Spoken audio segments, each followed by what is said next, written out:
Hi there. Thanks for your enrollment. We are in 1 minute ad break. In this break, I'm going to show you that I have so many courses uploaded over Udemy.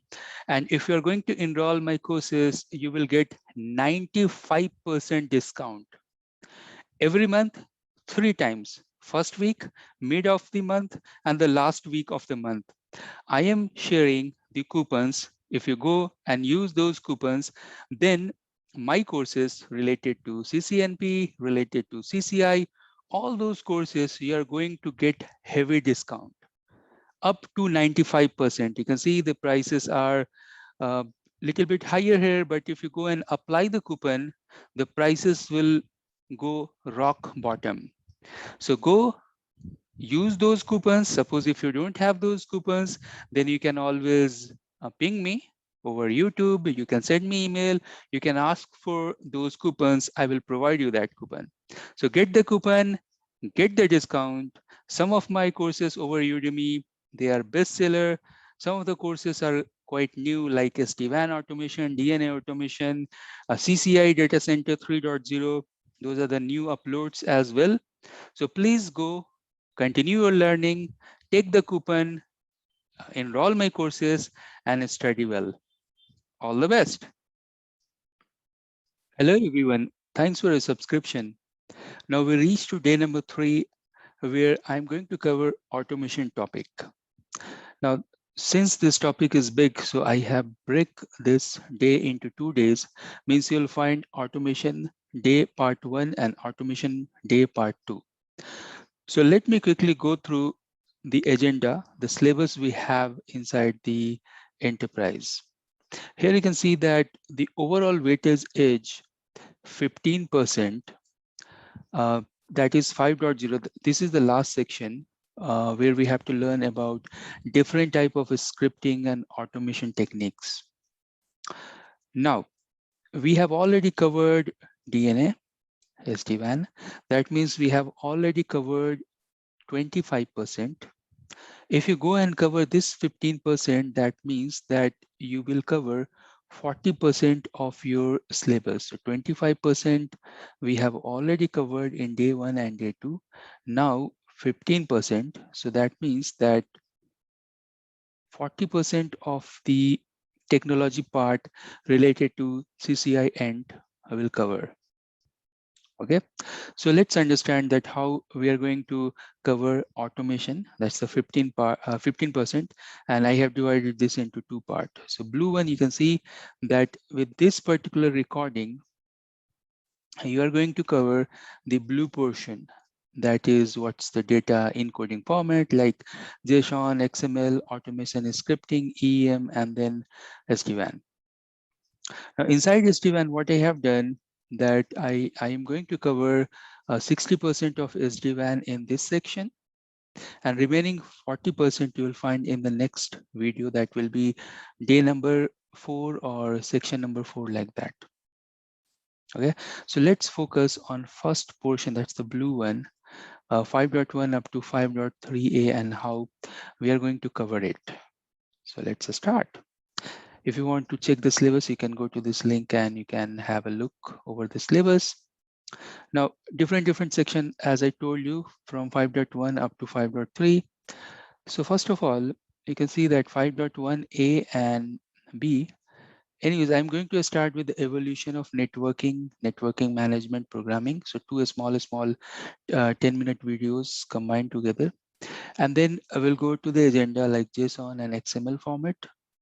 Then 5.2, you can see that automation and scripting related to EEM script, and that is integrated with Python.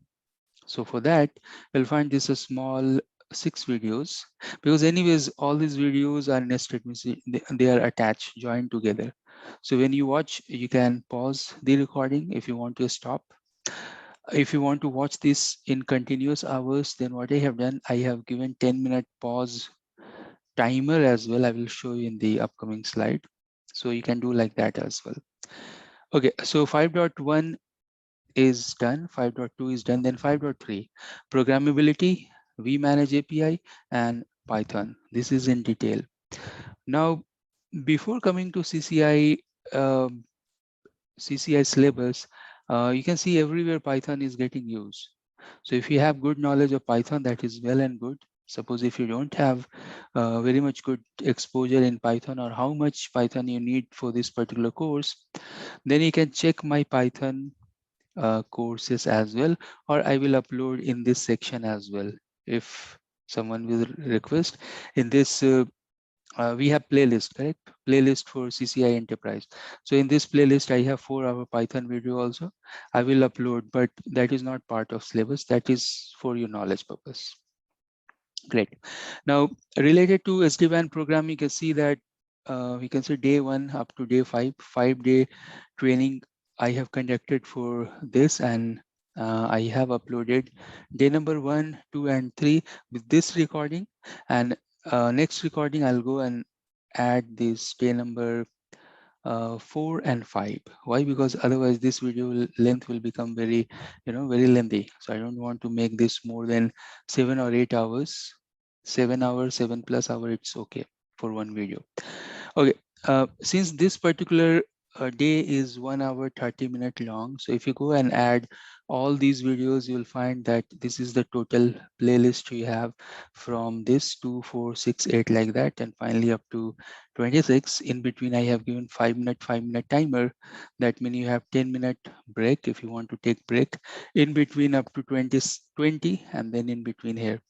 So um, you can see that you will get a natural break after maybe 2 hour 30 minutes or maybe 3 hour, and then you have again 4 hour or more than 4 hour video. So like that you can break and you can study.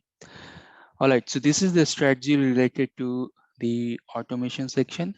Automation section part 1, and once you complete, then you can move to day number 4. That will be the part number 4, and then we are very much done with the 40%. Then I will tell you that how we can proceed further. Solution of the networking, managing the devices, and the programmability. We know that the way that we are managing the device, that is still the case, that we are managing the device. Here you can see in the diagram that the operators, they perform manual verification. We are doing the telnet, SSH, or SNMP methods to log into devices. We can poll different type of information from the devices. When we are doing the troubleshooting, we are using the CLI. Still CLI is used for troubleshooting purpose. Then we have multiple other tools. Say for example, we can use multiple tools from SolarWind, or there are many vendors, they have tools related to trace route, or maybe to understand or to do some sort of visibility with respect to net flow and other inbuilt mechanism we have inside the devices. One of the key rule that we have with the SNMP in the existing network is to manage the network devices. One of the good example for this is that SolarWind tool, that with the Orion SolarWind tool, we have the pollers everywhere. We are doing the SNMP configuration, and with the inbuilt MIB, and that's again the database, and that's again one type of you can think one type of object which has code related to MIB. That's the managed information base, and from that we are using some sort of get method, and then retrieval of data is happening. Now there are a lot of disadvantages of SNMP, although this is running from more than 25 years, this SNMP, simple network management protocol to manage the entire IT infrastructure. This is good as well, but the capability of SNMP is not that huge. It's okay that we can have the inventory, we can check what interface is going up and down, protocol is going up and down, etc. But there are n number of limitations we have with SNMP. So I'll list all the limitations that we have in SNMP one by one. Again, when we are talking about CLI, this is for human, this is not for machine. While the APIs are built to machine, that's is something like machine to machine language, but on other hand, it's very easy to read as well. So not only the machine can understand, but the humans can also understand different type of API and the format of API. Now, starting with this SNMP that evolved or developed in late 1980, and it was doing its job. We know that we have SNMP version 1, version 2, and now we have version 3. That's quite secure. But version 1 and version 2, they are community-based SNMP, means community, you can think at this point of time some sort of password-based system who is taking the information or who is pulling the information from the networking devices, or even we can push the configuration as well. We can push the script as well from the SNMP server to the networking devices. But still, the method that we are using is quite fixed and it's legacy. So let me quickly list you all the disadvantages that we have with the SNMP. Here you can see that SNMP is using, so let me quickly highlight this, uses a get request to retrieve MIV variable. That's get is nothing but type of show, like we are typing show run. Show is equivalent to get, you can think in the API world. Now here you can see the limitation of SNMP is that version 1 and version 2 are loosely secure. They are not 100% secure. It is not built for real-time communication, that's true. So it has the polling interval, and sometimes it will take 15 to 20 minutes time to just get the information that what happened in the network infra. It has a lack of writable MIB, so all the MIBs are fixed. Again, the vendor, they will create the MIB, and again with the OS patch or code, the MIB will get updated. So it's not that you can write the MIB and you can upload. Okay, so that's the problem we have. This is the vendor lock writable MIB we have. Difficult to replay or roll back the configuration. You don't have library. So for me, these are the biggest disadvantage. Writable MIB, lacks of library, like say for example Python. You can have the libraries, you can use multiple libraries for different type of devices, and then you can use inside the code. That is not the case for the MIB. And the scale factor is missing, the security factor is missing, the real-time monitoring is missing. So those are the disadvantages we have in the existing networking model. And if you see at present the enterprise level, so many companies now they are doing the API based or the Netconf or RESTCONF based monitoring or the management system. Okay, so it's not that these things are not in use, they are already in use. And along with SNMP, maybe some places you'll find SNMP is used, some places you'll find mix of SNMP and the other REST-based APIs or other tools, programmable tools are used. Some places you'll find that 100% programmable tools are in use. So for example, 2015 Google has announced intent to disable SNMP for monitoring by 2017. So big companies like Google or say for example Microsoft or those type of networking giants, uh, they are very prone to the real-time informations. So 15-minute delay or 10-minute delay is a big lag, and they don't want to do that. So that's why in Google and in such type of big companies we have a real-time monitoring based system, and that is again a system based on the programmable uh, modules or different type of APIs, REST API, XML APIs, etc. All right, so these are the problems we have with the SNMP. We have a restriction, we have locked, we can't scale, security, etc. So just to overcome from that, we are moving from this existing network. You can see that most of companies still using this type of networking solution to manage their networking devices to next gen configuration management system. Now, when we are talking about next generation management system, so at that time, the goal or the agenda is that handle machine to machine communication, correct?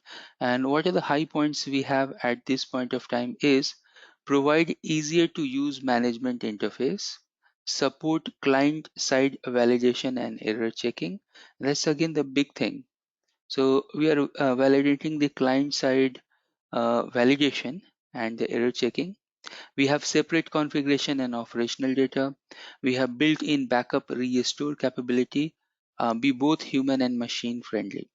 Now the moral of the story is this, that when we are using the programming interfaces, that's again the next generation management uh, tools. So in at that point of time, what is happening, that there are so many things that we already know. Those are the problems with the existing SNMP based management system. So new programming interfaces or the management tools, they know all the existing problem, and then they have created this system having those problem in mind. So that's why we have the support client side validation, checking, management interface, say backup and restore capability, etc. These are just 5 or 6 points that you are seeing here.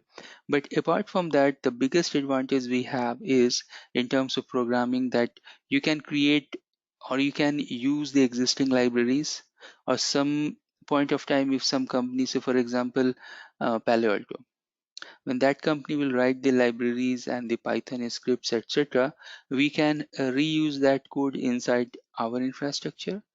Again, the other example is Cisco ICE. Cisco ICE is using ERS, means you have to enable the ERS, external RESTful services, to check that REST APIs. But if you go and check Cisco ICE programming infrastructure, you'll find that they are already given n number of Python script or other scripts as well to monitor the device from the scripts, to monitor these devices from the programmable interfaces. Likewise, you'll find that in SD-WAN we have n number of APIs, in Cisco ACI we have n number of APIs. So all these companies now, whenever they are launching their product, they are giving the REST API integration. Even PanOS now, they are supporting REST APIs as well. Uh, they are supporting XML based APIs as well and REST APIs as well. So having this thing in mind, that if suppose n number of devices that I have in the networking, and they are supporting same type of REST based API, that means the same type of programming structure or same type of a structure can be used to n number of devices. And that's the consistency we have to manage the devices from the programming interfaces. All right, so what is the solution? We have seen in the previous section that we have the evolution of network, where we are using the traditional method like SNMP and others to manage the network devices. On other hand, when we are using the programming interfaces, when we are using the programmable glue to manage the networking devices, at that time we are landed upon model driven network programmability. Now, so the question here is that, is the model driven network programmability or programming is the solution, or is the modern way to manage the entire IT infrastructure? And the answer is yes. Why? Because this is independent of network devices. So either we have the Cisco, Juniper, Avaya, or any vendor device. All these devices nowadays, they have the programmable chip. They can understand the program, they can understand the application.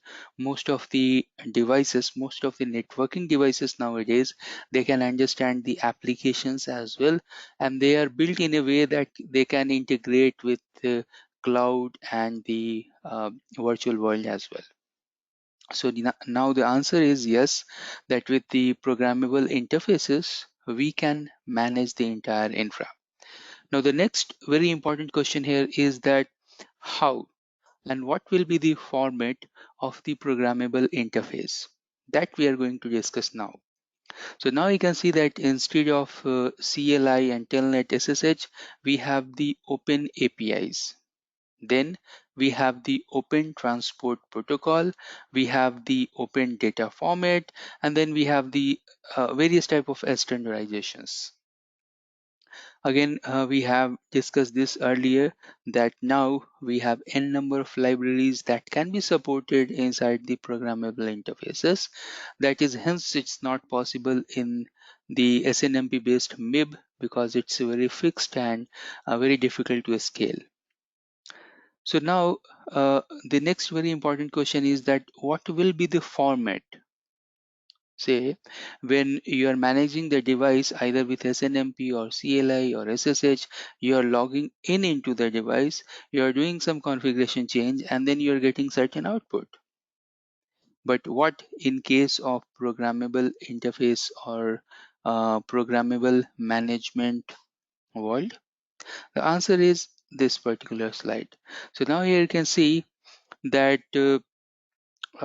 you have your application on top. So let me try to highlight here. So we have the application here in the top, say app 1, app 2, app 3, and then we have the bindings. So we have model driven APIs, development kit, and the below 4 are very important. So what protocol it is supporting? It is supporting network configuration Netconf, RESTCONF, gRPC. Now here you can see that Netconf can understand the encoding of XML. So here the important because most oftenly we are seeing Netconf, RESTCONF, gRPC, XML and JSON, and then we are not able to fix it that exactly where it is going to be used. So from this diagram you can understand that the protocols are Netconf, RESTCONF and gRPC. Their encoding format, so Netconf can understand XML rather than RESTCONF understand both XML encoding and JSON encoding. In upcoming section, we'll learn more about XML and JSON, and I will do the lab as well. Likewise, the gRPC, they can understand JSON. Now, what is the transport? The transport is SSH, TLS, HTTPS, HTTP2. What is the model? Model is the data model. Now, you can think this and you can correlate this with the TCP layer where we have the physical layer, data link layer, network layer, etc. Correct? That's the internet layer and then the upper layers. So here, if you go bottom to up, that is the model, then transport, then encoding, protocol, binding, and app. So model is data model, transport is SSH, TLS, HTTPS, encoding is XML, JSON, and then the protocol Netconf, RESTCONF, and gRPC. Correct? So now we have the answer related to this question that okay, since we are going to use the network programming interface, how we are going to log in into the device. So suppose if we have to configure a device, so for example SD-WAN. So SD-WAN we manage controller, they will go and use Netconf to push the configuration. Obviously behind the scene the devices they have the data model, so whenever we are doing the configuration at the level of GUI, that can be converted to some machine language and then that can be pushed to the end devices. Correct? So this is the way that Netconf behind the scene can use SSH, and then it will go and configure the devices. Netconf will go and use XML, and then the transport protocol, and then the data model. All right, so what we are going to do in upcoming sections is that we'll go and learn more about JSON, about XML one by one. Okay, so again I have given this diagram one more time because I found this is very important to learn, understand. So let's stop here, and next section we'll understand, learn about JSON, and we'll have to do the lab related to that as well. Let us learn, understand about JavaScript object notation, in short that's JSON. Now we know that we have the encoding format, XML and JSON. So let's learn about JSON. Now this JSON is, if we know Python dictionary, it's very much similar to that. There is although one difference between Python dictionary and JSON is that JSON is supporting name value pair, but the Python they are having Python dictionary they have having the key value pairs. So that's the thing, we have name value versus key value. But once we understand either of one, either Python dictionary or JSON uh, name value pairs, then it's very easy to understand one to other. So one, if you understand, you can understand the other as well.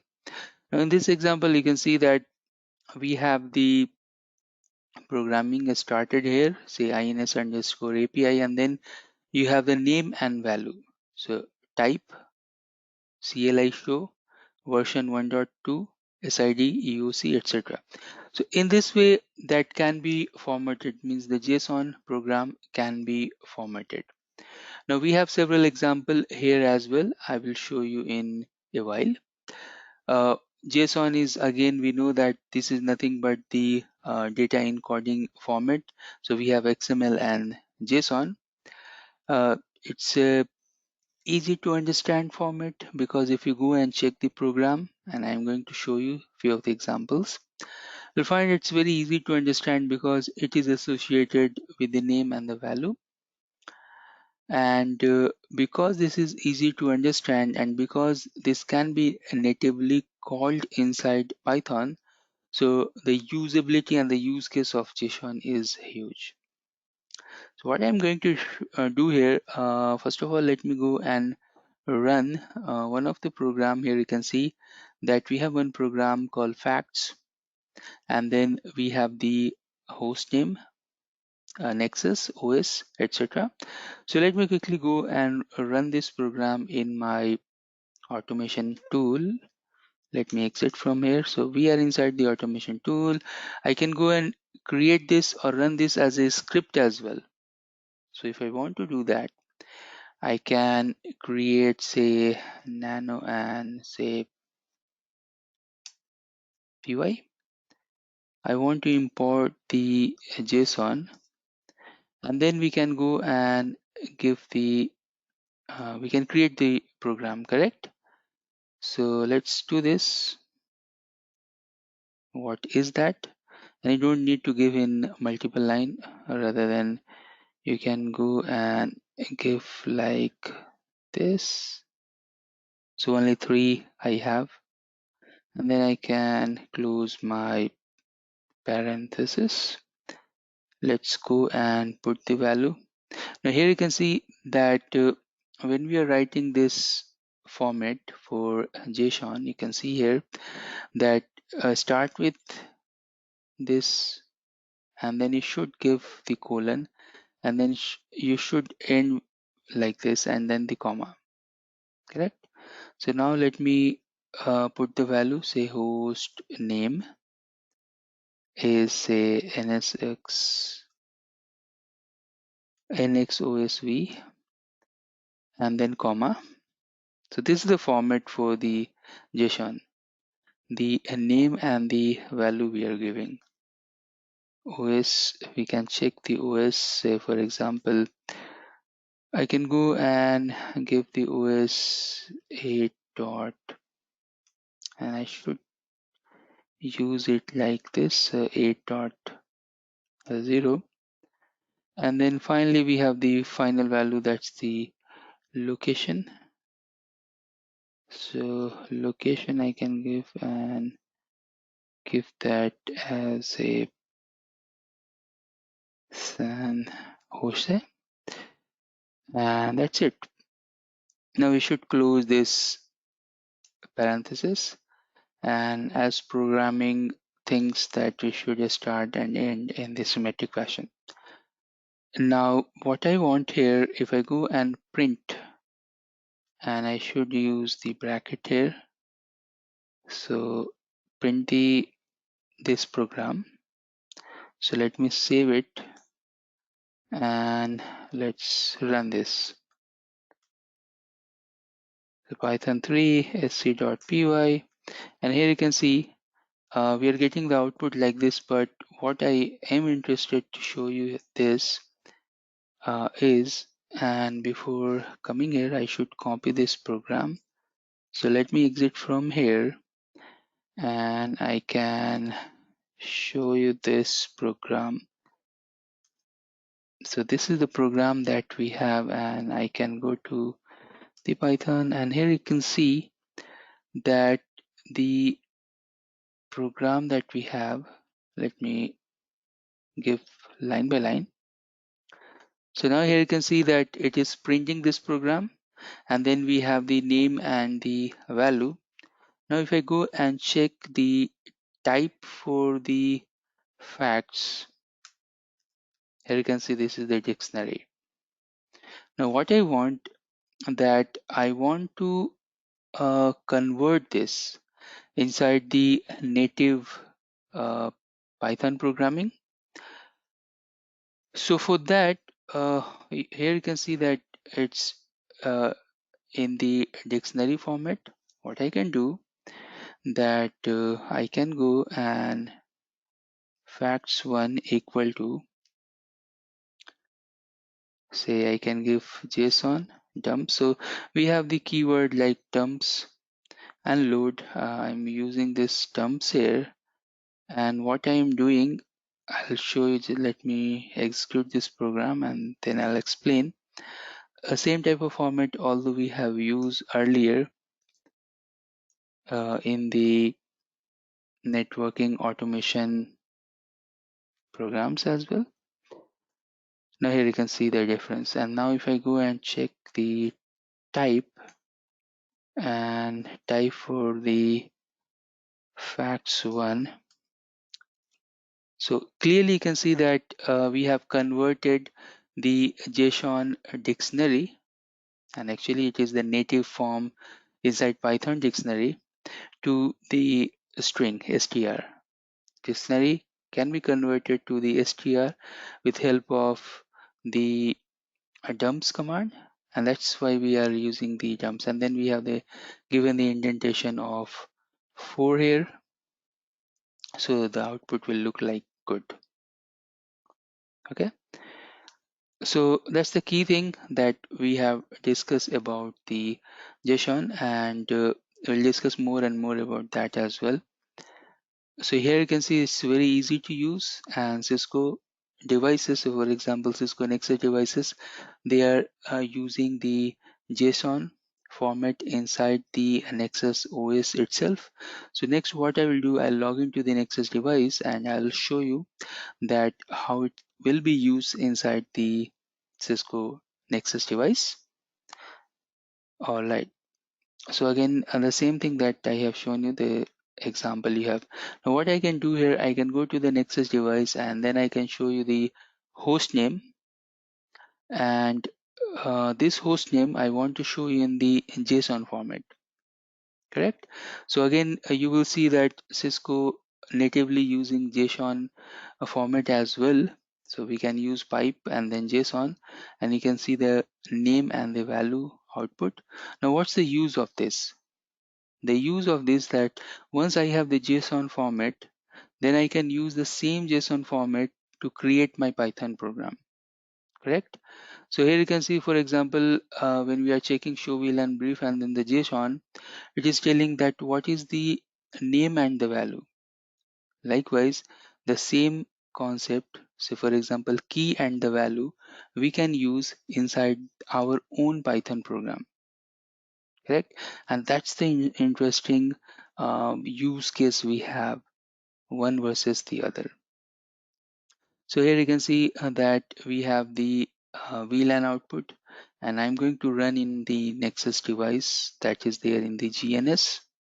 So let me quickly go and open that device.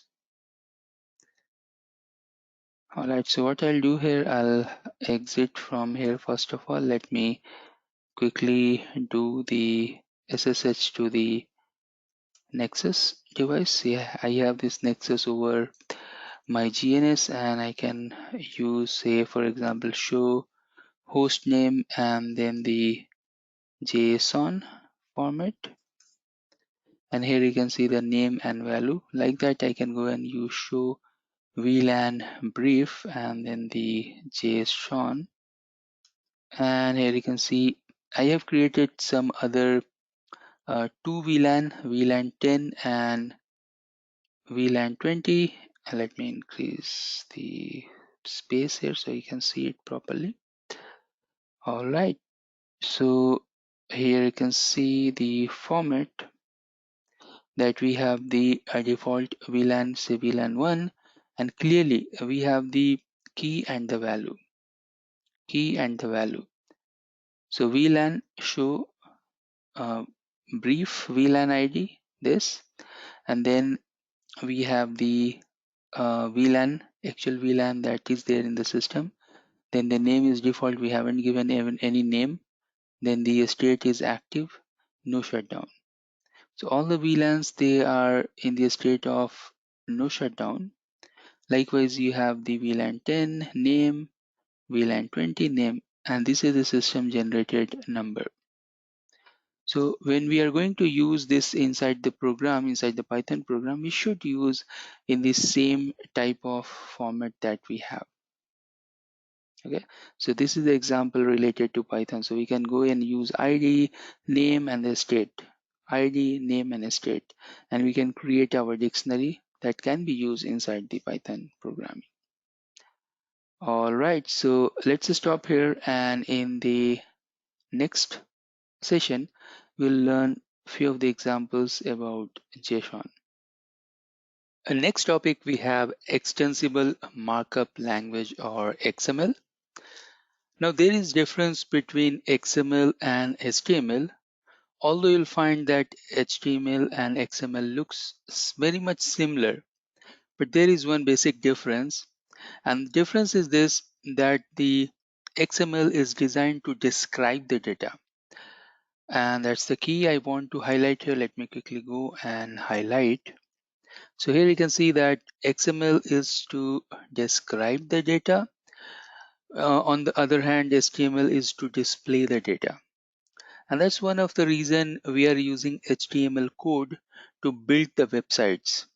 Although the XML code we are going to use inside the Python integration or inside the API integration, etc. Okay, so here you can see the main difference, that one is to describe and one is to display the data, although the look and feel is almost the same. So the code will start like this. So again, let me go and highlight here. You can see that it will start with this brackets, and while you are going to end it, so when you're ending it, it will go and end with bracket and slash. So any of the code that you are seeing here, say for example INS API, it is going and ending here at INS API. Inside that we can have a small code as well. So those codes also, if we start, it will go and end like this. So for example, outputs, you'll find that outputs will also go and close here. Then you can see the body. So this is the closing of the body. This is the starting of the body. Now in between that we can put various information, and then those information can be called inside any program, say for example Python program. So for that I am going to show you the example as well. So we have done the comparison with HTML. HTML is to display, XML is to describe the data. On other hand, if you go and do the analysis or do the comparison with JSON, we'll find that with JSON is much more human readable, correct? And XML is not as much human readable like JSON, but still the use case is big. Again, if you are studying Palo Alto firewalls, you can go and check Palo Alto firewalls. They are supporting XML based APIs. So those APIs which is encoded or those supporting the XML format. Again, it is highlighted here that XML on other hand is used to describe the data. So how we are going to go and build the program and how we are going to integrate inside the Python language, that I want to show you next. So let me go and open my automation tool. Alright, so I'm inside my automation tool, and here I can show you, say I have one example related to XML. The better way I can show you here is like this. So here you can see that note will start and then note will go and end like this. Then in between, if you want, you can have the headers and footers. Those are the terms that we are generally using in the HTML code. But in XML also to, and inside that you have the information. From, inside that you have the information. Reminder, and then the body. Okay, so this is one of the general format that we have related to XML. I have one other example as well. Say for example, movies.xml. Now this is again the data that I'm going to call inside the Python language. So here you can see that collection self, say for example, new arrivals. And if I go and if I show you, so here you can see this collection is closing. So the starting for this program is collection and then movie, and then again you can see this movie and they are getting close. So you can think like this, that you have main program, inside that you have a small program. Say if I start type has local scope here, so type is ending here. Again the format, the year, rating, a star. So likewise we have created the movie title, say behind, enemy behind, and this is the description and the detail about that movie. So it is ending here. Like that I can go and create that information for the other movie, then other movie, then other. So we have 4 movies here, and you can think that the database of 4 movies we have here, that I want to go and call inside my Python program. So if I can go to the Python program, here you can see again this program is little bit bigger, but you can understand that first of all I have to go and create the handler. And again we have the integration of XML with SAX. SAX is again one dynamic form that can be integrated with XML. So first of all, in this program what we are doing is that we have the class and the definition. Inside that we are not calling anything at this point of time. So we have the class here, movie handler.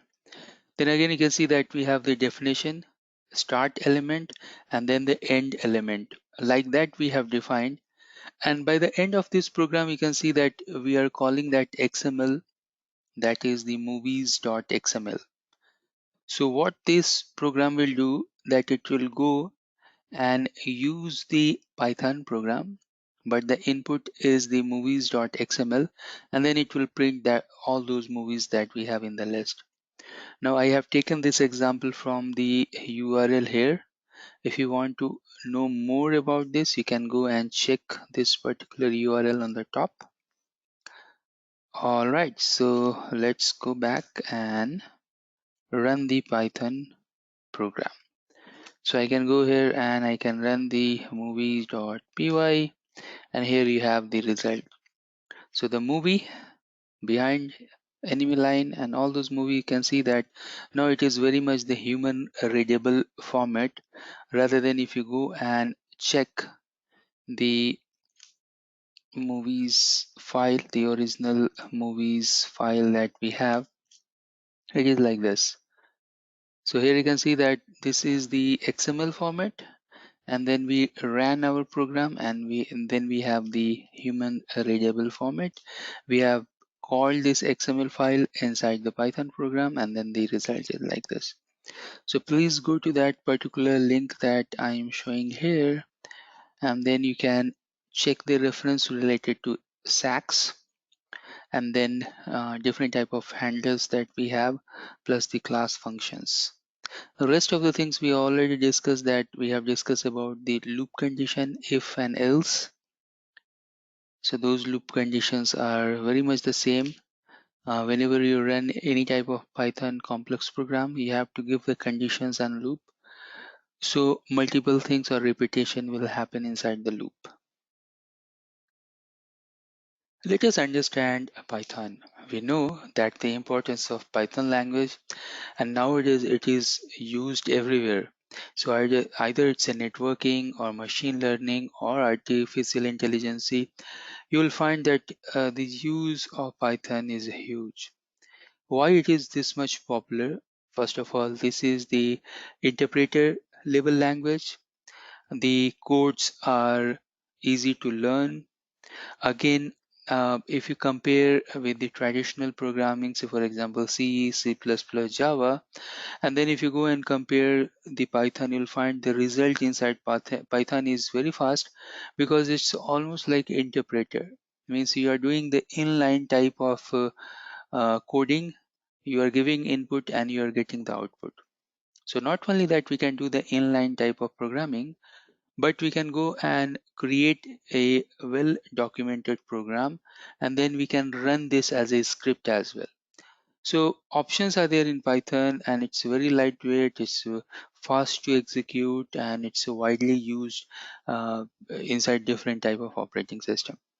So for example, in our case, you'll find that most of the Linux operating system by default, they have this Python running inside the box, or even it's very easy to install the Python language. You'll see that I will go and install the Python. There is 3-4 commands that you want to do that for the installation. In Nexus OS, Python is there. You can go to Nexus OS, you can write Python, and you will move to the Python cell or Python interpreter. Alright, so here you can see that you can go to the Linux and you can type Python and you are inside the Python. So what does it mean that once you are inside the Python? So here you can see that I have my network automation tool, but before going there, I want to show you that you should use these commands.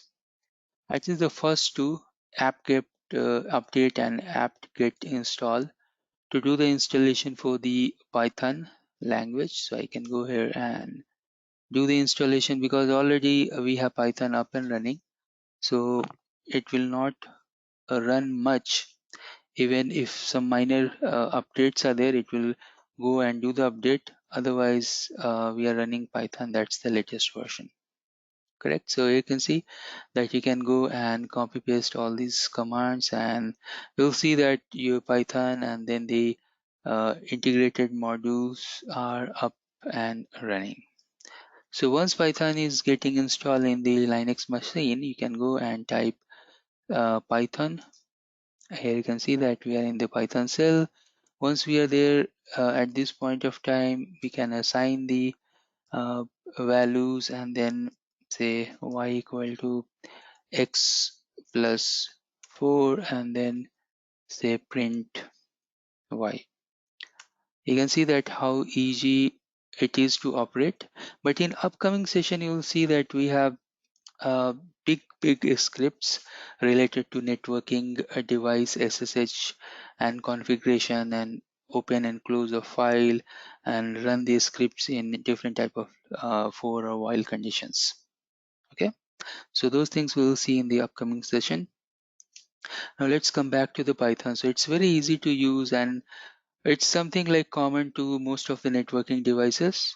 So that's why one Python can do the automation for most of the networking devices, and not only the networking devices, but there are other use cases as well in other technologies as well. So what are the benefits we have? It's a free and open source, developed, portable, easy to use, learn, object oriented and functional, named after Monty Python. Cons is that it's not a program that is written in hex or binaries. That means it is not written in low level code, so that's why it's compared to low level program, it is taking much time to do the execution. Now again, if you go and compare with Tcl, Perl, PHP, C, C++, C hash, all those things, you'll find that Python is a winner because it's easy to learn and execute as well. Now to run this program, Python program, we have n number of options. One option that we are seeing here, that will be the best one, that I can go to the Python and then I can write the script. This is the inline way, but I can go here. Say for example, let me go out from here and then I can create a file, say test.py. That's the Python extension. And then you can go and write your script here, whatever script you have, and then it will get executed. So at the moment I don't have any. Let me show you if I have any other script up and running. So I have, say, nano, and let me show you this. If I have any old script that I just wanted to show you.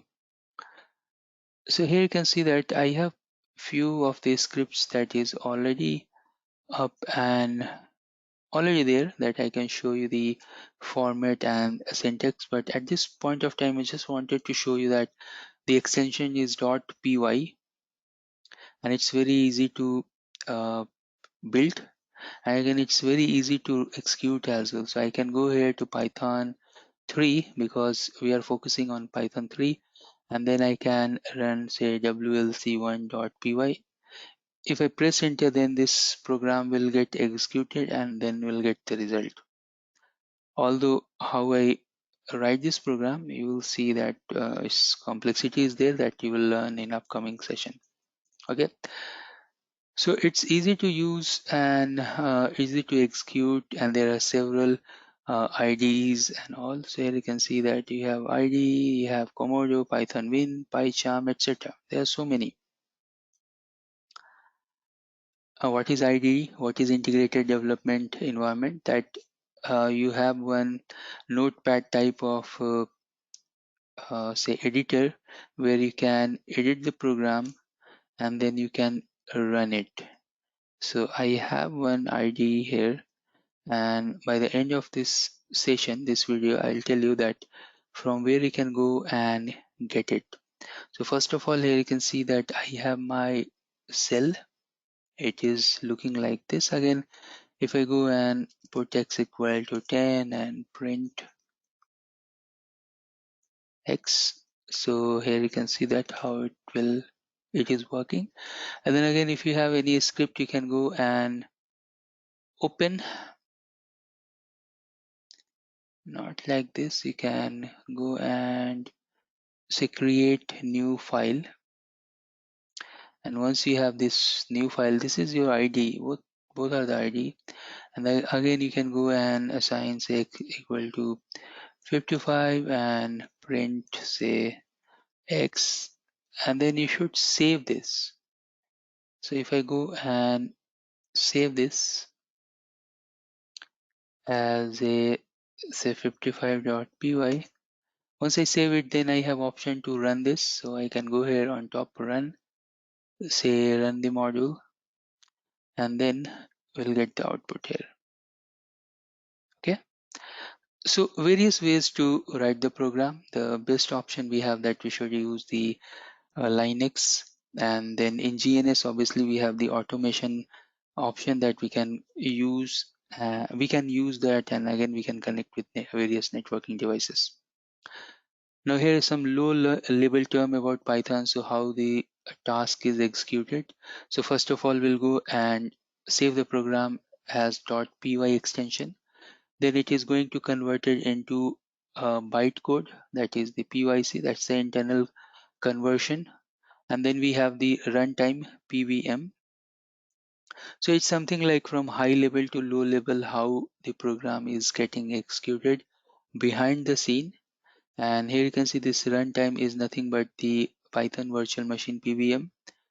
And again, with compared to C and other languages, you'll find it's easy to use and it's using some sort of bytecode method to execute and run the program. The installation is very easy. Either you can go and use the Linux that we are using in the GNS3, or you can go to the link here, that is the python.org. You can download the version related to Windows or Mac OS, etc. Although in Mac OS you'll find this Python is already there. Even in most of the Linux system nowadays, Python will be there. Windows, you can go download the software, install, and I have shown you the IDE as well. But once you install that, then you can check that as well. Say we can go and run the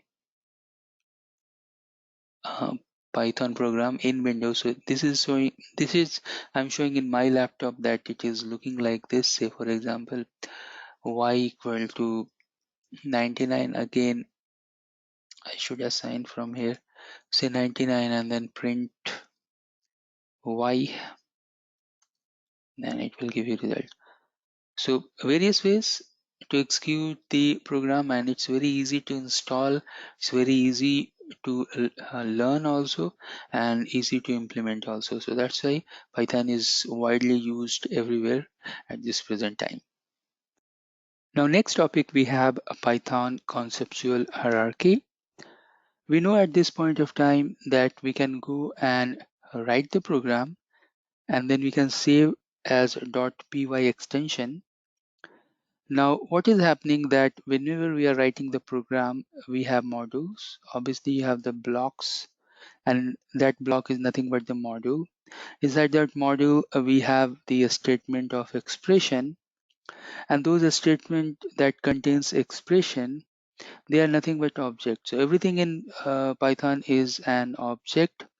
We have so many built-in object as well. We can write code to define the objects as well. And there is actually no concept of that you have no concept of that you are using some old expression or something like that, because if you see here the notes, you'll find that Python is considered as a dynamic language. One way to understand is it to see that Python does not require variable. That's the thing. That's the game changer. You can say that it does not require variable, but it's a dynamically we can go and assign the variable, correct? So suppose x equal to 5, we are assigning dynamically, means at that particular instance you are going and creating one variable and you are assigning it.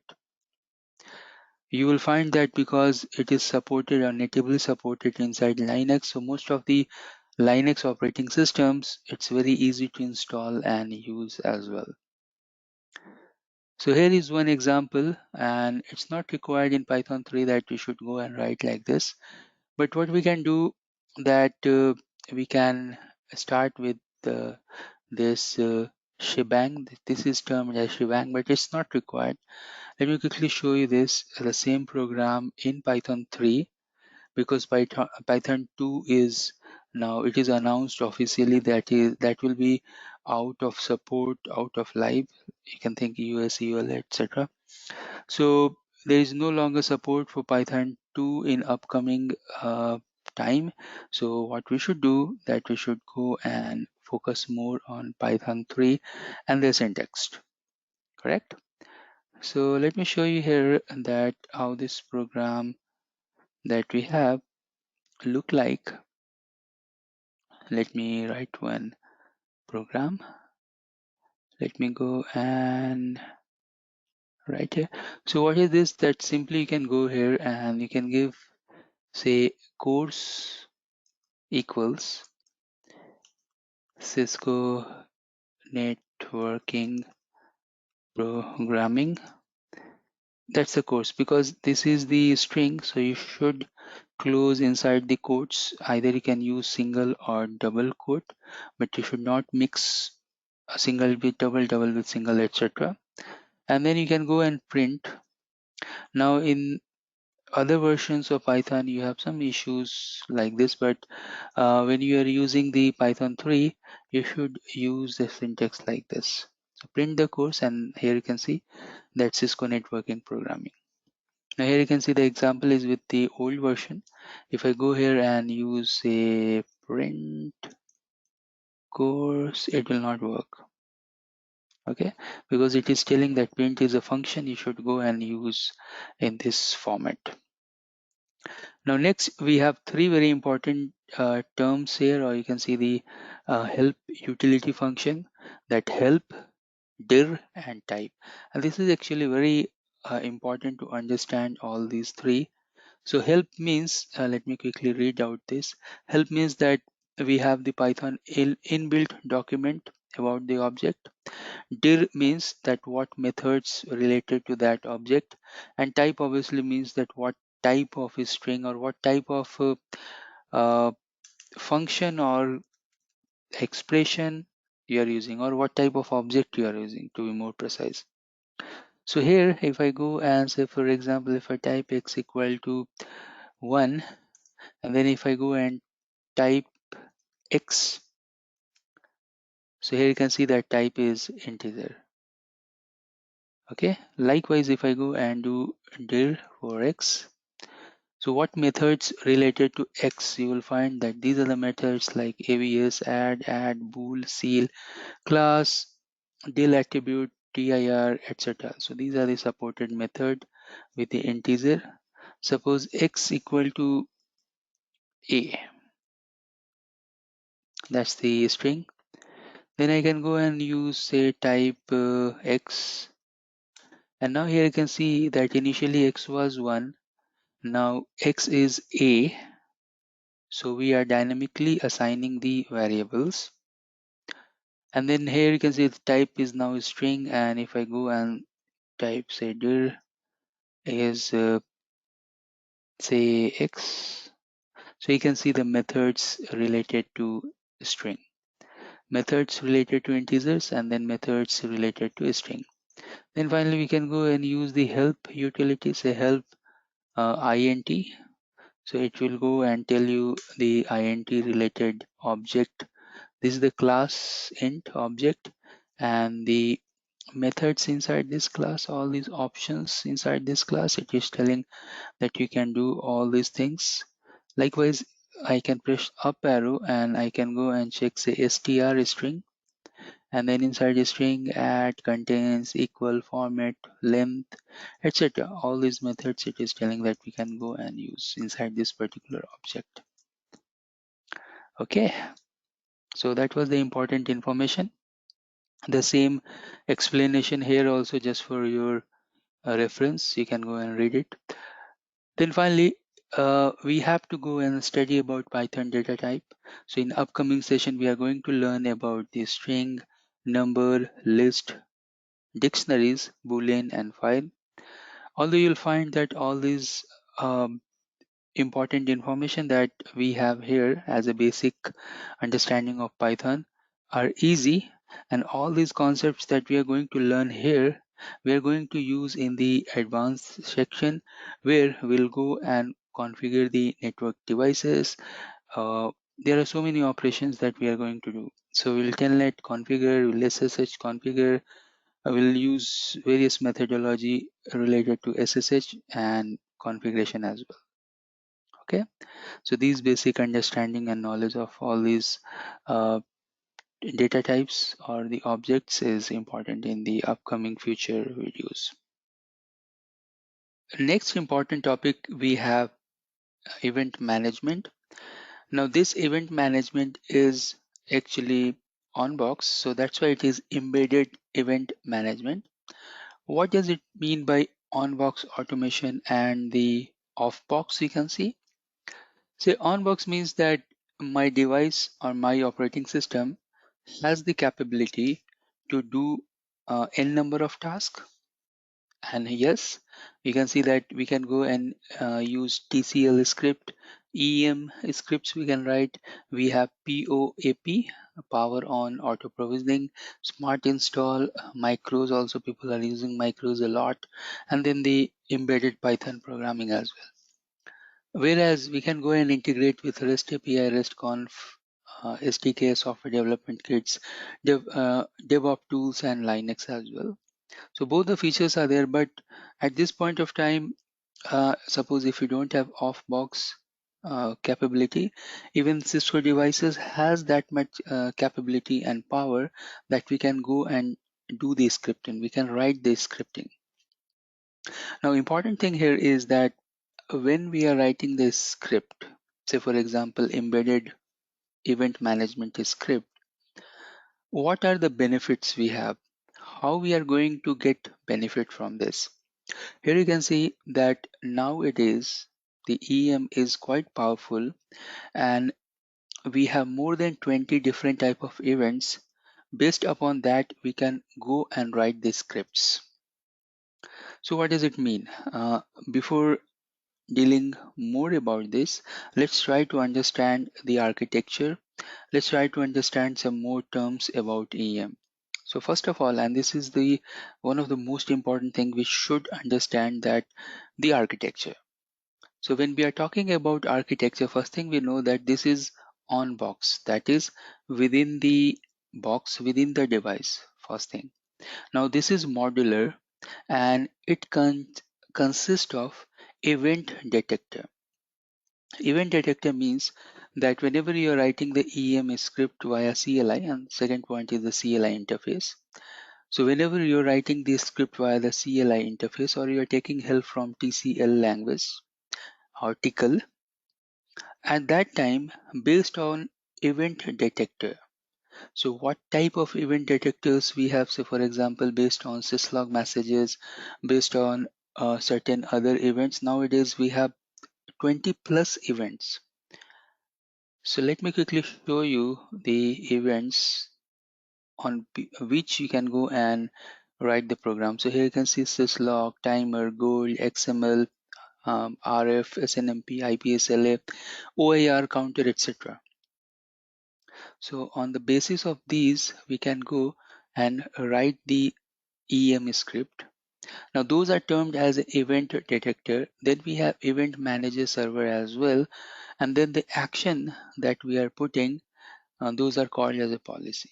So three terms: event detector, event manager server, and the policy. So detector, server, and policy. We can go and use the CLI interface to write the policy. We have the policy scheduler as well, means when this event will go and trigger. And you may have multi-threading triggers as well.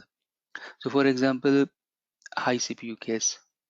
Now it is reported that in a day, 2 or 3 times, the CPU of that particular device is going high, or there is a spike. Now it's very difficult for an engineer that you are there and you're checking the device all the time. So when the CPU spike will come, you'll go and run some commands and you'll get the output. Rather than related to high CPU commands, so for example 4 to 5 important commands, we can put inside EEM script. Whenever the system will trigger a syslog message like high CPU, at that time that script will run.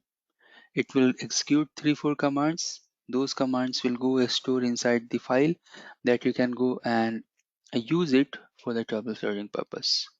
Correct? Now we have a lot much enhancement inside EEM script.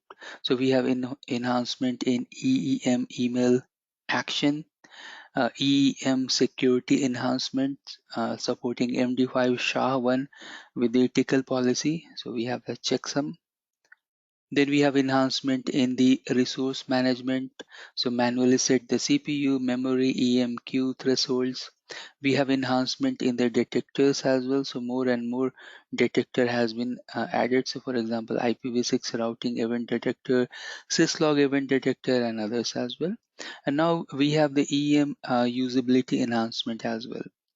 So you can go and write, you can put those EEM script as per the use case.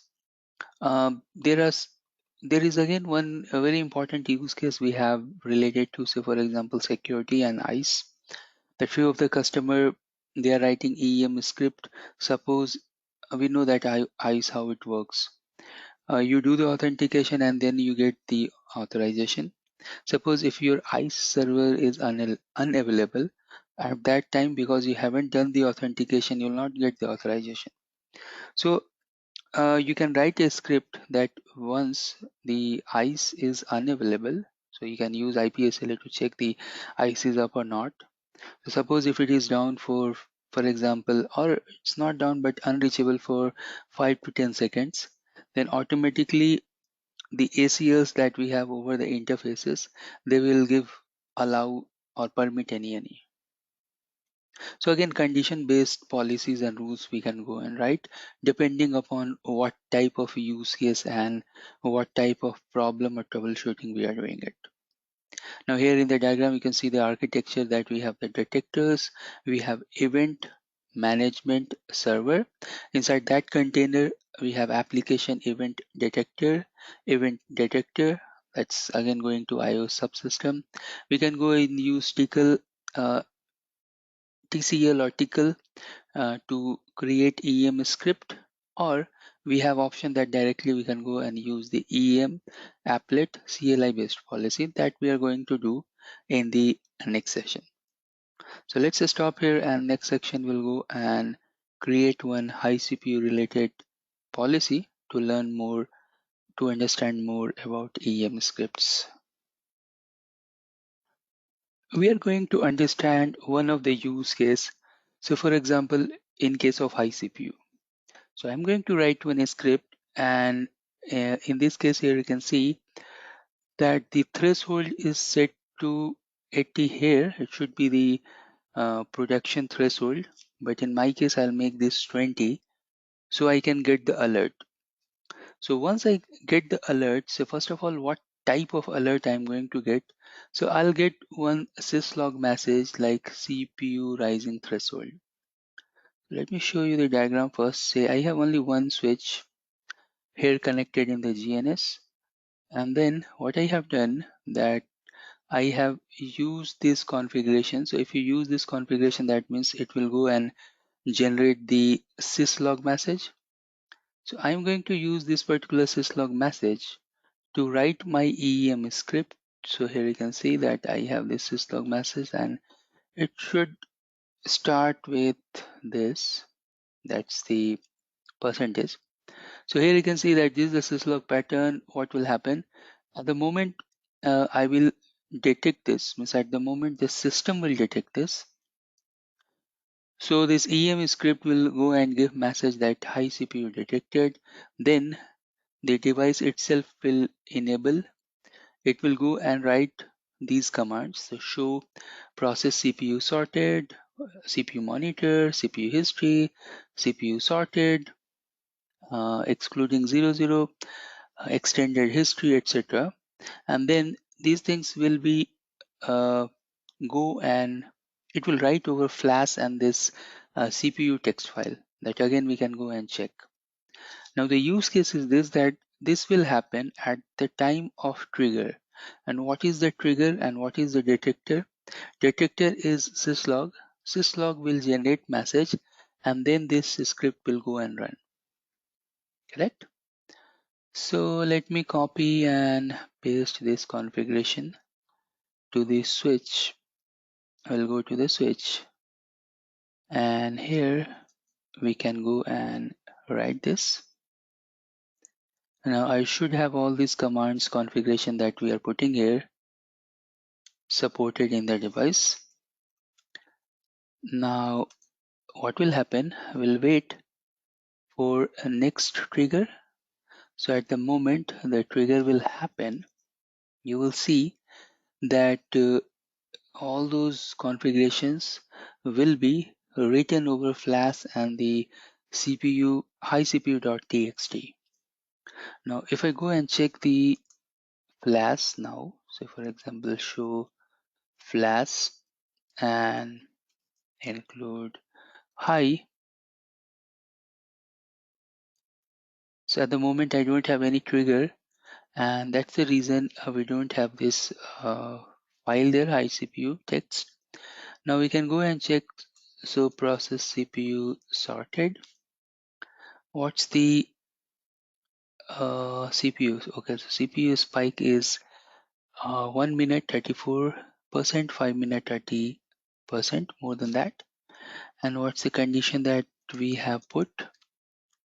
That we can go and check show run section process.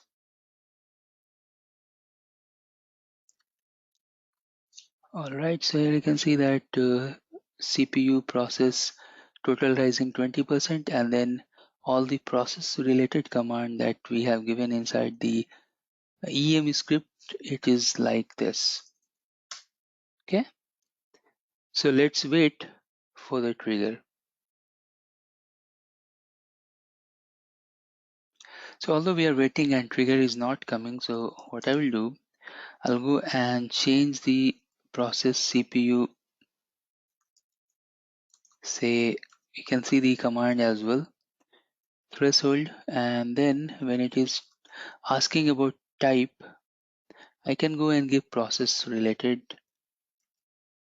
rise, say rising 20, interval, I can go and give 5 is the minimum, enter. So instead of giving total means that it was uh, 2 major process plus interrupt, means the the hardware process and then the traffic, that was the interrupt. So high CPU is having two, you can think that two function or two component whenever we are measuring the high CPU. Now if you go and put total here, so it will calculate both the things. It will calculate the interrupt plus the process, and then it will give the output. Now here you can see that high CPU has been detected. Here you can see 64%, 10, etc. So one is the process, other one is the interrupt. Process and interrupt. Now if we go and check show flash and the high, so we should have that text file in the, yes, here you can see text file in the flash. And then if you want to check that, so we can go and check high CPU like this. So which is the trigger IOSE having this much, different processes are there. So that's the one output. Further we can go and check the others as well. So whatever we have put inside the EEM script, you can go here and check, and then at least we can get the idea that what happened to trigger this particular event. So which particular process or maybe interrupt causing to trigger this event. All right, so yeah, so that's the way we can run this. Even you can also practice this in your GNS environment, and I have taken only one switch, but you can create one loop related to STP, or maybe so many SNMP poll, or maybe some sort of DOS attack related to traffic, or maybe BGP high traffic utilization. Those things can be simulated, and then you can check that which particular process or interrupt is causing the problem in the lab environment. All right, so let's stop here.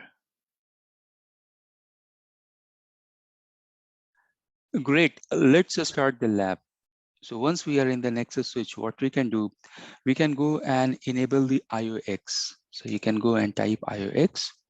Now once we are inside the IOX, after that we can go and type the command app hosting app ID, and then we can go and give the name, say guest shell. And then we know that we have the virtual NIC, those things we have discussed in the theory. We can go to the guest interface and we can give number 0. Now, once we do up to here, we have to go and enable the guest cell. So for that, we can go and enable. So what we can do here, we can go and type guest shell enable, and poof. You'll see that after a few moments, the guest shall be up and running. Now, once we enable this, then we can go inside the guest shell. So it will take few moments. We can wait till that time. And then we can go inside the guest shell. That's our Linux kernel, Linux shell. Once we'll go inside the guest shell, then we can go and execute our Python scripts. So let's wait here for a few more seconds. And once we'll get the prompt, then we'll go and we'll go inside the guest cell. All right. So till that, let me pause the recording. Once it will come, then we'll go and execute our command. Depending upon the speed, it may take 30 seconds to 1 minute. And once it is there, then we can go inside the guest shell. And you can see that we are going inside the guest shell and we are inside the Linux kernel, correct? Now here we can go and run the Linux related commands as well. And let's see that where exactly we are. So we are inside the home and the guest cell. Now once we are here, then we can go and run the Python. So you can see if I go and run this Python, I just wanted to show you that what Python packages are available. So you can see that Python 3, 3.6, 3.6M, these are available. So I'll go inside Python 3 and now we are inside the Python. So two ways are there. We can go to the inline mode in the Python and we can give any Python script, say like this, print A, and you can see the result. Or we can create certain small scripts or even big script as well, because now we are in the Python. So whatever things that we can do with respect to Python, we can go and achieve that task here as well. So let me show you one small program here. I can go here and I can write, say, import CLI. Even we can go and import the packages as well here. So we are importing the CLI and then I can go and write one small program, say, print the CLI, execute, and then we can go and give show IP route.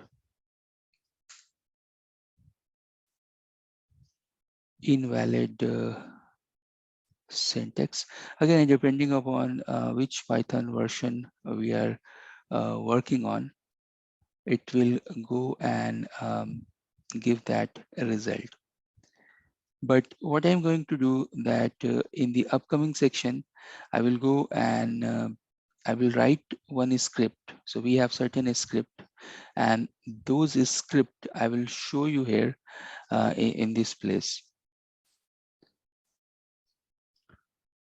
A small change here is this, that when you're running Python 2 versus Python 3, then we know that inside Python 3, you have to, your print statement will come under the parenthesis. So what I have done here, that simply I have added one extra parenthesis here, and you can see that now it is giving me the output, correct? So from the Python, we are running the script that will give you the output related to show IP route. Likewise, we can go and check show IP int brief as well. So IP interface brief, that's the one way, correct? Now, what we can do here, that these scripts that we have. So for example, I can copy this script here and let me open the notepad. So the first line was import CLI, and then this the next line. Now what we can do, that we can create, and since it's Python 3, we can create one Python file here. So we can go to VI editor and I can go and set, say, example 1.py. Okay, just creating the Python program here. Let's give example 1.py, and bash is not okay. Let's see if we can use VI editor simply. Yep. So you can see that you can use VI editor. Vim is not working, we can use VI. Now, once we are here, just press I, that we are in the insert mode, and then we can go and we can copy our program. So let me do one thing. I'll do print some more stuffs here. CLI execute, and the font size is smaller. I'm going to increase that. When you will see in the actual Python cell, it will be bigger. Show IP root, that just now we have checked that as well. But again, we can go and put bigger program, bigger code as well, correct? This is just for an example. So now you can see that we are importing the CLI and these two commands, execute commands. Since we are in the Python, we can, and if we want some spaces in between, so we can go and give, say, print, and then we can go and inside double quote, we can give the \n, means if you want the spaces in between your program, you can go and provide, correct? Great. So come out from the insert mode by pressing escape, then colon, write and quit. Now we can go and check the program. So example1.py, you can see this is the program that we have. Now what we can do, we can run this like this, Python 3 example1.py. And now you can see the result. Even you can see the space as well in between, correct? So this is the power that we have behind the scene. Simply you went on, you enable the shell. Once we are in the shell, that as good as we are in the Python prompt. And once you are in the Python, you can utilize your programming knowledge and you can run, execute different programs. All right, so we can stop here, and next section will continue from.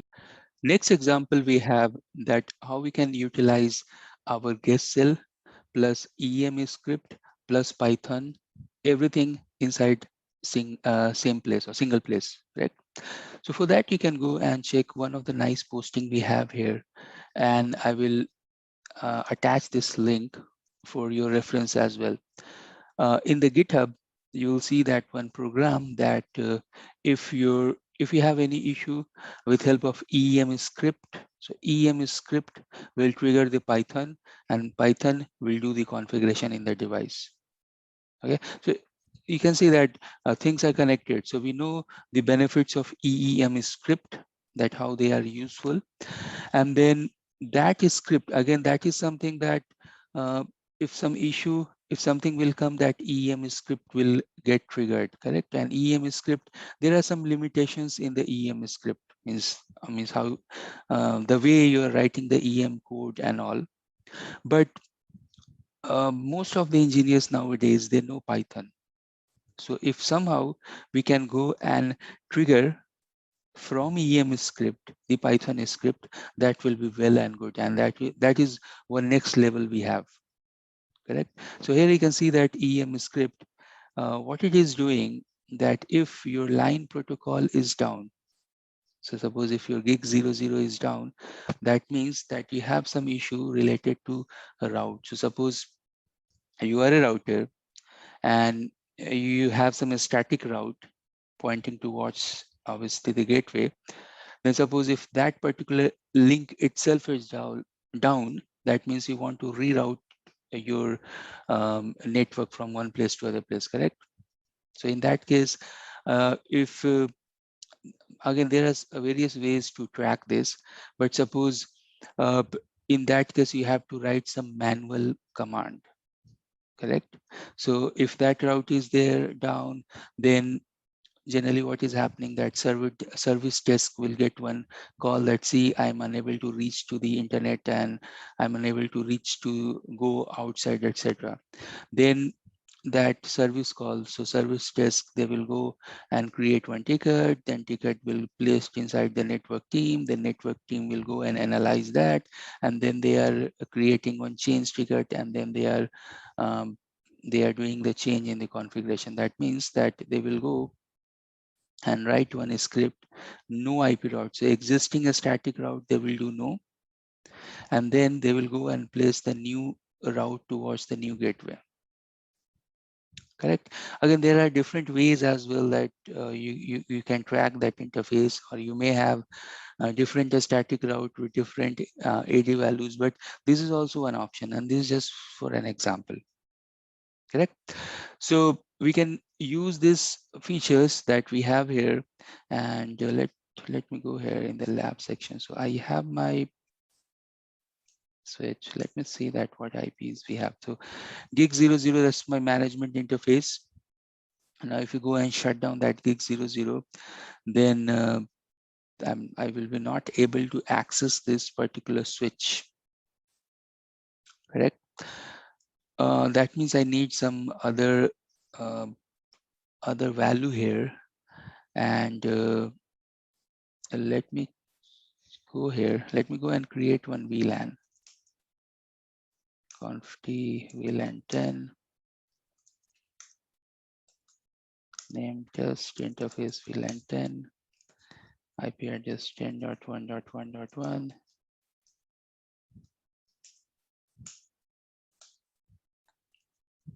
Just we want to verify here. So VLAN 10 is there. Anyways, it's showing down because it's not connected anywhere. Correct. And we can go and check the log message. So what log message is telling? Because to generate the EEM script, you need some sort of syslog message that will go and generate. Correct. So here, if we go inside VLAN 10, and if we go and do the shutdown, and let me see what type of log is getting generated. So VLAN 10 changed administratively down. Now, if we can use this particular message inside our EEM script, okay, and then if it can generate or trigger the program. So let's do this. What's the name here? You can see the name of the app. That's okay. This any name we can give it.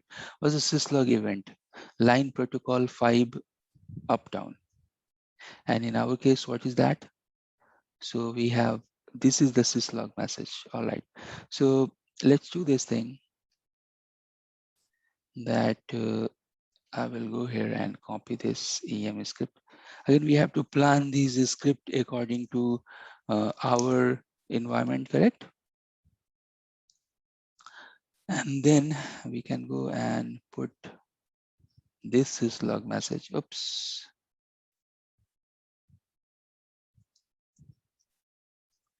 I just wanted to place this syslog message that we have here, because we are going to do administratively up down from the CLI. And rest of the things will be the same.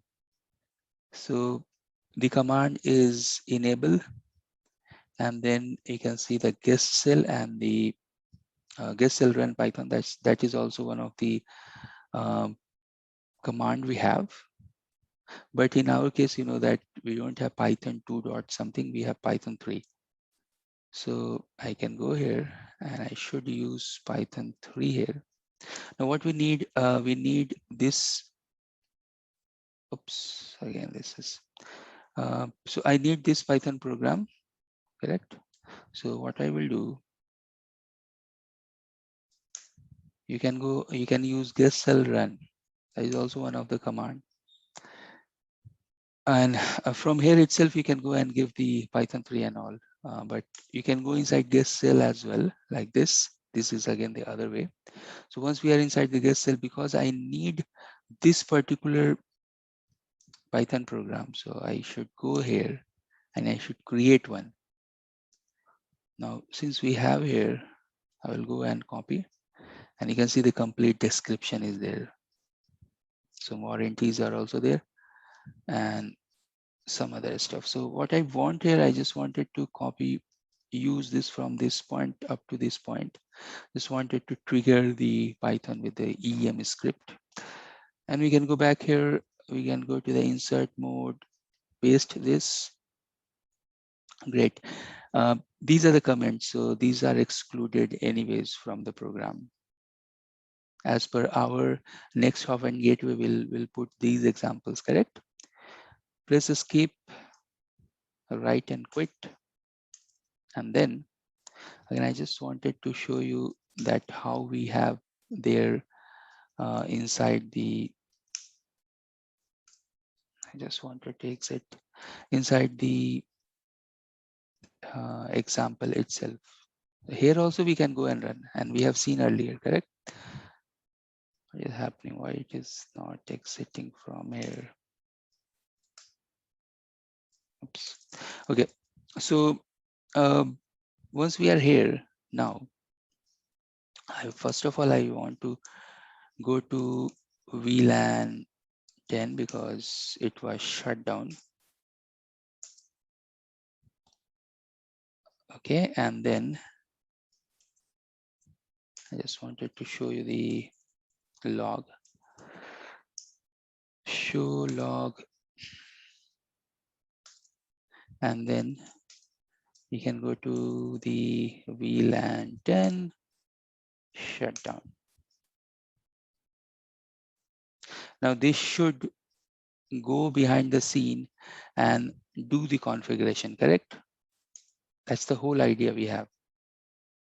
So now if you go and check, first of all, show log, and you can see the configure from command, and we can check here, show run section IP route. So as per our script, once it will go and detect that line protocol is administratively down, this EEM script should kick on, correct? And it should go and do the configuration, correct? And we should see that IP route configuration here. So let's see that EEM script one more time.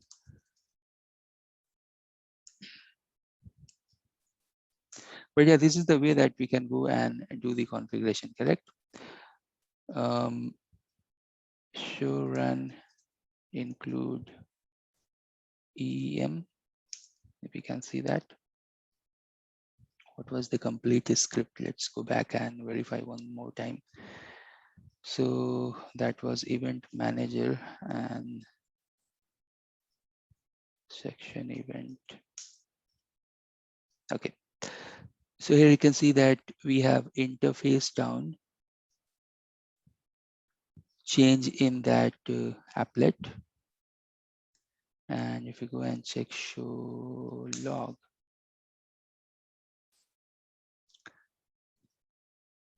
okay. I am not seeing that EEM script is getting triggered here as per our script. So no problem. We'll do a small modification, just making sure that we have everything there.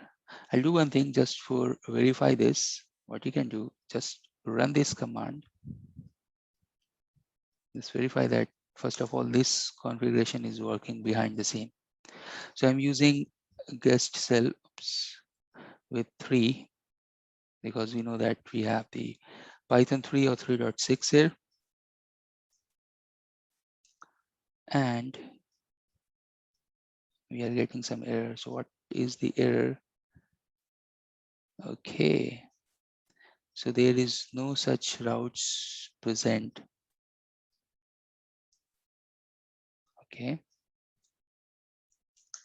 Let's verify this command itself, first of all.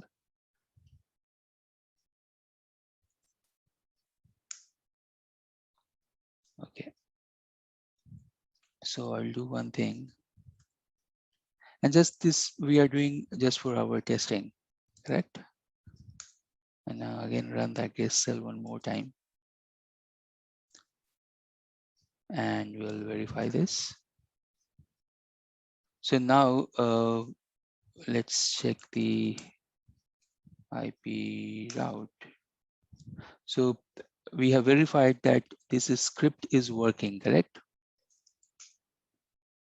And I will do this thing. I will remove this that is coming via the script, and then I'll go and add the old one. So now we have the script, means the static route there. And then we can go to VLAN 10. I'll do no shutdown and no shutdown.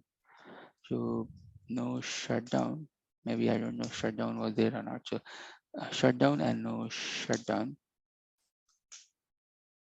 And this should go and configure 1.65, correct?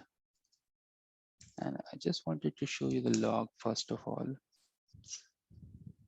Okay, it's down. And then show run section IP route. Still I can see the older route is there, and with this particular EM, so there's problem with the EM script which is not triggering this particular line of configuration due to we are not using the correct EM. So let me show you that where we are wrong. I'm using the applet called interface down. I should not use that. That's the only problem I can see here in this. Never mind, we can go here and we can create new applet. And this time I'll go and use the line protocol up and down. It's the name.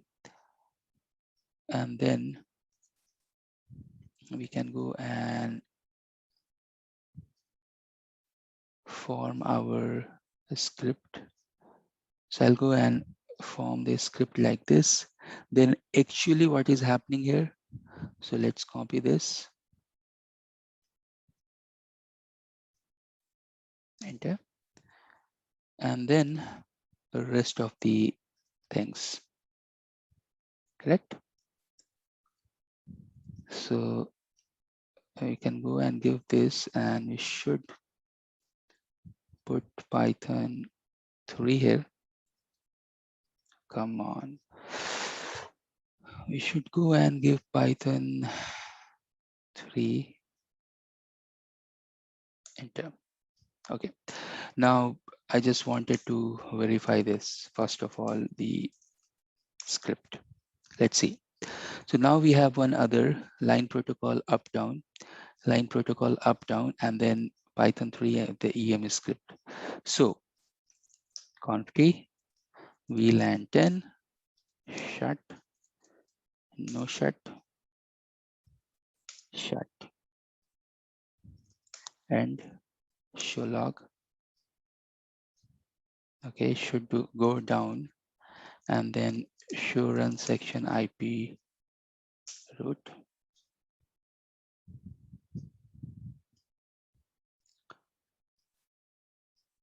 Still I can see that old route is here. Just done a small change here. So let me quickly show you the log message. While I'm doing the shut no shut, I'm getting one syslog message. That syslog message is telling me that IL power, entry removal, etc. This is the syslog message I'm getting. Now here I have done a small change in the event. So if you see the event here, you can see that I have given the applet name like this. You can give any name. And then this is the syslog, and then this particular Python script will get triggered. Correct. So now everything is right. So you can see that steps involved there. You have to go and verify, test everything, and then it should work. Correct. Now, let me see that what the static route we have at the moment, because I have run it earlier. So this is the final one. I should not have this. So I can go here and first of all, let me go and remove this. So quickly I can go here and I can remove this route. And then I should go and add the older route, that is, I think, 1.1. So 1090.1.1, simply one here. Okay, great. And check this, the IP route. And then we'll go and do the trigger for the script. So gig 102, shut, no shut, shut, no shut. And again, we'll go and check the route. And once you go and check, it should be 1.65 in the last. See, so there is change in the route. That means that our script, our EEM script, our guest cell, inside guest cell, the Python script, everything is working properly. So once it will go and detect this particular message, then it will go and change the route. Great. So this is the way that we can check the integration of EEM with the Python, and behind the scene that the guest cell is running.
So there is huge demand and a scope for automation, and I'm seeing that in USA as well.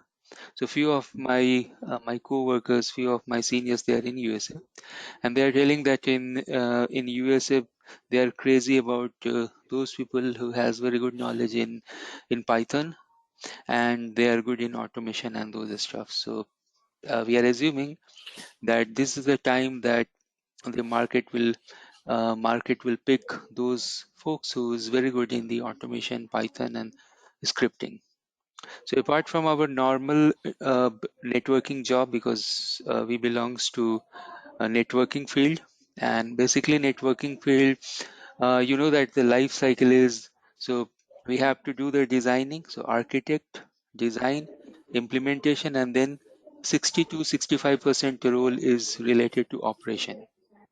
So major portion, like it's a big part in operation that is going to be reduced with help of automation. We'll check that. So that's the reason we know that if you see any of the new networking stuffs like SDN related stuff, either SD-WAN or DNA or ACI or any type of SDN solution, it is mentioned there as a key point that okay, operational cost will get reduced. So everywhere we are hearing this, that after doing the deployment of SD-WAN, the overall operational cost will get reduced. Now the question here is that how this operational cost will get reduced. You have any idea? Uh, Always people are telling that OPEX, the fancy term is OPEX, will get reduced. How? How in the sense like we can make the system centralized so that Mhm. So OPEX, operational like expense, will get decreased. Yeah. The system centralized and those things, it is already there. You know, how this operational cost will get reduced. What is happening in operation, there is bulk of task that is repetitive. That means that someone has to do the same thing every day. Now, if we are doing the same thing every day, or if someone is doing the same repetitive task every day, so that means that some human resource that is going to be used to do the same thing every time. Now, I will show you later on, there is one curve related to automation versus manual, and the automation curve is like this. So, to do the designing for this script and do the planning for this script, it is taking some effort. But once you create your automation script, next time it is going to be very smooth and it's very bottom in the bottom. Although the human type of solution, it is always like it is going in the flat line. So what does it mean? So let me change the color so I can draw here. And there are some famous things related to this. So if I can change the color here, let me go to the green. So humans, things will go like this always. It will not it will decrease, but if number of devices are there, so this can be increased. So suppose if a company is expanding their infra and the network infrastructure, IT infrastructure, so the effort will increase. Rather than in other hand, you will see that if you have the automation script, it will go decrease. So now, how? What we can do in automation is that whatever repetitive task is there, you can create a script for that. So instead of some human is doing those things manually, the script will do that work. But that's not the end of the automation or networking automation. Nowadays, there are so many other cool stuffs as well. So there are so many chat bot or botnet, etc. Means some chat window will come. If you do some wish inside that chat, the automation will kick off. So those type of stuffs are there in the market at the moment, and we can discuss we can discuss about those things as well, but mostly we are going to focus about our SD-WAN stuff. Now, this is very important and you should understand this particular life cycle. So we know that we are in one of the transformation phase where for WAN, for LAN, for data center, we have SDN product. We know about those SDN product. That is one of the phase. Suppose phase 1. Now what is phase 2? Phase 2,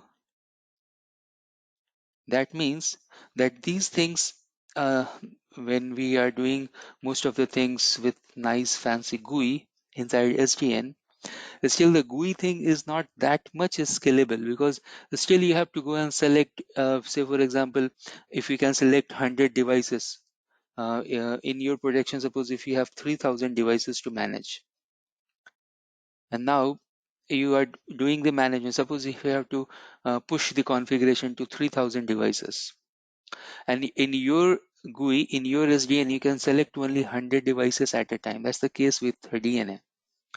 Now that means you have to select 100 devices, and then you have to do that selection 300 times, and then you have to do the push of your template 300 times to those devices. That means you are pushing the configuration to 3000 devices. Now again, if you open the GUI, there may be latency. You are connecting with VPN. It may be slow, so maybe it will take some uh, 5 to 6 hours. Still you have to select those things, and those things, human error may come, so those problems are still there. Now if you do this with the automation and a script like we are doing, it is taking 1 to 2 hours. Now remember one thing, now we are going to learn about some of the standard type of automation uh, that will not include Python. So we know that we are going to do the automation with Python, but that will not include Python with any type of NetMiko, Paramiko, NCC client, those type of stuffs. These type of methods where your script, with help of some connectors, some open connectors, they can log into the devices one by one, and they can push the configuration, or they can push some sort of get type of or show type of commands. We are not going to do that because it's still the time lag in bit here. It's almost same that you are doing by the CLI itself. You are logging to the devices and you're running the configuration with CLI. So this stuff is not scalable. It is time consuming, or maybe if your connection will break again, you have to start from zero, or you don't know that up to which point you have done the configuration, and then from where you have to start. So still, even if you're running such type of a script, there are chances that you miss some of the devices, or it will get break, or there may be chance that you have to watch that entire operation. So although you have run the script, but you have to check that it is running or not, it is failing, how much the success, and etc etc. On other hand, if you do the Python, so let me clean this stuffs. I can clean and I can write. Now on the other hand, what we are going to do here is that we are going to use inbuilt APIs, and that's the next phase we have. So we are going to use the Python, or maybe Ansible or Go or any type of language with the API. So the next phase is that we are not going to use Python with old methods, but we are going to use the Python with application programming interface, APIs. Okay, APIs, they are fast and they are working in milliseconds. So suppose if you have to push the configuration to 3000 devices, maybe it will take 30 minutes or 1 hour. It depends again how your DNA and how far your DNA with the endpoints or the networking devices. Okay, so whole idea here is to develop the automation for SDN product. Whatever SDN product you have, remember, if you learn this API at at the rate of maybe Cisco, at the rate of maybe SD-WAN, the same rule apply for ACI, the same rule apply for Epic EM, same rule apply for UCS, same rule is going to apply for any of the product who can understand the APIs. They are almost the same. So now if you go and check the API for, so for example, Epic EM, and if you go and check the APIs for SD-WAN, if you go and check the API for DNAC, they are same. So these two are at least 100% same. But SD-WAN again, you may have different operation in SD-WAN. So you may have the VS devices, CS devices, you may have certificate management, you may have other things. So for all those other tasks, you have small or maybe big APIs and who can work on behalf of you.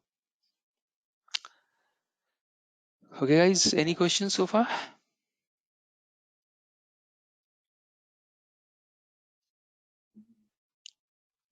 No. Yeah, no, Rakesh. Good. Thank you. And Sure. Sam, you have any doubt? yes, so you said there are some of the tasks that we can we get a list of all the tasks that we can use this automation to work on with the SD-WAN?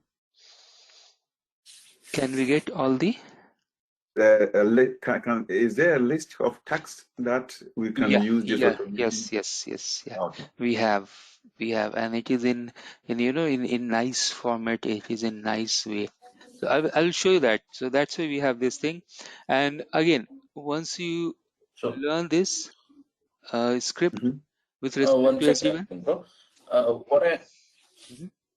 What I understand from Shyam, what he was asking is like a list of List of APIs tasks, yeah. where List of APIs what is are asking. Yeah. okay. So I will show later on. Okay. Yeah. Fine. Yeah. So list of tasks, what are the thing we can achieve with API? And that's why you can see here, first of all, what are the APIs? I will show you that. And then I have in day one, we have one thing here, one objective is use cases. So what are the things that you can achieve? And I will tell you some of the use cases which is almost impossible with the normal day-to-day activity. I'll tell you that, and you can work on those things because those are very much close to the production, and I will tell you that how you can achieve those things. Okay, so I'll come to the use case maybe after 15 minutes. Okay, all right. So yeah, so you have different type of API. So you can think now your API as your new tool to do everything inside the network infrastructure. So I have few slides. Let me go through the slides first, and then I will come to the use cases. And nowadays, actually presently I'm working to develop the use cases and the scenarios for my companies, and I will tell you some of the use cases are amazing. Even we can't think those things with normal network activities. It's like impossible that you can do those things with a normal day-to-day operation. Okay, all right, so let's quickly open the slide deck, and I have few slides related to API, and I'm going to share you the link related to the slides, code, tools, everything you will get. All right, so these are the old slides. Just for the reference, I'm going to walk you through these slides just to understand, just to begin with what is the API and how they are working and their utility. They're going to use the method called RESTful API. Now again, I'm not assuming that you are very good in Python or any type of language, and the goal of this particular class is this, that after this class, whatever classes we have after that, you should do each and every task related to, at least at this point of time, SD-WAN, because obviously I'm going to focus upon the SD-WAN. Now what type of Python learning you need, I will let you know, and I'm going to share you the code as well. I will explain you about the code as well, and I have my blog as well. I will share you the link of my blog where you will get the kickoff start. You can start from there. You can read those block anytime you can go through those block steps, the coding, how to get the lab, everything there in the blog. I will share you the link. All right, so now to make things very easy, I'm going to list something here. So we have our script that is nothing but we are going to use Python, maybe Python for automation. Okay, then we are going to use the method called API. With API, we are going to achieve the task. So this is the programming language that we are going to use, and API is something that is you can think API as you're browsing the website. It's like that, browsing the website. So you have some address, some URL, and then you have some task. So like that, the APIs are working. We'll see that. And then what type of use cases or what type of task we are going to achieve. Okay, so these are the things that we have to achieve, we have to work on together. So the method here is the RESTful API, and this is just a method. I'm not going in very detail about the RESTful API and the call and the procedures because that's not required. So the overall the architecture, you can see that you have your end devices. Now, if you have n number of end devices, it's very difficult to log into individual devices and check the things. So what you can do, that you can use the RESTful API mechanism, and here you can see either you can use some GUI, custom portal, etc. But the best thing here is to integrate them with some of the programming language like Python, Go, Ansible, etc. We are going to focus on Python because anyways Python is serving all the purpose. Remember, you don't need to develop a 2000 line code or 3000 line code like a programmer. But if you learn that with Python, how you can integrate API with the Python, and then how you can complete the task, and that's it. That's the goal achieved. Okay, so only these things we have to focus on. So with API, what are the things we can do? With Python, how we are going to do, and with the task list or use cases, what are the things we are going to achieve. That's the three parameters we have. All right, so if you see here in the diagram, you have your management SDN platform. That's your vManage network management system or servers. With that, you can manage the endpoints, and the tool that we are going to use is the Python or Go. You can check Go as well. That's very easy, like Python. Python, still you have to learn about different things like the variables, strings, integer, those stuffs. But again, those stuffs are still very easy. It's very much like human readable. You can create the logic. So if you are studying Python, if you know, that's well and good. Otherwise, at least you should know if else condition. You should know the for and while loop and the conditions like this. And then if you can understand the string type or dictionary or some of the integer or float, that's it. In API and the networking integration, we need to know this much only. And obviously how to do the printing, how to do the slicing, how to print these things in a tabular format. So tabulate is the format, and the CSV. So those things you can do. You can suppose if you have to print the device list, then you can print the device list with their serial number, with their UUID, with their chassis number, etc. And you can generate in tabulate form or table format, or you can generate the Excel sheet. So those things we need to understand. And one last thing is the file operation. File operation means that you may create one folder and you can save those reports inside that file, or you may read from that file all the IP or host name, and then you can use those inputs somewhere in the program logic. Okay, so file operation you have to check.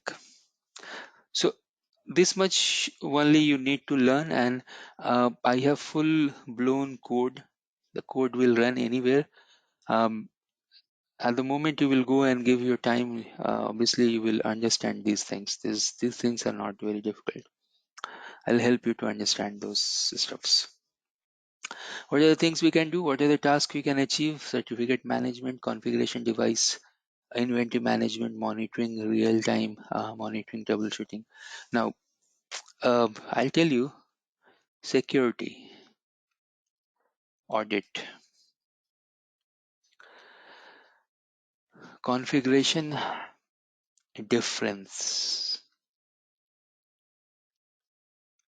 management, obviously certificate management, but you can generate n number of different type of reports as well. I'll give you some real life example uh, that you can check. So for example, um, if you have again I'll fix the number as a 3000. So if you have 3000 devices, for example, and if you have 10 different regions and you have 3000 devices, now in your company, if you have baseline, everyone has the baseline configuration, like a standard configuration. Now in your company, if you have baseline configuration, and that baseline configuration you want to compare with 3000 devices. Now these devices, they are using the same global standard configuration or not, you can do it. Correct? That's the one use case. The other use case, different type of report. So user log, user activity, who has done what type of changes, etc., etc. You can go and print in the CSV format or in the table format. You can do it. Correct? Or other example I'll give you, again you have 3000 devices and all of a sudden you have to push some patches, some 10 lines to all 3000 devices. How you will do? It's impossible with the CL. I think that you log into means it is achievable, but it will take too much of time and the operational resources. So someone has to log into 3000 devices and copy paste the 10 lines. How much time it will take? Even if you write the Python script and if you use netmiko, paramiko, still it will take time. But if you do these things with the API, it will be like this: within 30 minutes, 20 minutes, job done. And the accuracy will be 100%. Now, once you have done this job via the Python, obviously you need the log. So what's the time stamp, how, at what time it happened, etc., etc. Correct? So these are just a few use case. Now I told you that I'm going to give you a big use case and a use case that everyone is loving. This is a security audit. What's the use case?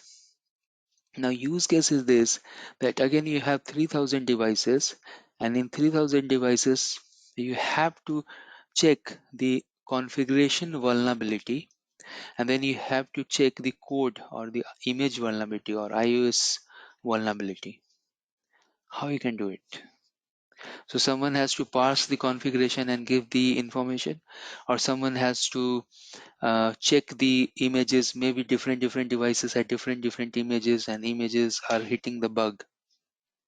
Those things are again achievable. You have to manage different type of a spreadsheet, Excel sheets. Oh, so this location has this spreadsheet, manages, track it. Or you can do it with the APIs script and programming within maybe 1 hour. Again, when you are developing the script, it is taking time to develop the script.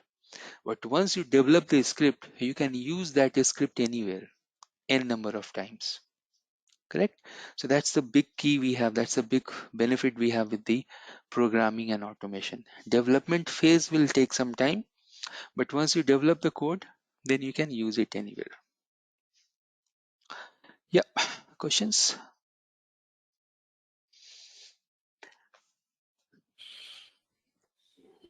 No, okay. Yeah, good. Okay, sure. Yeah, also good. Thank you, Sam. Okay, so yeah, so far we are just talking. I'll go through 4 more slides and I'll show you some lab, and then I'll come back to the agenda for today's session. REST API, these four methods, so get, put, post, delete. Although there are more methods, but these are the main four we can work. So get is nothing like show command. Put means that you can update the object. Delete means you are deleting the object. And post means you are putting the payload, means you are doing some sort of configuration. Okay, so get is related to show command. Put is related to update, some update. So ACL you have 10 lines and then you are adding one line. So you are not creating new object, but you are doing some sort of update. Post means that you are creating the new object from scratch, and obviously delete means delete. So these are the four very important methods. Those methods are basically related to API and the calls, and those are true with the networking devices as well, because we are going to utilize the APIs. Great. Again, you'll come to know about the things how we can do inside the APIs. I will go and cover these things. But before moving further, I just wanted to show you some hands-on things. So let's do a little bit of lab. So if you go to day one, you can see here that we have to learn understand about the SD-WAN introduction. And then I have mentioned about the Postman. So have you worked on Postman? You know what is Postman? Not in depth. Okay. Yeah, Ritesh, not in depth, but okay. We we have touched on that, but not in depth. Okay, great. So what is happening here is that Postman is a tool from where you can run execute the API and you can see the result. But the Postman tool that we have is just for the beginners. That means you can check certain APIs, you can go there, you can check the APIs, you can get the idea. But what you want, that you want to increase your skills and then you want to reach to the Python scripting. So whatever things that you can do from Postman, it's very easy to do via the Python script, because again you are integrating API with the Python and you're getting or you're gripping those information. But again, Postman is good first step. You can go install the Postman. I am going to share you the APIs. You can run those APIs and you can check the information. Correct? So how you can go and install the Postman? It's very easy. Just search Postman. You will get that software, maybe some 3 or 4 MB software. Once you install the Postman, it will look like this. Okay, and here you can see that I have so many things, APIs and all. I'll explain all these things. So you can see that Postman will look like this. So what is exactly this is doing? Let me go and close my APIs calls that I have. You can see the overall dashboard here. On top you have the new thing. You can import, you can do the runner command, you can set the variables. Actually this is nice just to look the basic information. So it is good. Sometimes when we are writing the code, when we are developing the code, so what we are doing, we are going and we want to know what this API is doing. So just to get the quick information, we are running those things inside the Postman, but it's not that you can run those things in Postman. You can run those things inside SD-WAN Swagger, inside DNA API tool. You don't need Postman to run any type of thing, but still it is good and friendly. Okay, so you can see the Postman. If you install, you will get this type of workplace, this type of dashboard. Okay, now once you get this type of dashboard, then what you can do, I'm going to share you some of the folders. Here you can see that I have SD-WAN, Epic, Lab, UCS directory, director actually, and network programmability basics. These folders are there. Now let me delete any of the folder. I'll go and I can delete this. So I can show you that how I can import the folders and I can run the SD-WAN related stuffs. So first of all, what you can do, you can go and import. You have the import key, and then you have the folder option, you have the link, you have the raw text code repository. But because I have folder related to SD-WAN, I can go and choose the folder, and then you can see that I have SD-WAN environment, I have SD-WAN code 2.1. I can import. Now when I have done the import, you can see that there are two things. One was related to the environment variable and one was related to the code. So what does it mean? If I go and expand this folder, you can see inside this folder I have 4 folders: authentication, SD-WAN fabric, SD-WAN device template, SD-WAN device policy. Correct? Now let me show you these things one by one. So if I go to the authentication, again you can see that we have the post method and we have the get method. Correct? So post means that you are creating new object. Get means you are running some sort of show command. So here you can see that let me go and open here. Let me create some space. So if I go and check the authentication API, you can see what it is, the format of this. If you see this format closely, Let me ask one question. yeah, sure. Yeah. Can you just go back that Postman slide? Yep. Yeah. In this you have uploaded one folder, right? SD-WAN folder from the from your laptop, I think, from Yep. somewhere in your laptop, right? Local system. Yep. So that folder you have created, how it is like? Is there any kind of lab kind of setup where we have all the SD-WAN devices, everything, and you have uploaded? Yep. That's a good question. There is a link. There is different places that from where you can get those APIs and you can call. So either you can use local folder to import, or you can point this to the GitHub. From GitHub also you can go and get those links. So I'm going to share those information today. Okay. Fine, Doctor. Yeah, thank you. Thank you. Okay. So Sam, before we'll go move, you have any question? No, I'm okay. All right, thank you. So let's go here and see. Now you can see only one line. This line is, let's try to understand this complete line. This is only one line, but it's very interesting line here.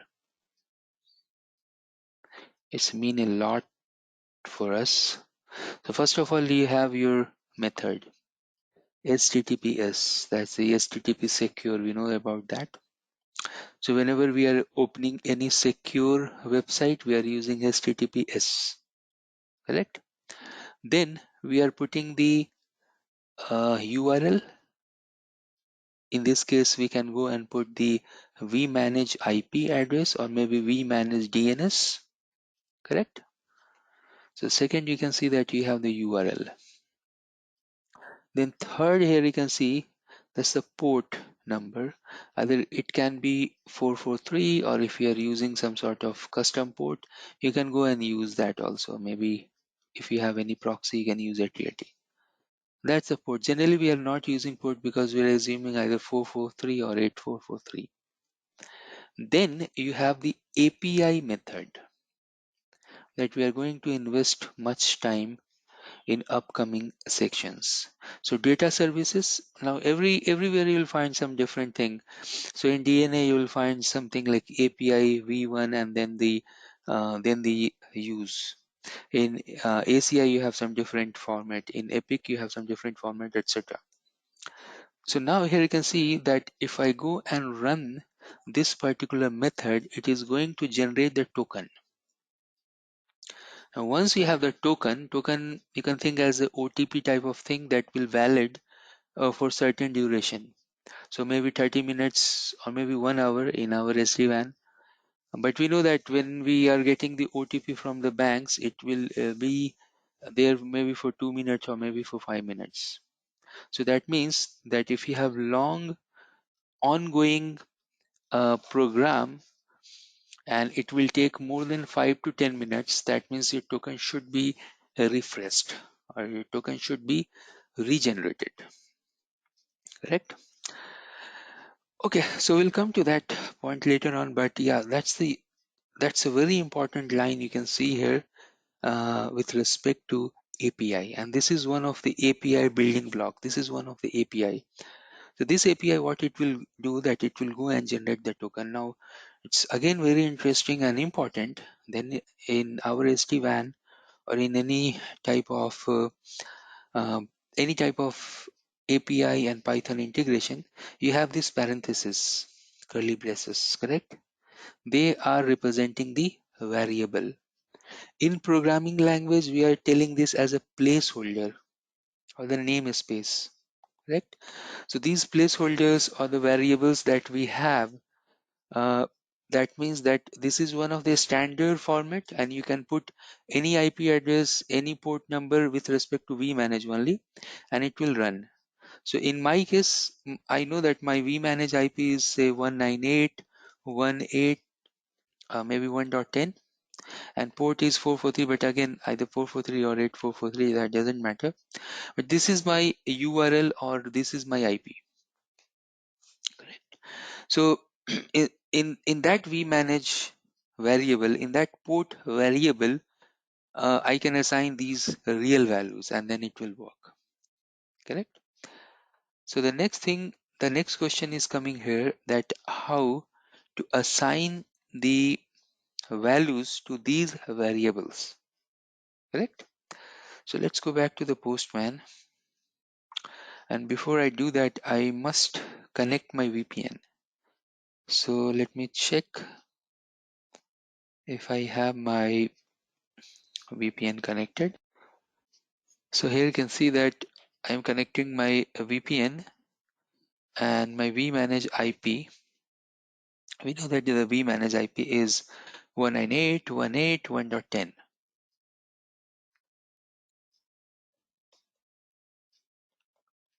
Correct. This IP I'm going to use as a value inside the variable. So let's go and do that. I'll open my Postman, and once you are inside the Postman, you can see your right hand side on top. You can see a small eye here, and here you can see this manage the environment, this button. If you go and click there, you can see these many different variables for different folders are defined, but I am very much interested about Cisco SD-WAN environment. I can go and click there. Again, it's important to see the path. I'll redo it. You can go and click there. You can just click one time here and you can see the values. If these values are not set, so vmanage IP is 198.168.1.10. The username is admin, password is admin. There is no token because I'm going to create the token. I can update and click here. Now on top you can see I have the drop down menu where I can go and select different type of variables. Correct? So now you can see that you have this, and you can click send. I can see the API is running, and if you get this status code as 200, that means it's successful.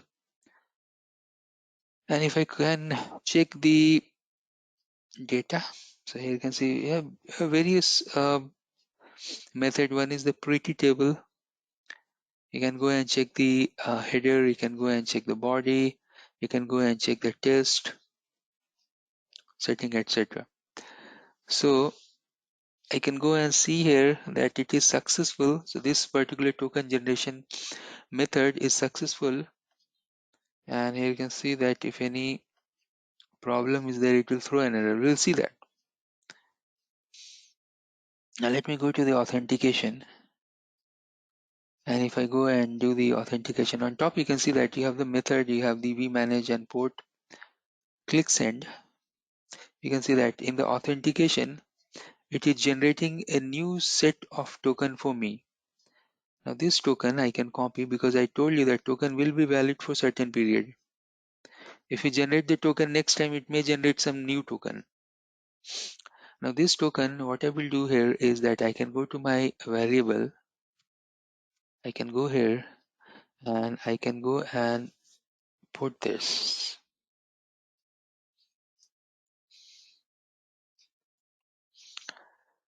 Okay, so you can see that I am putting the token, update it, close this.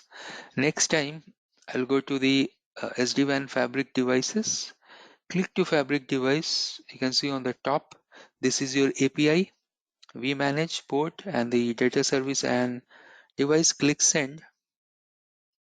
You can see the error. It is generating the error here because maybe we'll see that what error it is generating, and then we'll fix it. Now, before I go to error, is it okay? You're able to understand these things? Yeah, Ratnesh. Okay. Again, I'll encourage you to download the Postman, and I'm going to send you the link as well from where you get this folder. So you can do the lab. I'm after this class, and again you can watch the recording as well if you have any issue. All right, so let's go back here, and you can see that you can go to the view console, and then it will tell that, oh, see, you have some issue. And what's the issue? It is taking the token having some issue. Now, if you are doing some core programming, you'll see that basic and this is actually the password in some other codec format. And generally we are putting we should not put the password in our program. We should use some sort of different type of codec. But yeah, it has some issue related to token, and that's why it is failing. You can keep going on these logs and you can see that what's the issue. It will tell you that why it is failing, where it is failing. So we have some issue related to token. So let's try to fix the authentication and token. Okay, and then we'll move on. So now if I go to the authentication, and again let me quickly go back to the variable. You can see here that the initial value and the current value, and I think there is some problem. So let me quickly see here. So you can see the token here. This is okay. I can scroll down, and if I go here and if I check some header is there.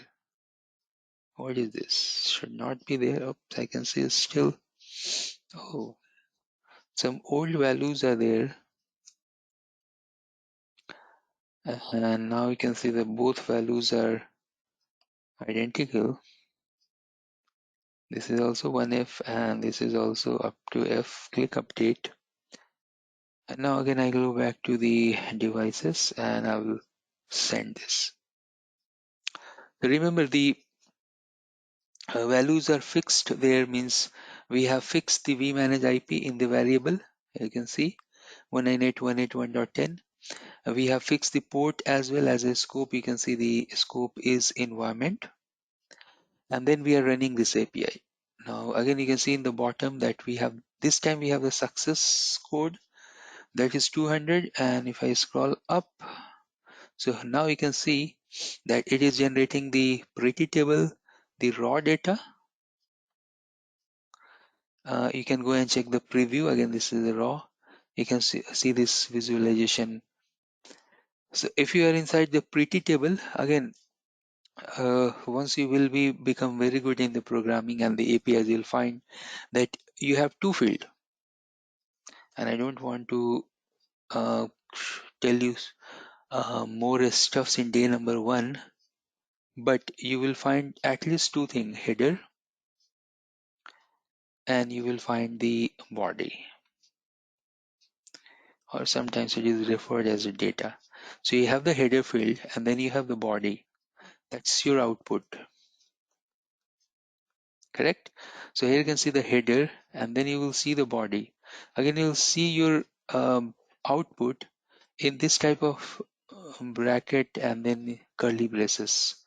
Or maybe your output is like so many curly braces inside the box. So we'll see that the JSON format and other format, we'll discuss about that later on. So in day one, I don't want to bombard with all the new things, but we'll come to know. So now if I scroll down here, or if I copy this and if I go to the notepad, and clearly you can see that we have the data now. So we have the data. First of all, you can see that you have the header field. And if I scroll the header field, you can see in our vManage lab, you know that you have the vManage IP, and you can see the system IP and other stuffs. 12, 12, 12, some vSmarts are there, vBonds are there, etc. But we are getting the list of the devices. Whatever devices we have in the lab network, you have less devices. So you're getting the list number of things. Now, one thing I want to tell you here, that the information that you are getting like this, you can note here again. I'm recording this video. You can go back in the recording and you can watch this. Remember this. This is one of the JSON format. You're starting with this bracket, and then you have curly braces inside that. So this is some sort of payload, and this is the format. Now this curly braces is again, this is starting and stopping, etc. Now these fields that you are seeing here, you can grep these fields inside the program. So suppose if you have to generate one report where you want only device ID, reachability, and time zone. You don't need all these 200 lines. You need only 3 lines. You can take only those 3 lines and print it. Correct? So that's the power we have with the automation and the programming. But in device ID, I think we have IP address, right? So for the same kind of lines, you should have 300 times. Device ID, this is for one device. This is for vManage, like that. If I go here, you can see the device ID for vSmart is different. And then, Okay. If you have, yeah. is those lines equal to number of devices? Okay. Yeah, means one object we can see. So this is one of the output. Yeah. For one device, like that. Yeah, for one device. Yeah. Per Correct, device. Yeah. Got it. All right. Okay, so likewise, you can go and check the device status. So device and monitoring, you can see the API. Now it's very much like human understandable. So what this API will do, it will tell you the device and their status. So if you go and run this, again, you can get the output. You can check the output here itself, or if you want, you can copy to the notepad and then you can read it. So it is telling the vManage, vBond, good amount of information. See, we are very much interested from here, the data. Leave that header. We are not very much interested about the header. This is the response from the data. So it is telling the device model, the device IP, the ID, the vManage, the status, the site ID, those informations we are getting.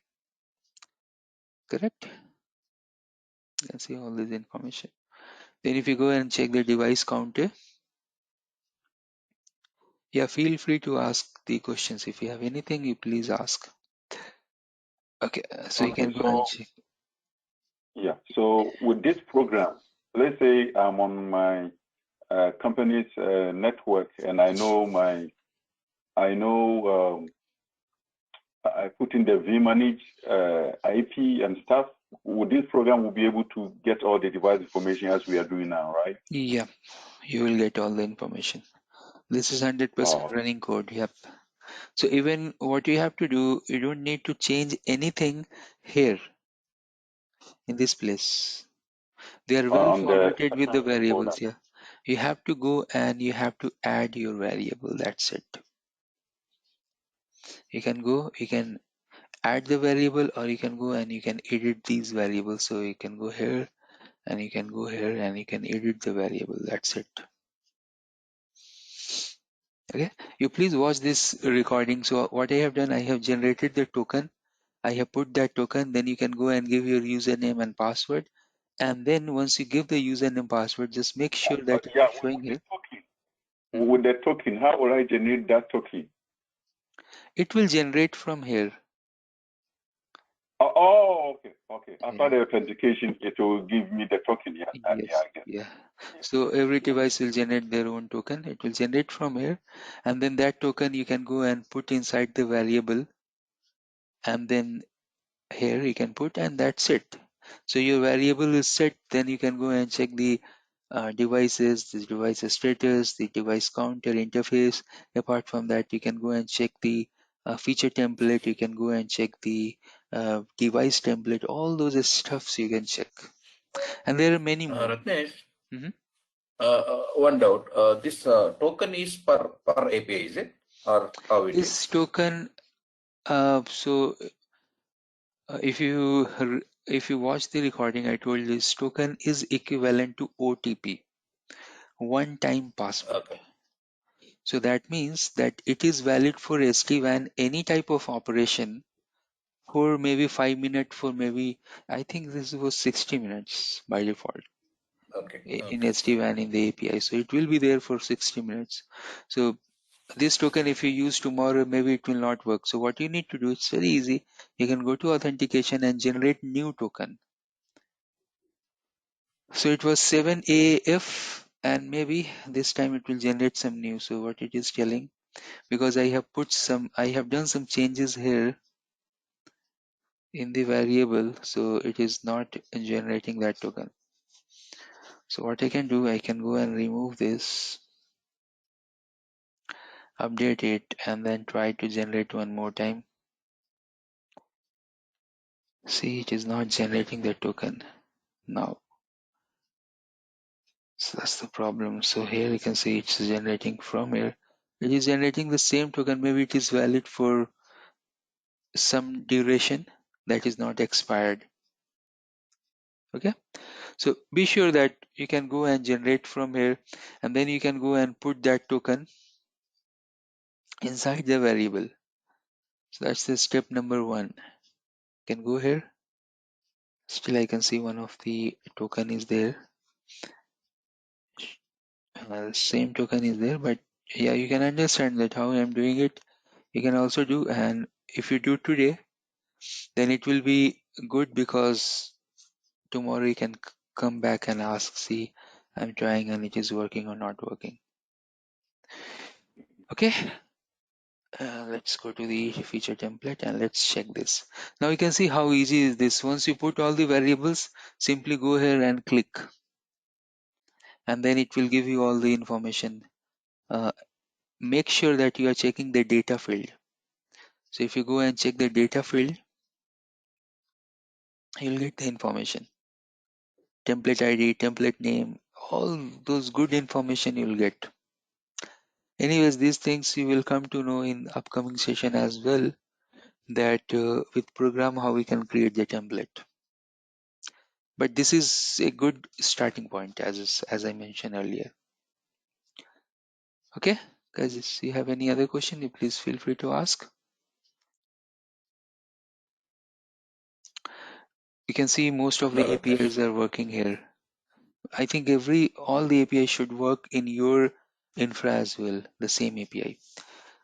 Okay, so by the end of this session, I will share you the link from where you can get these folders and the notes where I have put in.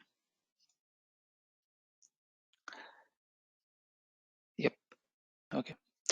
So now you can see the Postmans are also powerful. The only problem we have with the Postman is that you will not get the result or report in the format you are looking for. So such example, that if I want to get these information as a Excel sheet, or maybe as a text, or maybe as a maybe PDF format, or maybe any of the table format. So those things are not there, but yeah, obviously we can do with the programming like Python or any other script language. Great. So let's continue and let's see the slide deck. Let me go back to the slide deck. Here you can see that we have the REST method and the library. Here you can see that if you want to learn more about the API document, I'm going to serve this API document, and Sam has asked one question that where we can find those things. So let me quickly log into the vManage, and I can show you that you can go there and you can check the task. So what you need to do, first of all, log into the vManage, and then you have to go and check the API documents. So I'm logging in to the vManage with the credential. And once we are inside the vManage, then we can go and check the API doc. So next time I can go here and check the API doc.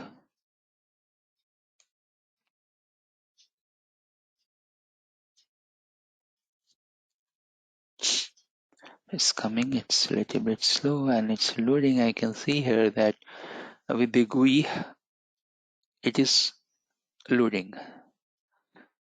Sometimes if you have slow internet or slow VPN connectivity, you'll find it's very difficult to manage things from the GUI itself, because it has to load and then it has to, take the instructions.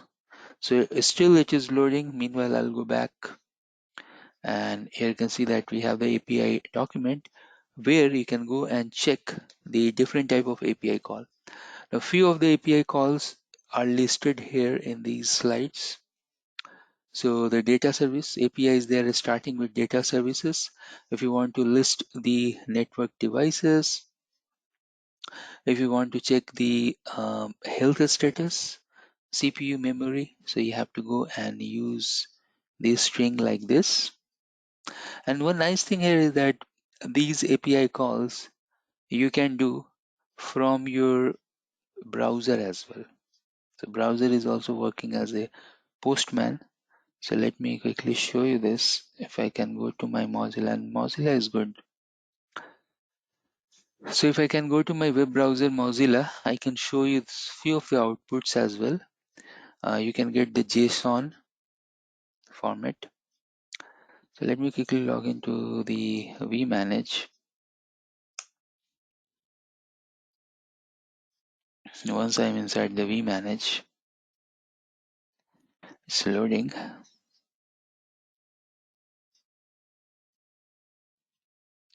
Then I can go and construct the API, and you can see the results there as well. So what is my API? My API is this. What I need to add here is the URL. So 198.168.1.10, and then the data service, device, hardware, and device ID. It is asking for any of the system IP. So one of the devices is 10.1.0.1. This is in data center 1, VH1. And now here you can see the result. I want to print the data field. So once you are printing the data field, you can see that we are getting the environment things related to DC1 VH1. So it is telling that hardware class, hardware item, because this device is virtual, so you're not getting power slots and other status. Now what you can do, you can go and check the other ID. You can go and check number 2, and for number 2 here you can see. Then you can go and check any of the branch device. So I have one 10.3.0.1. That's the CH we have in the branch. And there is no information for that branch device. Then I can go and check 10.3.0.2. Let's see. So there is no data available for that. Maybe that device is down or some other status. But you can see that the API calls you can do from your web browsers as well. Now you may think that then what is the use of this Postman? Postman is advanced version for, or advanced thing for do the API queries. You have so many different options. So if you go here and check the method, You can see get, post, put, patch, delete, copy, hit. There are good amount of options are there, and not only the good amount of options, but it is going to give you the other formats, other methods as well. Like if you want to do some configuration, if you want to update, get, simply go here and click post, and then you will get different options here, like header format and other query formats, etc. Okay, but at least the get things you can quickly check from your from your Mozilla browser as well. Now we are inside the device. I can go and show you the API docs. So let me log into the API document.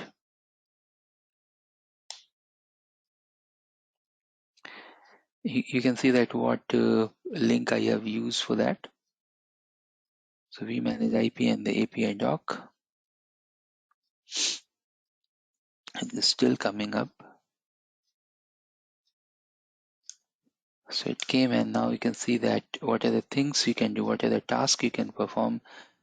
For those things and tasks, you have these APIs. So capacity, you can go and check the capacity. Capacity use, max devices allowed, total vManage is like that. You can go and click try it out. And here you can see the result now. Response code is 403. That's not good. So it is telling that you have some issue running with this API. And that's why when you will use proper authentication, you can use these things easily with the programming integration. Let me show you something that will work. So if I go and check the real-time monitoring, you can see the long list of configurations and all those things are there. So let me quickly go to the real-time monitoring and let me show you a few of the things. So for example, ARP. Get the ARP. The input is required, one of the device ID. It is asking about the device ID, and the description is system address. That's good. Now you can go here and click try it out, and then you can see straight away the result here. So this is your data, correct? So I have shown you actually three methods. One, you can go to the SD-WAN site and you can use this Swagger interface. This is nothing but known as a Swagger API interface. So you can use this Swagger API interface, or the same API. If you have the API, you can copy that particular API and then you can use inside the web browser. So I can go here and I can use here inside the web browser like this. The third option that we have checked first is that you can go and create your API here and then you can use it. Now suppose I have to create a new API which is not listed here. I don't want to disturb this folder, so I'll do one thing. I'll go and create new collection, new SD-WAN. So here you can see new SD-WAN, and now in this new SD-WAN I want to add something. So I want to add request. What's the request we have? This. Now this request that you are seeing here is not fully in the variable format. So what I can do here, that I can go here and I can create the variables. So you can go here and you can use the parenthesis that you have. So let me go and use the curly braces here and here. And while I'm doing this hard work, even we can go and do the copy as well. I just wanted the same name that we have in the back. So this is vManage IP. And then we can go here and we can go here. So we are just creating this as a variable. I can go and give the port. So we have the vManage, we have the port, and this device ID. We are putting the value here, but this also you can create as a variable. So it will ask you what user input you are looking for. So now you can see that inside the folder, I have one method called get. And in this get method, I have this method. But what's the variable? The variable is correct. And now if I click send, request URL is empty. So I should copy this guy here and we should put here and then click send. So now you can see that value is coming here. Now this also you can make as a variable as I told you, but again you have to feed it inside the environment variable. If I scroll a little bit up, here you can see that you have the header and you should have the data as well. If I scroll down, so let me, I don't want this header, so let me go and remove this header. Means let me minimize this header at least. So I can go here and I have minimized the header. Now you can see the data field is starting from here. The same output you can see there in the web browser as well, but you can see the output. Good amount of information we have. So we have constructed one of the API and we have put inside the inside our vManage, and you can see that how it is. Correct? So this also you can create your own custom made APIs. You can check here. So you have one Postman and where you have n number of APIs you have collected, and you can go and check the result. Okay, so this video is going to be very useful. You can watch this and you can do what operations I am doing straight away uh, from each and every places. Correct? Okay, guys, you have any follow-up Right. question? Continue. So where we are, let's go back to our slide. And the slide I'm going to share with these slides, you can see here, there are so many things. You can go and create your own APIs and you can check inside the Postman. So you can take this as a task. What you have to do, you have to go and create your own request, and then you can go and put inside the API. So again, I'll go and put this and how it is. So let me write, or better if I can copy this guy here. You can see this is your variable or something. You can add request like this, add request, and then you can go and put like I'm putting here, and then you can, oops, seems it hadn't copied, but no problem. You can go and like you can use like this. So and then give the port and give this slash, and then here put the vManage, and here you can go and put the port. Okay, and then data service, and then you should have give the system IP address that anyways if you want to make as a variable, you can go and create this also as a variable. Now this particular API is going to give you the OMP peers. So now I have one more here, and on top you can see that is related to OMP peer, and simply, so this time I will copy this, whatever we have on the top. I just wanted to copy and paste here inside the get with variables. And then we'll see that our environment variable is fitting those information or not. Okay, so since I'm not able to copy, but no problem, I'll go ahead and write one more time. So I have this and I have this. I have the vManage, and then I have the port information, and I should give slash here. So you can see that your URL, port number, data service OMP, and this also we can make as a variable, but since we haven't defined this in the environment variable, you have to define it. So first of all, go here and make this as a variable like this. So you can see it become red, and the bottom you can see it is asking about the system IP address. Now you can go here where you have your variable defined. You can go here and you can add.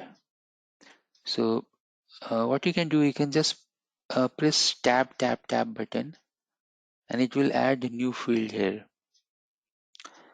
Add new variable, say what's the name, let me copy. The name is system IP address, so I can go and copy this. You can go here and you can put here system IP variable. You can see the new field has come, and 10.1.0.1 and 10.1.0.1. I can update this. So my variable is set. You can see everything is variable. I can send this. Sending the request. 10.1.0.1 is not found. Wow. OMPPS. That's correct. We manage port. Let's see the variables. So what is there? You can see that we have correct vmanage, we have the username password, we have the token, we have the system IP. That means it should work. Let me try to send one more time. Okay, it is not working, no problem. I'll do one quick thing here. And 10.1.0. It should not be like this. Let me see. Okay, so some problem related to these fields here. That's okay. Port is okay. Okay, so let's check this in the GUI, in here in the web browser. Why this is not working? It should work. And let me go back here and give the values. And that's it, 198.181.10. I can see that it is generating the value here, but it is not generating the value here. Why? You can tell me the reason, any reason? Maybe the token got expired or something? It could be a reason that also. Yeah, so we'll check this now. Let's try to check that why it is not working here. Or can we try with other system IP whether it will show or not?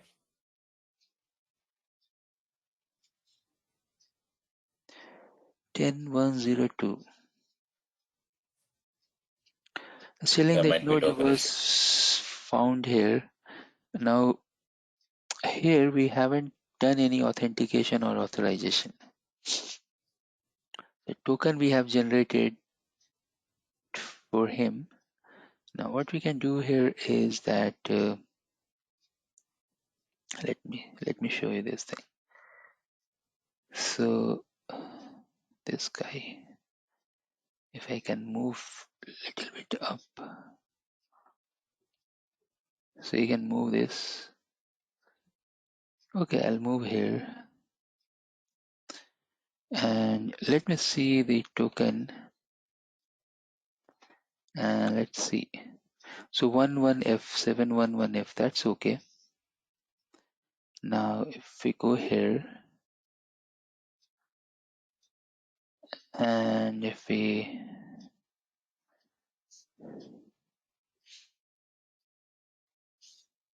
let's see, but I'll make this as a variable, so I can go and use this variable, use other variable as well. And then the data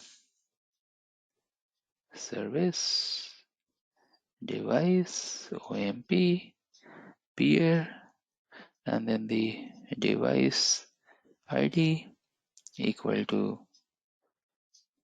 the system IP, correct?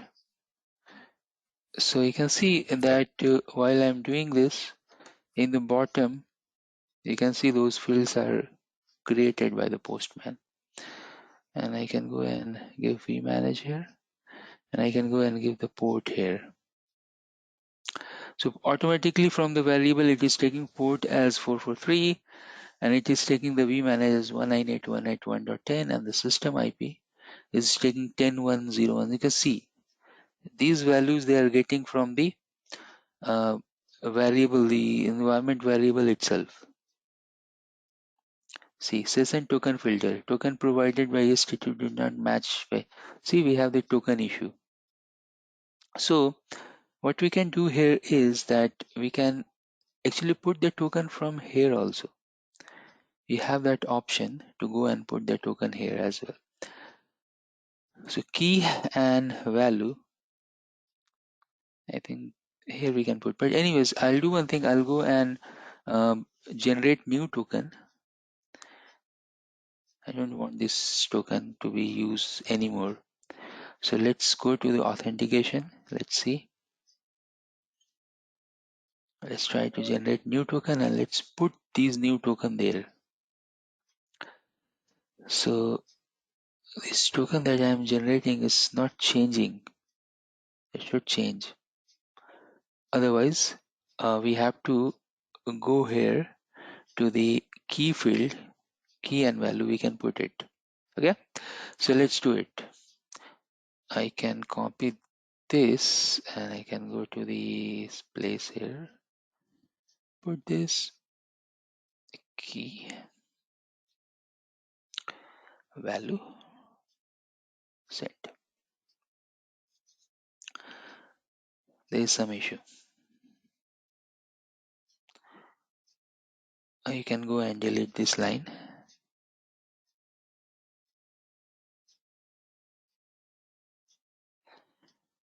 Okay, let me quickly see here that bearer token. You can see here token is this. Oops, this is different, seems. Yep, this is okay.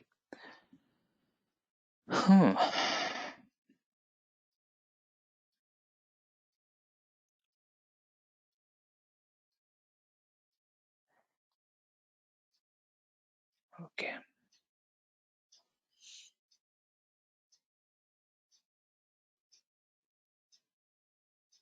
That's the problem with the Postman. It's not problem with us, this is the problem with the Postman. Okay, so let's try one more time, and as the token that we have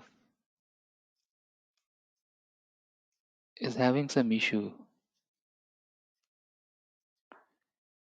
And I'm trying to update that, but it is not getting updated. Meanwhile, I'm doing the troubleshooting. You guys have any other question? Things like that URL, no? You are getting that for APIs. Mm-hmm. Those APIs you are getting from directly from vman vmanage IP/API docs. There only we will get it. Or? Yes, that's the source. From there you will get it. Yep. Okay. So we can see the link here and the API doc, and from here you will get all those links. So if I go and search with OMP, you will get so many inbuilt APIs related to OMP, and from there you will get it.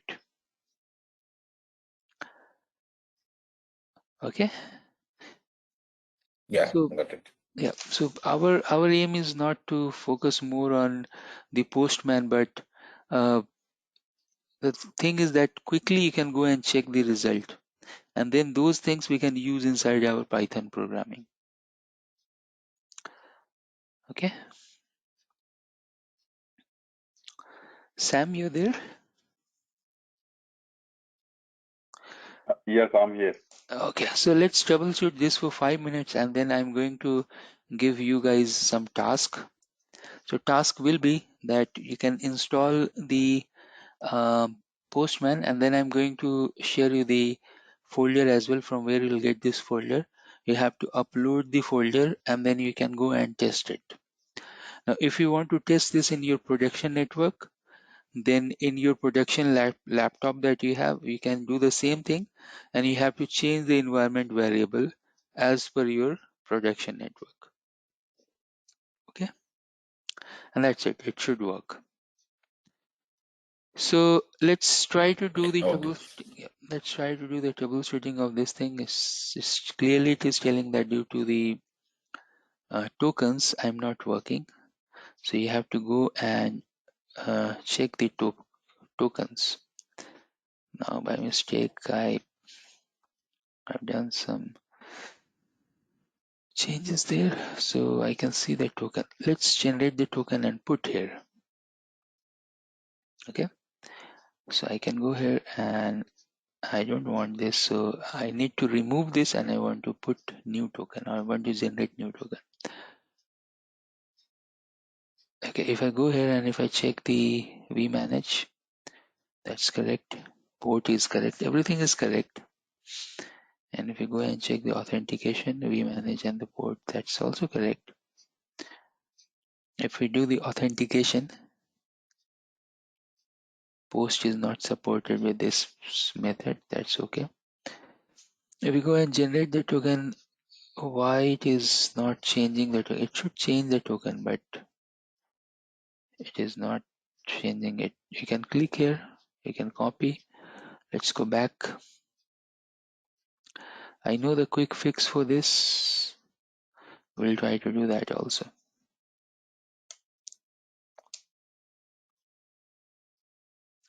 Did these things are updated? We can go here and then we can run this.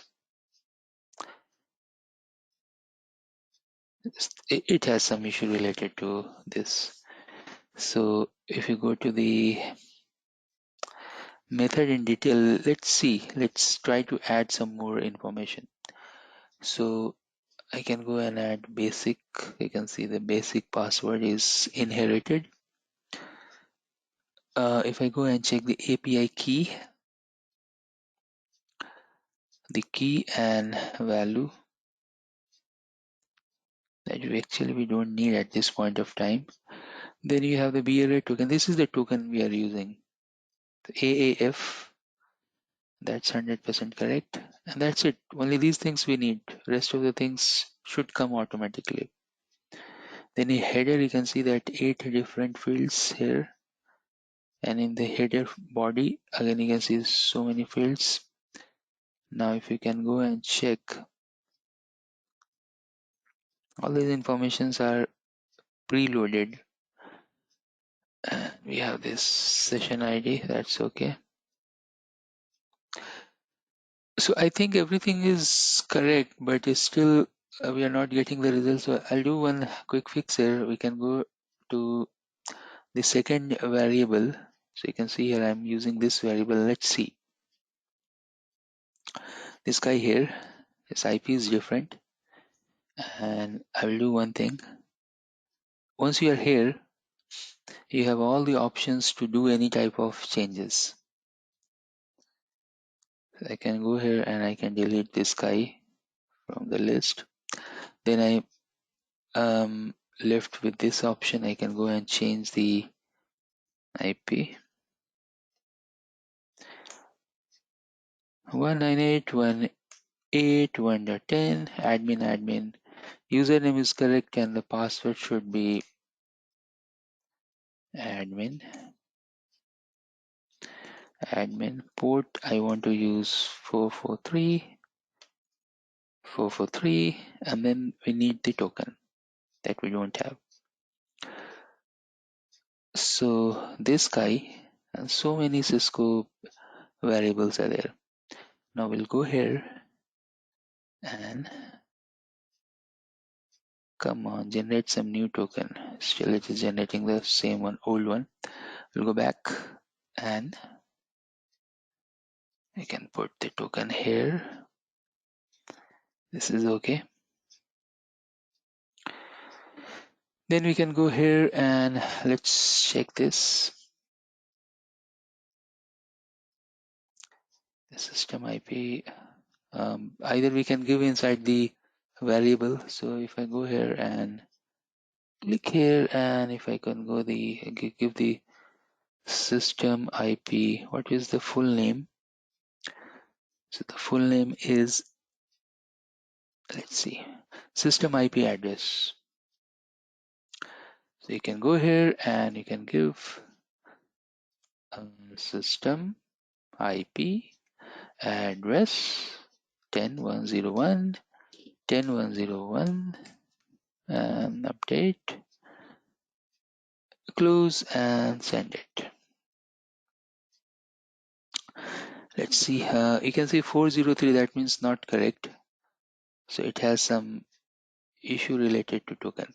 I'll check this later and I'll show you this thing probably tomorrow, that why it is generating this error. Meanwhile, if you guys have any question, please feel free to ask. All right, thanks for joining to SD-WAN class number 2. And today's session is going to be very important. After this particular session that we are going to do now, your imagination will increase. You will think more that, oh, these are the benefits we have with the integration of Python and the SD-WAN, and these are the things at least we can do. Anyways, I'm going to give you a good amount of use cases as well. Those are real enterprise level or production level use cases, and even you are going to get the scripts as well. If you do little modification in those scripts, then things will done. So those things are there, and we are going to reach up to that point. But before reaching there, we must know the basics, and we should do hands-on practice and the labs. So for hands-on practice and labs, you have to install softwares. And what are those softwares? I'm going to give you the list of those softwares. Okay, now those software are 100% free, and those are actually, it's quite amazing that you can use those software to create the code. Suppose if you have the code, you can do the modification as well in the code, etc. Okay, so let's start. Before I'll show you the actual lab, I have few slides I want to walk through in these few slides, and then in the lab section. So let me open the agenda for today's session, what we are going to learn. So today is day number 2, and we are going to do the fast review of the Python, what this programming language can do for us. Then we have to do the SD-WAN and the Python integration, and then we have to build our home lab, and then we have to perform certain tasks. So let me add one thing here, that perform few examples or perform few tasks, whatever. So we are going to do few of the baseline Python SD-WAN programming, and you will find it very interesting, and then you will never use Postman or any other tool. We are going to focus mostly upon Python and the SD-WAN API integration. That's the best way to achieve whatever things we are looking for. Okay, now there are some other programming languages as well, which is giving tough competition to Python. One of the languages is Go, but the baseline is this, that if you learn one language, other language, it will become easier to learn other language. Okay, so that's the key here. So suppose if I learn Python, if I know Python 80%, Then other programming language, by default, you know those languages at least 30 to 40%. That's the ratio. So in future, suppose if you have some new things, some new coding, some new uh, framework, then it will be easier to learn those things if we know one thing, one programming language. Okay.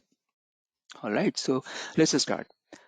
Day number 2, we are going to do the review for the Python. So let me open the slide. We have few slides related to SD-WAN programming, and then I will show you few slides related to Python as well. So we are going to start our journey. What you need to do that first of all, you need to install the Git or JIT, whatever you are telling it. So here you can see this thing is required in your laptop. I'm using Windows, but in your MacBook or any other operating system, you can go and install it. It's very easy. So what I have done, I simply searched like download zip, and I got that. Once I have that, you can see here, I have opened this in this particular cell format. Now this is very much giving me a Linux type of format. So here you can see I can do ls long list of the files. I can go and check the size and those things and other stuffs as well. So inside my Windows machine, I can use it like you can think as a Linux type of wrapper or patch. But that's not the actual use case of the Git. Git is something like we have two things. First of all, Git, and then you have the Git uh, over the website. That's the GitHub. So mostly what we are going to do here that we are going to use this software, and then we are going to copy certain codes from GitHub as well, and we'll do some modification in those code as well in future. So Git and GitHub, you please go ahead after this class when you watch the recording, you please go ahead and install Git in your laptop or MacBook. We are going to use it. I'll show you how we are going to use it in the upcoming session. All right. The next thing to understand is the API, why we need API. And then we know that APIs, they are using certain methods behind the scene. So what are those methods? The RESTful API and the remote procedure call, etc. We'll see that in this slide, in upcoming slide. Then we have to understand about the Python. Now, I'm assuming that you know a little bit of coding, you know a little bit of Python. If you don't, suppose if you are not knowing that, still it is good. If you don't know a Python language, if you know only one thing, that's the logic, and everyone knows logic. So uh, if you know logic, if you don't know the syntax or semantics, etc. Suppose I'm good in Cisco devices, I don't know Juniper, Arista, Avaya, etc. Same thing they will also do. Same thing, you can configure OSPF there, you can configure BGP there. You know how to configure it in Cisco platform. You don't know how to configure it there. But the main thing here, the key here is that we know the logic how OSPF is working. We know the logic how BGP is working, and that's the key here.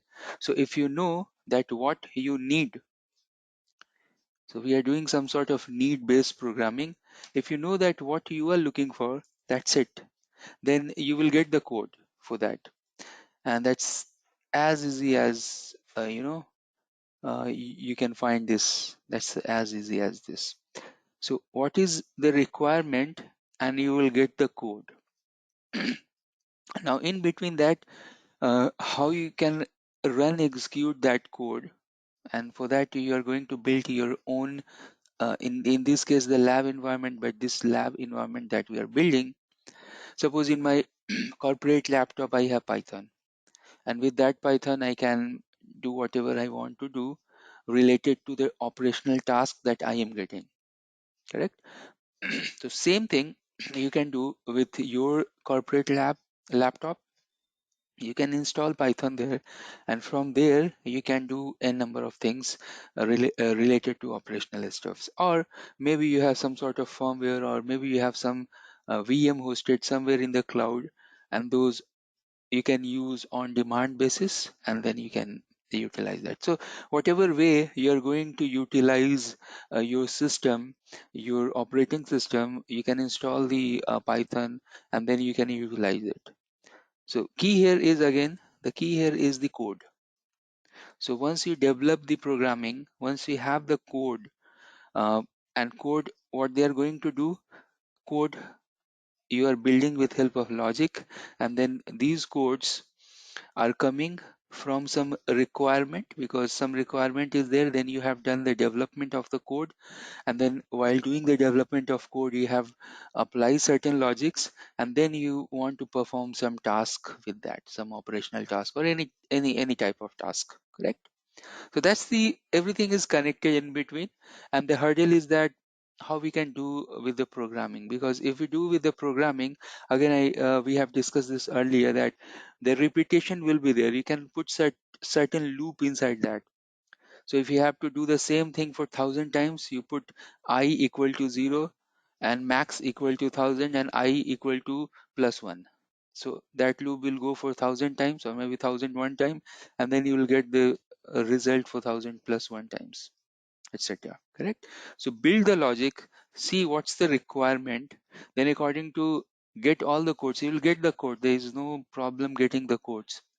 You get the code, you improve the code, you optimize the code and run it. Yeah, that's the thing we have. Now in some environments, suppose if we have, say, Python 3.3, Python 2.7, Python 3.8, Python 3.9, and different instances, because 2 is different than 3, etc. And you have one machine, you have one operating system, but what you want, for certain code you want to use 2.7, for certain code you want to use 3.8, then you can use Python as a virtual environment. Like in networking term, we know that VRF, virtual routing forwarding. So you have one global table and then you may have multiple instances like that. In one operating system with the virtual environment, you may use 2, 3, 3.3, etc. So again, we'll see that in the lab section about this virtual environment as well. Why you need Git? Because you can go and clone anything from the outside world. And let me see here if I can go here and let me, so I can go to GitHub. Okay, I need to do sign in. I have my sign in there. You can go and create, you can go to github.com, and these are the tasks that you please do in this weekend, in coming weekdays actually. And then the weekend we are going to discuss all these things. So please watch the recording, pause the recording, the steps that I'm using, you can just follow those steps. If you go here and search SD-WAN, everything you will get from here. The GitHub is public place from where you can get most of the codes. Now here you can see that SD-WAN, harvester, etc., etc. Now suppose I want to copy this particular code, SD-WAN APIs. Now here you can see that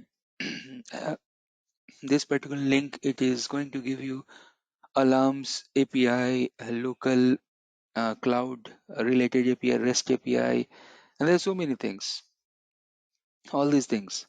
Now these codes that you are seeing here, you want to use it, correct? So obviously you need to copy it. See here you have the download option, but do not download like this. You just go here and click here, and then you can see that you have this option to download this, correct? Now once you copy this in the clipboard like that, I have copied to the clipboard, then you go here to the GitHub. Remember, we have installed this GitHub. It's very easy to install. Once you are inside the GitHub, you can type git clone and then paste that link, enter. Now once you have pasted that, you can see everything I'm copying from that location to my local system, and it's done. Now where is my directory? So I can go and check my present working directory. So I can go to the C drive, users, and this place. Once I'm at this place, I can go and check the SD-WAN APIs. So let me quickly go to that particular location I have. So I can go to this PC, C drive, and RATN, or you can go to the users and then you can go to RATN, and then I can go and search with the SD-WAN key. So if I go see SD-WAN API, this font is a little bit small, but you can see that let me increase the font size there. View, and I can make this as a medium or maybe large. So here you can see that everything from that link, it got copied in my local system, and then I can modify these codes. Or if there is some document, if there is some PDF, some Word document, I can go and read it. So it is telling that you have these APIs, you have these APIs. Anyways, these APIs we are going to learn in upcoming sessions more and more. But yeah, you can see simply you have the code. So suppose, for example, I can go here and I open this particular code. I have multiple options to open it. I have Visual Studio as well. I can open in the Python editor as well, that is the IDE. So I can go here and I can click IDE, and you can see that this is the code related to the alarm related code. What's the name? Yeah, alarms.api, and you will get the alarms and all these things that you suppose if you are new, you can think, oh, what is this parenthesis code, double code, etc., etc. But you'll come to know. I'll explain in each and everything in today and upcoming session. Okay, so you can see here the use of this, that you can copy it even from here also. If you want to run, you can install Python here. At the moment it is not installed, but you can install here and you can run your code from here also. There's no issue, there's no problem.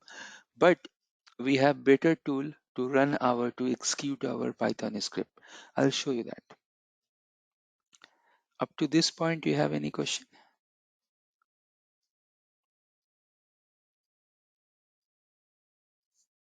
No. Great, thank you. Ishwar, you have any question? Sure.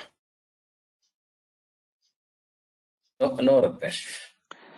All right, We are thank you. good. Yeah. So what's a GitHub? I have shown you that how you can go and copy anything. Then we know about the API. The best thing about API definition is that API is something that machine can talk to other machine. So it's a machine to machine language. So what does it mean? It means that the input or maybe the output of one machine can become the input of the other system. It's like that. So two machines can talk. What is happening with the CLI? Whenever we are running the CLI, it's like human to machine interaction. So you are running show, run, show, IP, interface brief, show, SPF, etc. So the CLI is for us, that we can run the CLI command to the machine. It's like human to machine thing. But the APIs are that can be consumed by one machine, so it can be output, and that output we can use to any other input. It's not like that two different machines are using the input and the output. It's a very interesting logic. But you can think that you have a task, operational task. So you have to perform one task, and let me give you the task. So suppose you have one use case, and that we are going to achieve in our training as well. So you have one use case. Suppose if you have 300 SD-WAN devices, you want to take the backup. So you want to take the show run inside some folder, and once you take the backup for all the configuration inside your local folder, then you have something called baseline configuration or the standard configuration, and then you want to match all 300 configuration with your standard template. Now if there is the difference, then it will go and print the difference. Okay, so this is your task. The task is that operation, they want to make sure, they want some evidence that whatever configuration we have inside the devices, they are following the standard. Correct? So that become your task. Now for that task, you have to build the logic and you have to create the code. Correct? So logic and code, they are going hand on hand. That means that you have to create logic. So what logic, how you will develop the logic? The logic is that, okay, first thing, 300 devices. So I can do one thing. I can go to my putty, and then I can log into all the 300 devices at a time, and then I can run show run command or execute show run command.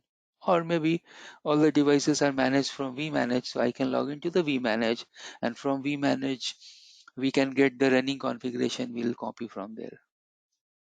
That's it. That's the logic we are developing. But still, these are the manual thing.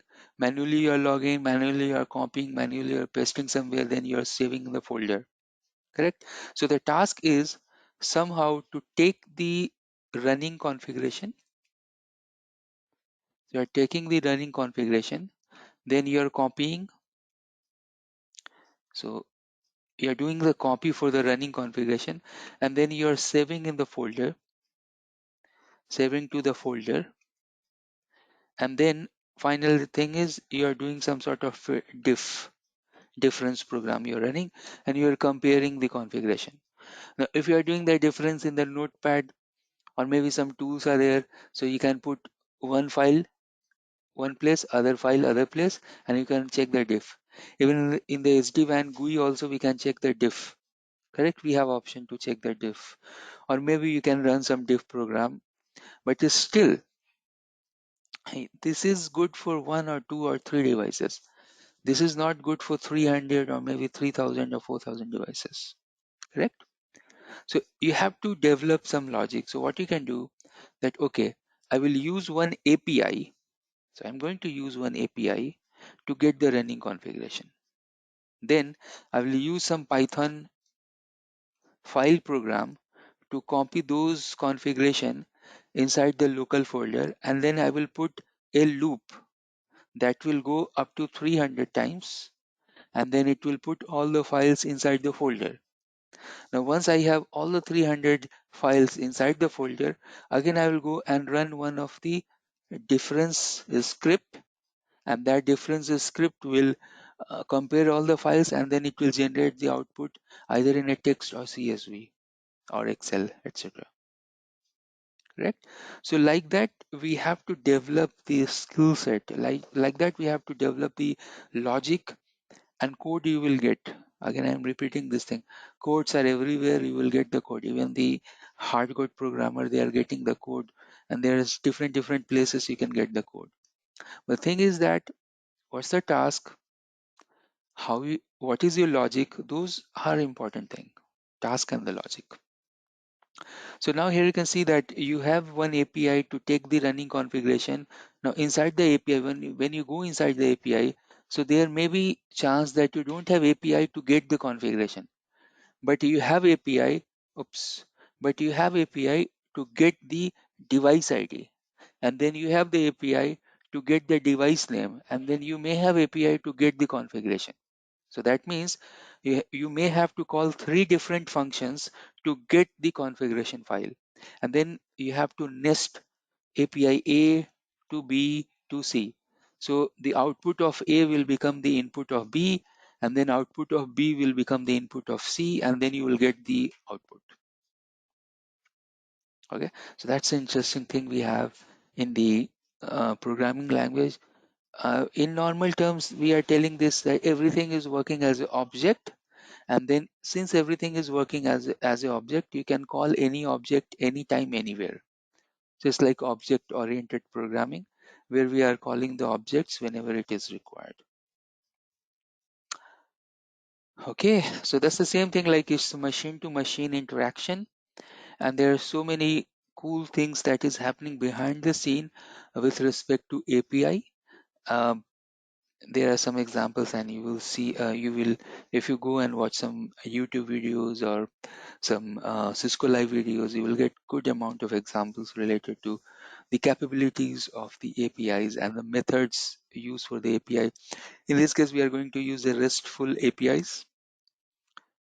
What is the REST method? Again, we have discussed earlier that you can get the object, you can create the object with post, you can update the object or update an object with a put, and you can delete an object. Those things are there. Again, we have discussed this earlier in our previous section, that you have your URL, and then what method you want. It means in our case we have the data services, and then what type of call you have, correct? So these things are defined here. Just for your reference, these slides are there. Now, so we have to do the heavy lifting, and this heavy lifting, how we are going to do? We're going to do the integration of the SD-WAN with the Python. And once we have the integration, see, to build the code, it will take time. That means you are building something. But once you build the code, once your code is ready to serve the purpose, then things will become easier, smoother. So the tough thing we have here is that what's the requirements, what's the logic, what's the code. Once you have the code and it is serving the purpose, then you can go and optimize the code time to time to time to time. Okay. So now we are going to discuss little bit about Python. And again, I'm assuming that you know at least what's the Python, what's the different type of Python, what we can say, the constraints, or uh, inside Python, what type of Python objects we have. Say, for example, the integers, string, list, uh, dictionary or directory, etc., etc. Those things, I'm assuming that you know that, but still, if you don't know those things in depth, no problem. We are going to understand those things. Those are still very easy to understand. We have a dedicated lab for the virtual environment, Python virtual environment. I'll cover that. All right. So day 0, what you can do, if you are using the Linux machine or Mac OS, you can go and install apt-get install git. In Windows, I have simply downloaded the exe and I have installed inside that. Then you can go and you can do git clone and you can download the code with this. So I have shown you about git clone, how I have done the download. You can go back in this particular recording and you can check that. And then these are related to virtual environment, how you can do it. What is this requirement? What is this pip package? I'll cover it. So this is the baseline just to create your lab. Once you have your lab up and ready, then you can go and work on it. I have, I think, 1 or 2 slides just for NetMiko. Sam has asked one question that the same thing we are going to achieve that we can do with the NetMiko. The answer is no. If you use NetMiko and Python, so the difference here is that you can integrate Python and NetMiko. You can do the task, and then you can go and integrate Python and API, and then you can do the task. This is like 100 times faster than this. It's lightning fast. If you are using Python plus API, it's the fastest thing that we can do in the networking. You type the command, enter, you'll get the result. Even if you do the CLI thing, you are giving the instruction and then after few delays there, after few seconds, you are getting the output. But the APIs are lightning fast. Even if we have this slow VPN, slow network, still they are giving the result like very fast result, and the accuracy will be there like 100% accuracy. Obviously in NetMiko also you'll get the accuracy, but the chances in NetMiko that you may break the session and then you will not get the result. The other problem with NetMiko that you may have firewall or checkpoint in between that may break NetMiko connection. Again, the Other drawback with NetMiko is this, that in a few of the places the NetMiko will not get installed. So there are some restriction with NetMiko. That's why everyone is focusing on APIs. Some libraries are there, but why we need library? We don't need library. What we need is the API. So API related to everything. But again, if you do NetMiko also, NetMiko is something like the older way to manage the network. Nowadays, we can say that's the older way to do the management of network. The newer way we have is with the API. But again, if you have some use case, you can use NetMiko as well. So now we have two tools. We can use API as a primary, and you can think NetMiko as a standby. So you may have MPLS connection, and then you may have LTE connection, like that you can think. So API is your MPLS type of network, and then NetMiko you can think as a 4G network, like that. Great. So let's perform certain small operations related to lab task, and then I have one dedicated slide deck to do the discussion about the Python. Okay. So before doing this, because theory is becoming boring, so I want to show you some cool stuffs related to SD-WAN and API integration. Okay, you guys have any doubt, anything you want to ask? No, I'm okay. Okay, so be ready for the good thing now. So we have really cool thing I have prepared for you guys, and I'm going to give you a start today, assuming that in coming 5 days that we have, if you have time, just study for at least 2 hours, and then when we meet on Saturday, you will see the difference. You will see that how much you are understanding those things. So I have simplified the code, and then we are going to add the complexity inside the code slowly. All right, so let's start.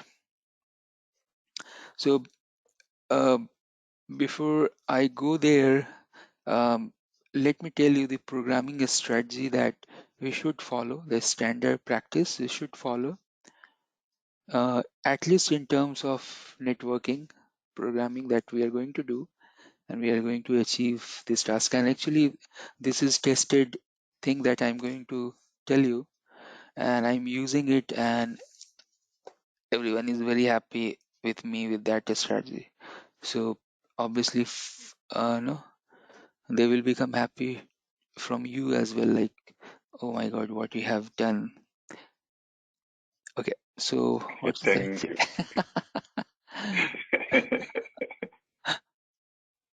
Make everyone happy. Okay, so just check these three things. So what we can do, that you need one file called config. What is that? So you can go and put inside that what is the SD-WAN, say IP or maybe URL, what is the SD-WAN username, and what's the SD-WAN password. So you can create one file, say config.py, and by the way, the Python file, their extension is .py. Like text file, we have extension txt, the Excel file CSV, PDF, and etc. Document doc, etc. Like Python has this extension py. Okay. Now, so one small file where we are going to put the variables. In terms of Postman, these are nothing but your environment variables. Correct? Now, once you have the environment variable, next thing what you want to do. Next thing, that's the cool thing that you can develop during the time period, is your library. Correct? So next file that you can do for the big programs is to create the library function. Library and functions. library plus functions I have written there. So here what you can do, you say SD-WAN underscore APIs.py. That's the name. You can give any name. So one file is your library function, and then finally you can go and you can execute the task. So SD-WAN underscore task.py. The good thing here is this, that the config file will be always with you because you have to set this one time. Then the library, if you become very good programmer, obviously you will start writing your own library, your own functions. But you can write it. There is no problem. Even you can copy and paste as well. It will work. That's just the functions. And then the task, the final thing. Now you can merge the 2 and 3. There's no problem. Inside the same file, you may have library plus your task. In our few examples that we are going to study, I'm going to merge these two. So we have only two file, config and the library plus task. So what does it mean by task? Task means, remember, task means get, put, post, and delete. Okay, these are the tasks. Mostly we are going to dealing with the get and put. Delete, obviously we don't want to delete, but you can delete it. There's no problem. You can create the API to delete anything. We'll see that one by one. We are going to discuss and we are going to understand these things. So this is the strategy 3 file, the variable file, that's the environment variable or the config file, your library, and then the task. Great. So let's start. I already told you that after the class, you please go ahead and install Git. If you don't have Python in your system, you can install Python. If you don't want to install Python, it's okay. You can go and install. So you can skip this and you can go and install a Visual Studio Code. I think that's the name. Let me quickly show you that. What's the name of that program I'm using? So here you can see. This name is, I have one program just for today's session to show you this. I have one program. I'll explain you about that. So you can go and you can install this guy, Visual Studio Code. This is Microsoft product, 100% free. It's amazing. It's really good to develop your script, you run your scripts. If you install this and if you put any type of program like Python or any, automatically it will detect it and it will tell you, oh, you don't have Python in your laptop. Click here to install Python. You'll click and it will get installed. Okay. All right. So what we are going to do here is that first of all, I want to show you the config file. Here you can see that I have my config file. If you have any issue understanding this, just let me know. It's very easy. SD-WAN IP, you can give your IP, username, password. It's just 3 names. Correct? No brainer. It's very easy. The second thing that we have here is that we should understand this before moving further. So let me increase the font size here.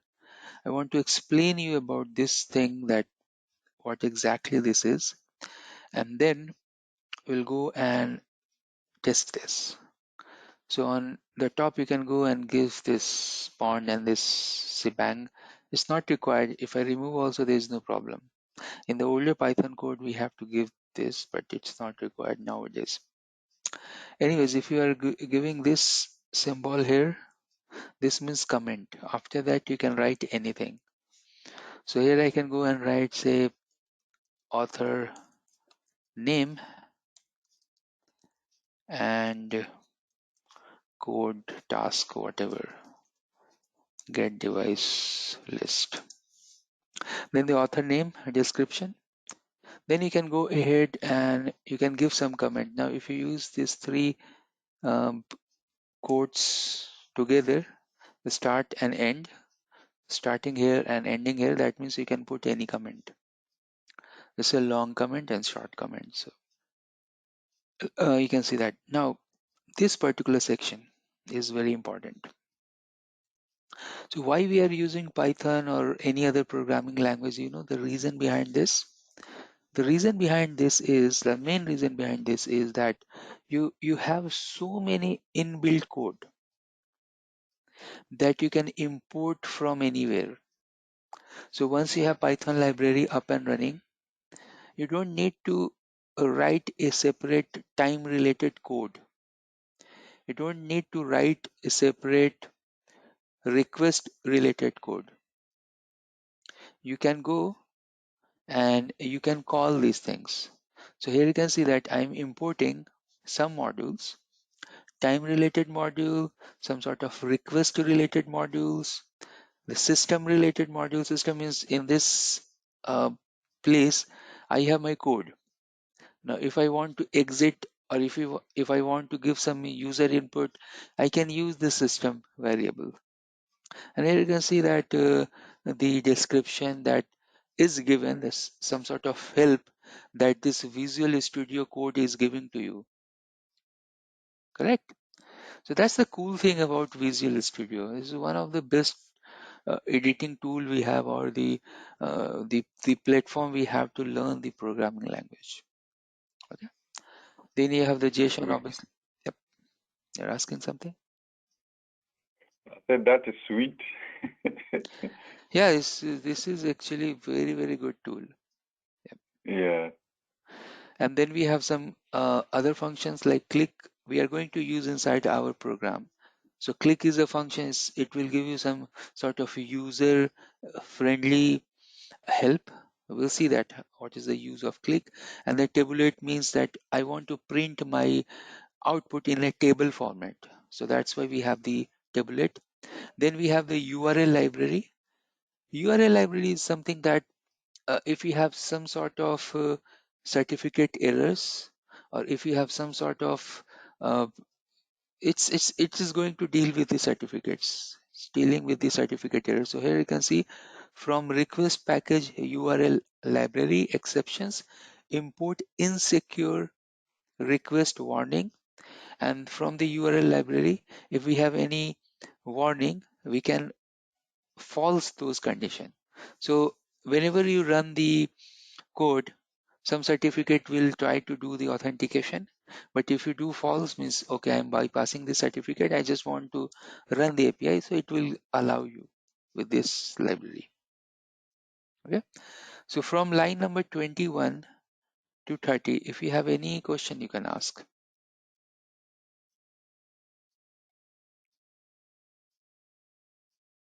I'm good.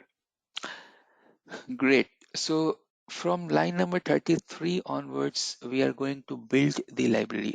Now remember, so good thing. So from line number 21, 22, 23, 24, 25, 26, 30, these are the things will be always there in all the program. Or maybe you will add something, you will delete something. But if it is there, you're not calling also, it will not have any harm. So suppose I'm using import JSON. In my program, I don't have JSON, it's okay. In the program, if you have the JSON and if you are not using the import, then it will cause the problem. So for example, suppose I'm using the tabulate in my program, and if I go here, oops, sorry for that. If I go here and if I comment this, so let me comment this. I'll save this, and suppose if I go and run this, no module name request. So I'm getting one. Okay, let me try to run this manually. So I can go to Python, and then my program name is SD-WAN 01, and then I'll use help. Anyways, this will not work because I think I haven't connected my VPN. So let me quickly connect my VPN first. We have the VPN connectivity because we have cloud SD-WAN. So if I do not connect this, you can see the connection error I'm getting. I should have connectivity first. So once we have the connectivity, and while I have the connectivity, let me confirm that you guys are still able to hear me. Yes, I can hear you. Yeah, sure. All right. So now if I go and check the Yeah. help function here, Yeah. thank you. So here you can see, let me increase this so you can see it properly. So what is happening here in the output? I'm using the help command. It is telling that you have one command to run. That's the device list. Now if I go and run the output, the device list, see what error it will throw. So it is telling that, okay, you're running this program, but see, tabulate is not defined. It is telling that you don't have the module tabulate and you're calling this inside the program, so it will not work. That means you can go and do it. And suppose if you don't have tabulate, then you need to do one thing. You need to install the tabulate package. For that, you have to run this command called pip install tabulate. Once you run this pip install tabulate, so what is there? It is telling that maybe it is already there with some older tabulate package, etc. Let me show you some other example. Like if you want to install pip install click, so those things are already there. That's why it is not installing it. But in future, we have to go and install some sort of packages, and the command is pip install and the package name. Okay. Pip is nothing but the Python package that you can go ahead and install any type of inbuilt modules. So now we have this. What I will do, I will quickly show you the output. Let me go and execute this. Oops. So I'll go here and run this program, say Python, and then the program name, and then the device list.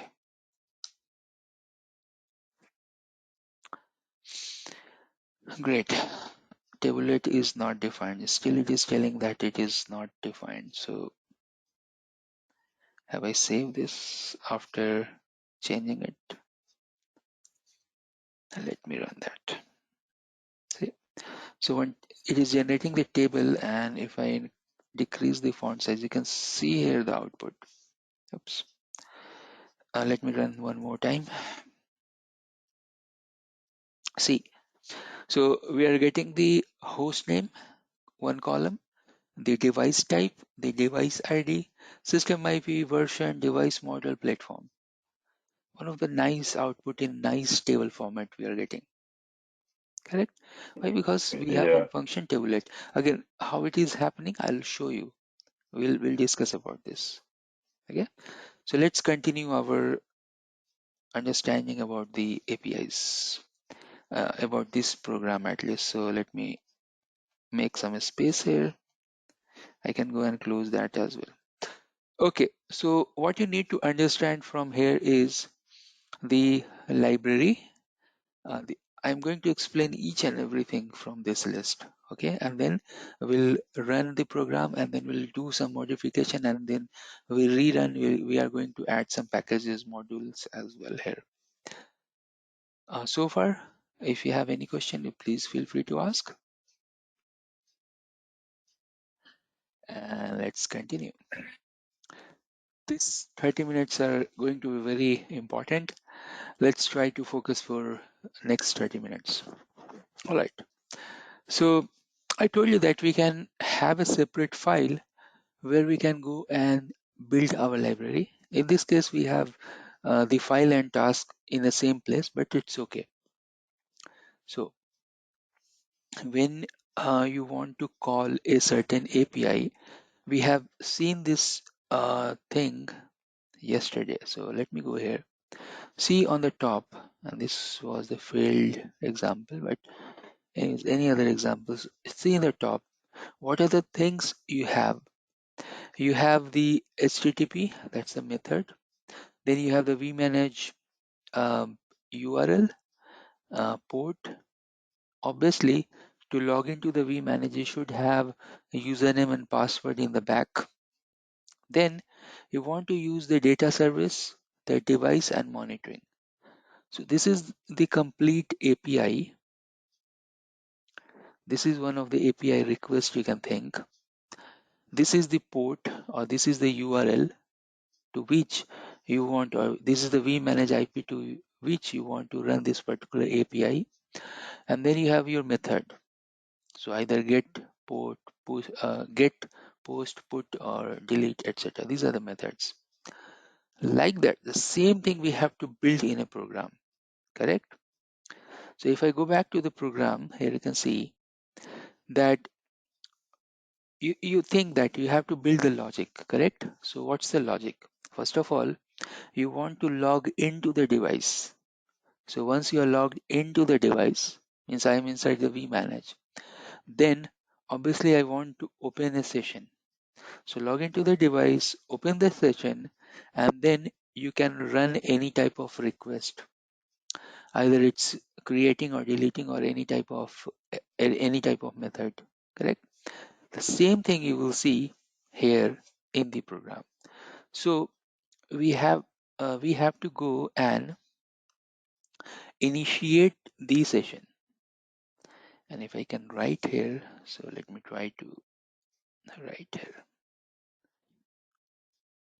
I can go here and initiate the session.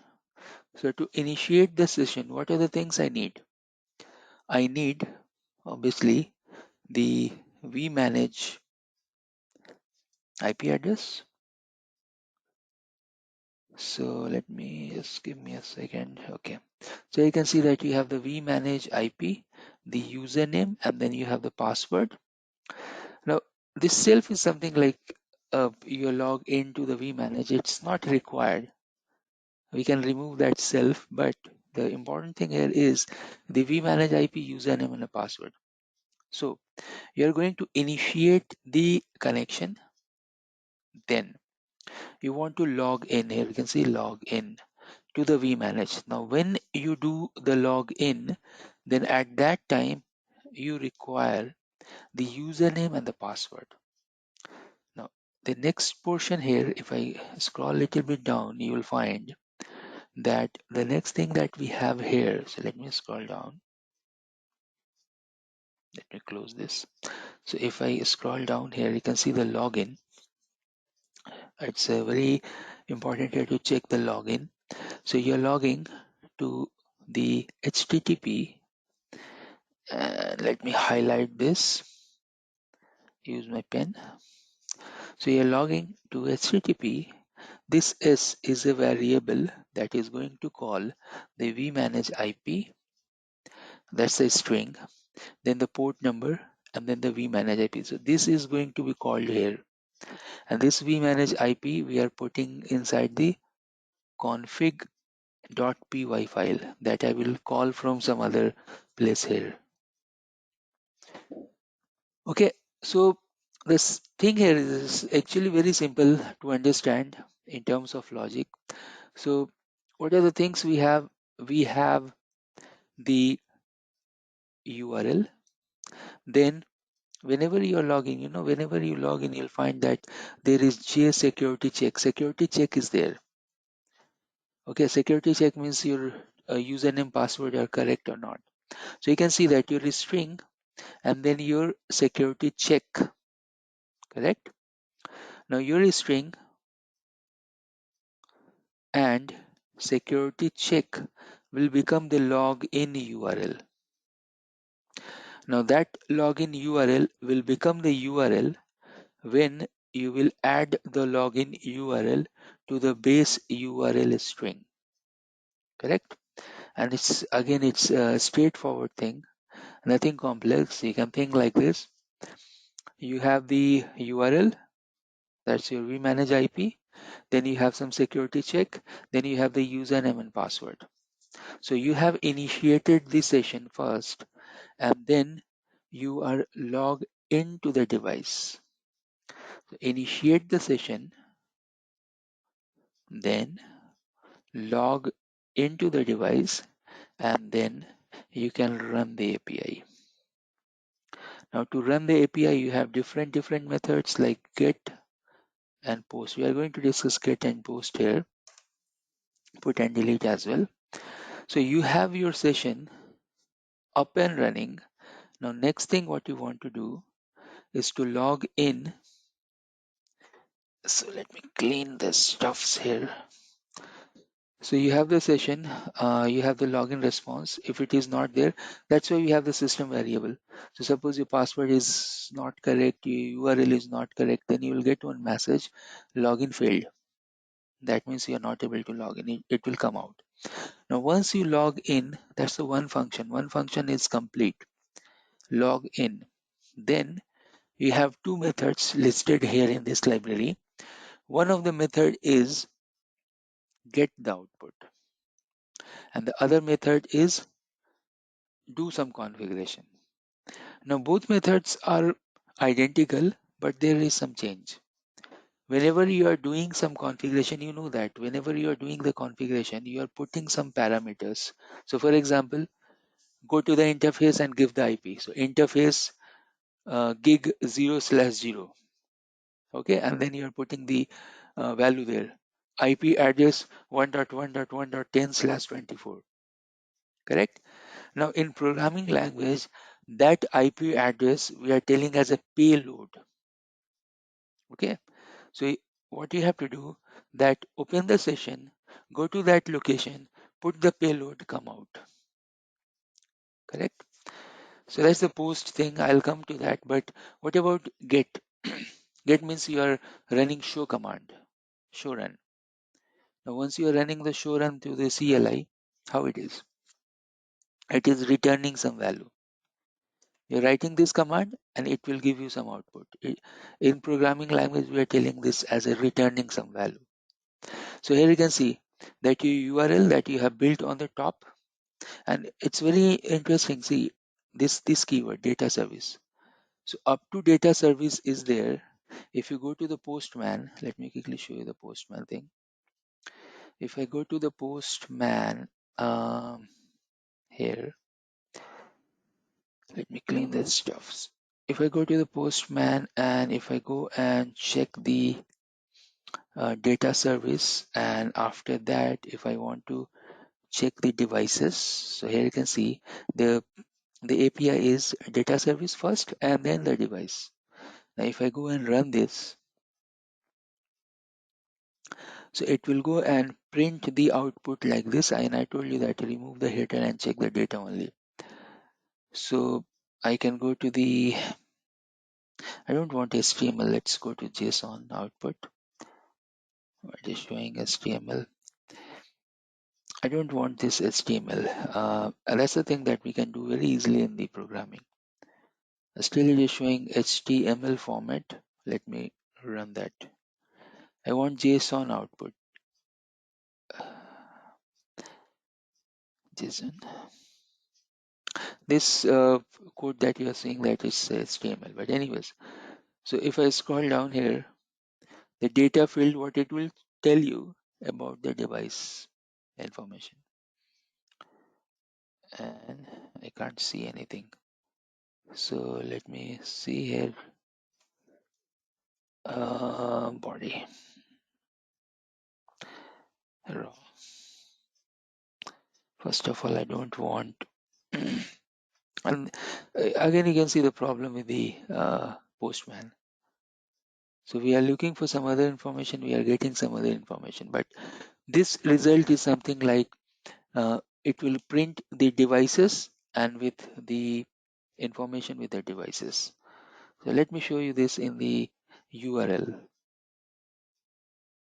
If I go here, let me quickly log into the vManage.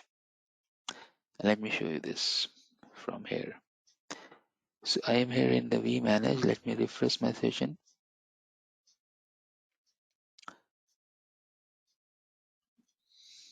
It is coming. It will load. It is coming. Once I refresh the session, I know that's what is my API. I know that is data services and device. So I can go and delete up to there. And I'm looking for the data field. So here you can see the data field.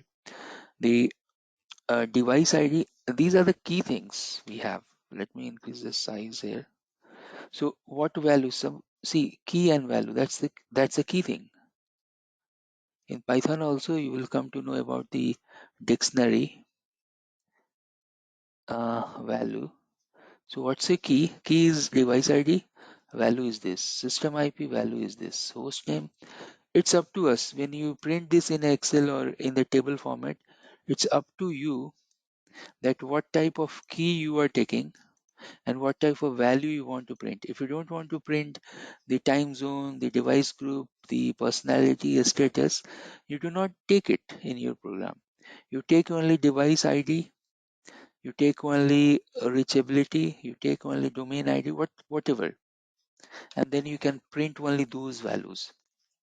That's the key we have in the programming language. And then you can generate in the tablet, in the Excel, in any format, whatever you like. Correct? So let's go back to the program. Remember on the top, data services and device, we are understanding our program where we have the Visual Studio.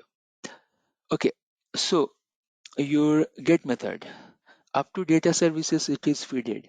Now you have to give anything. If you want to call the devices, just give devices in your function and it will give you the result. Before coming to the post method, anyways, I'll cover post as well because it's a minor difference between post and the get. So I can complete this. So here you can see URL. So get, I'm highlighting get URL and certificate verify is false. So whenever that certificate prompt will come, it will mark this false, by passing the certificate and getting the result. So the response is, that's the key. The response is the vmanage IP get URL verify false. And obviously, what you are printing inside the get, again, you will see in the function what are the things you are getting, but you can see here clearly, and that's a key here, that this is one of the variable. Let me highlight. So this IP you will get as a variable, whatever you will feed in the config.py, and this %s that is there in task.py. In our in present case, the library and the task, they are in the same file or same page. Okay, so these two feed you have to put, and then you will get the response. This response, generally they are in the JSON format, but you can print in any format, it's up to you. Then the response dot data, we are returning this is the return value, this is the output of the ghibli goo, whatever we are telling. So before moving further, I just wanted to show you this thing, and then we'll check the other stuff. So let me show you this example first. Let's try to understand this, and then I'll come here. It's a very minor difference in between this and this. The minor difference is just the payload. You are using one extra keyword payload here, and that's the thing. But let me show you the get function first, and then I'll come to the post. All right, so I want to use one of the function to just check my get thing. I want to build that. So how we can do it? I have one in the bottom. I can show you that. Now we have to make this program user friendly. We are using one functionality called click. Okay, click.group. This is nothing, just make this program some user friendly. That's it. That's the main case of this or use of this. Now we have one function called device list. This is just the function name. You can define like this. Now what this device list will do, see the response. So response is, and you see what is there inside the get device. So I'll show you one cool thing here. So I can go here and I can print the response first, okay, and then I can go and print just to show you the differences, the data. Then the tabulate and all those other functions will come into the picture. First of all, let's see the response for this API and the response for the data as well. Okay, there is a difference in between these lines in the print statement. What is the difference? We'll see that. So let me open the CLI. I can go here and let me move this up.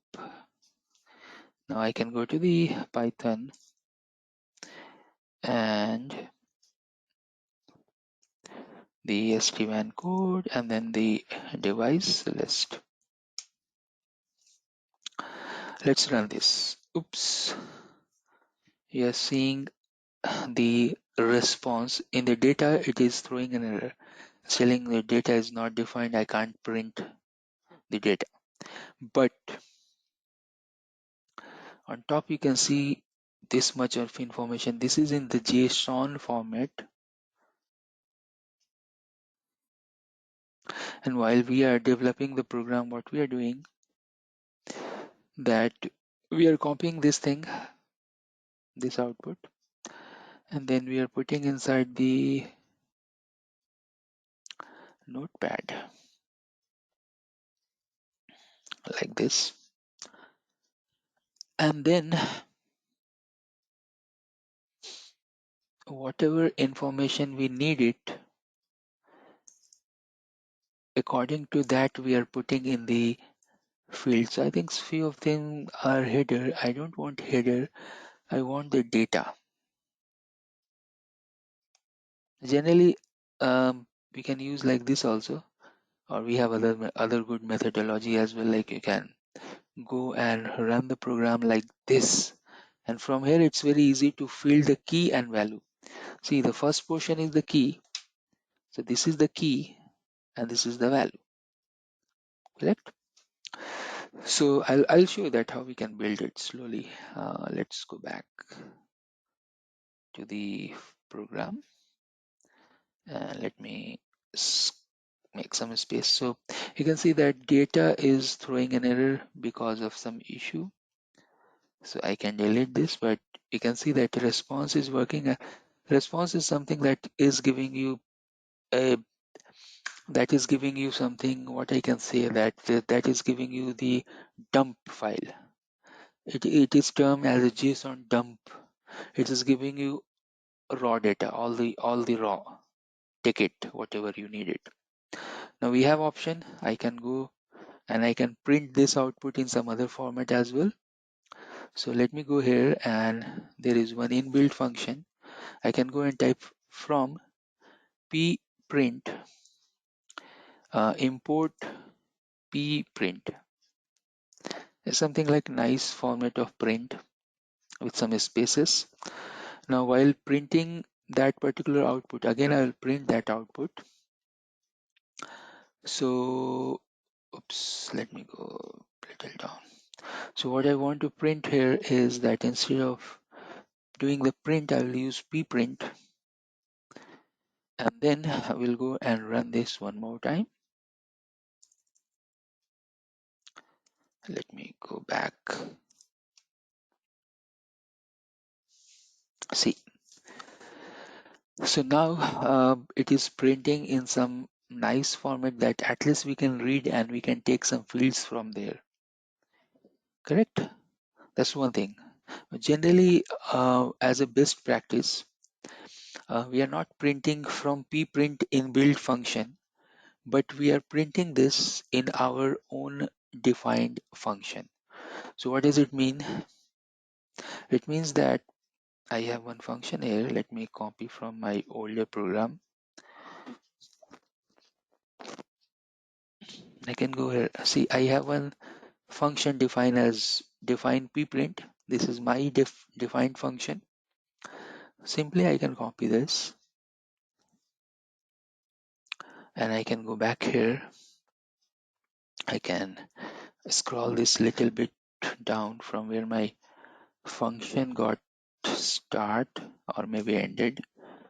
So I can go here and I can put that print function. Now I don't need module because I'm not calling the print function from any outside place. So I comment that, and now we can go bottom where we want the result in the print format. So I can go to the place where I have my preprint. So here you can see preprint is okay, but we are not calling from some outside packages. We have our own function. Oops. And then let me quickly save this. So once I save this, again I can go to the terminal and I can run this program one more time. So let me go here to the CLI and run that. So now you can see that it seems to be same type of function, same type of output, but you will see that it is little bit more formatted than the earlier one. So once you pause the recording, you will see that this is little bit in much better format than what we have earlier. If I scroll a little bit up, let me scroll up. When I have run first preprint, you can see first preprint. This is taken from some inbuilt function as a package, and then we have defined our own function, and with our own function you can say that we are getting some better formatted JSON output like this.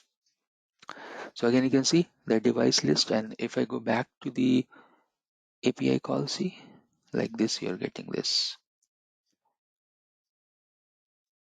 Okay, so we are getting the output. There is no problem on that we are getting the result, and then it's up to us that result how we are printing.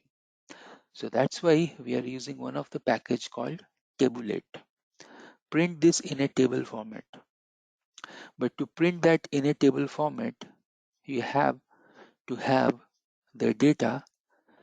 You need to define the row and the columns, correct? So that's why here you can see that we have to define the header. First of all, how much information you need it. You don't need all the dump. So suppose if you just need the host name, device ID, system IP, version, etc., you can take it. Suppose you want only two things like host name and the device type. So you can go and remove. You can go and remove. So only these two fields you will get. And then you can save this. And then you can go and now if you go and run this time. So we have removed from the table format, and I don't want to print the dump.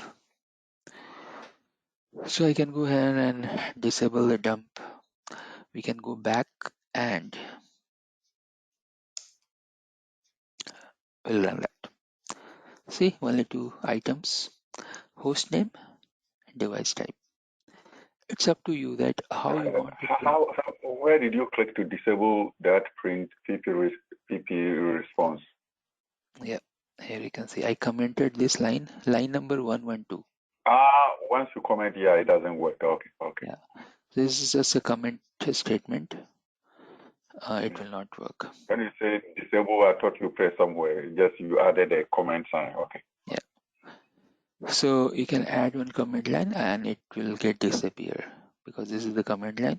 So two ways to add the comment. One is this, and other one is if you have long list of things that you want to define. So you can use this quote and this will go out. Okay, great. So let's continue and see, I made this look very simple and small, but you can add big amount of complexity inside this. So here you can see the logic that we are taking the header, then the table we are calling, the list we are calling inside the table, and here we have the for loop, and that's important. So what this for loop is doing, that the for loop we have is appending the tr. The table is what? The host name and the device, and that's why it is going up to the end. So that's why it is printing line number 1, line number 2, line number 3, 4, whatever devices we have. So for example, 1, 2, 3, 4, 5, 6 up to 10 or 11. It is appending those output because again we are using one of the Python function append. So although it's a very small program, but at least 15 to 20 logics are working inside this, minimum that much. So if I show you one, if I highlight only these many lines, what are the function, what are Python programs are working here? First of all, the JSON dumps. Then we are calling the get request from the library that is there in the top. Then we are calling, you can think this as a list. So we have one list. Then we are putting inside the for loop. Then we are using one inbuilt append function to append whatever we are getting inside the table. And then we have the tabulate format to print this in a nice output. So the good thing here is this, that you don't need to understand each and every syntax. If you understand this one, then what you can do, simply add the items here. Adding the items is very easy. Say I'll go here and I'll add one item. So I can go here and I can add one item, and that item I can go and give the, I need to check that what are the things I can go and add. So I can go here and check. Okay, reachability. So I'll take this keyword, reachability. I can go back to the code. I have to add here the reachability, and then I should go and add this thing inside the header as well. So I have the header and then I have this inside the item. Control S, I can save this. Then we can go and run this program.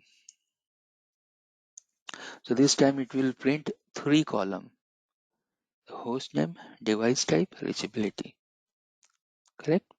Again, you can go and add multiple columns and row. What I'm going to show you in the next class is that how you can convert this in the Excel format. So the same result, it will print, and you can see the same result inside some Excel format. If I have something, Steven class code here, see. So the Excel that I'm opening here, it is the result of the program. Once I run that program, it is generating the Excel sheet. At the moment, you can see that we don't have header on the top. So I will run one function and that will add the header as well in this Excel sheet. So you can see that how the operational reporting thing will get little bit decrease because your program is working, doing the Excel work for you. All right, so let's continue. First of all, let me complete that. Let me complete that programming post method.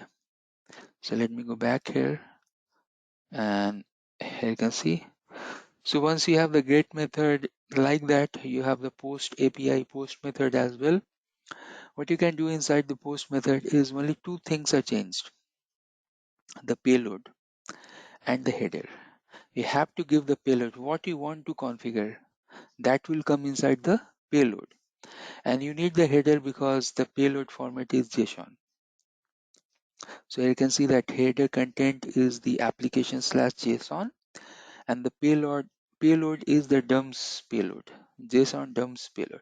We are putting the payload in terms of JSON, but you can put in XML or any other format. Actually, 2 formats are there, JSON and XML, to put the payload. Okay, then you can see the function here, the post method on the top. So it has the payload, it has the header, and when you call this, like get function, you have the URL verify false, but you have to add two more items there. One is the payload, one is the header, and then it will work. Correct? So you can see there is small library, SD-WAN library like this. What I want to do, if I can put, so let me think, if I go and cut this, but in that case I have to define the main function as well. And main is there. What's the starting of the main?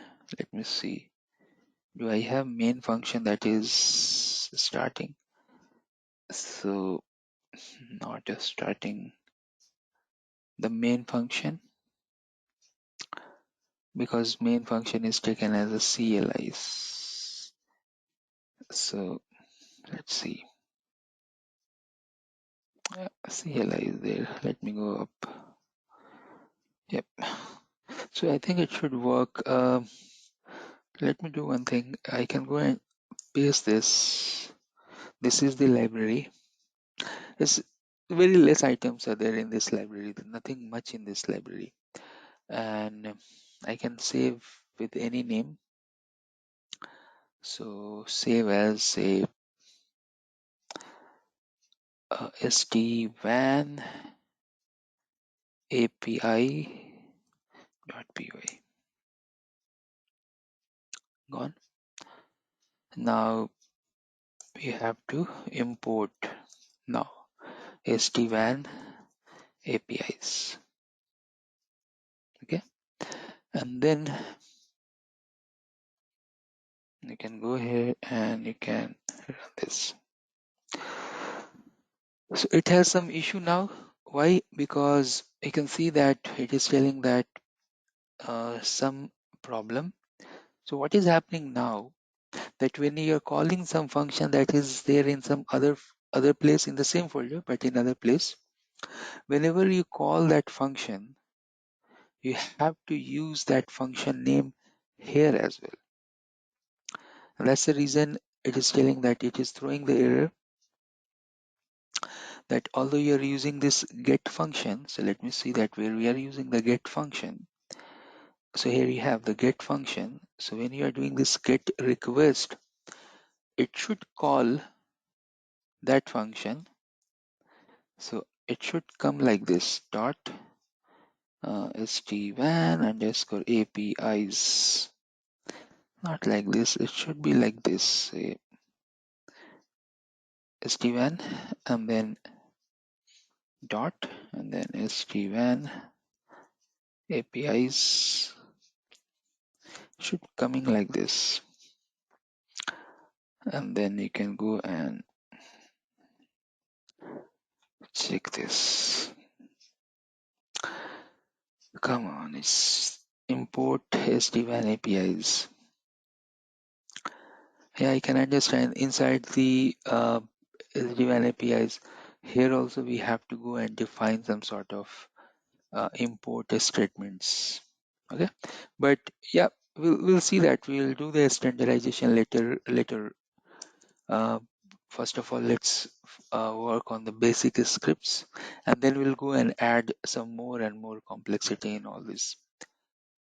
Okay, so far the concept was to understand how we are initiating the session, how we are doing the login to the device, and then we can go and run one of the get function. If you have any question, you please feel free to ask.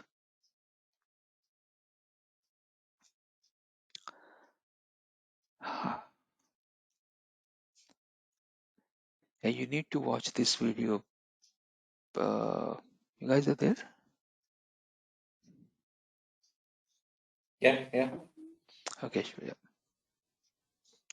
You need to watch this video, Sam, Ishwar. Ishwar already know all these things, but Sam, you need to watch this video. This is going to be very interesting in upcoming days. All right, so Okay. let's complete our Python thing. Let me quickly walk you through this. I have created this 150 slides just for your reference, that just you go through this Python. What are the things inside the Python? Basics of Linux is also required. Basic commands related to Linux. If you have, I think, GitHub, you can run those commands. So say manual ls or ls minus la, ls maybe help, etc., etc. So we can go and check those things. These commands are related to the Linux as it is. I have given here. So make directory, change the directory, delete the directory, change the variables, path variables, etc. Those basic things are there. You can go and have a look on this. Copy command is there, cp. Cat command is there, tail command is there, more, diff. These are the important ones that I have listed here in the slide. Once the Linux slide will get over, then the use case, we have already discussed this. That's the use case, is that you will take the configuration from the SD-WAN, then you have the baseline, and then you can do the comparison. And that comparison you can print in the Excel sheet. Okay, we are going to work on this in our lab. Then basic of Linux related to networking, IP config, IP route, add the route, delete the route, etc. And then the basics of Pythons will start in this.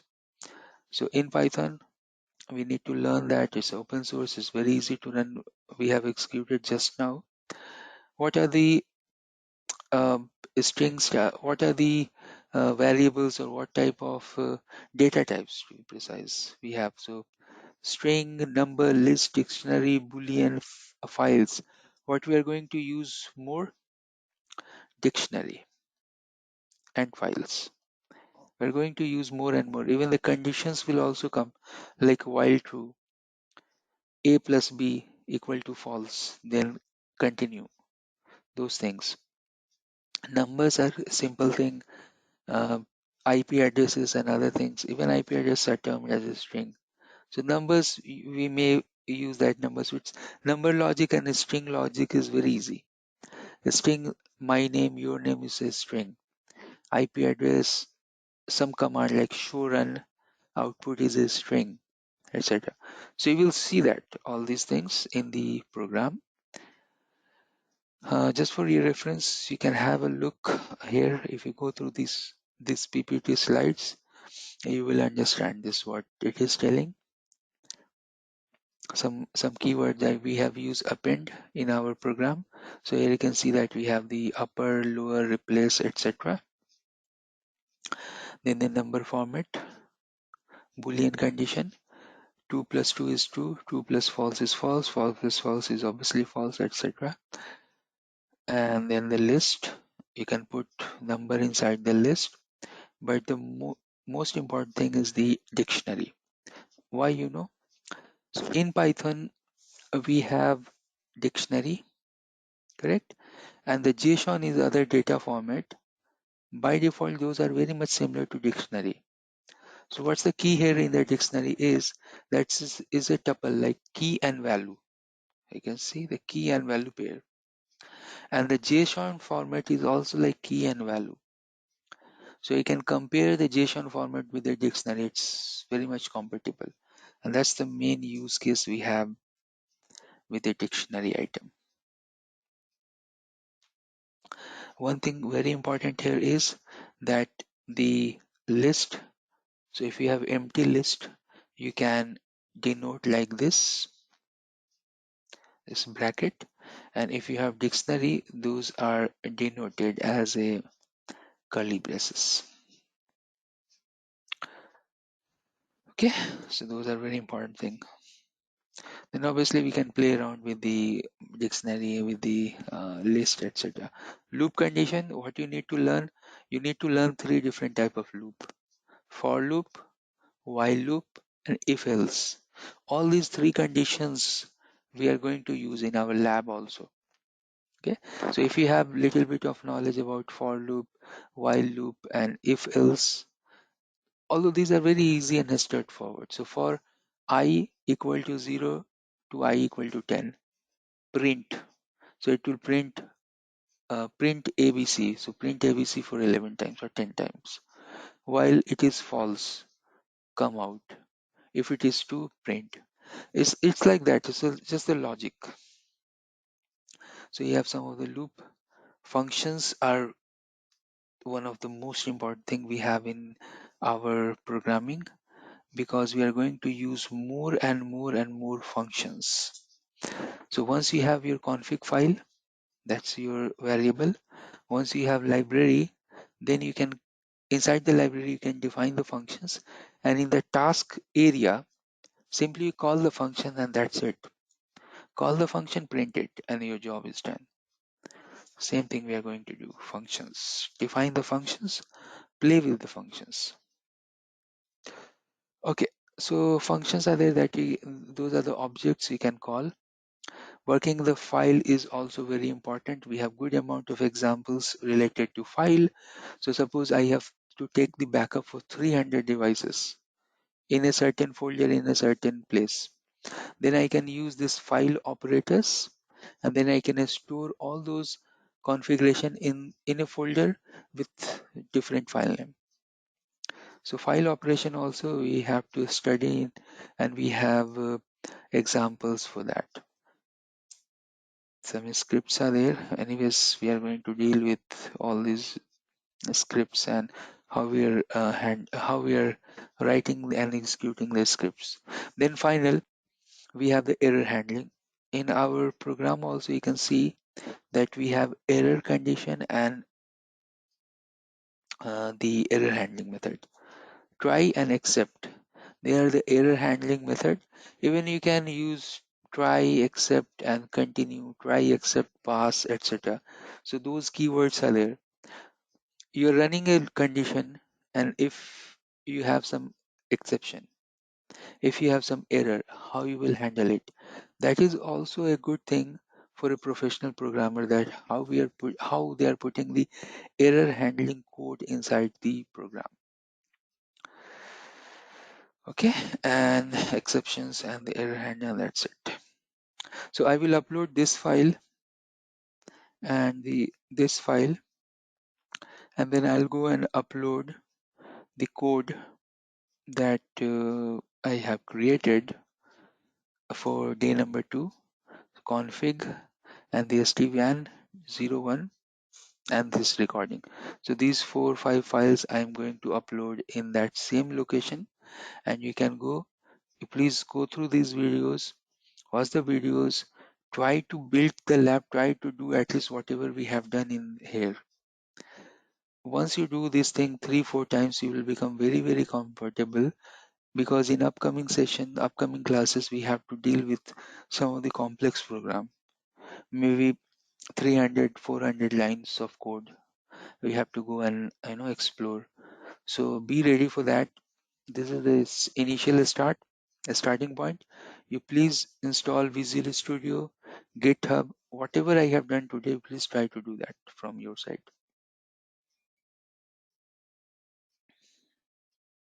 Let me stop the recording. We are inside day number 3, and we have to understand now the APIs and how we can integrate to the API that we have understood in the previous session, that how we can integrate the Python and the SD-WAN API. Now, what type of views we have? So first of all, in day 3, you can see that we're going to learn some of the monitoring things like device detail, OMP detail, IPsec control connections, etc. Now the thing here that these things you can monitor with the CLI as well, or you can monitor with the vManage GUI as well. But the point here with automation is this, that not only you can monitor, but you can generate the reports as well. The reports you can generate, plus in vManage or maybe in CLI, it's very difficult to do some sort of changes.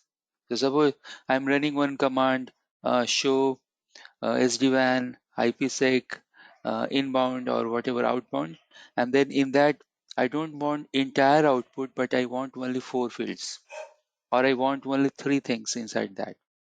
Those things we can do, we can edit with help of our program, and then we can export those information or those reports to anywhere.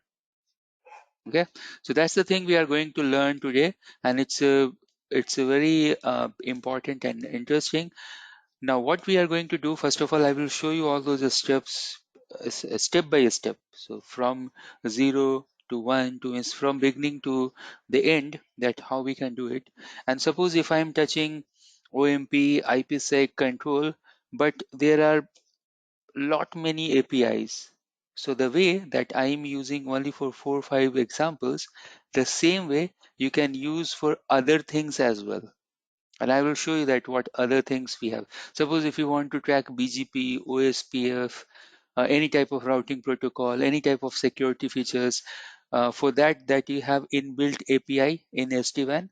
So those API you can take, those datas you can take, and then you can feed it inside these programs. Okay, great.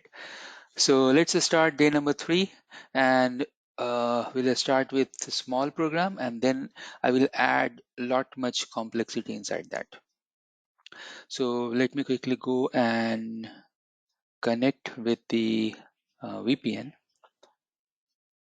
I have my setup here because we are going to do labs, and in the lab we'll discuss more and more about that.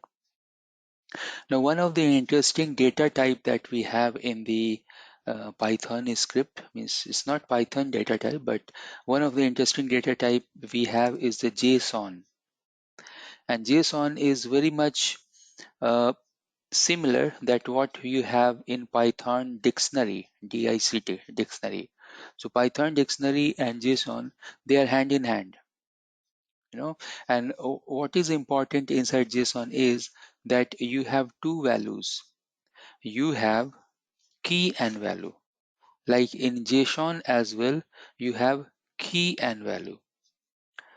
So what is happening here, and whenever you will go and develop your scripts in future, you will see those key and values. Let me write here something in the whiteboard, and these are my old lectures. If I get some space here, send fake. Okay, I can understand because I connected with VPN, so I'm getting this error. But anyways, let me try to write here. So see, the JSON format that we have, that's one of the interesting things. So we don't know the complexity of Python and etc. etc. But suppose if we know that the JSON, how the JSON is working, then uh, more and more you can dig inside JSON. So what can happen that you have your JSON, let me write here, and in future when you get the data type you want to parse. So what will happen, suppose if we have the JSON, what you have, key and value, and it may be nested. So inside that again you may have key and value, and again inside that you may have key and value. So what does it mean? It means that you have some sort of inheritance property, the object oriented programming, that one parent can have child and then they have the child and then they have the child, and it's true that they have multiple childs as well, correct? So such type of object you want to retrieve. So suppose you are in the level 1 2 3 4, suppose you are at the level 4, but you can't reach directly to the 4. So what you have to do, you can go to 1 and then reference to 2, then you can reference to 3, and you can reference to 4. Like that much deep you can go, and then you can retrieve the data from the 4th place, or from the 4th key and value. So you can refer point, you can loop to n number times. That's the beauty we have in the programming and logic. We can go deep inside the objects and inside the object, and we can retrieve the data. Okay, so at the moment we are not going that much level deep, but at least one place. So you have the key, and then you have the value, and then you want to get that data. Correct.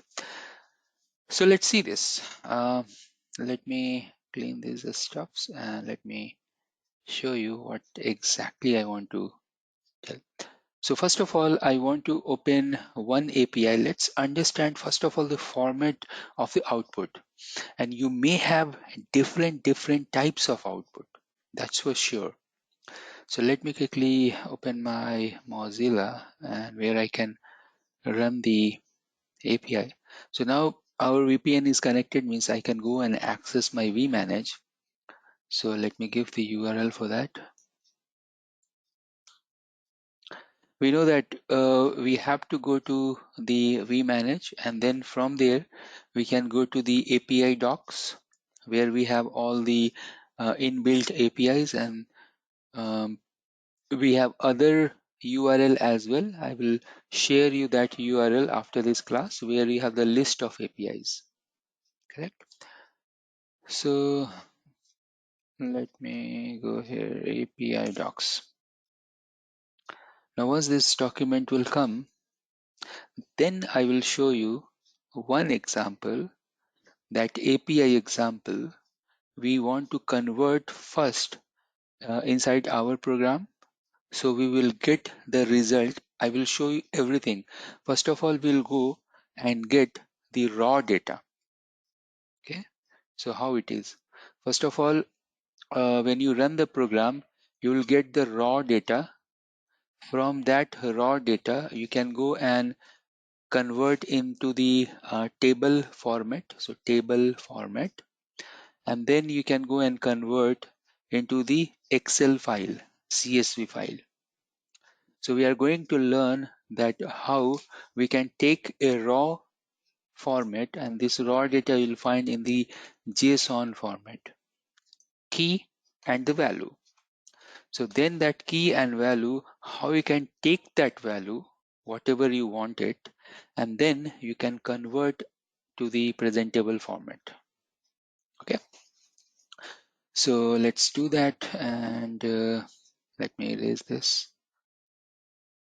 You can see that it's a little bit slow, but I know that what's that API, so I can go here and I can simply run that API. And one good thing about these APIs is that you can see on my screen, and when you watch this recording, you can see simply I'm typing data service.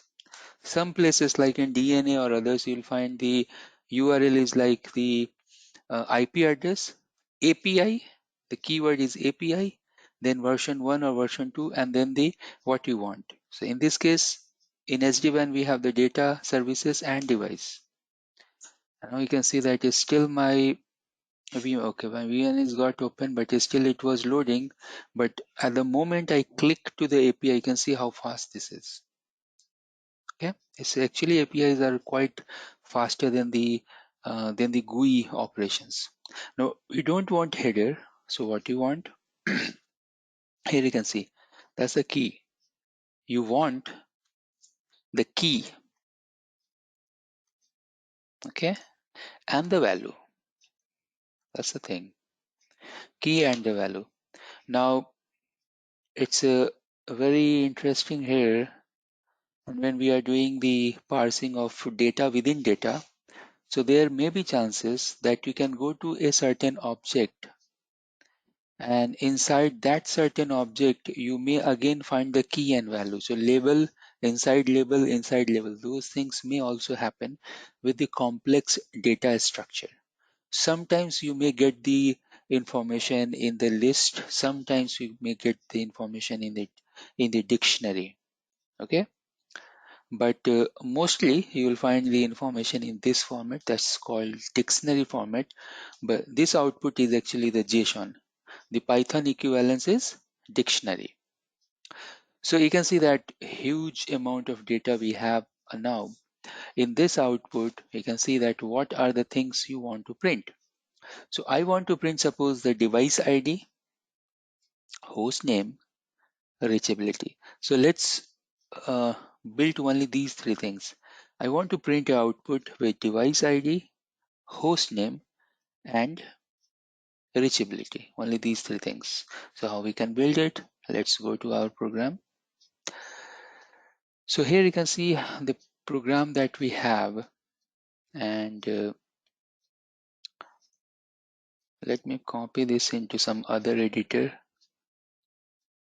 I have my Sublime here.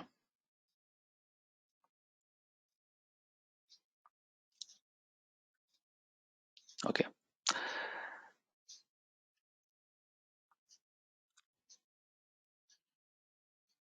So first of all, it will start with what you are importing.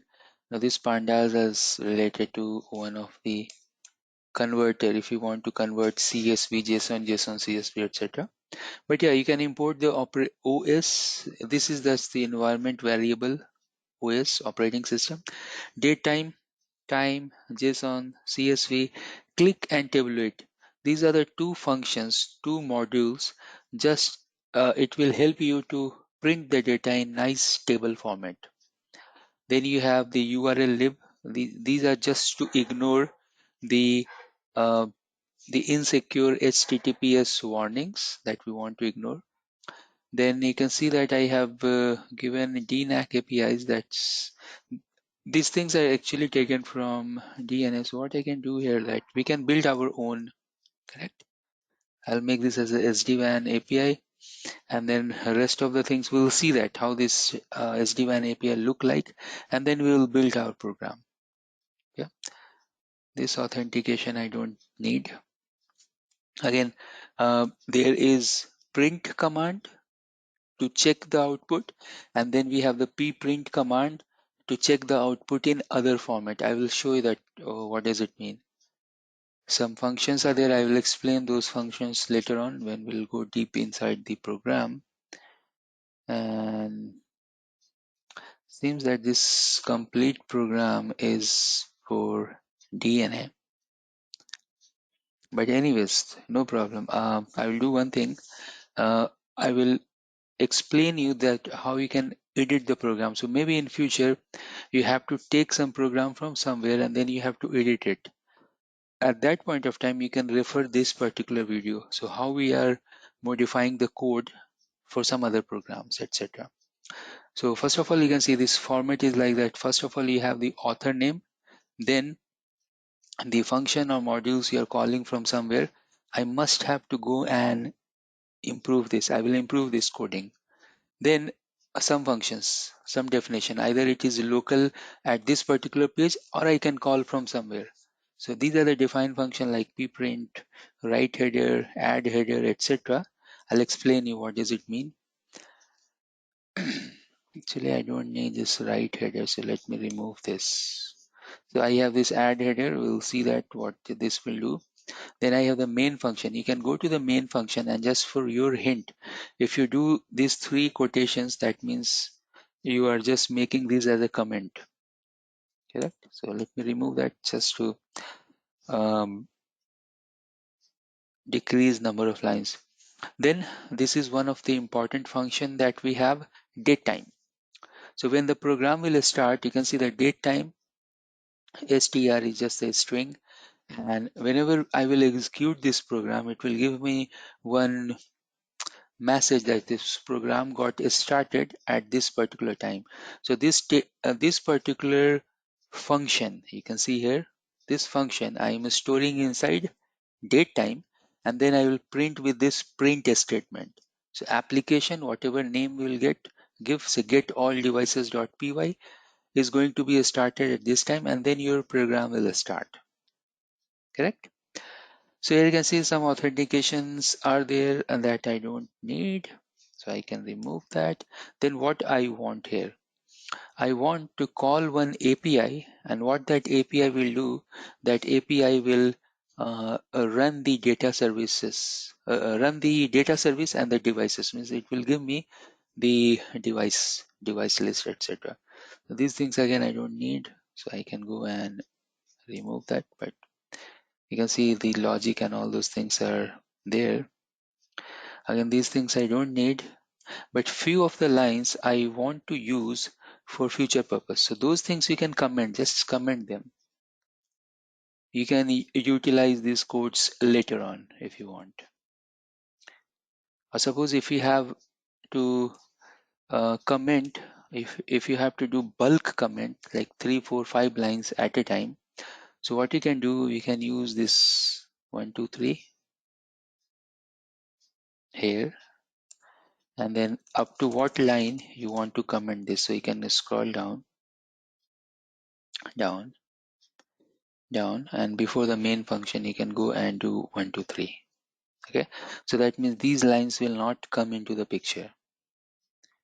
So you have your main function, your date time will start, the program will start.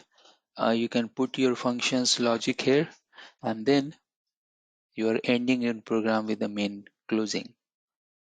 Okay, so this is the format basically we are using to start and end the program. Okay, so let's build our logic. I have one program. I'll just do a small modification in that and we'll execute that. I want to show you this here first and then we'll run that. Let's save this. Save as test.py. It's already there. Test2.py. Okay, so I have one program called test.py, and what this program will do, remember last time when we have discussed, so we have discussed about these things. And what about the library? So we have the get, we have the post, we have put and delete. So this is just the library, and when the library will end, then we have one function that is calling everything. So I'm calling this REST API library inside SD-WAN P. So next time when I have to do when I have to call any function like get or maybe post, only I will go and call the SD-WAN P dot get, and that's it. That means I'm calling that particular API. So now we want to create one function related to device list. Now you can see here click. So we have one function click. That means it will give us the information. You can put what you want to do with this particular function module. So I want to get the device information. In device information, what are the things you want? You want device ID, host name, reachability status, correct? So only these three things we want. So first of all, you can see the response. Now this output that you are seeing here is nothing but just the response, correct? So I want to show you the response first. Oops. So what I can do here is I can go and comment it. Say 1, 2, 3. I can go down here. 1, 2, 3. Correct? Then I should print this. So I can go here and I can print this. So print the response, save it, and let's run this program. This name is test2. Okay, so I will go here and we have the runner here. I can go here and run Python test2.py. So we have created that inbuilt function. That function is calling test device. So you can see here if I go a little bit bottom. So whenever you're running this program, you should run under test device. Why? Because this is one click type of function defined under test list. So test list, sorry, that's the test list is the name. The same thing you will see here as well. It is telling that you have to go and run test list. When you can go here and you can use a help function. Like that, we have built this program, and later on we are going to add more and more and more function in this. So here is the deal. You have to go here and you have to type, oh, help is not very, you have to do the help like this, like complete help you have to type. All right, so let's go here and type device list. Now what you should get, see, this is the JSON data. This is the raw data, correct? This raw data is equivalent to this. This is in the serialized format. This is like key and value, but here it is not in the key and value. It is actually key and value. If I copy certain things, say for example, whenever you are seeing this colon, that means it is the separator between the key and the value. So version, you can see version is the key and 2111 is the value. Connected vmanage is the key and this IP is the value. OMP peer is the key and then you have the value. Like that, key value, key value, key value, key value pairs is going on. But from this output, what we'll understand? We'll not understand much, correct? Because this is nothing but the raw data. See, this is raw data. Now what we need to do here is that from this raw data, we need to take some key, some value. So let's do it. Three things we are going to take. So we'll go and improve the code first of all. And here you can see, let me remove these things so you can understand. You can see these colors behind the scenes. So you can see, let me comment this print. I don't want to do this print now. Here is the deal. So now response I have. From response, I am taking the data. So now items, you can use any name, A, B, C, D, X, Y, Z, whatever. So items, they are storing response data. Okay. Now everything is getting stored inside the item. Okay. And then we are putting some sort of header. Remember what are the things we want?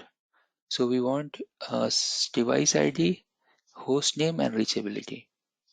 So host name is there, device type is, or device ID we need. So let me remove few of the things. I just wanted to show you with few things, and later on you can add a number of things. There is no problem. So you can go here and put this. So three things we are taking in the from the header: the host name, device ID, and system IP. Now this is that you have defined. This is not the key. This is not the value. This is just the header. Now we are storing everything inside the table, the list, because this becomes the list now. Then you can go and give the print messages, whatever print, so display all the Viptela devices in over whatever. So this is the API. This is just for our information, these print messages. Then I'm using this local time I have shown you earlier. So you can go and use local time in this format. This is one of the defined format. Then the local time, it will go and print the local time. Or maybe you can use the logic that is also is good. So here you have, if I go little bit bottom in the main function, so you can give the date time, these things, either date time or local time, whatever. So I'm copying from other code here, and let's go and modify this. So I'll not use this local time and whatever, rather than I'll delete this, and we can go and edit this like this. So date time. Okay, so you're giving some notes, you're giving time to start this program. Even I should go and put these things on the top here. Placement is here. At the moment the program will start, we'll get the time, and then the program will start. We have the response, we have the item, we have the header. We are putting inside the list, and even this thing also, this print statement also you should use below the date time. Okay, great. So now you can see that we are clearing so many unnecessary things that we have. We are making our program structural. So it's easy to read and it's easy to modify as well. So now here you can see that we have one list, and that's the key here. You can see here the key. So what we are doing that take the item. Let's see, you have to take key and value. We take the item from the items, and then you can put inside the table, and then you can append the table. So this is the append function. This will go and keep add the things. I will improve this. So what are the things you need? You don't need n number of things, but you need three things we want. So we want we don't want these things, so let me remove. We want hostname. We want the device ID or UUID. Again, let me confirm that. So we need reachability. I need, okay, so I'll add this reachability. So device ID, that's nothing but the system IP. Oh, system IP is different. So device ID is different. So it's not there. I need to add. Hostname is okay. Then device ID I can see here. So here I'll go and add the device ID. This is the reachability. So let's add this. You can understand that how we are doing this. I can go here and second header field, I will go and add the device ID, and then the system IP is here in third. So let me remove this UUID. So you can see this format that item, I have the host name, item, that's the device item, simply that you are taking some value from the items. Okay, and then you are putting inside the table, and then you are with this try and except, this is the exception handling thing, you are printing in the table format. That's it. So let me save this, and you can see here that initially that program that we have is on this particular format. Now if you go and run, you'll see the output. So it is throwing some error. Date time is not, see, you're getting one error that date time is not defined. So that means you can go and use one function on the top, import date time. So I can go and use import date time. It's the inbuilt function that we want to use. And let's try one more time. So here you can see nice format. You have the host name, you have the device ID, you have the system, like this. Correct? Anything guys you want to ask in this so far? You have to watch this recording at least 2 times if you are new to the programming.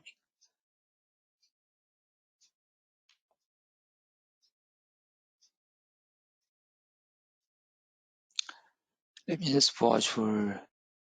So let's continue and let's add some more data inside our program. Okay. So at the moment we have only 3 fields: host name, device ID, system IP. Now we'll go ahead and we'll add at least 2 more. So I want to add, do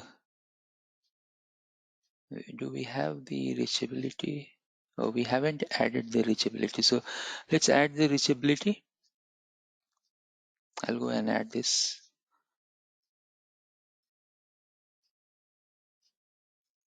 Okay. And we'll go here and we'll go to this place.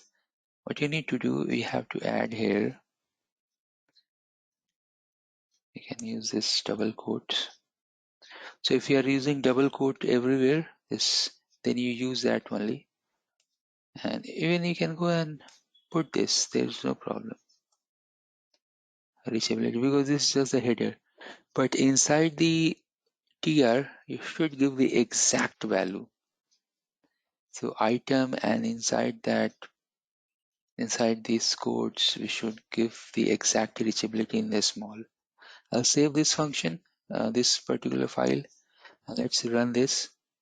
So now we'll see that one extra column has been added. Correct? Let me add 2 more, and then we are good to generate this report in the Excel format. I'll show you that. So what are the things you want? You want the certificate validity. Yeah, that's a good information. We should add max controllers, UID, device model. Yeah, device model also is a good information. Maybe site ID is also a good information. Platform is also a good information, correct? So let's add 2 things, certificate validity and site ID. Okay. All right, so let's go here, and next time adding. So first of all, I will add in the header, and they can go here and add cert validity, and then you can go and add the site ID. So cert validity, I can create one space here, say item, and then you can go here and you can put the cert validity. You can press enter here. You can continue the lines. Suppose if you are breaking the line, you can go to the next line. There is no problem. Program will understand that. And then you can go and add the field here, and you can add the site ID. Correct? So now we have these many fields. I can save this, and then you can run this program. Now you can see that site ID is not coming as 10 or 20, etc. So we'll check that program. Maybe we haven't defined it properly. So site ID, oh item, I missed that keyword called item here, and that's why we are not getting the number, but it was printing the string value. So now we can go here and press enter. You can see the site ID. Key error. It is throwing an error. It is not taking the site ID here. So let's see why it is not taking the site ID. We can see, we can go here and we can see that site ID is like this, and I think I am taking the correct format.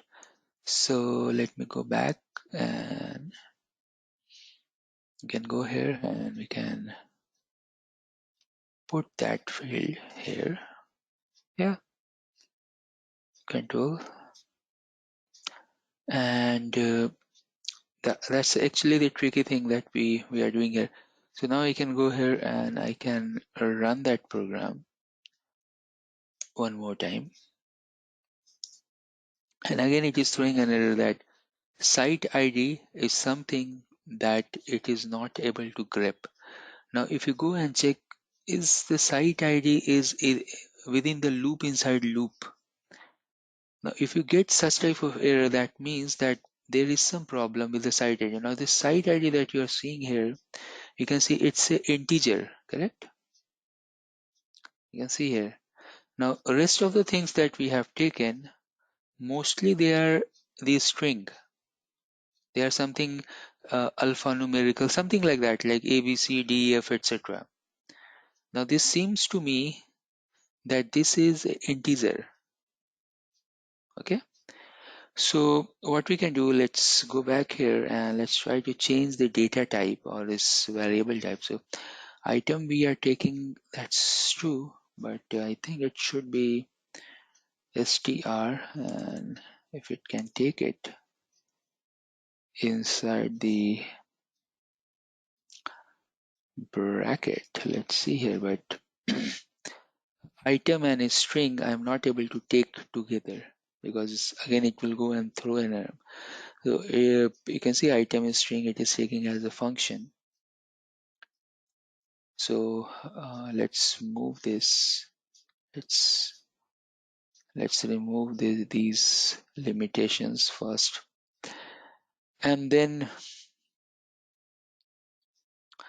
I can do one thing. I can try, but maybe it will not work. So string, and inside the string, if we can take the items. Let's see.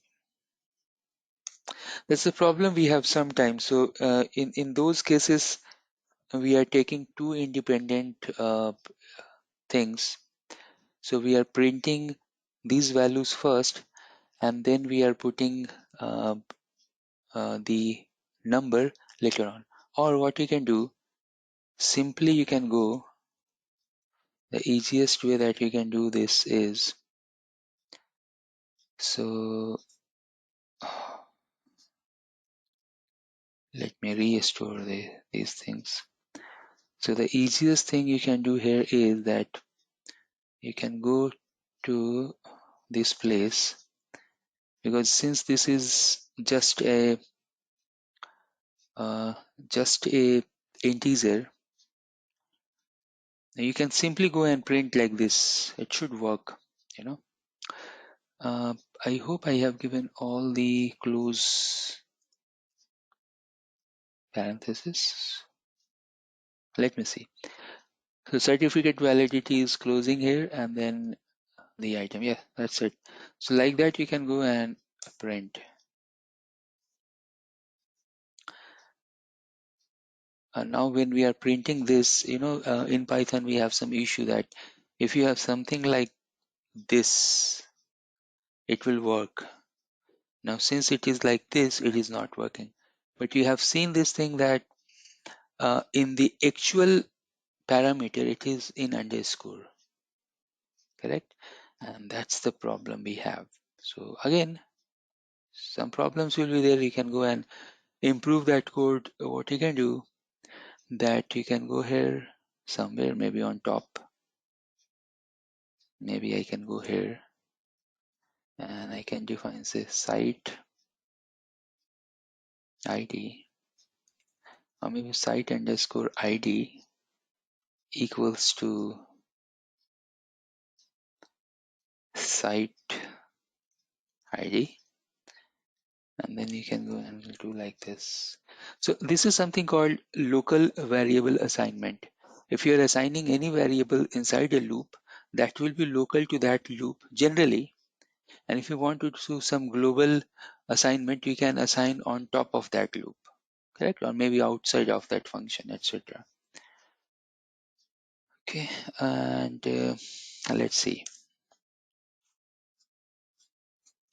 So now it is working, but still I'm not printing the variables, whatever site ID is representing, because of the problem that itself you have here in this. Itself it is in some hyphen. If it is in underscore, no problem, we can print it. Only in case if we have this thing as a integer. So for example, you can see here control connections. Now, control connections, you can see this is also integer. So what I can do here, let me show you this thing. So if I go back to the program, and instead of site ID, suppose if I give the control connections, correct? And then we can go here and give this, and here you can go and comment this, you don't want this. And then we can go and print this.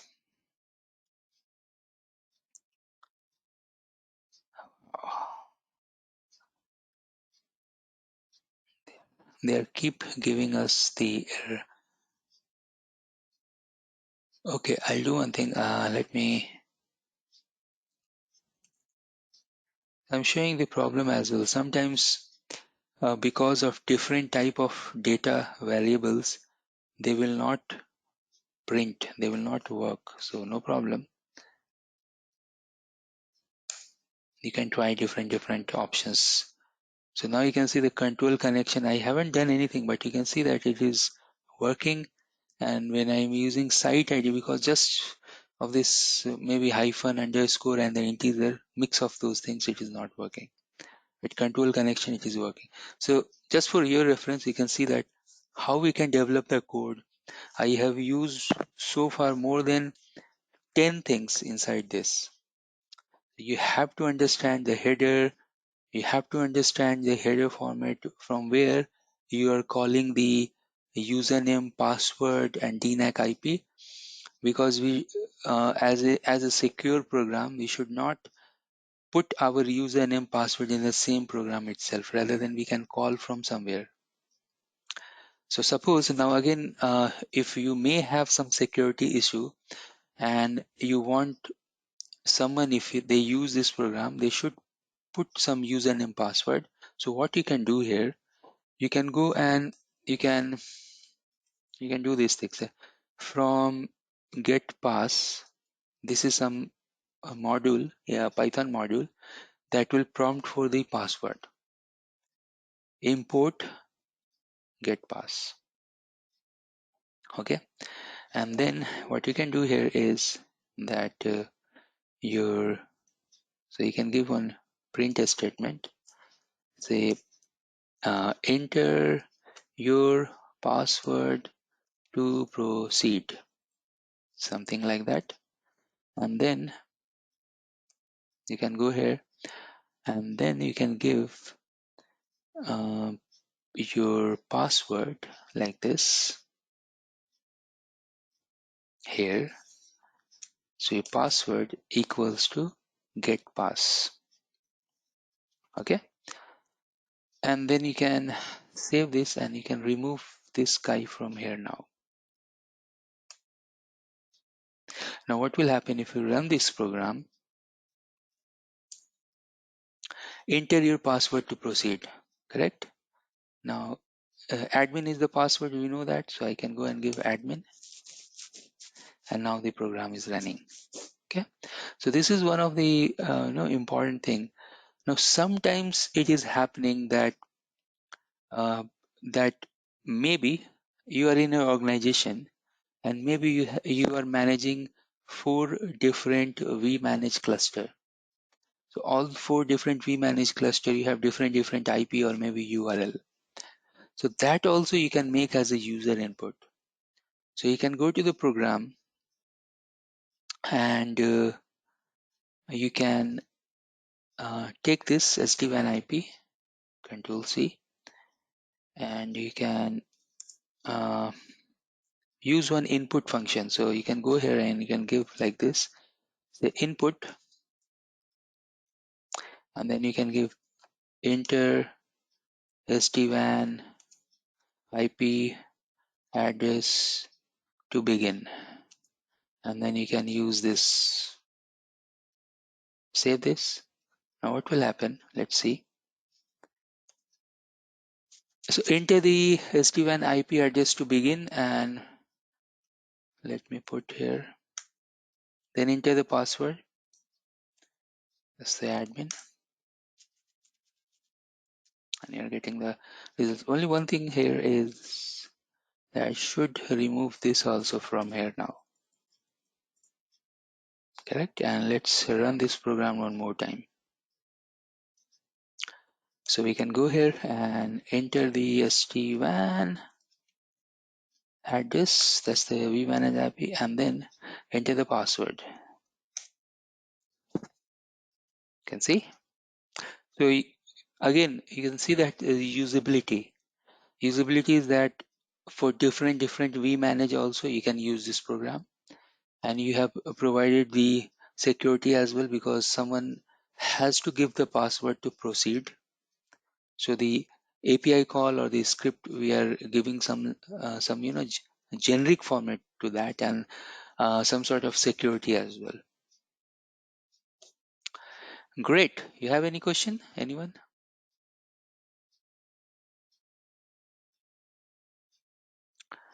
If no, then we'll continue, and we are going to add one very interesting feature here, that this report. Now suppose if you have maybe 500 devices managed by vManage, or maybe 1000 devices managed by vManage, and you want this report. Now you can't take this report over the screen, because how many devices you will see over the screen. And suppose if you have to send that report to someone, so you can't copy this complete thing and you can send it. That means you have to generate this file as a CSV in the Excel format, and then you can send to anyone, correct? So now what we are going to do here is that this particular result that we have, we'll convert this over the screen as well, in Excel as well, or only Excel. It's up to us how we want to represent it, correct? So I'm going to add the Excel, how to generate the report in Excel function inside this, and we will see that. And after that, we'll take the break. So let's understand that, how to add the Excel format.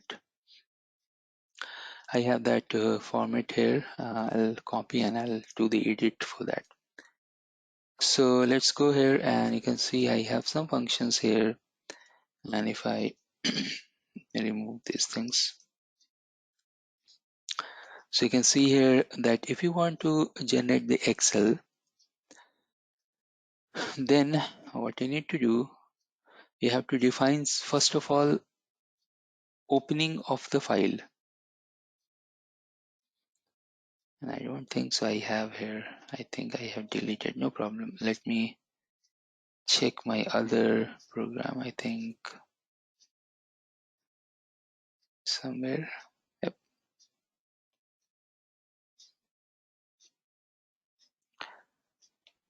And I can go and still edit here. Okay. So when you're generating the report in Excel, the first thing that you have to do is that you have to define these two lines. Output file. Open a device report. You can give any name.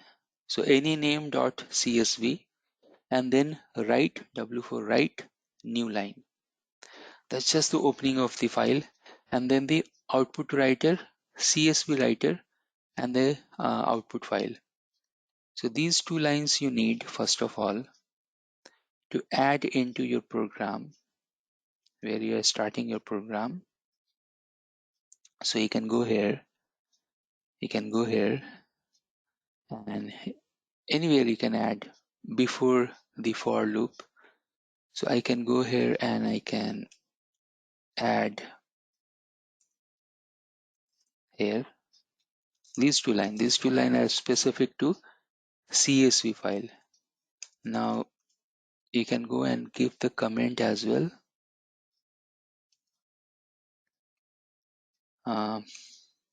These two lines are related to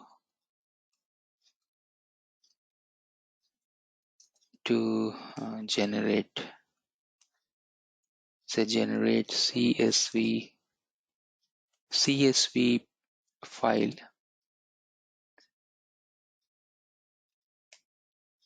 open new file. Okay, and the file name is this, but let me change the name.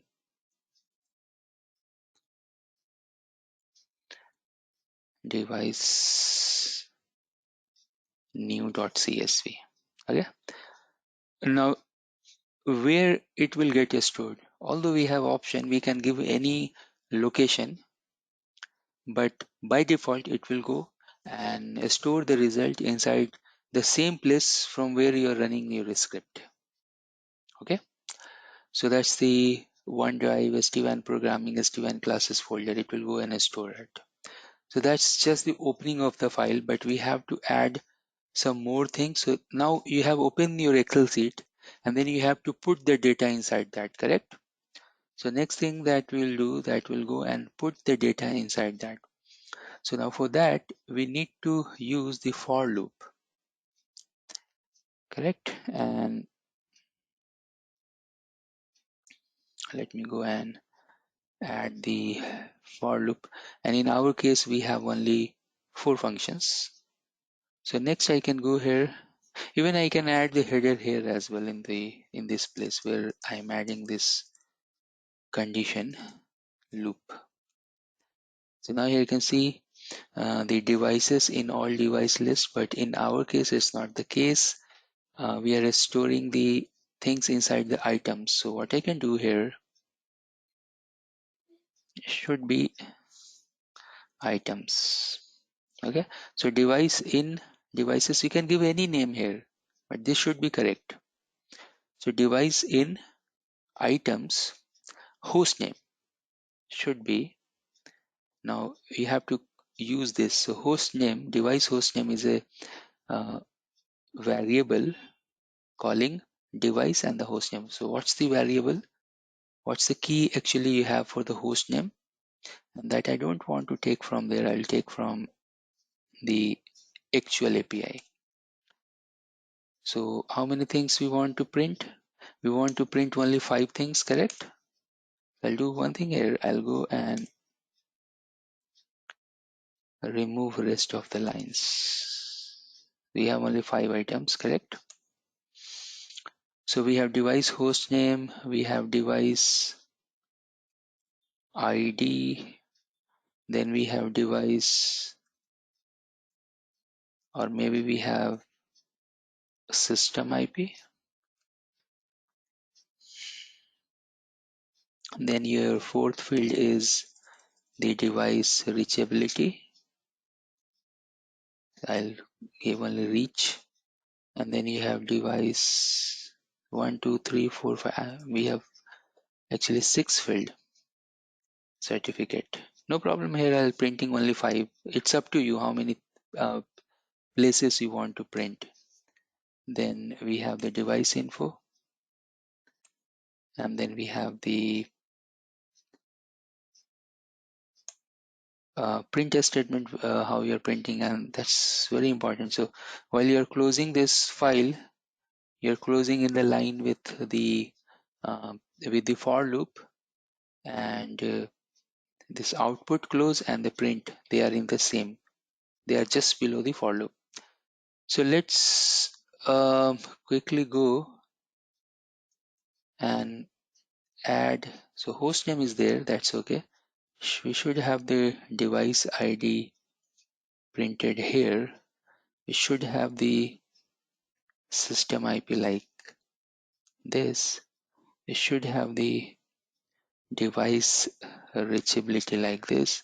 Should have the device certificate like this, and rest of the things we are not using in our program, but you understand, you can add whatever you want. So oops, I should close this. You can see, so now we have the for loop, which is taking each item one by one, printing it inside the device info, and then it is closing the file and saving the file. I should change these things, these values here. So what's the device ID field? We have this. Also host name. Host name is host hyphen name, correct? It should be like this. Then the system IP. I should have system and IP. Then we have the reachability. And then finally, I think I can, yep. And then finally, we have the certificate validity, correct? So you can see that we have 1, 2, 3, 4, 5 fields. Let's save this and let's run this program. Now, if this program will throw an error, we'll see that if we have given CSV as an import function or not, correct? So let's generate this. I can go here, up arrow. You can see in the bottom. Enter SD-WAN IP to begin. Okay, 192.1.10. Then enter the password. And then CSV is not defined. You can see CSV we haven't defined inside the program, inside the header. So I can go here and I can go to the top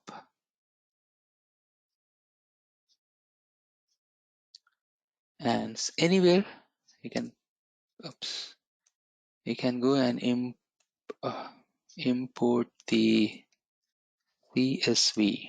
Okay, come back and run this program. It's telling that output file has unexpected indentation. As always, whenever you are working with the programming, you will find that indentation is there. And other thing it is telling is that import CSV having some issue. That means we don't have pip install CSV here. If you don't have, you please go and install that. And now you can see that because I am connected with my VPN, I'm not able to do this install with the CSV. No problem, I'll do it.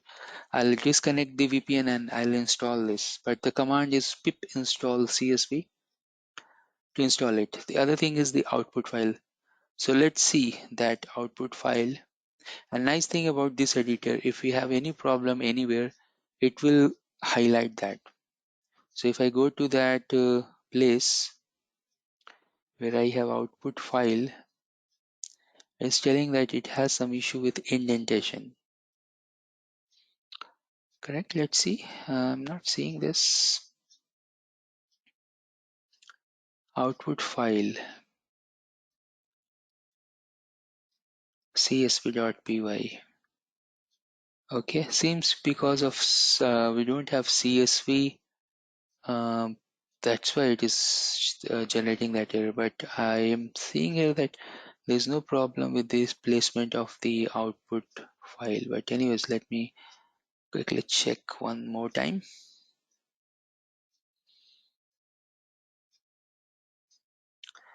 I can go and define it on the top of the header.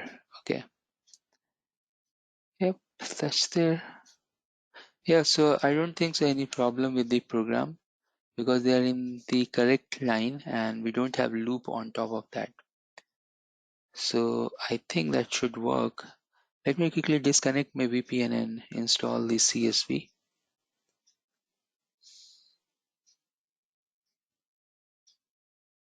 Okay, so we are here and let's go back. Pip install CSV.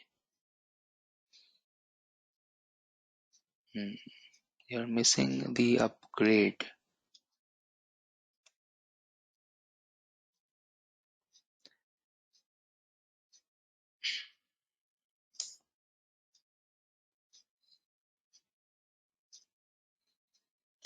Some Python package problem is coming, but anyways, we can correct that right now. If you are getting such type of error, then you can go to the place where you have the Python. That place actually we have the script, Python package and script, and inside that you have pip function as well. From there you can run that. If I'm using, see, I'm not getting this pip here. So if you go and type pip, pipexe is there. Install CSV.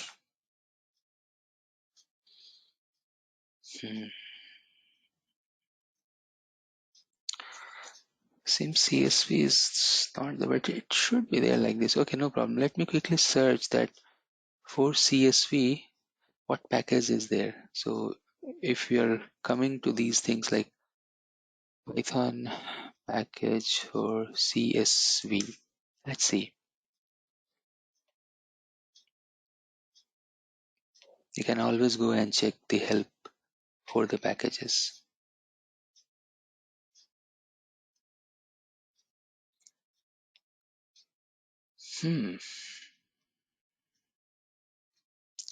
So you can see import CSV, that's correct thing, and you can use a new line.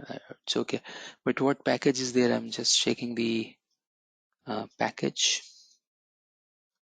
The best thing that you can do here is that you can check pip install CSV.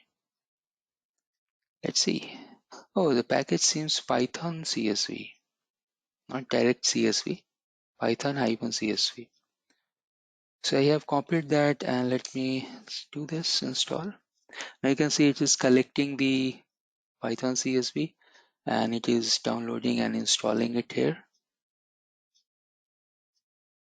You can see it is downloading all those files. Seems to be a big file, but it is working. Yeah, guys, meanwhile, if you have any question, you can please ask. What we are going to do after this particular result, we'll take 10-minute break.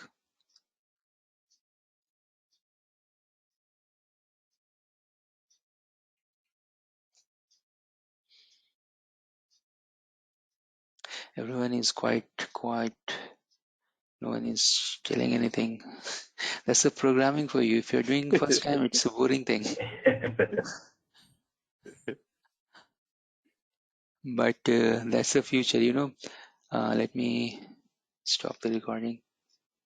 Let's complete this and we'll take one break here.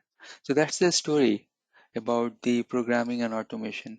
That the automation team, they don't know programming, but we are learning this programming. So network team, they are learning the programming now. So whose job in danger, you can understand. It's not us. Yeah. And once you start working on this, you will find it's like same type of things are repeating. So what we are doing generally is once we have done the integration of API with Python, so next time we have to do the same thing. It's not much difficult.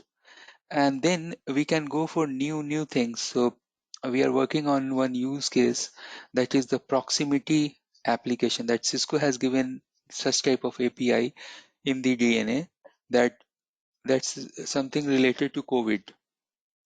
So it will track the employee where they are sitting in the floor, when they are going outside, coming inside, how much time their systems are idle, etc., etc. With the help of wireless AP and those association and de-association, those things. So those new features are also coming. The artificial intelligence, machine learning, those things are also introducing in the network. So there is always a scope uh, when we are learning new things. So we are always in the market. Okay, so we have installed, oops, we have done the installation for the CSV. Let me run that program. We have our program device list, and now it is telling that we have some indentation issue. Import CSV. Okay, so let me quickly go and check that where we have the problem with the indentation. Import CSV seems okay to me. There is no problem with that. Let's go to the bottom. Let's see the program. And here, when we have defined the header, have I missed something? Let me check my other program. I think I haven't missed any. Oops. There's something that I missed. I don't think so I miss anything here. So I'll do one thing. I'll copy this line here. I don't need here actually. Cut this. Let's go here where I'm actually starting my CSV program, and save this, and let me try one more time.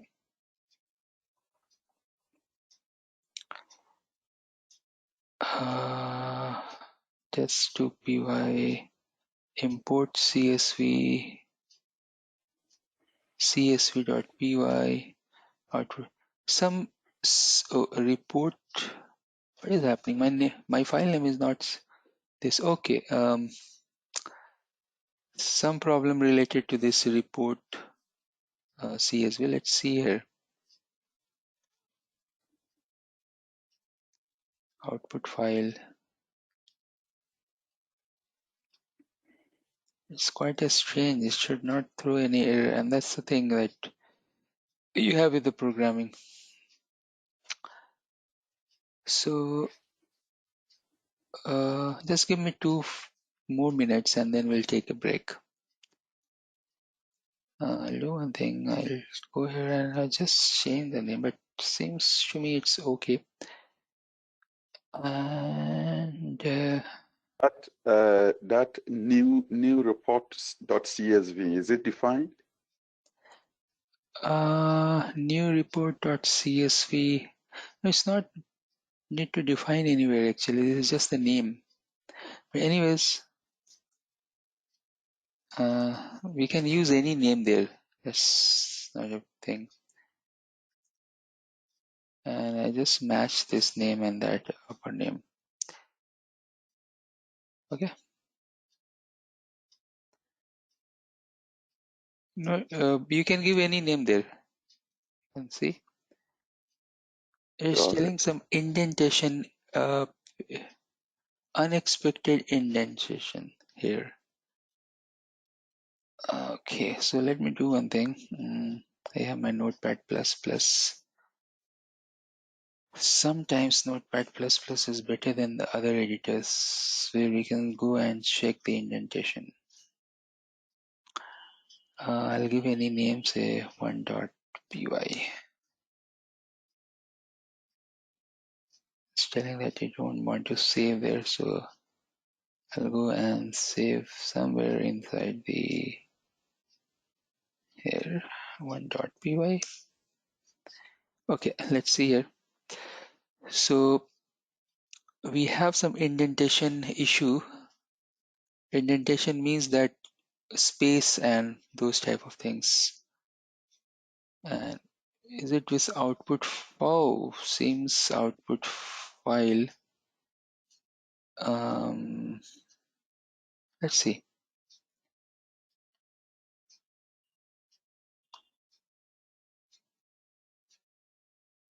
Yeah, so everything is clean and correct. Everything is, to me, everything is 100% correct. And yep, I think everything is okay. It should not generate, it should not throw any error, but still it is throwing. So we'll do one thing. You take a break for 10 minutes. Meanwhile, I will check this. Okay. Let me stop the recording. So I check what was happening with that program. I have one CSV program already in that folder with the same type of file name and all those things. So I remove that CSV program from there. You can see that I put that csv.py. This guy is a Python program. This naming was almost same, and it has some conflict with the program that we are writing. So now it is okay. You can see the same program. There is no change. I'll upload these program what we have done today in the recording section, recording folder. Same program. I have run that and it had generated the output. Let me run that one more time so you can see that how I ran that. 198.168.1.10 and then password. You can see report.csv it generated. If I go to that particular folder, you can see the report file is there. I can open that and here you can see the result. Let me increase the font size. So the only problem with this result is that you're not seeing the header, correct? You're seeing just the result that we are printing, but in in Excel report we should have the header as well. The good thing about this that we are able to generate the CSV file, and you have seen all the problem, like you have to import the CSV module, then in that folder we should not have the same type of program conflicting that, etc., those things. We have improved that and we have reached up to this point. Other good thing is that if we have thousands of devices as well, it will go and add it without any problem, correct? So next thing we have to do here is that we want to add the header on this. So for that we have one program, and we can call that module here in our program. So let me quickly show you this, that I have one program just for helping. I have put that program, and if you see this program, I have one function called function name is I think add header. That's the function I have. So what it is doing, it is calling one other type of module called pandas, Pandas. And the pandas, we have to go and import like this. Import pandas as PD. It's a shorter name, but we are importing the pandas. Pandas is a good program that can convert CSV and JSON to one another form like that. It has some other utility as well.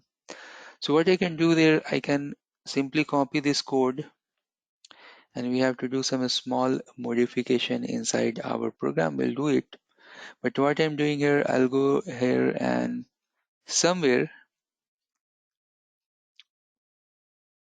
so on top of this, but you can define anywhere, there is no problem. So I can go here, this place. I can add one function here, add the header. Now in this, you have to give the original file. So what's the name of our original file? I think that is, let me see here, report.csv. Let me close as well. So my original file name is report.csv, and then it will go and convert that file with the header. So you have to define the headers as well. Let me go and close few of the things here. We have 4 to 5 things in our header, and what are those things? So let me, oops, my meeting, let me minimize that. Okay, so we have these things, or maybe if I go a little down, so we have these information. A good thing about this that you can simply copy this information. You can go here and you can add in the header list.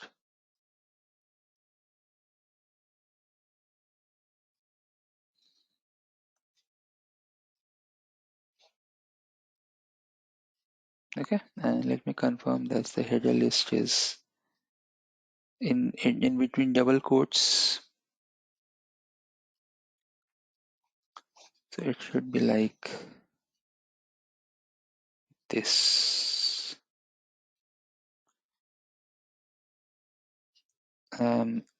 Once your program is ending, by end of that program, you can call this function.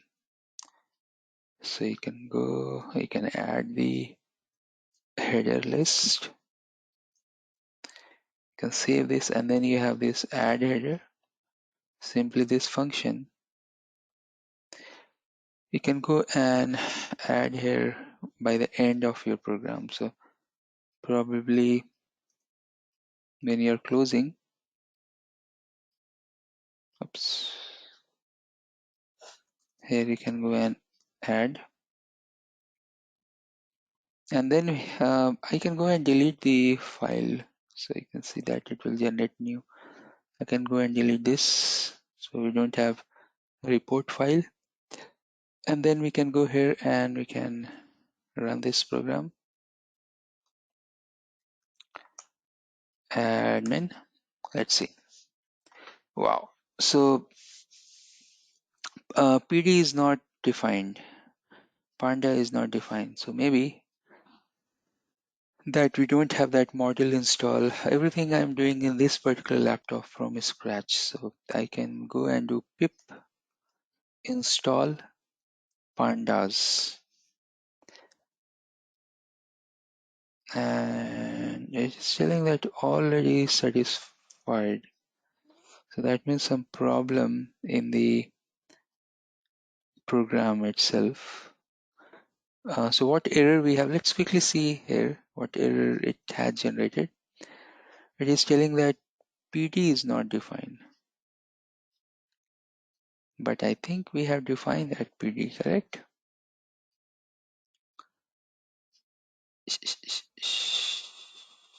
And add header. You can see PD.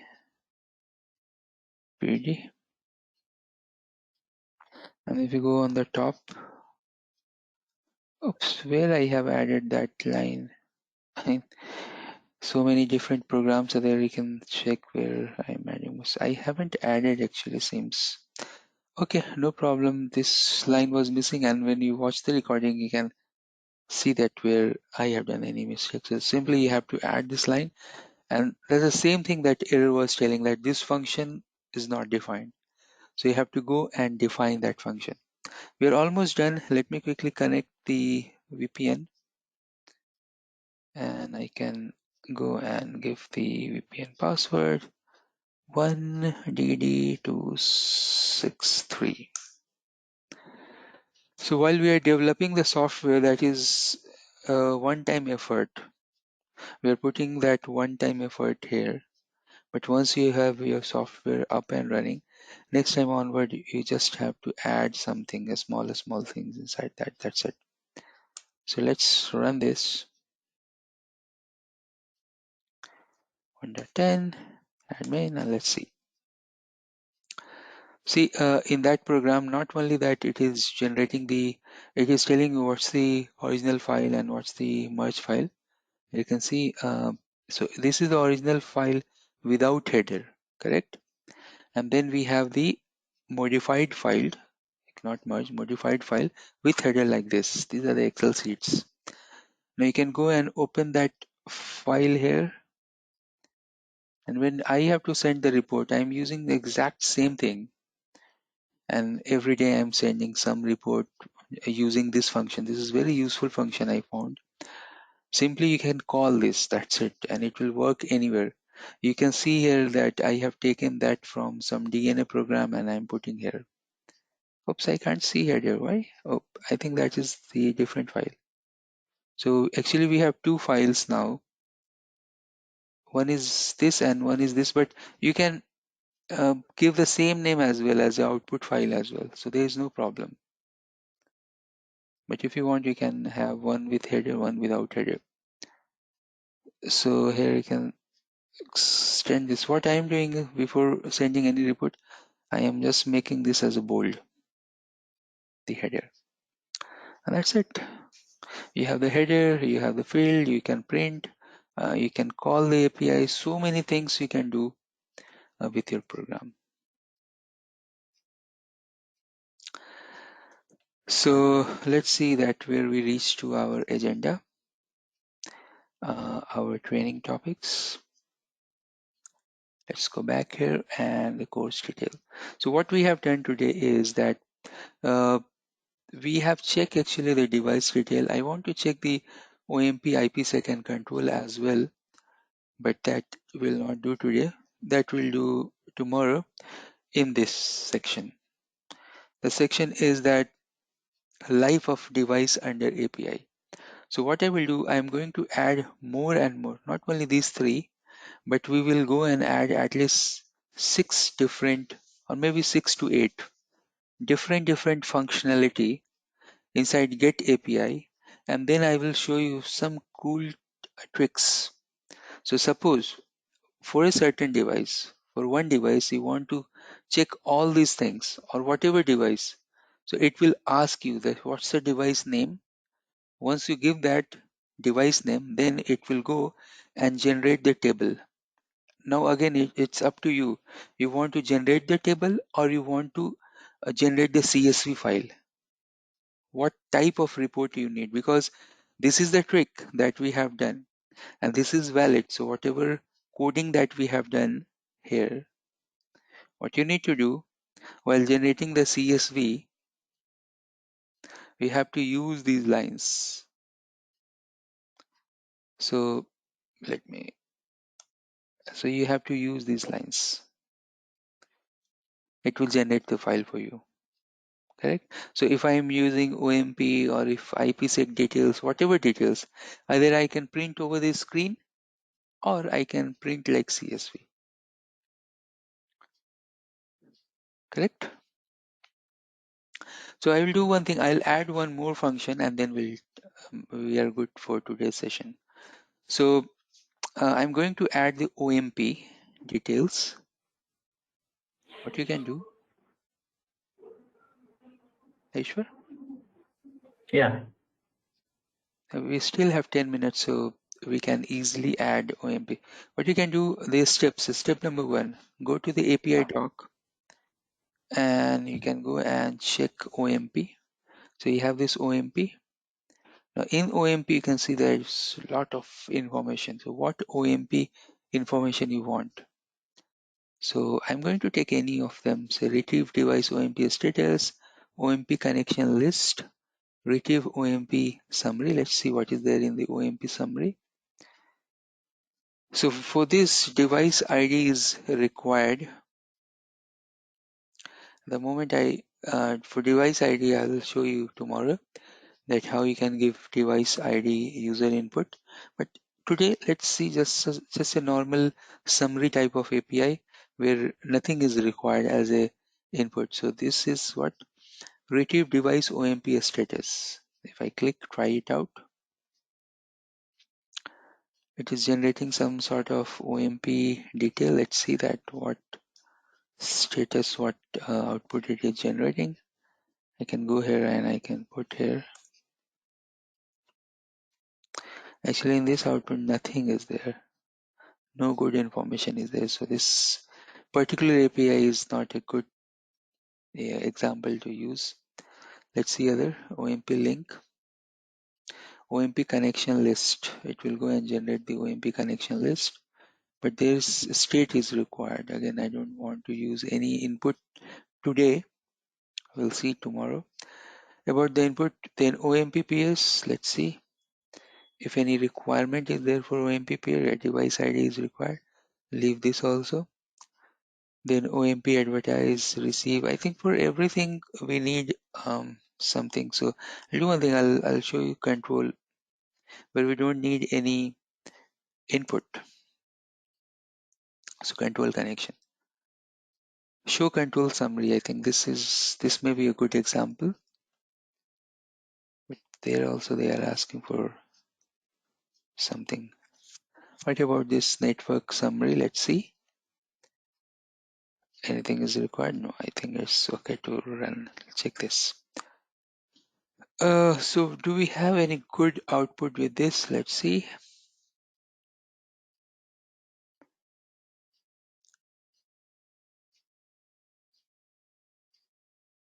I don't see any good output with this particular API.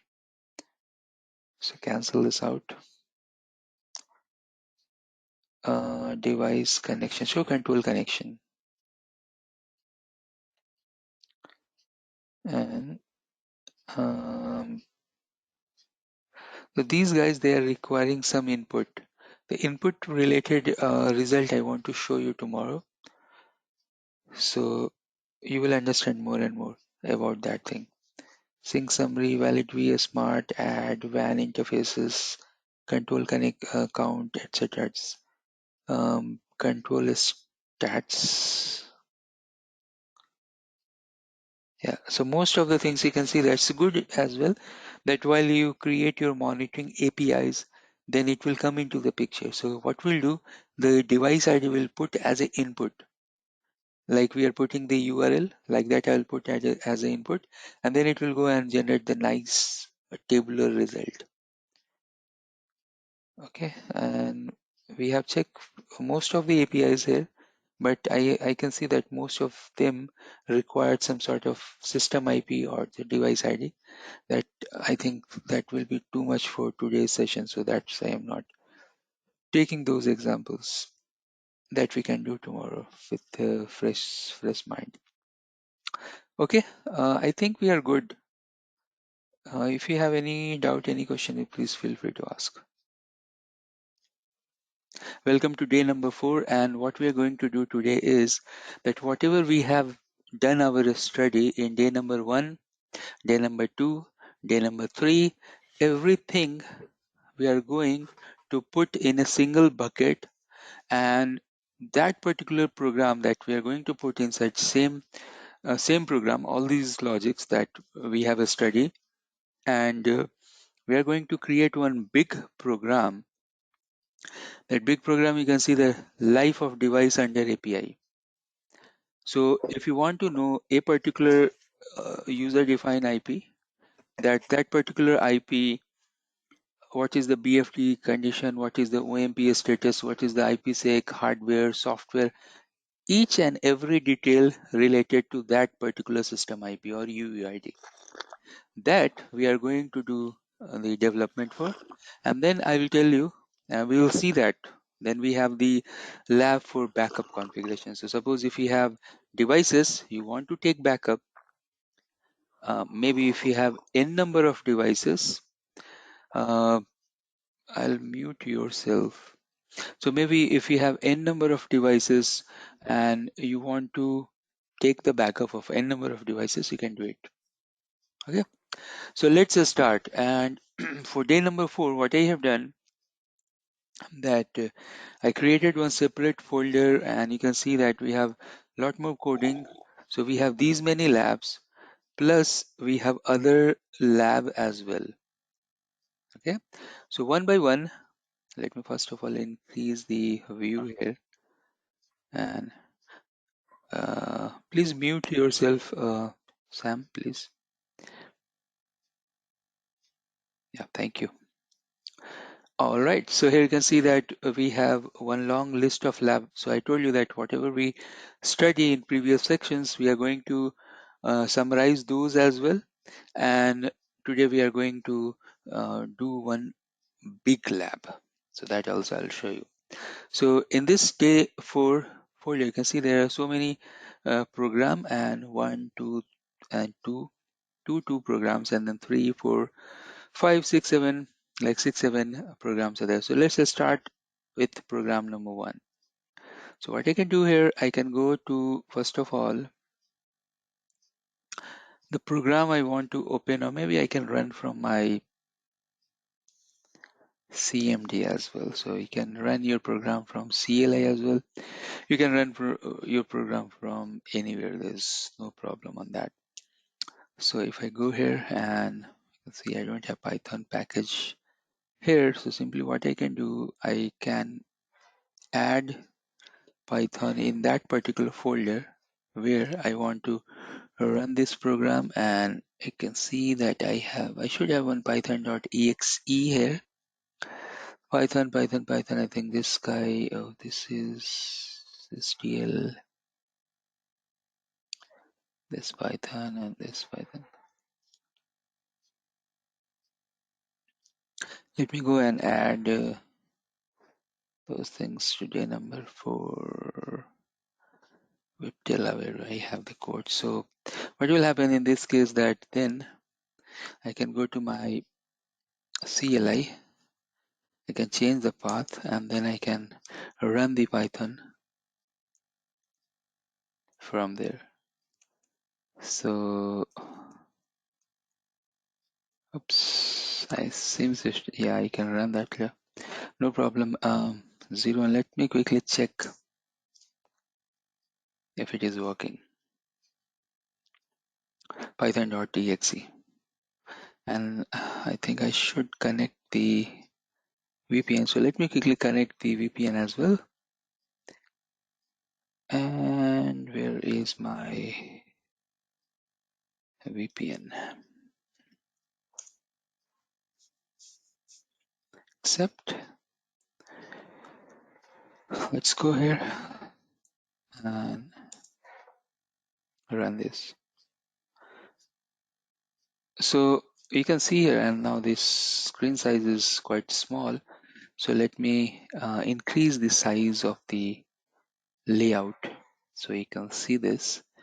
And I want to increase the font, and font will be, oops, maybe 20. So you can see here, this is a small program. It's a very small program. And what's the coding we have in this program that we have already discussed? This is giving you the device information. So in that device information, what outputs, what results you are getting. So you are getting the result related to device name and the system IP, UUID, reachability, validity, etc. We have done this. Okay. The next page, you can go and do the formatting of that. Suppose this output you want in some other format. So you can go and do that. Now I can see there is some problem. So let me quickly open that program and do some edit. So it is telling that from config, no module call config. So config is not there inside the Viptela. That means I have to go there and put that config module. I thought I have, but seems I have put config somewhere, some other location. So let me see. I have config here. Config, you know that what is there in the config is the username, password, and the URL. So I have another program. I put the config there. Now it is asking the IP and the password. So now you can see that it will go and give the result in a format.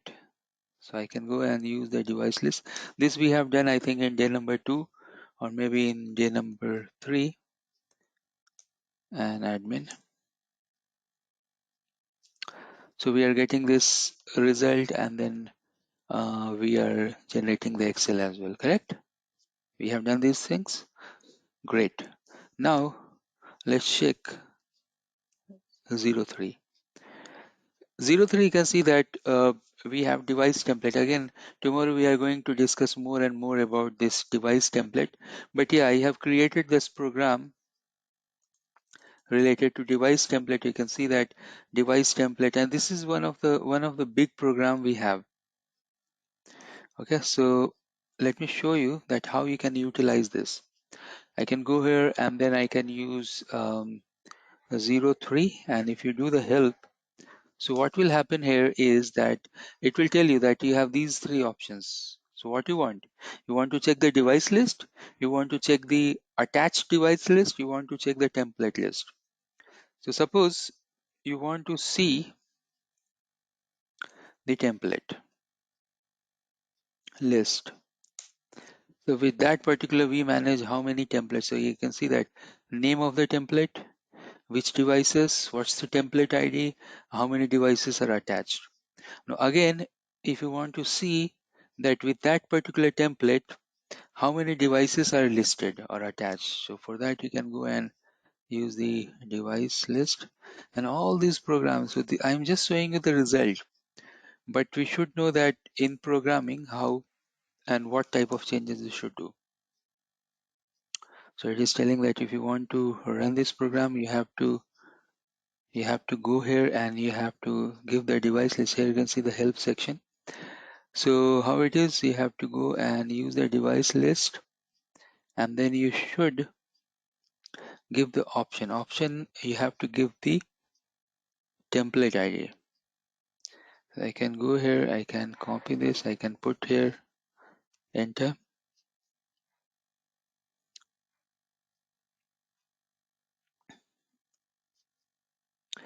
Some extra argument. Okay, so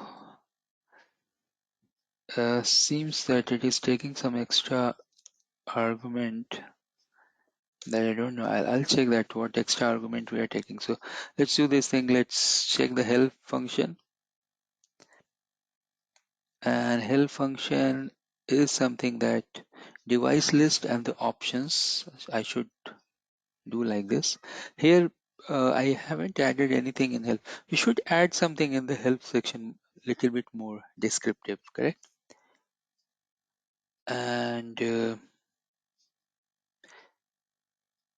I think we have to give the template. Some keyword is missing here, so that's why it is not taking this. And I should add those keywords in the program as well. A template or maybe template ID. No problem.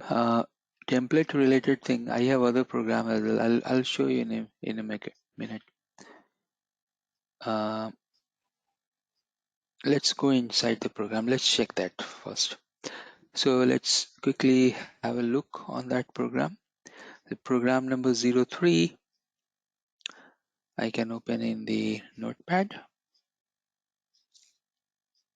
We're in this particular program. Now you should be familiar about all these steps and lines. They are just the library Then you can go inside the device list, you can create your own program. You can go into the template list, you can create your own template program that we have seen. Okay, and then finally you can go to the attach devices, and attach devices you can go and you should give like this. See, template should be like this. So you have to give the keyword called template and then the template ID. Yeah, I'm giving this.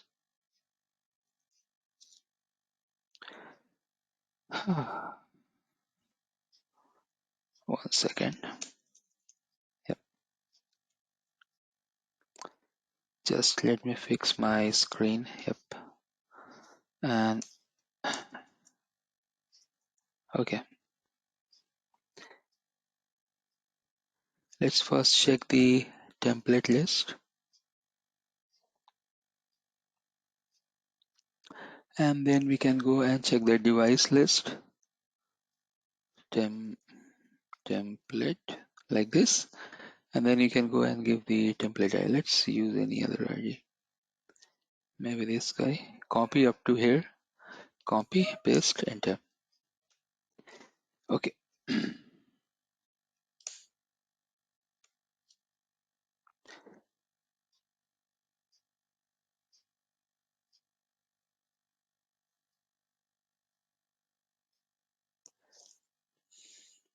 So you can see I'm using some. Is it supposed to be Yeah, template 03. ID? Yeah, it should be device template. The program number 3.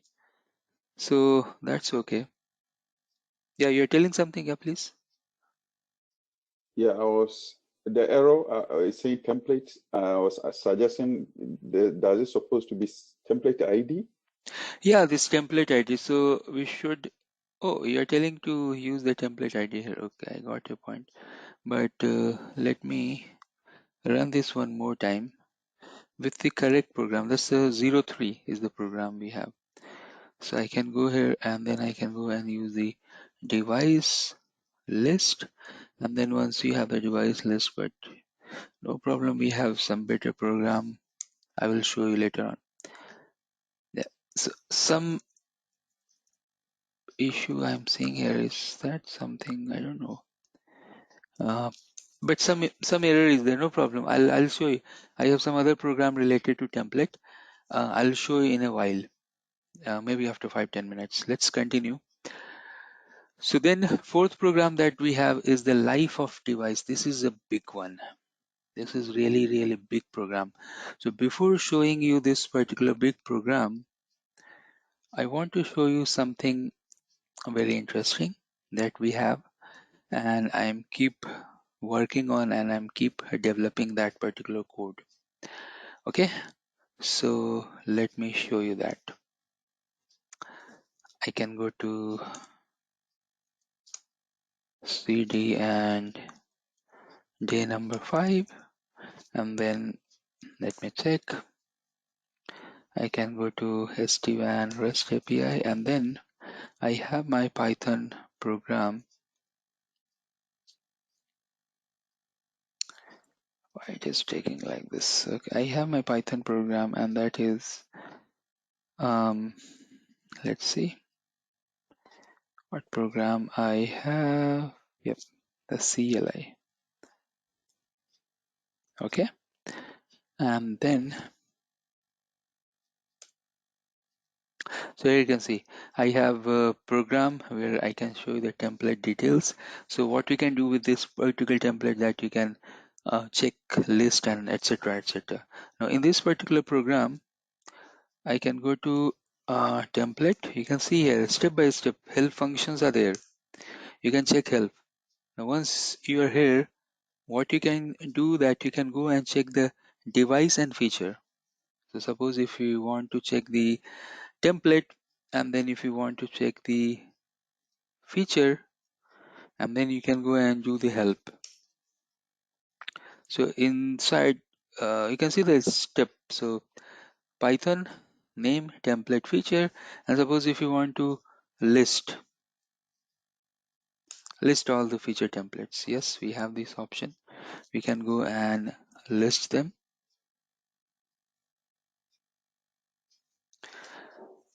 Oh, now you can see different colors.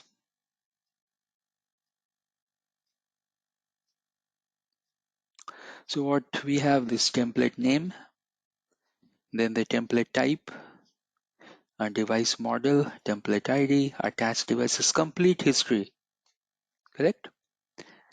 Yeah. All right. Then we can go and likewise. So again, this particular program, I have planning to show you the results and everything in the next session. That's the last session we have. So you can use the help function here, whatever we have. And once you are in the help function, then you can go and use the command. So show, and again you can go to the help, and it is asking the template ID. So if you have the template ID, you can copy that template ID and then you can check that particular template ID information in detail. So if I have copied that,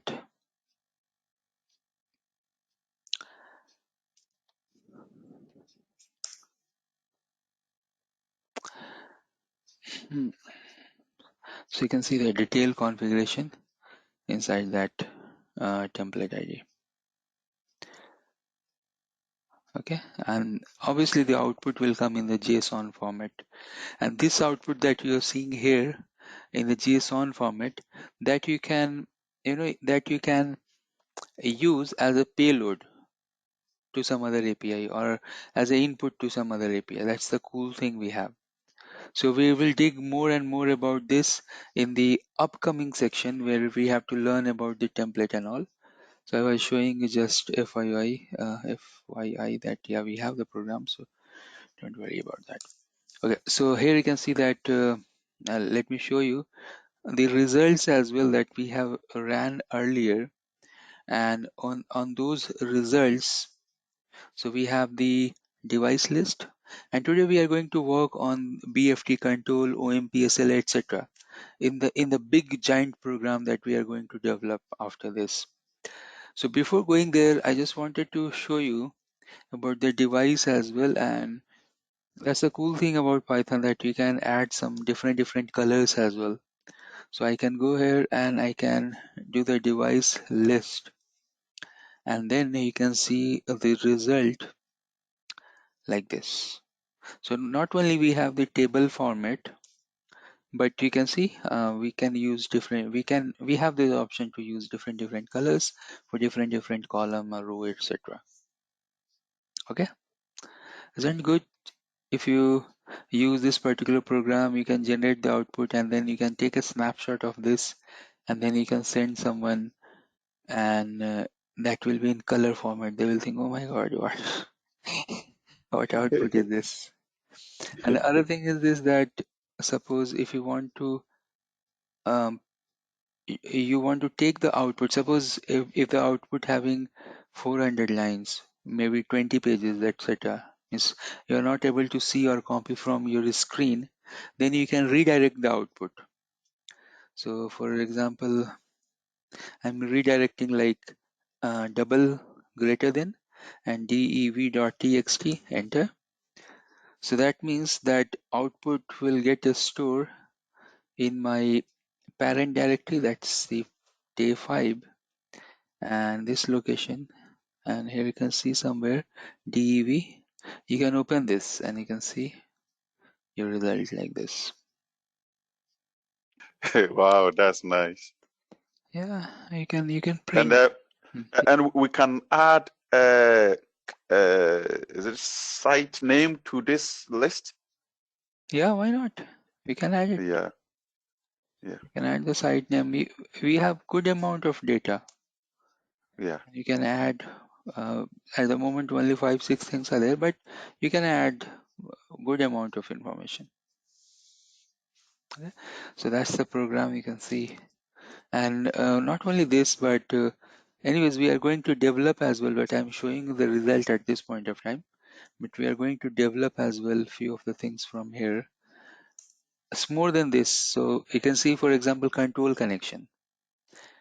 I can go here and I can do the control. And once you are familiar with how this program is working, so it should do it very easily. Connections, and I have to give the system IP. So that you can see next is the system IP. So I can go and give the system underscore IP 10101, and then you can see the output.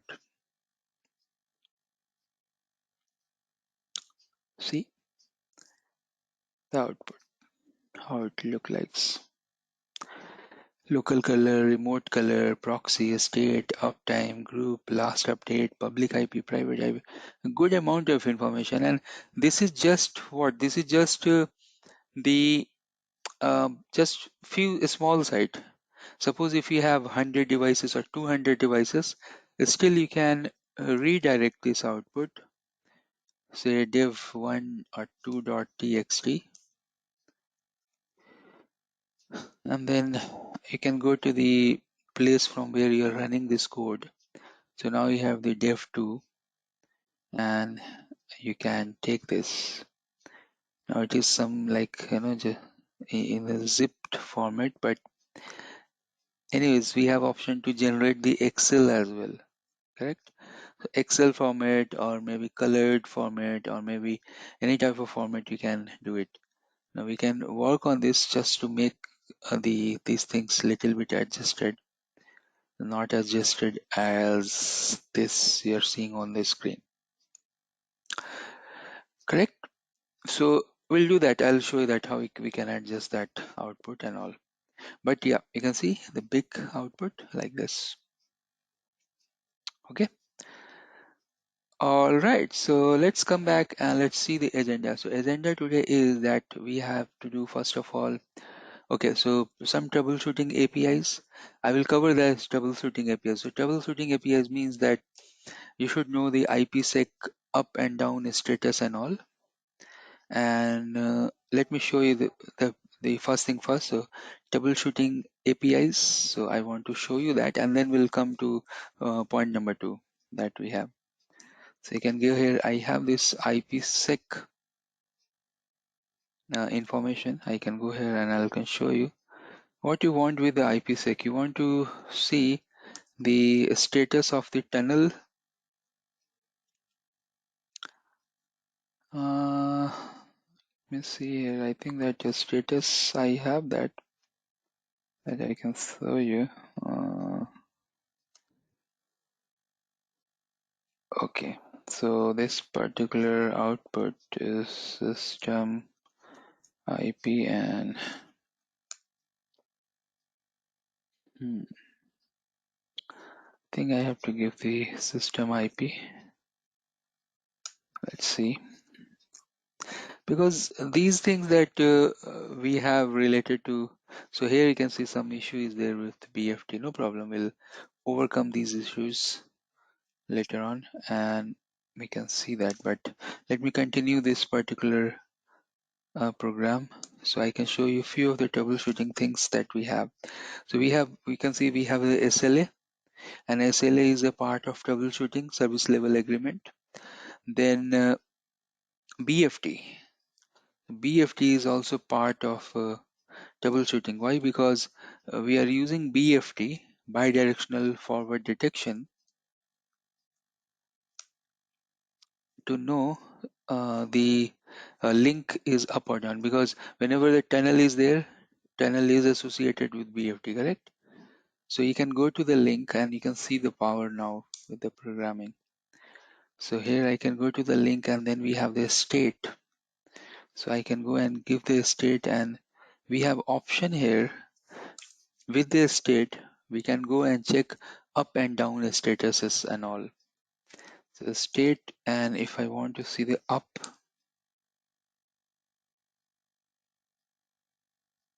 see these BFT sessions are up. Okay, I can see the what's the system IP, what's the host name 1, what's the system IP of 2, what's the host number 2, what is the link, what is the status, what is the last update, correct? And likewise, if you want to see the down, if anything is down, it will show you the down as well. So obviously in production network, we are seeing the down status. Okay. And then we can go and check the other things. So for example,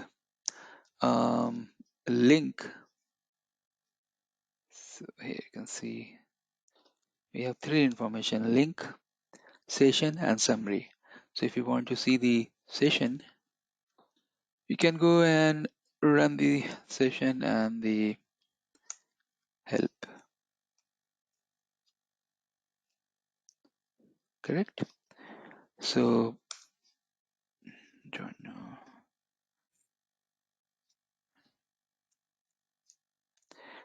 Session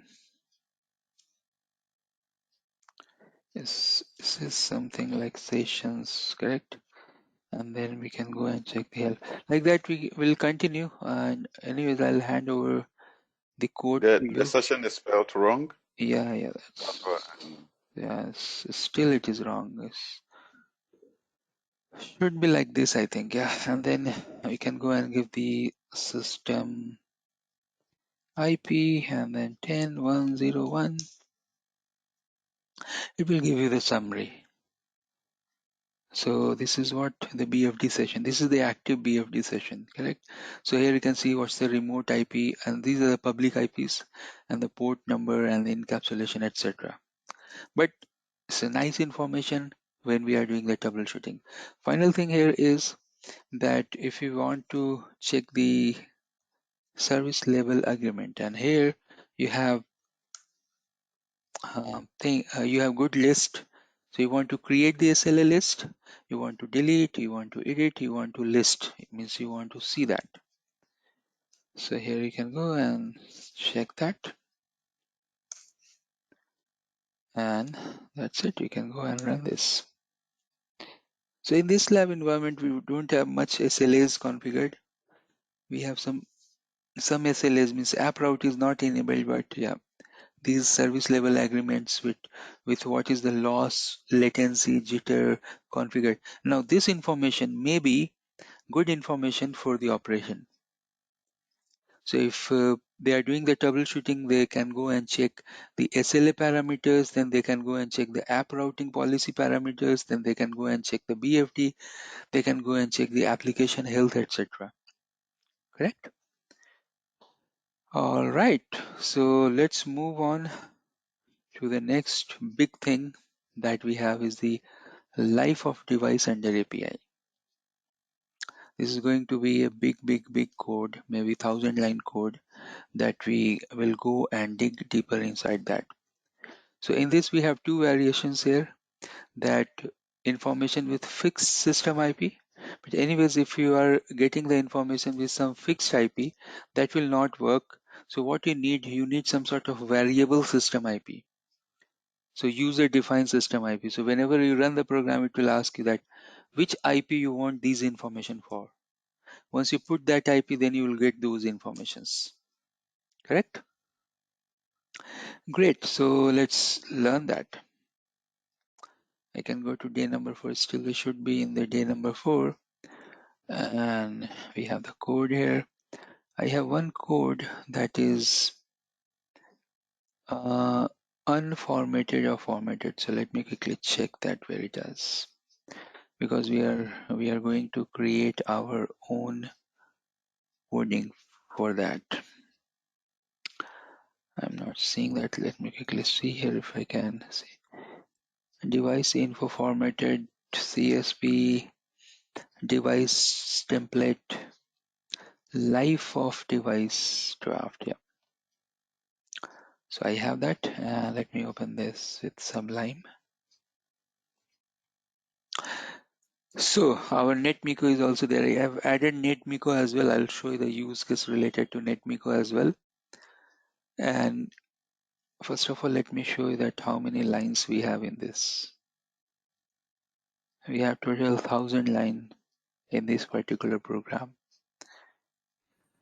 Okay, and now if you go step by step, you'll find that most of the things are repeating. So first 100 line is related to the API and the library. That will be there always. So we can easily move to first 80, 90 line. Then device list we have already done earlier. Now in a device list, you know that device list is something like generic, means it will generate the device list for SD-WAN managed devices. So it's not device specific as well, but we know that. So once we completed device list, then let's start with BFD, bidirectional forwarding detection, correct? So bidirectional forwarding detection, and if you go and run the API, first of all, the API related to a system IP. Now this thing I have shown you here as well. Let's check both the variations. So here, if I can go and if I can show you BFD, at the moment I haven't merged both the code, but both are going to do same thing, and we can use whoever is much useful. So link, session, and summary. Link is really good. Which link is up, which link is down? See, up and down link like that. Now I want to open one more session, so I will not break this session.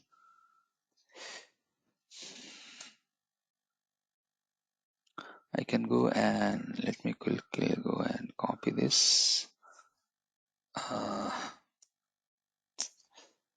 Okay, I can simply, I think I can copy this to here. All right, CD J number 4, and let me increase the font size as well. 20 is okay.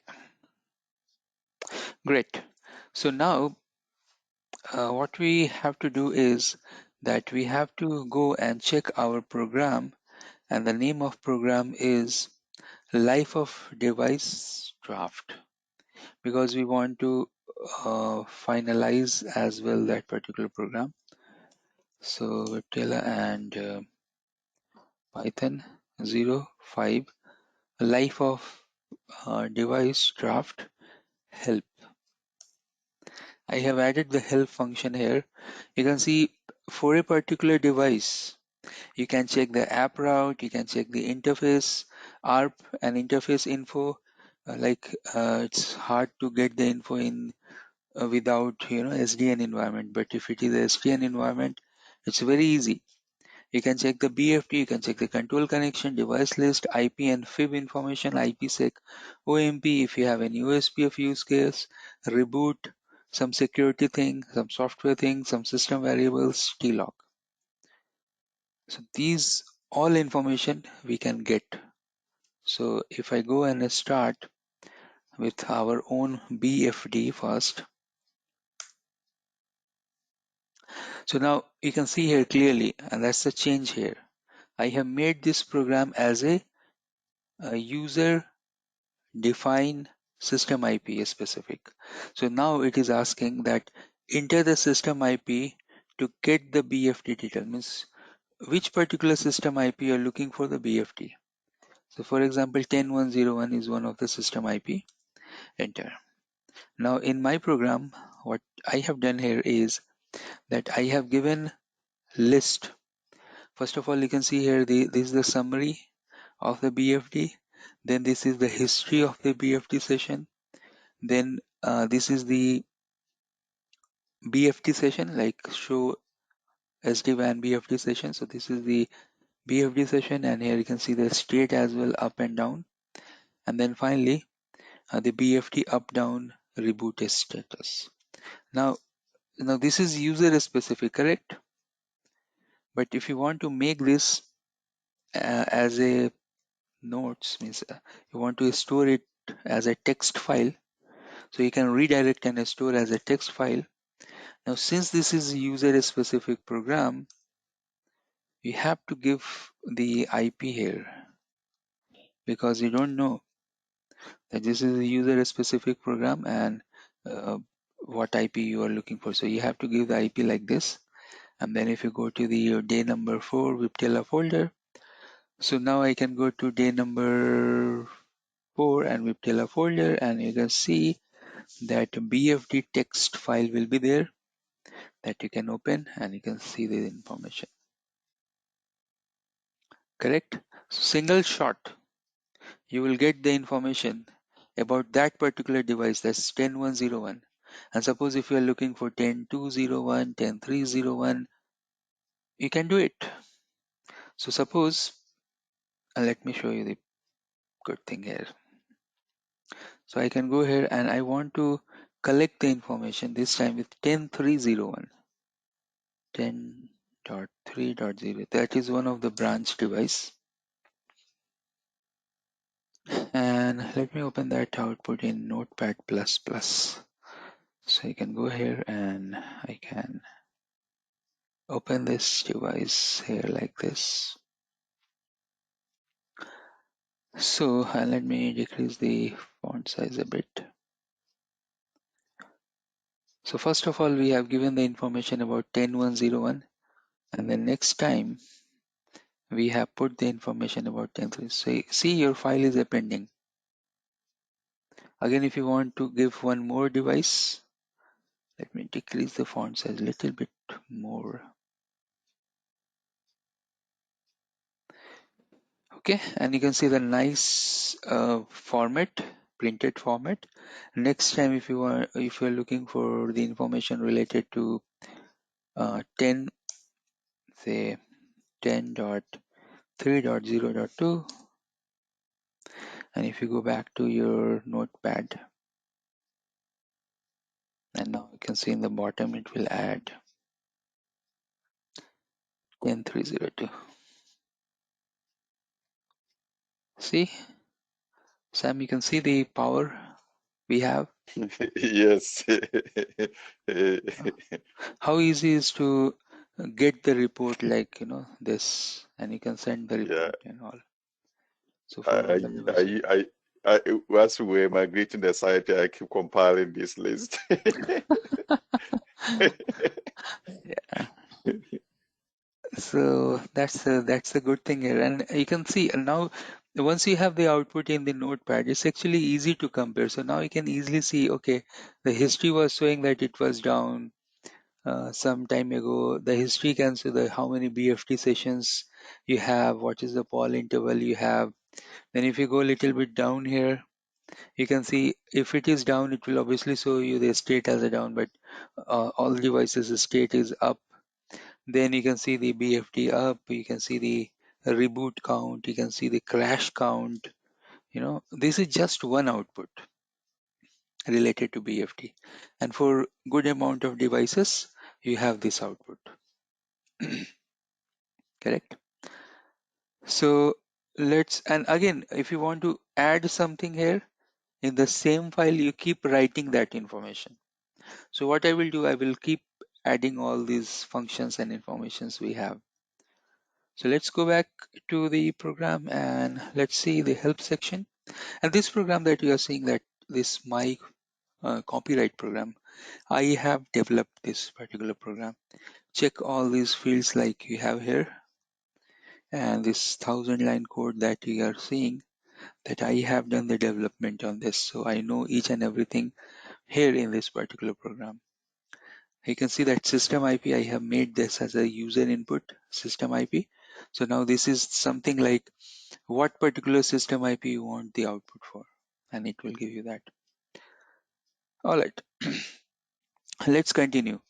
And for our training session, training purpose, few of the fields I haven't modified that I will modify during the class. So you will understand that where to make the changes and all.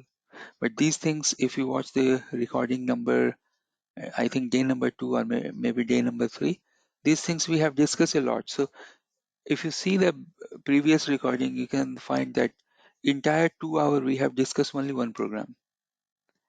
Now, if you check today's session class, you'll see that today we have discussed more than 10 programs. Why? Because we are building the foundation earlier. So once we have the foundation, then it's easier to understand, because most of the things are a repetition of code. Same type of thing you are doing again and again and again. Okay, so that's the thing we have. All right, so let's see the other um, information in the life of device program, and I can go here and I can go to the help section. Oops, help and enter. Seems it become later. Okay, so next, okay, I have shown you BFT because we have checked that BFT earlier, but I should start from number 1. So let's just start and check the app route. First of all, I will show you normally how the output look like.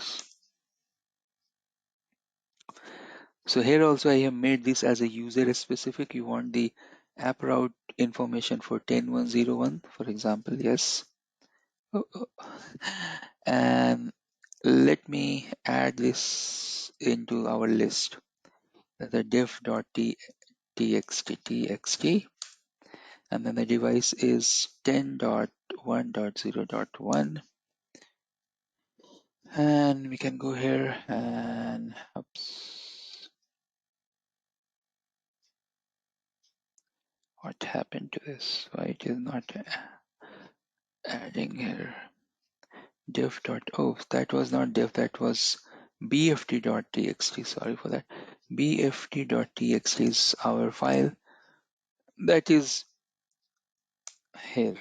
Open. Now you can see the output related to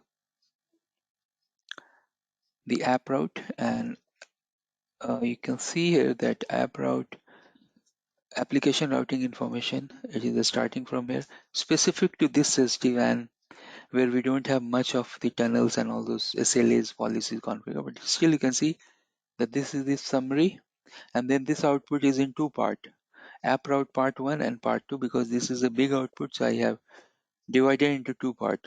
What's the source IP, what's the destination IP, what's the TX, what's the device name, remote color, system IP, mean latency, and total packets. Now if you see here in this particular counter, if you see this number is getting increased, that means that particular location has issue. So it's okay, 20, and then this is the part 2 of that. So if any of these 00 counters, whatever we are seeing here, if we can see much more value like 200, 300, 400, that means those sites having issues, correct? So that was the app route information. Let's go and check the help more time. So you can see the app route. Now how I am doing it in the code, you know that how we are doing. We are taking one API. From that API we have the two values. So key and value. So we are extracting the key and value, and then we can print in the table format or the Excel format that we have discussed a lot in the day number 2 or maybe 3. Okay, now if I go according to program, so according to program, I'm getting this control. Okay, so let's work on control. What's the API used? API used here is data service, devices. So till data service, it is like hidden. Now if I go here, if I copy this output, let me show you first of all here in the API. So if I can go here and if I open 198.1.8 something, it's not this, but I should log in and then I should run the API. So let me go and run the API. You can see here, this is not the API. You should give the device ID here. Oops. Device ID. Oops. Okay. HTTP should be like this 198. And you can see some data services are there that I can modify here. So I can go here and let's see what's the API. API is a device slash control slash connections. So device slash control and slash connections, and then the device ID. So you're getting this output. Like in this, key and values are there. So if you go and check the output, let me quickly show you the output in the table format. So I can go here and I can give the control, correct? And so 10.1.0.1, and you can see that I'm taking only this information. Oops, sorry for that. I'm taking only this information out of this particular information. So I'm not taking all the field because maybe everything is not required. Whatever important things are there. So for example, what's the device name, system IP, remote color, site ID, local color. You can see the site ID here. The uptime, the peer type, whatever important, take that. Do not take complete dump.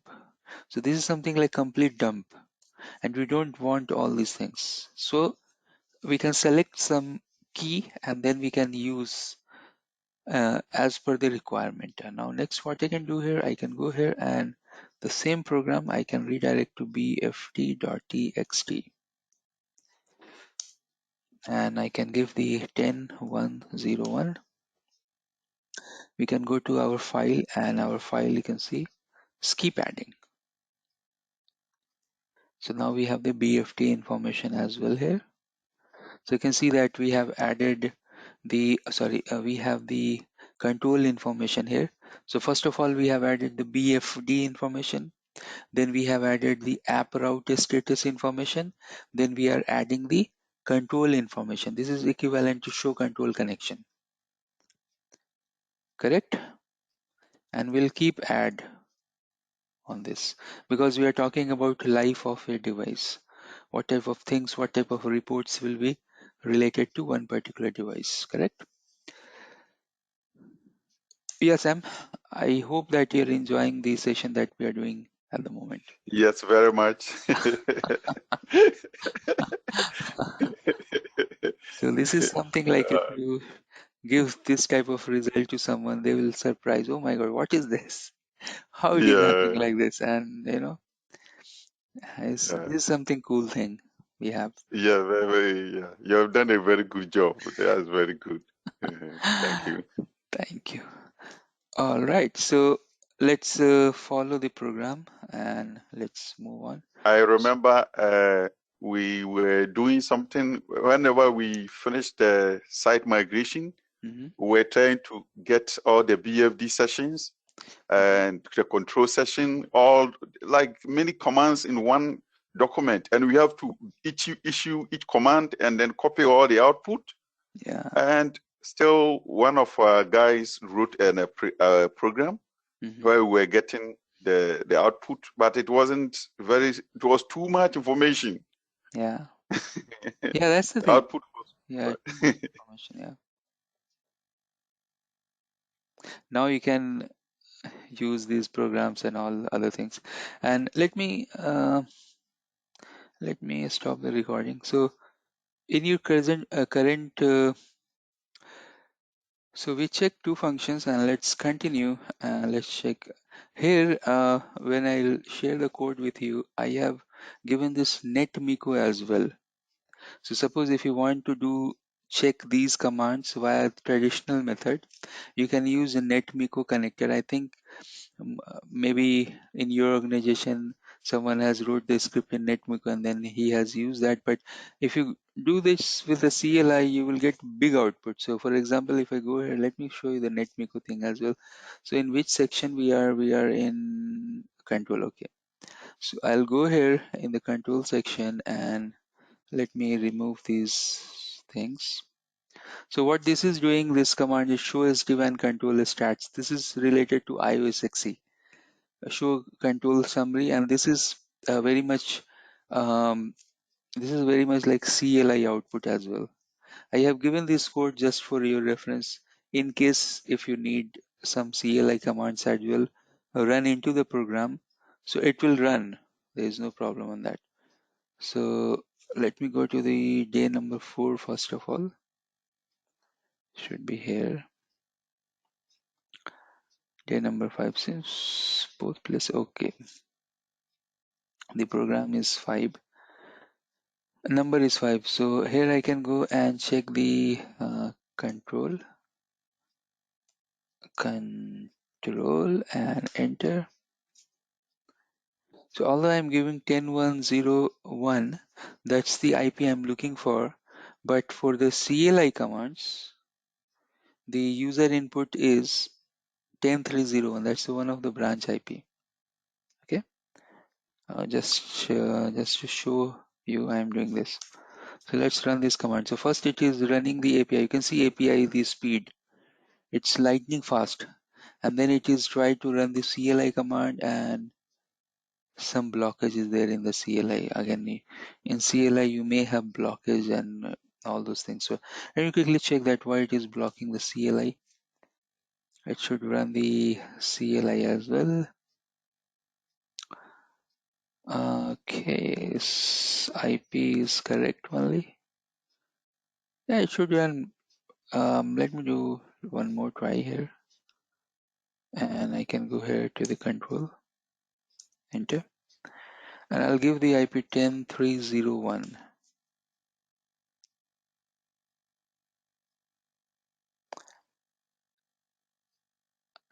Okay, not generating the result as I'm looking for. Let's see. 10301 is iOS XE, and this is the username, and this is the password. That's 100% correct.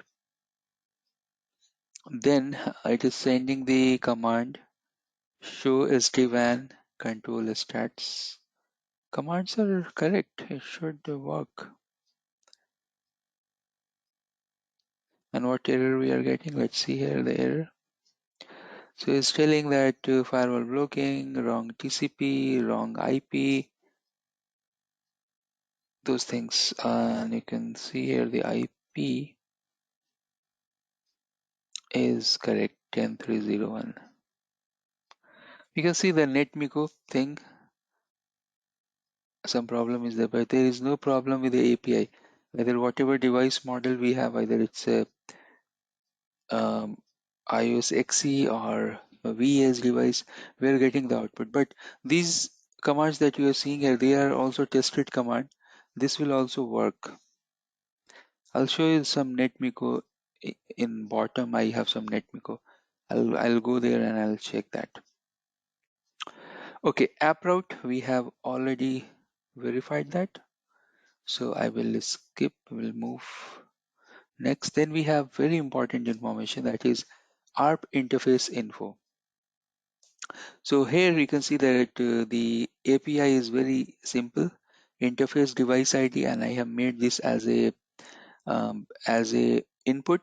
So you have to type the system IP as an input, and then what information you will get: the VH device name, RX error, TX error, interface status, TCP adjust MSS.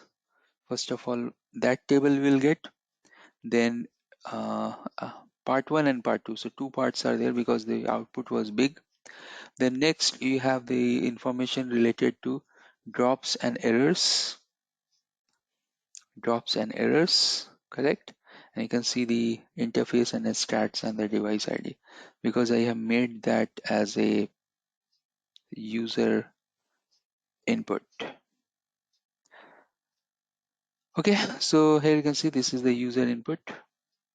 You have to give the system IP once here on the top. So if you give once here in the top inside the function, remember I am calling 3 output here, but I am giving the system IP just for once here in this particular section of the program. Okay, so let's run this. Let's see the help section, and we can go and run ARP interface info and enter. some okay, so while I created the program, some typo mistake is there. Interface, by mistake I have given INTET. Okay, it's not interface of interface something that we can correct. I'll correct that. So interface info and enter.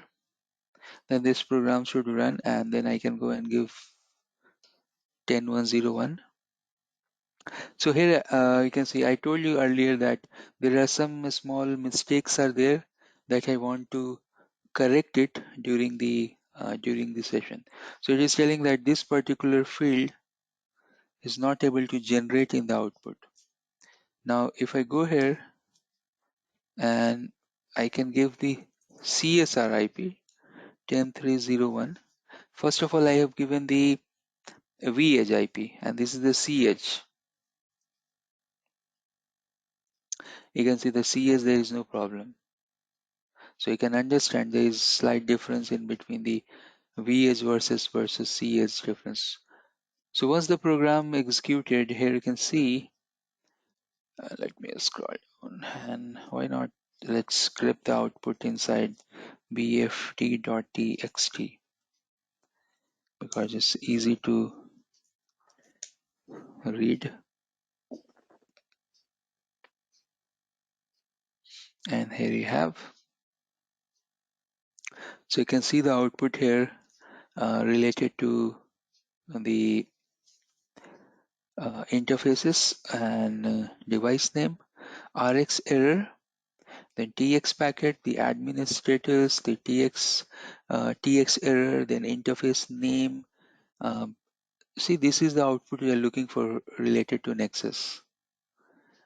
Even you can cut something from there, but yeah, more or less this flaps, TCP, MSS, and then you have the part 2 of the output where you have the speed in Mbps, the hardware address is the MAC address, the device name, the VPN ID, the interface name, and then I have given one more output related to protocol, RX error, TX error, multicast packet, output, maybe broadcast packet, output, multicast, VPN. Good amount of information, correct? We have. Good job. So let's continue. So we have those informations, and the next function we have is the IP and fib. So often we need to look at about show IP sef. So you can see this will give you IP and fib information, and this function, you can see this function I have given the IP address here. So this is not user specific. So what does it mean? So if I go here and if we first of all check the help function, and then what's that, IP and fib. So IP fib. If we run this output, it is not asking anything, but it is running that program with respect to 10301. And I think it is generating some CLI output as well that I have given in the netmiko format, and you can see the CLI delay. It is taking some time actually to run execute the CLI command, and you can see the API speed. And CLI is still it is contacting and doing the command. So what is happening that the vmanage first of all will do the SSH to the device, then it will run that command, then it will take the output from the device, and then it will display. So that's why the delay we have, we can see here, it is there.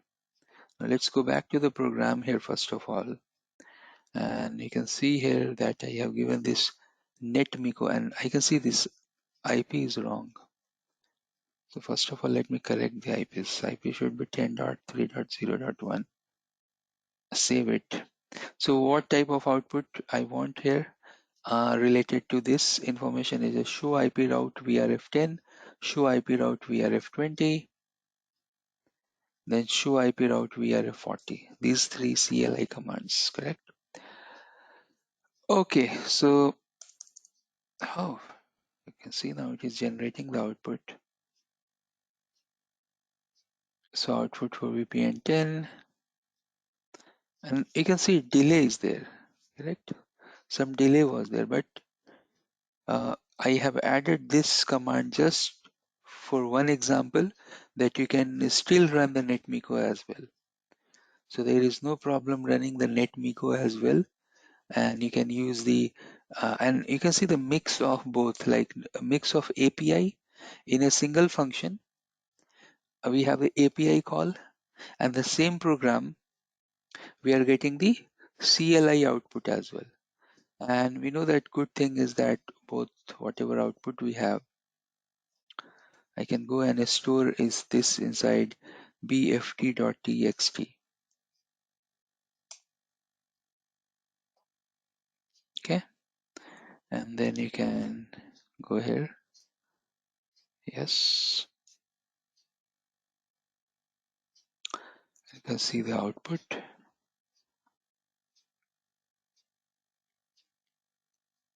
Complete output you can see here, and then you can see complete the IPsec interface and IP, and then you can see still it is going on. So the oops, let me close this session. So you can see here the CLI command is oops, something wrong. So can you see here? So initially it works, the CLI. So one time it works, and second time I think if I change the IP it is not working. 10301. So let me go and revert back the IP. This is something the public IP we have. So I think this public IP is working.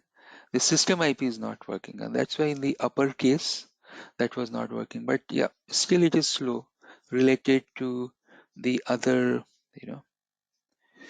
other functions. So I can see that we got the output up to that point. That's okay. I can do one thing. I can go and run this one more time, and because this is not user specific, it will not ask you about the user because we haven't created the variable on the top here. But I want to make this as a variable. I'll show you that how you can do this. Meanwhile, get the output, collect here. So one more output we have, and now you have the CLI output as well. Okay, CLI output as well. Let me quickly show you that how you can make this as a user input. So you can go and type say system IP equal to input is a function, and then you can go and give say enter the system IP to proceed, and then here you can go and remove this, and then you can give one plus sign. That's the concatenation system IP control S, and that's it. So now next time when you run this program, so let me run this. It's taking some time.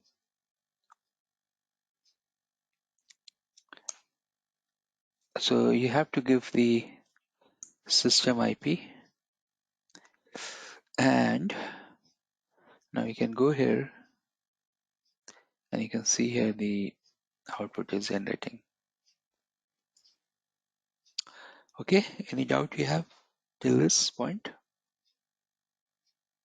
I'm good. So with the CL, Sorry. so, This moment only, I think maybe 3-4 minutes I missed that, yeah, while we are talking. Okay, no problem.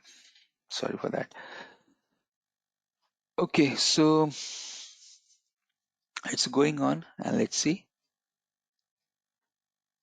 But anyways, you have to spend some time with this code, and you have to test in the lab environment, in your environment. I have already tested this in the production as well, and it's working fine. So there is no problem. Now why it is waiting? Because we have to give one user input output. So I haven't given that. 0.1, enter. Now you can see the API speed. The moment you are giving, you are getting the result. So first table here you can see here, this is the inbound connection, inbound, and then you have the IPsec outbound connection. You can see good amount of information. Then you can see the local SA, security association, and then you can see the stats, tunnel stat. This command is related to the tunnel stat command. So again, good amount of information within few seconds we are getting, and this is actually very important information related to the IPsec plus some other tunnel information. bft.txt, enter, and then I have to give 10.1. You can give any user ID. I'm giving that, and we can go back here. You can see the speed. The moment I have given this, it has given the result. So I can scroll down, you can see the information here. Inbound, down, outbound, good amount of information.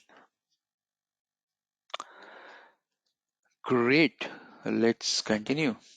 Then we have the other very important function. This is also a very important function. It will give you the reboot count, the security information, the software information, and the system information. And this again, it is not user specific. So what I can do, I can make this as a user specific.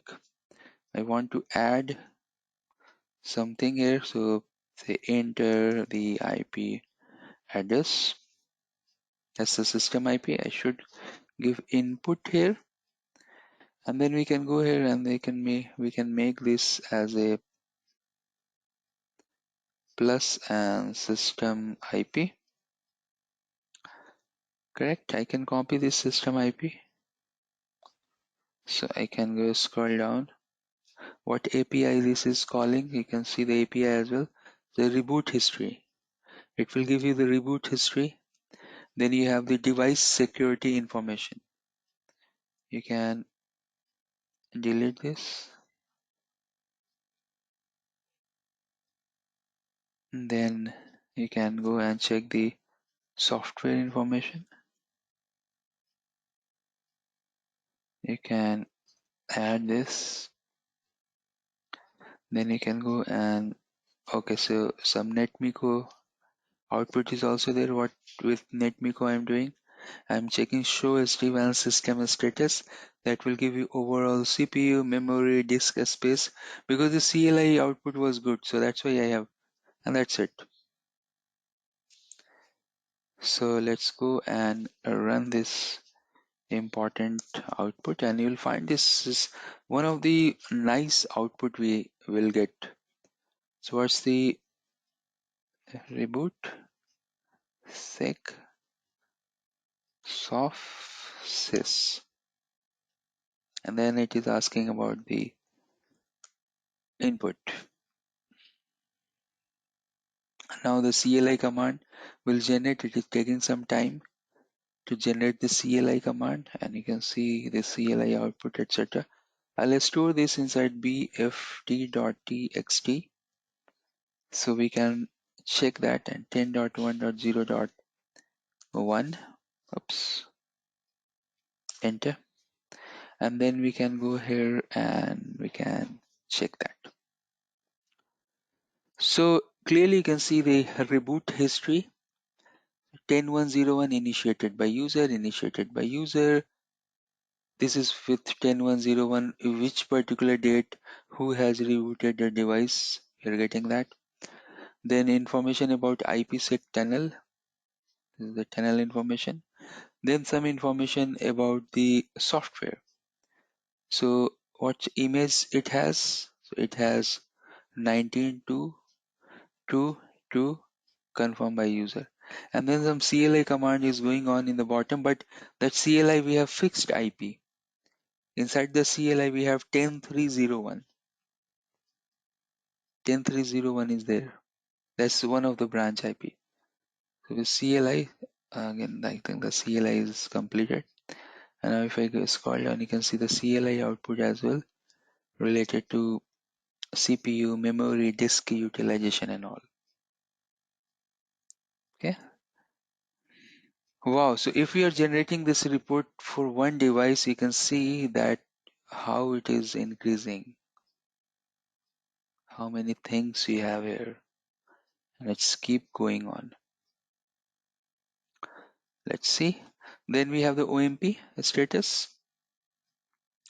Here also it is not as defined as the input, but you know that how we can make this as a user input. If I run, it will give me the OMP information related to 10301. That's okay. So what information it will give? OMP peer. Okay, that's one information. Then OMP advertise routes. That's the second information. Then OMP received routes. That's the third information. And then I have a netmiko command related to show SD-WAN OMP services and show SD-WAN OMP summary. So let's go here and let's run this OMP command and redirect to bfd.txt. It's going on. And if we go to the notepad, you can see here the information related to OMP peer. So I have two vsmart as a OMP peer, and then we are getting the OMP advertise routes.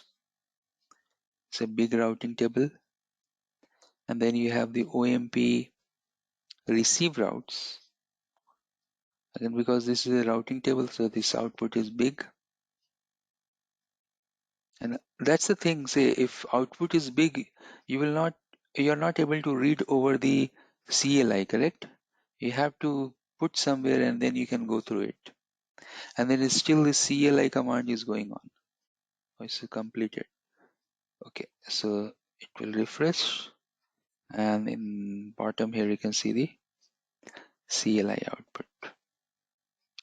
OMP service routes, OMP summary, like this.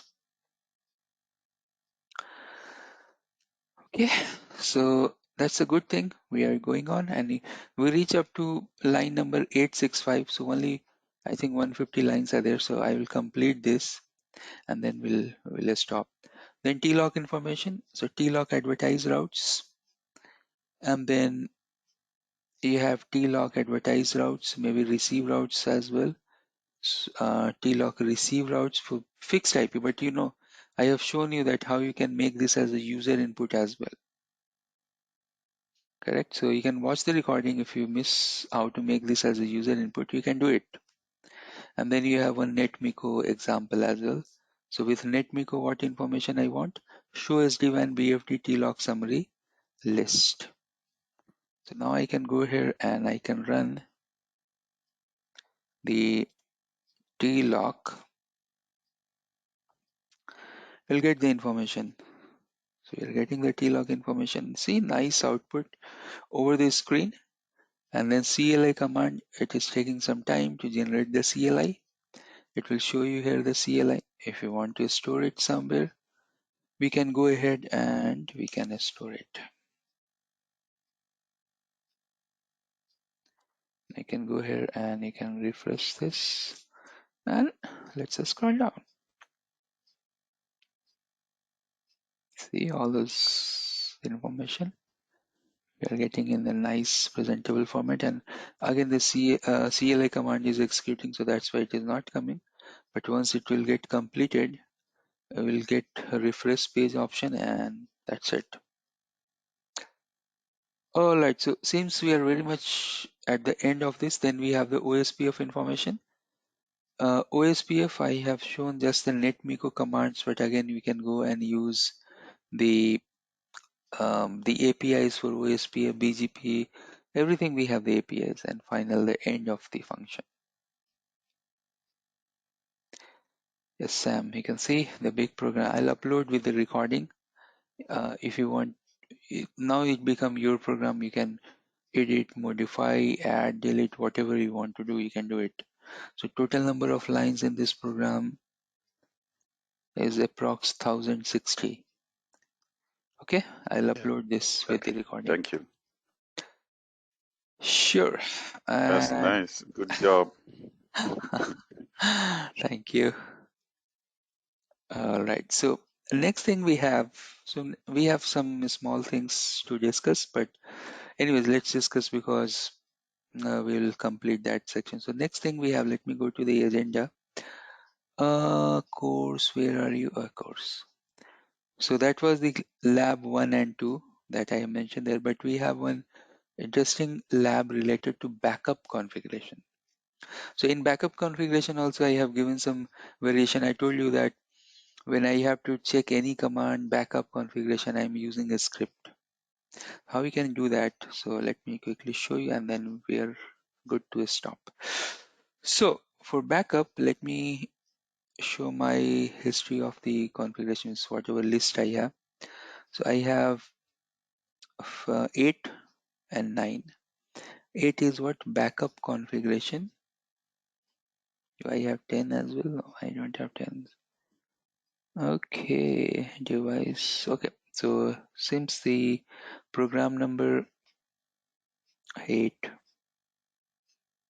here you can see it's a small backup program. What it is doing, let me increase the size, but we can, I will show you later on that in our list also. So we are getting this list correct. In this list also, I will add one more uh, function called backup. So we don't need to run any other program. So in the help section, what I will do, I will add one more function here, backup below thetlog. So the same function will do the backup as well. But anyways, the agenda here, the solution here is this, that you go to the device list, take the UUID, and there is one API. There's a template config running, and then the device UUID. That's the API. For that API, you just need the UUID. That's it. So if you have the UUID, then it will uh, generate the running configuration, and then you can put inside the config folder or whatever name of the folder. This is just the name, A, B, C, D, E, F, whatever. Now if I go and run this program, so if I go here and run Python and 08 backup, so you can see here backing up. So it is throwing an error. Why? Because he is not able to find one folder called config. So what I need to do, that I should go here and then I should create one folder called config, and then I can go here and we can press up arrow, same program.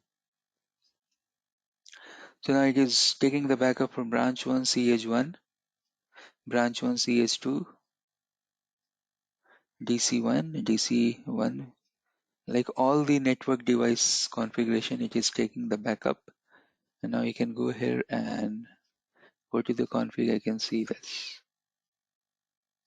You can see the configuration like this.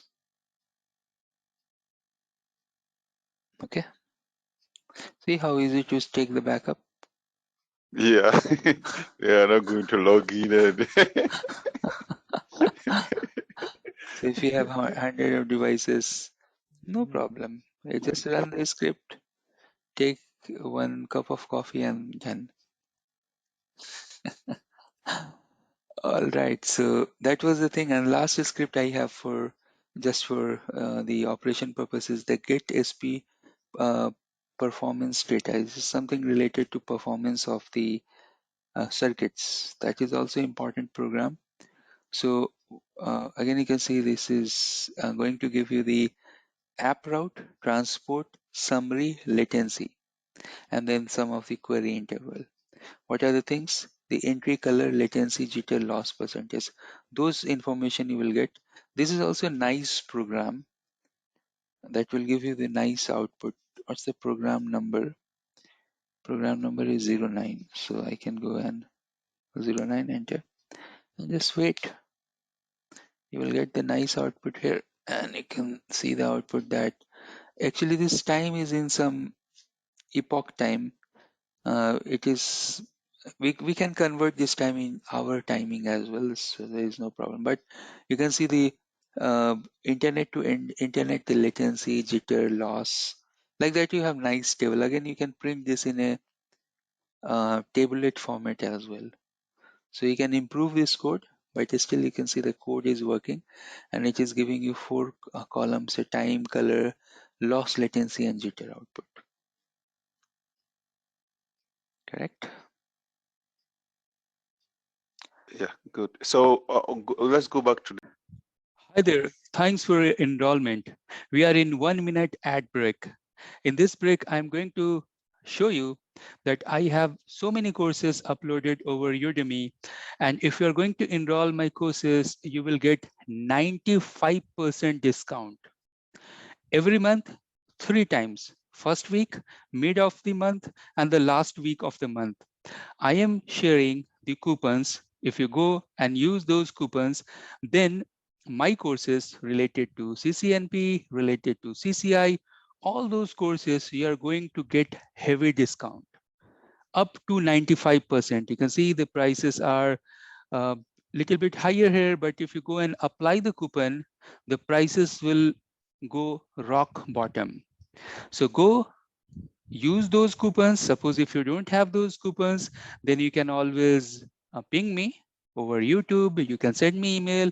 You can ask for those coupons. I will provide you that coupon. So get the coupon, get the discount. Some of my courses over Udemy, they are bestseller. Some of the courses are quite new, like SD-WAN automation, DNA automation, CCI Data Center 3.0. Those are the new uploads as well. So please go, continue your learning, take the coupon, enroll my courses, and study well. All the best. Glad you completed day number 3, where we have a study about various automation steps related to SD-WAN automation and rest of the automation. Now in day number 4, we are going to focus, first of all, one video is left.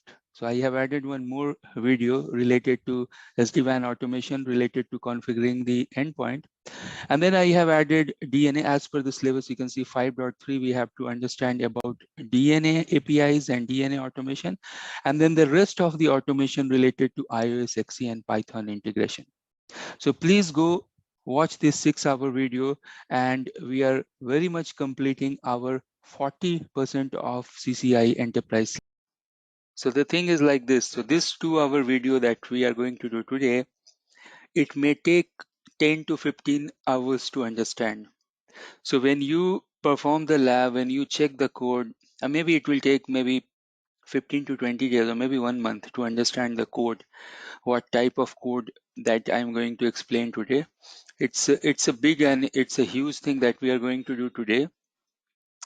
And anyways, whatever code that I have that I'm going to upload in today's recording, and the same for the like day 5. So once you check those code, and suppose if you want to create your own own functions, definitions you want to add in the code, you are free to do that. So if you understand that, okay, this is the code, this block is doing this, so next time you can add your own block as well.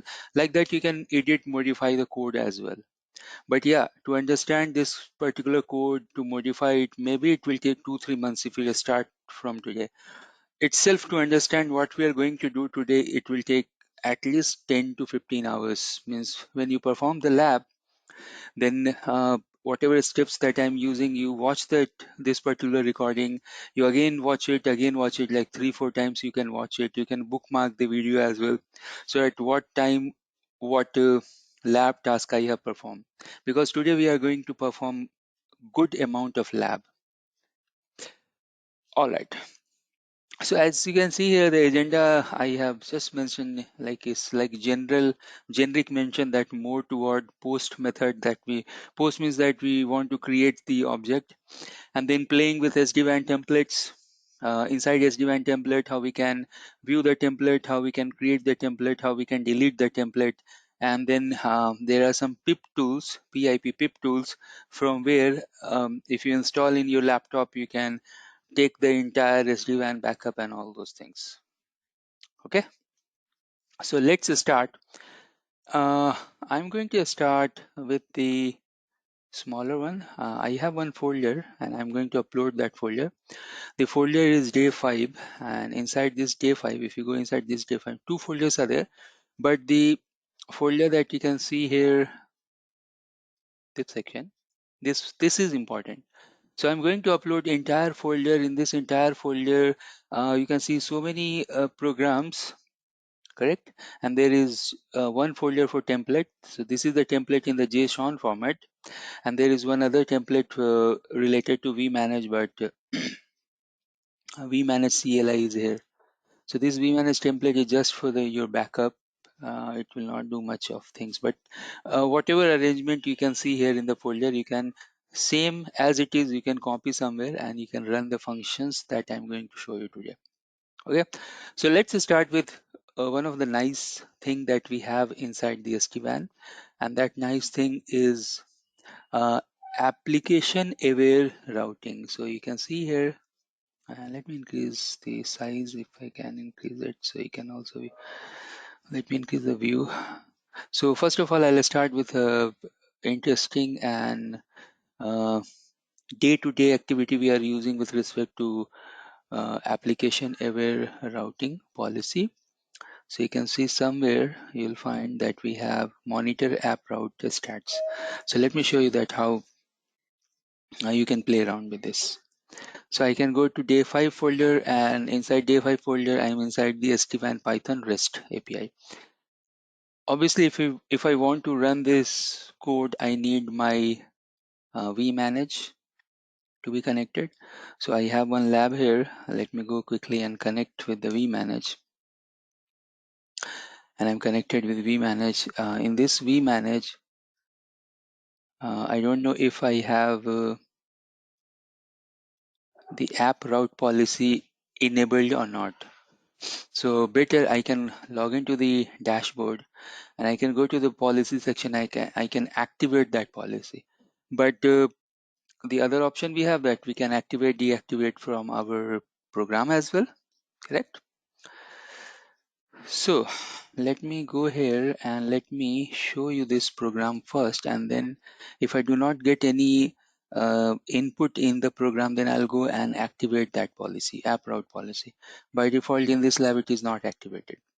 All right, so what you can do, Python and then monitor app route policy. You can always go and check the help section in this program. So here you can see that we have 3 fields. App route fields, what are the fields we have in the application aware routing? Then app route report, this is something that will be topmost usable thing for you, because maybe you want to show the management or the team that, see, this is the application aware routing report. Okay, and you can generate the report in the notepad or the Excel, etc. Then you have the app route status. So a status you can see for all the tunnels. So first of all, let me show you the smaller thing. You can go to app route and the fields. Always go and check the help section as well. So if you have any thing after that, it will show in the help. That in that manner we have the program. Oh my god. Someone has deleted my files from the drive. Just give me 1 second. And let's continue. Okay, so here you can see that what are the fields we have that we can generate the report for. So we have the device, local system, source IP, destination IP, loss, latency, jitter, all those parameters related to application aware routing, correct? Now next very important thing that we want to do is to check the report. So I can go and check app route and report, and you can see here in the help section that what type of report you can generate. So here you can see that you can go and create the report like this. You can go and give the hub list. So let me go and do that. I can go and give the hub list. I have one file there. YAML file with list of, so actually I have one file. So let me quickly show my folder here. In this folder, you will see one hub list. So what does it mean? That here I have given 2 IPs, but suppose if you have more IP and you want to generate for more IPs, you can go here and then you can give system IP and say 10.3. This is one of the branch IP. Then I have one more IP, that's 10.3.0.2. But these are the branches, and the name you can see here is the hub routers. In my hub, I have these routers at least. All right, so I can go back here and then I can go and give the name. What's the name? Hub underscore YAML. Yeah, you can ask. That IP, for IP, one of the IP lost update you did not put. Sorry for that. Thanks, good catch. Okay, so hub list dot YAML. Now you will see that it is asking, please enter a start date, year and month and date. So 02, and today only I have started the lab. So I will do one thing. I'll give 19 for example, or maybe you can give 18 as well, 18th of February, and then the end date I will give 02 maybe 21. Okay, so 18 to 21, and then I'll go and press enter.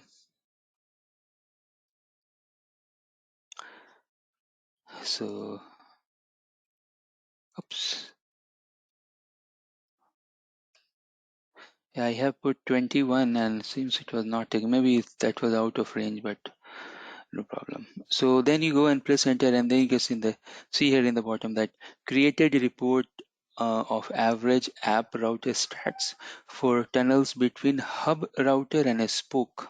Okay, so now if you go here to the folder from where you are running this program, you can see you have 2 report.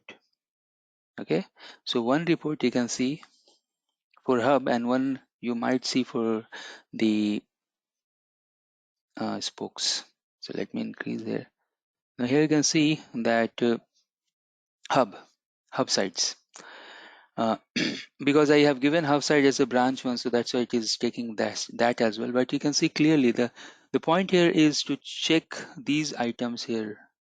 You can see these items, you can go and check. So what's the loss, latency, jitter, and good thing here is that you are getting all those information in nice Excel format, correct? Like this.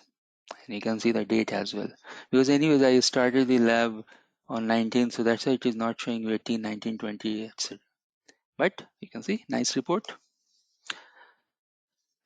Any question on this? No, Rakesh, we are good. And then you can see the other report as well we have. This is the tunnel stats. So it is showing the tunnel stats as well, I think. Let's see. Okay, so that's This the. Yep. This is only for IPsec tunnel, is it? Like It's for IPsec tunnel, yeah. Yeah.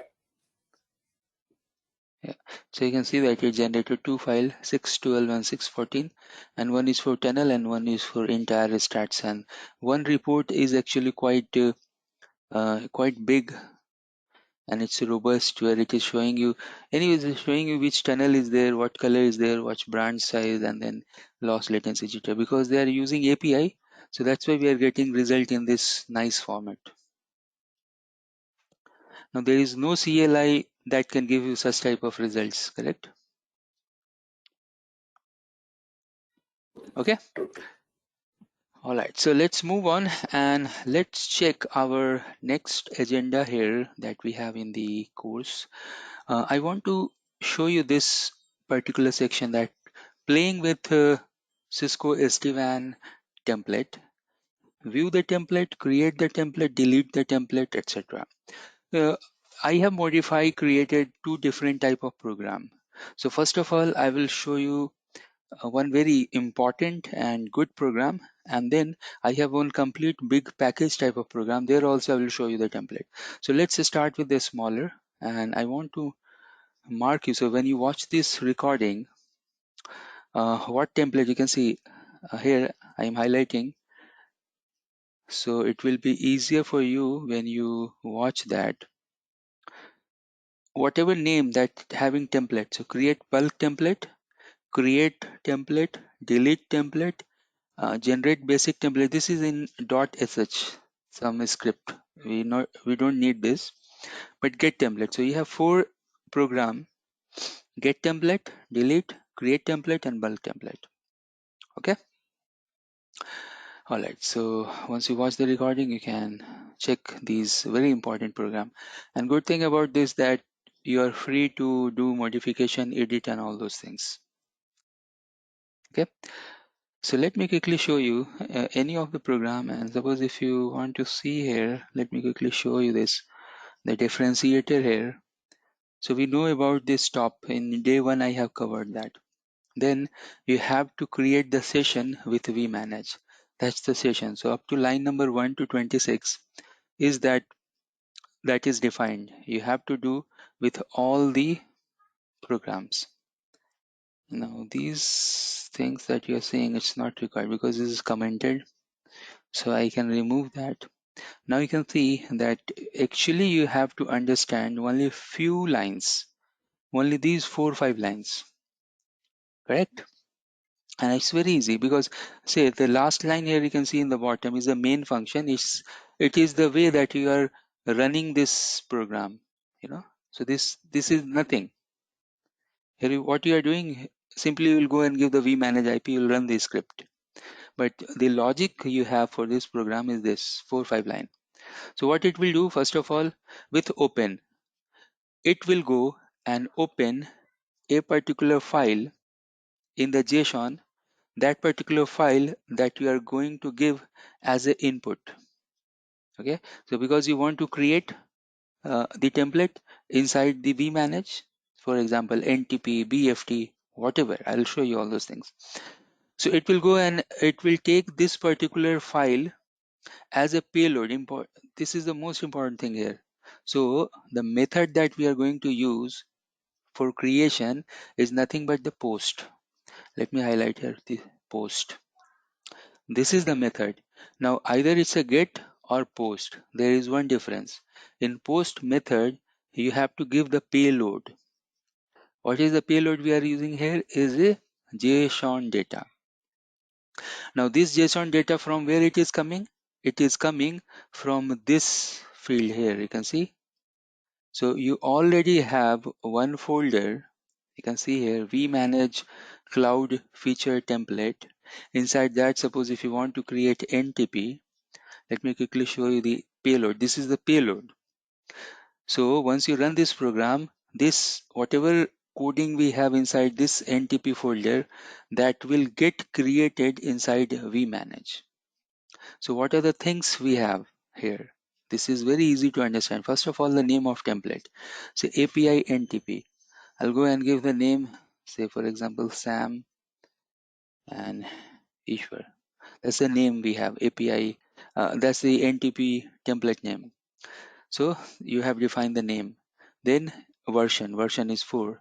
NTP server prefer, if you want, you can give that. What's the source interface? You can go and give that source interface. What's the VPN value? You can go and define the value. Now I will show you this exact thing inside vmanage as well. Okay, so if you go here and if you go to the template, if you go to the feature template, and suppose you want to create a template related to NTP. So vEdge cloud, let me select one device, vEdge cloud, and then I want to create NTP.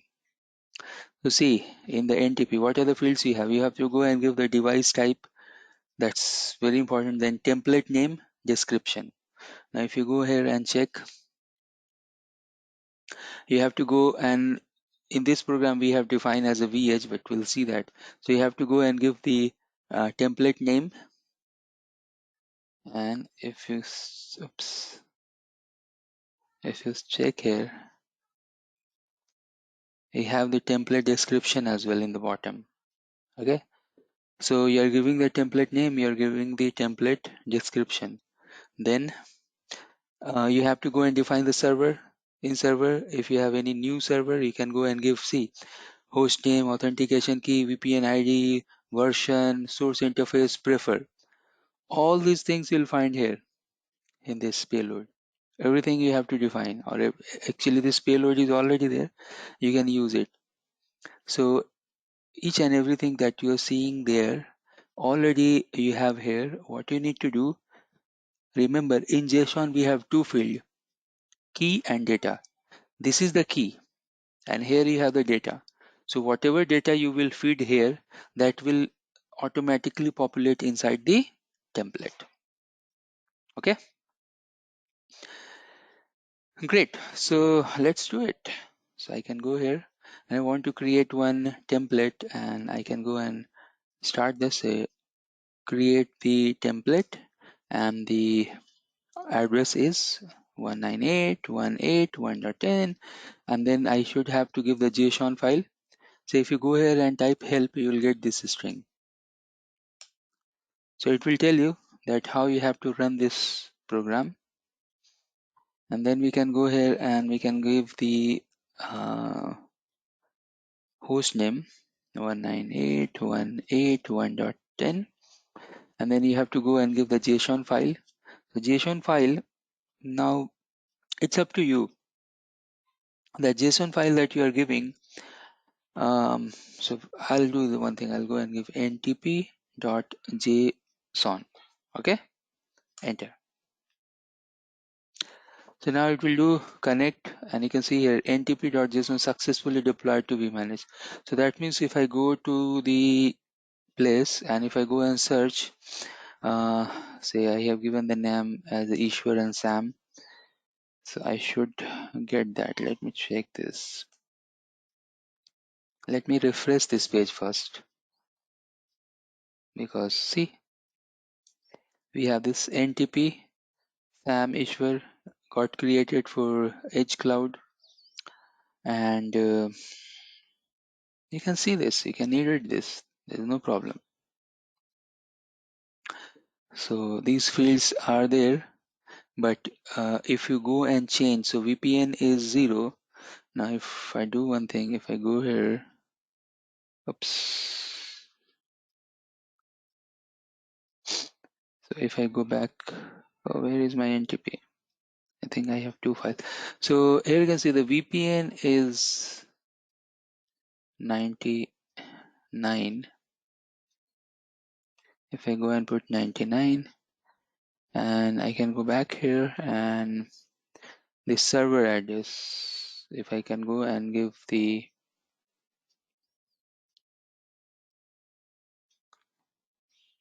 let me close this file unnecessarily.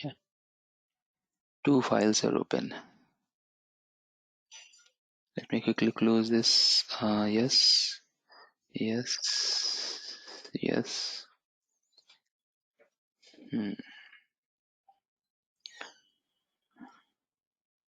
One second.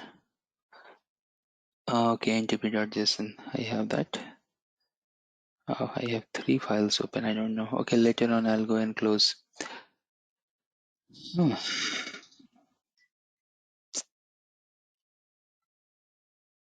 Okay, no problem, let's continue like this. Later on I'll, so here you can see I have given the this as a 99, and then I want to change the NTP server.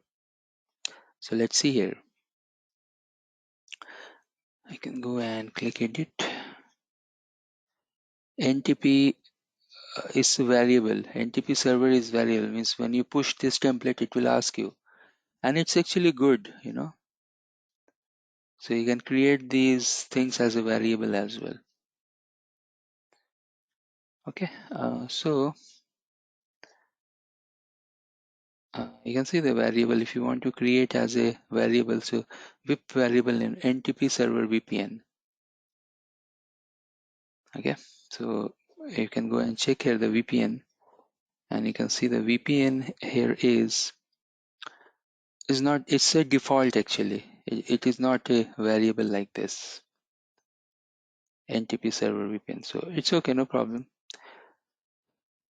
It's up to you that if you want to create is as a variable or you want to create is as a value. Now let's go back here and let's delete this. I don't want. So I can go and delete this. The moment we are using this GUI to delete, but you can do this with program as well.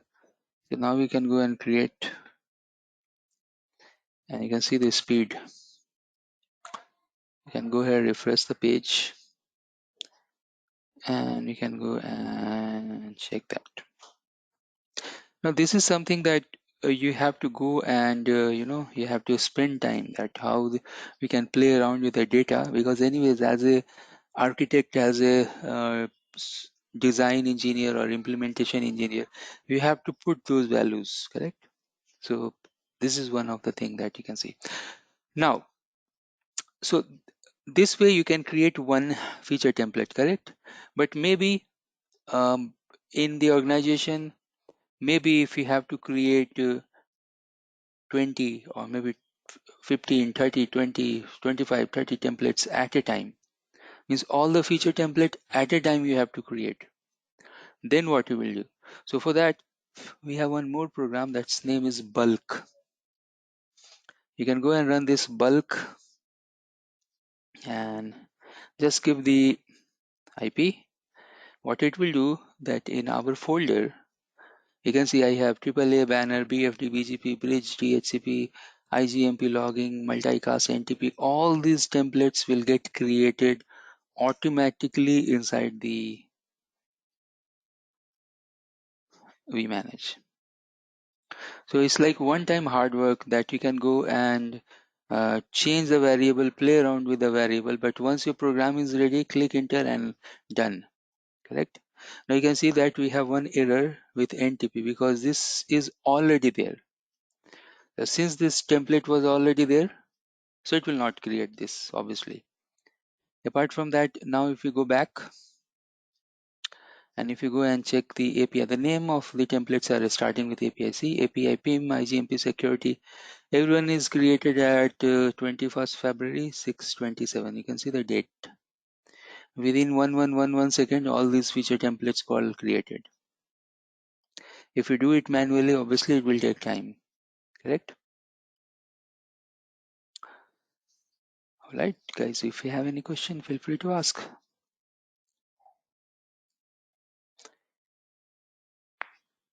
So after this is created, that's when you want to attach it to a device, you can go in and change the variables, the values.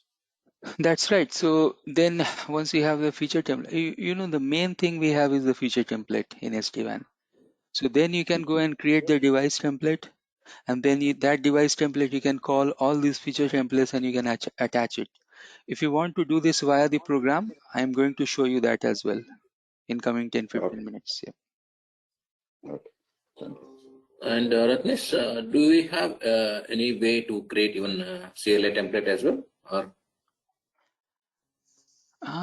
If you are creating CLI template, then I guess then you know what is there. You just copy paste that configuration to CLI. okay, no. Because No, suppose like yes, there is True. a way. There is a way.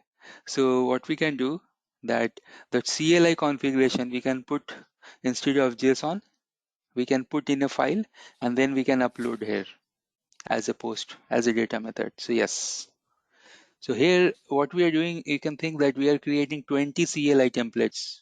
It's a feature template, but you can think like this. Why? Because anyways, the program is uploading all these files.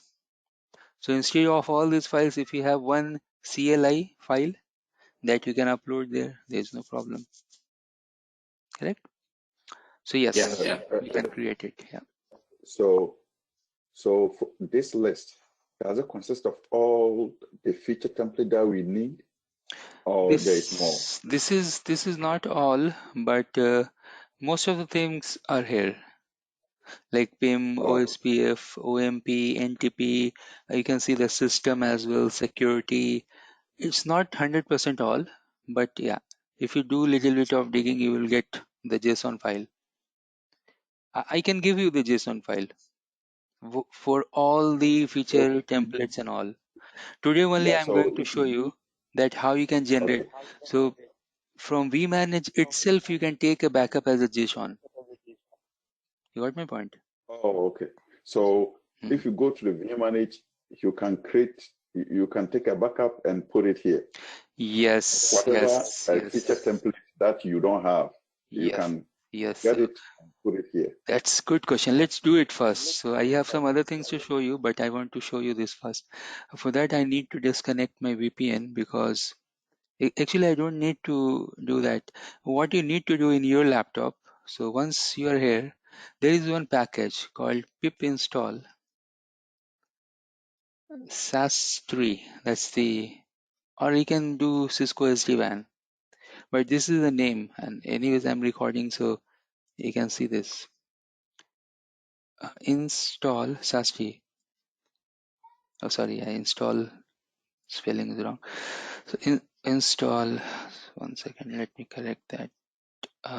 Yep. So you can do this pip install SAS3. If you do that, because I have connected with VPN, let me really quickly disconnect my VPN and let me show you the steps. Okay, so you can go and check this. Warning, you're using pip 20, you should use this. So let me show you this thing first. And so there is online WebTeller tools from where you can take the backup. So if you go and check Cisco SAS3 something, and yeah, here you can see this SASTR something, and it will come here, and oh, it is pointing to DevNet, but no problem. You can go to the GitHub. This Cisco underscore SD-WAN is the name, but I think pip is there, so I can go and check pip and SASTR. This is spelling. You can see Cisco SD-WAN is the keyword. So you can go here and you have to do pip install Cisco-SD-WAN. Okay, so we can go and do pip install Cisco and then SD-WAN. If you do this thing, so then it will go and install. In my laptop already it is there, so it is telling that already satisfied. Once you do that, okay, then this tool will give you option to do take the backup, upload, etc., etc.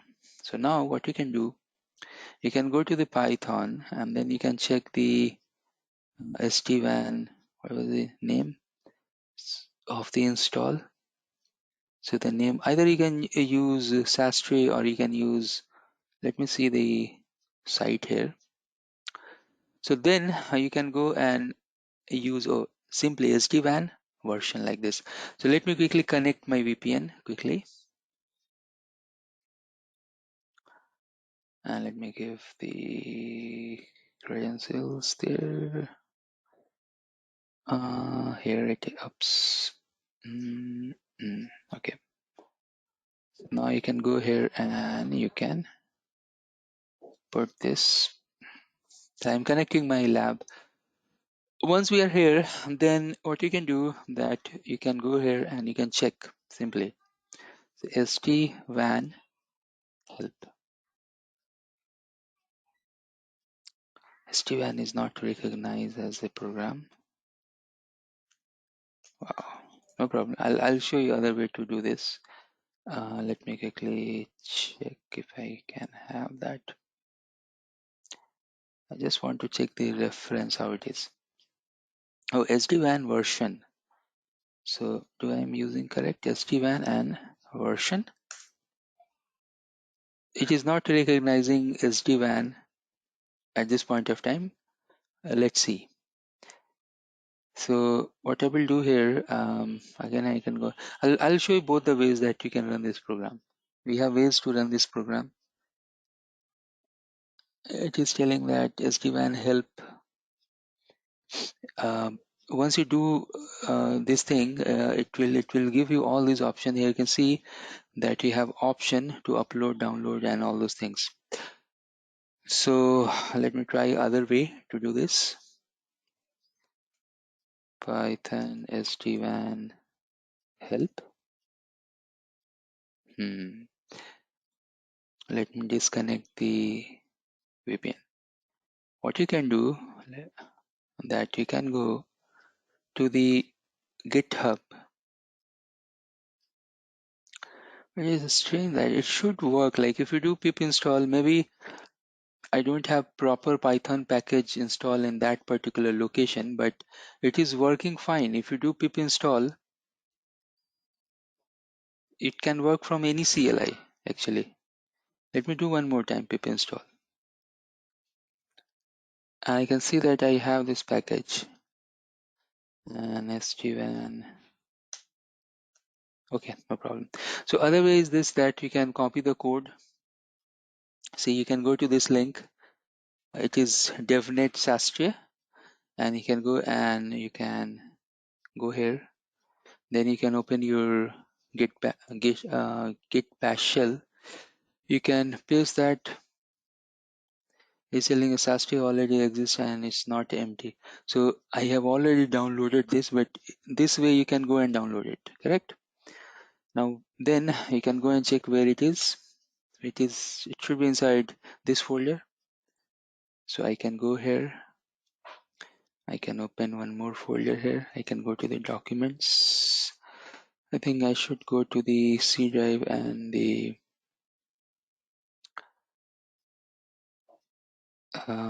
this PC users. And then I should go to SAST. So I have this folder.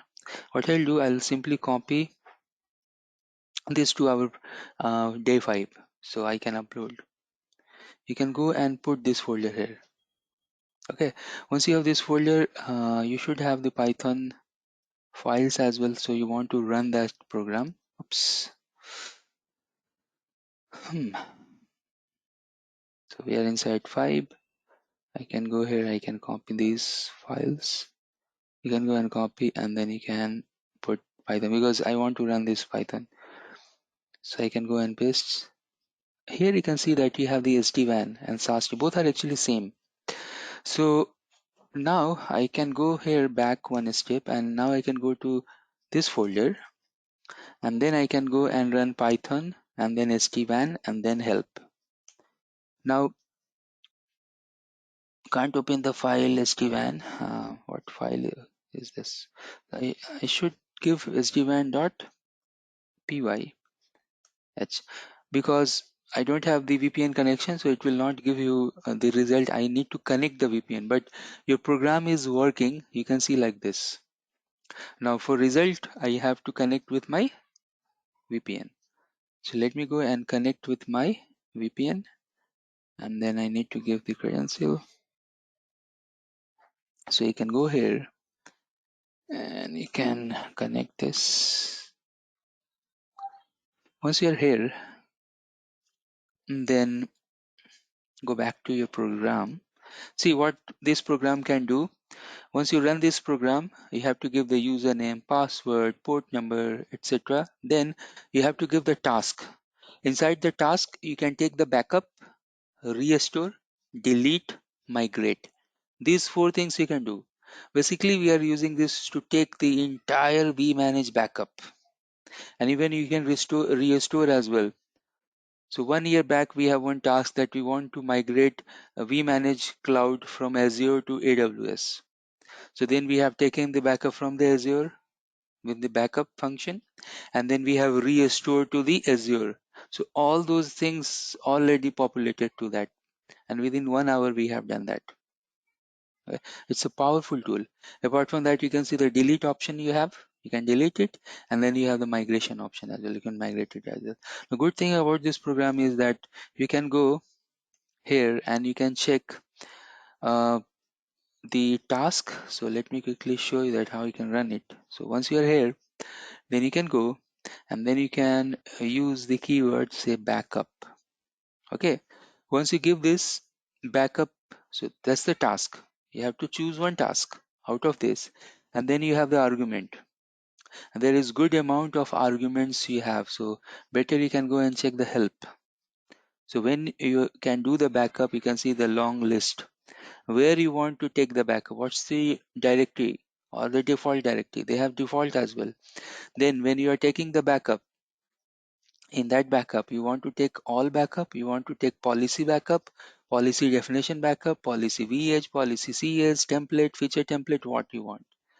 If you want to take the backup for all, and if you want to see the log as well in the screen, you can use the verbose keyword. Click enter. Now what it will do, it will go and take the backup for each and everything. Okay, so I think this keyword, it is not taking backup all, and I want to see this as well over the screen. So let me see this, if I can go and use verbose. That was correct, I think. Mhm. Or you can do, I think, like this. You can use this verbose first and all. Let me see. Okay, I'll do one thing.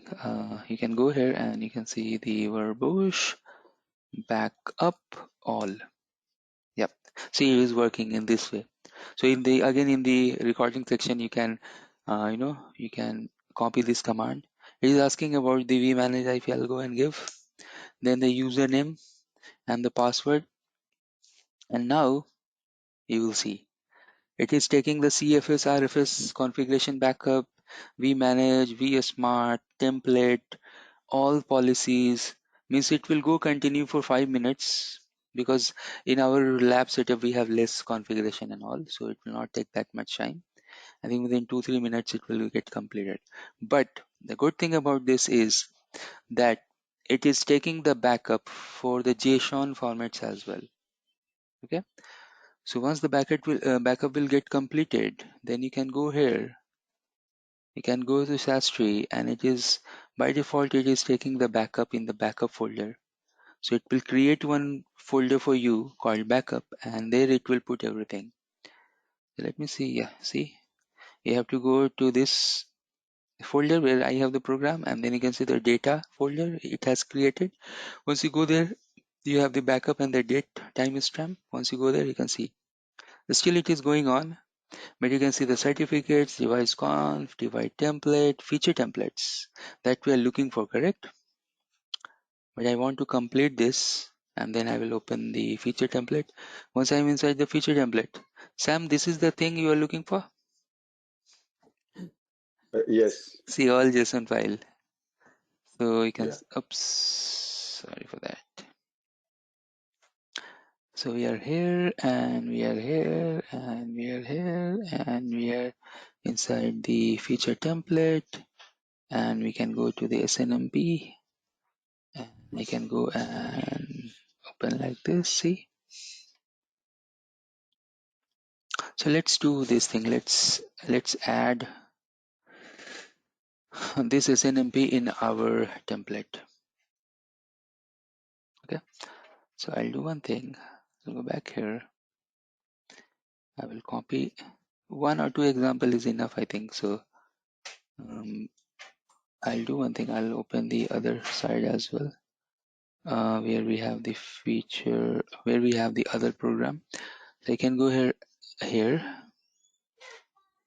I don't want to disturb this folder.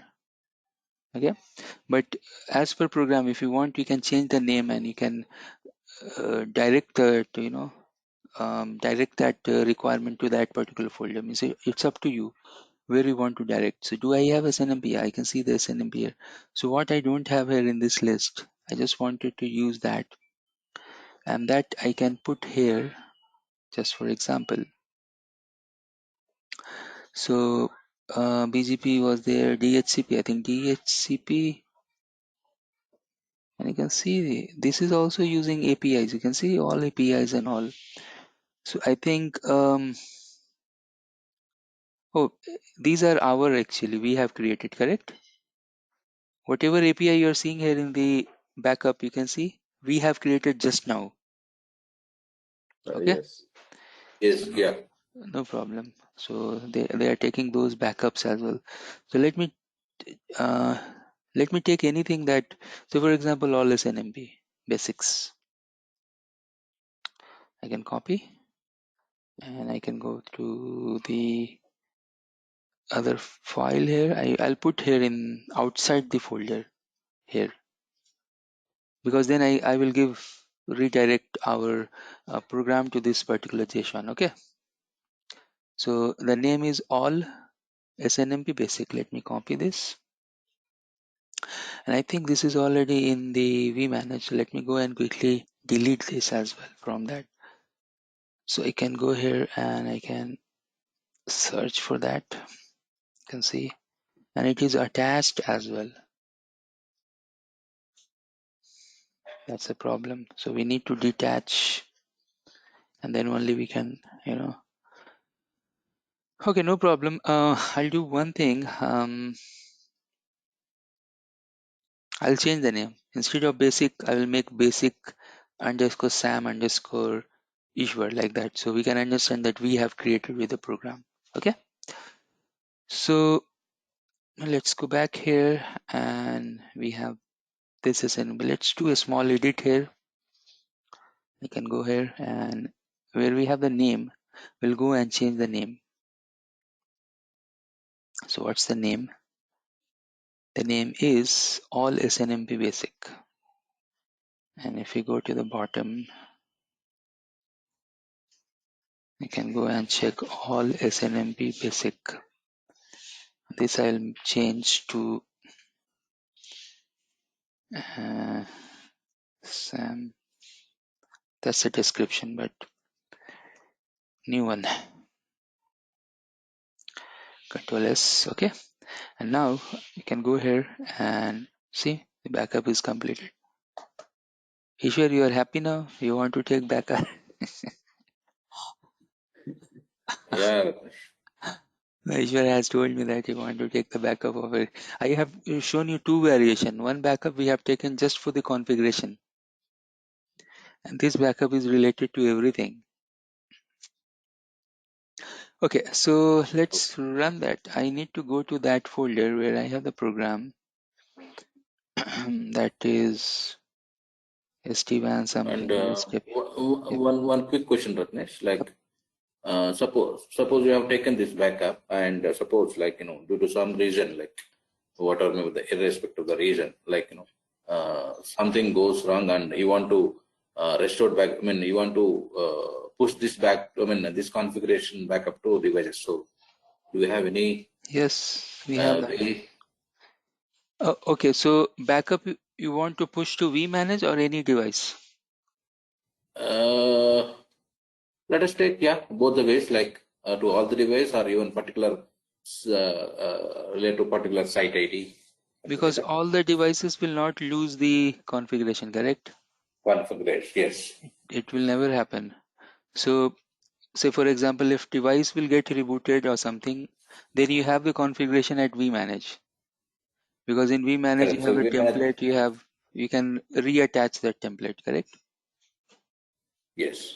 Now if vManage is running over VM, and suppose if vManage will get lost, then whenever the vManage so whenever the vManage will come back up, you can restore. So like we have taken the backup, we have the keyword called restore as well. You can restore as well to the vManage. Okay, so that means like this backup should be somewhere in a storage server. Then once you in the vManage cluster, if one vManage goes down, then that file wherever we have in a storage server, that file you can restore back to other vManage and you can. That's 100% right. Yeah. So you can take the backup anywhere in local system as well, in local drive as well, as long as we have connectivity to that system to the vManage, it will restore. Okay. And can we customize this like schedule kind of thing? Yes, we have the code, we can do it. Okay. Because we are running the code, correct? So you can change the code, you can customize it. You can give my name as well in the code. Okay. That's kidding. Yeah, why not? Says in the open forum, Cisco has given to use this, so you can customize it. SNMP and basic and one. Oops, I should give the JSON dot JSON. So what it is telling that this folder is not in this location, and I'm going to show you to change the location as well, how we can do it. But I don't want to change the main program because maybe later on it will be difficult for you to create the same one, or maybe. So I'll do one thing, I'll create one new program, and this new program I'll say new create .py something. And then what I can do here is that the folder location that you have, you can give any folder name, okay, where you have all the JSON. I can remove that because anyways I want to push only one file.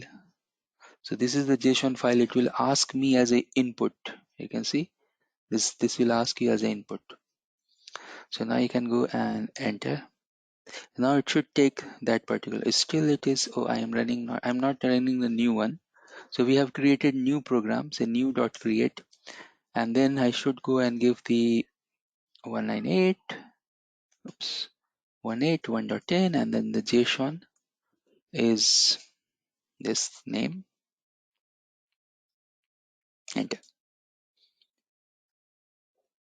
Okay, so what problem it has? It is telling there is no file name this. Okay, no problem. I will go and see that where I have saved this new file. So it is there, all JSON basic one. It is there inside the REST API all. Okay, so let me check the name. Should have the correct name, otherwise it will never work. So I can see here that it is not saved as a JSON file,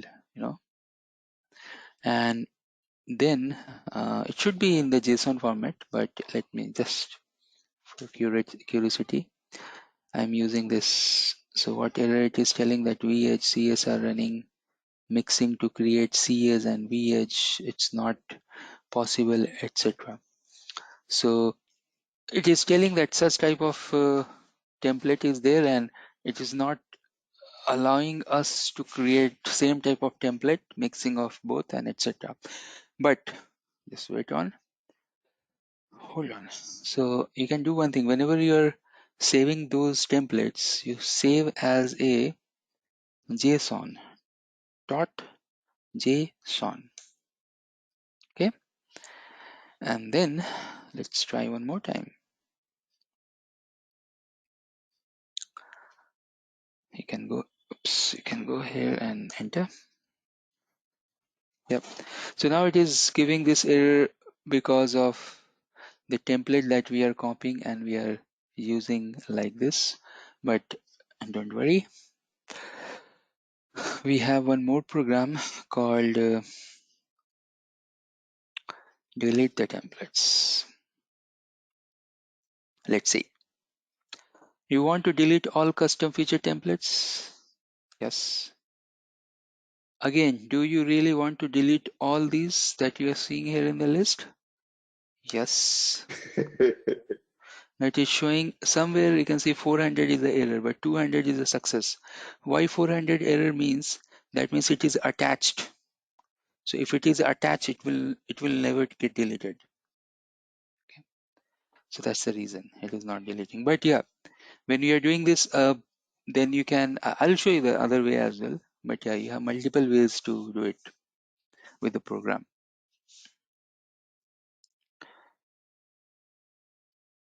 Because I have taken the backup, so I can show you the restore process as well.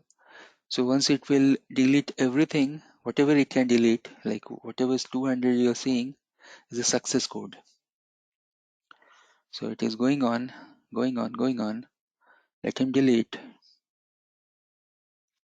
and then we will verify as well inside vmanage. Yep.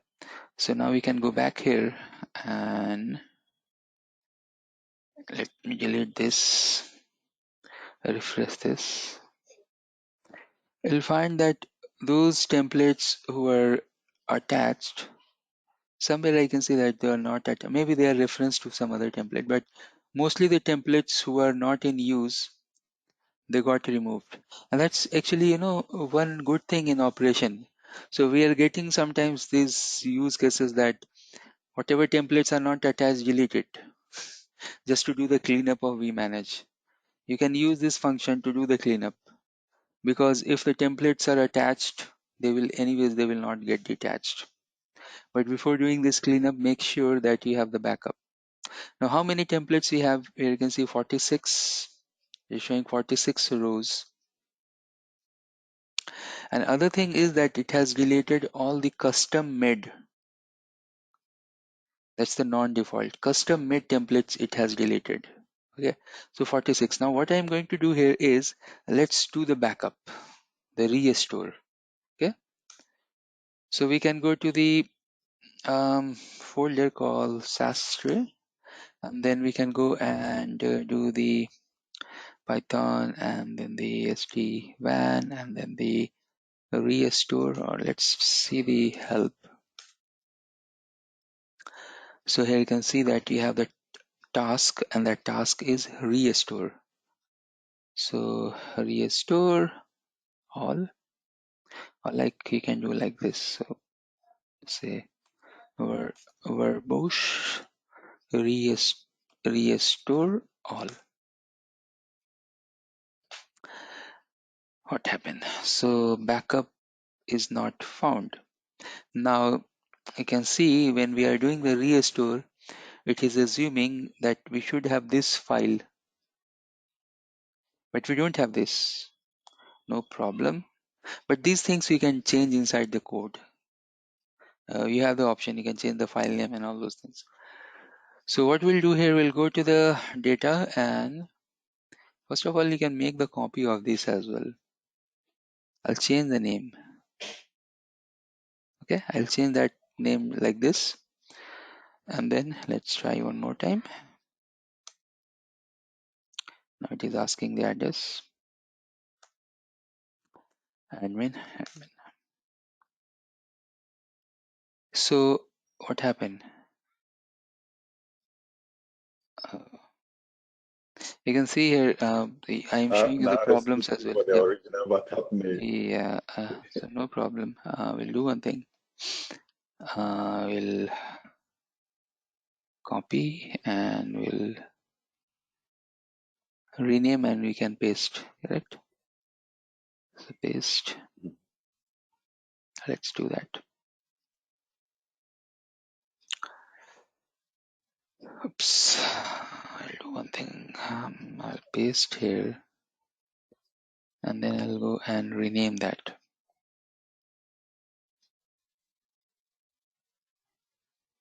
These things are actually very easy in Linux, copy, paste, and all those things. If you're using Linux machine, then it's actually very easy to perform these copy, paste, movement, all those tasks. Why it is not moving the file? Maybe it is open somewhere. So some of the files that we have opened, maybe that is causing issue to copy this. But anyways, I'll try one more time. Let's go back here. What I want here, I need one more copy. Okay, let me try.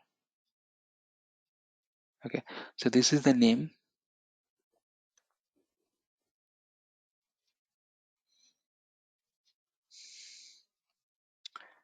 And can I paste? So this is the name it is looking for, correct? Yes. And then I'll create one more folder, and that folder name, I can give this name that initially it asked, but this is, this is not the name actually. It is exactly looking for this only. Let me see. Let me try one more time. It should run actually. So while it is running this program, it is telling that you don't have this working directory. So let's do this thing. Let's see. I can give the working directory location as well, correct? So we have that option. You can go to the help and you can see that we can go and give the work directory, and then we can go and give the name. This is the name. Let me check this thing.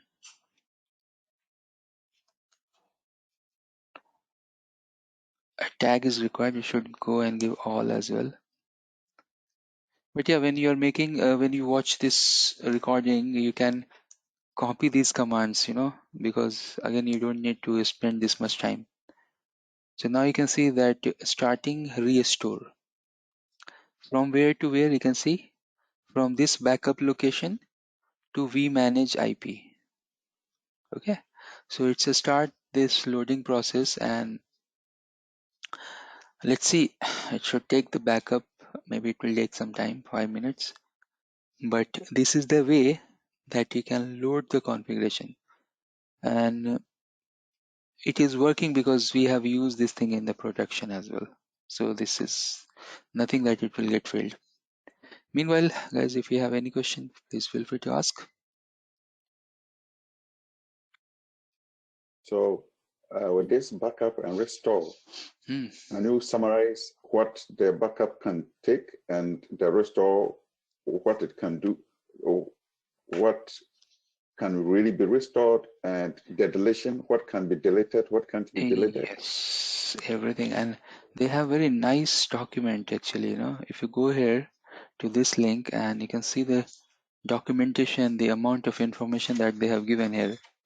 So you can see here, task, then what are the things you can do, then how you can achieve all these tasks, everything you can see.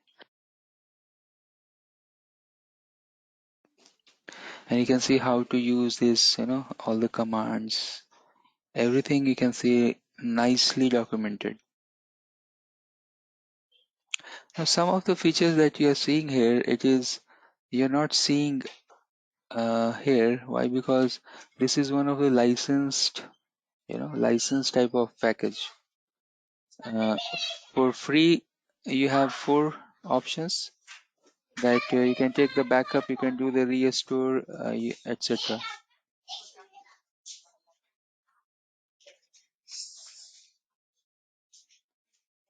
Okay. Okay. Anyways, you can spend some time on this particular tool. This is good tool to take the backup, to take the upload, restore, and migrate, and one other function was there.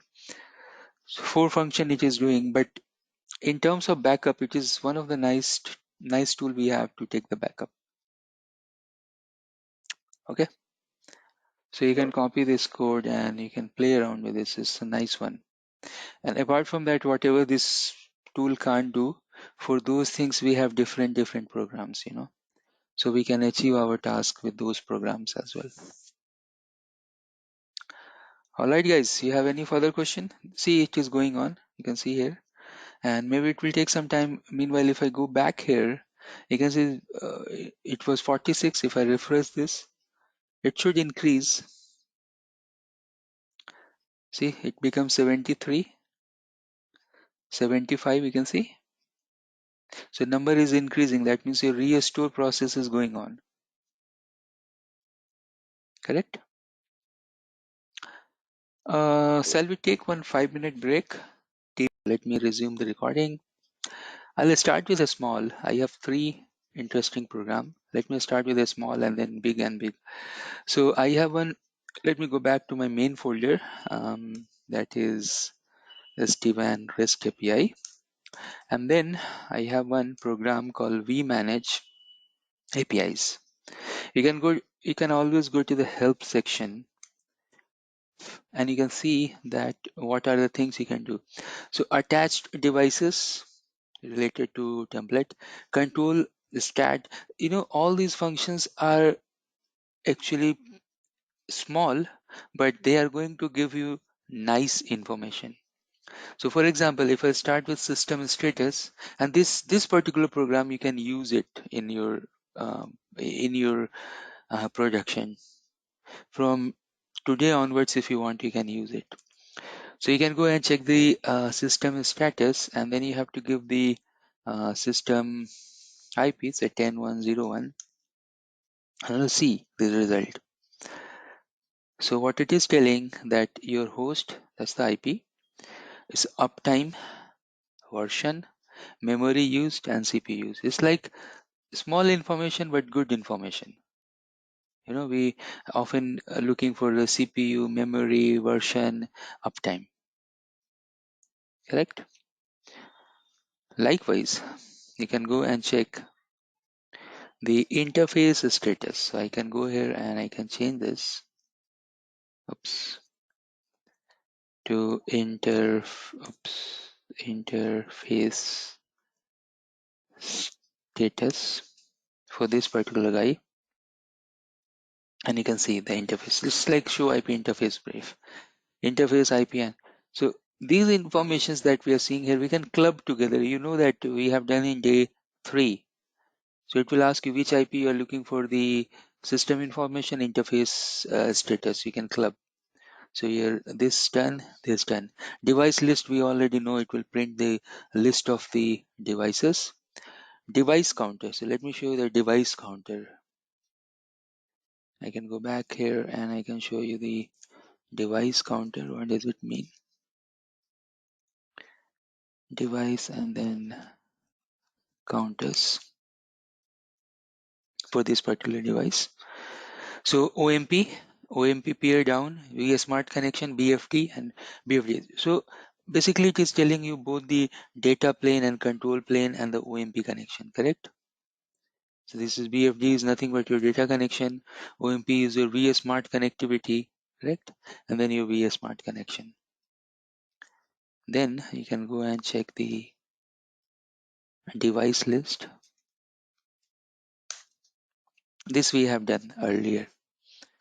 It will give a nice tabular format of the device ID, system IP, etc.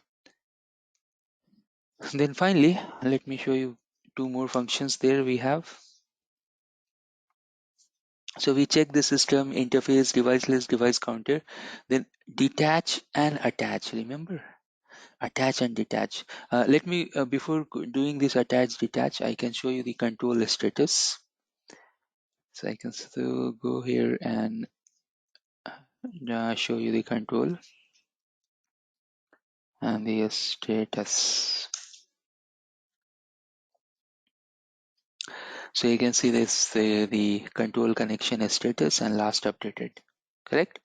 Now we want to see the attached devices.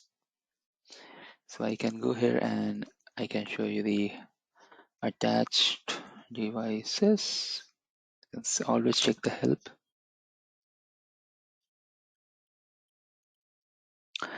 And should spell it correct. Devices.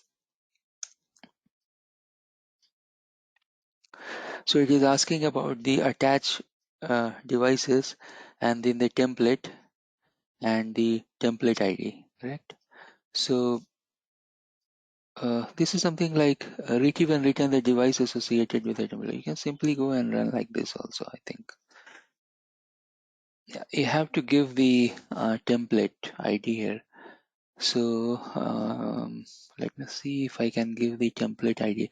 Otherwise, I have to get that template ID from some other program. That's why I need to some little bit arrangement of this particular these programs. Okay, no problem. I can show you this output because 3 program I have this in I have in this folder. One is vManage API. It's very important. vManage API. One is vManage config API. This is a little bit advanced. Okay. So now if you run this, because I need the template ID. So you have the template list. I can go here and I can go back and I can get the template list from here. Say template list, but I can move this function here in this or some other things. So template list. Okay, I'm doing a little bit wrong here. So just give me a second. I can go to vManage APIs and then the template list.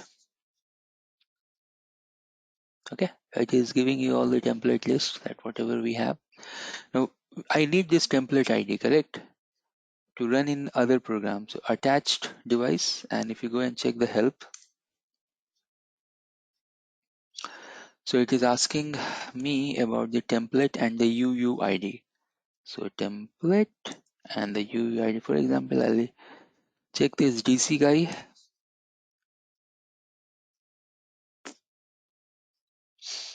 So you can see that you have this particular template whose name is DCV Edge.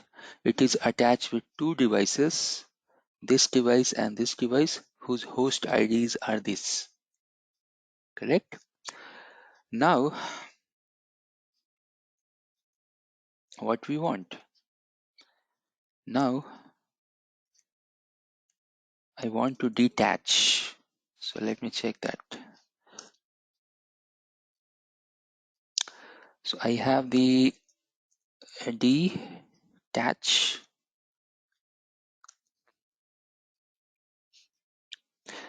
So it is asking about the target text ID of that device, the target whatever ID, you can see the ID, host ID, and then the system IP to be detached, correct? And here you can see the help as well. So we manage detach target ID, system IP like this. So before doing this detach, I just wanted to show you here in the device template. For this TC, you can see here two devices are attached, correct? So now we can go back here and we can use this function of detach, and then you can use the target, correct? And then you can go and use the target ID. Target ID is nothing but this guy here. And then you can go and use the sys IP, and that is nothing but 10101. Attempting to detach template, let's see.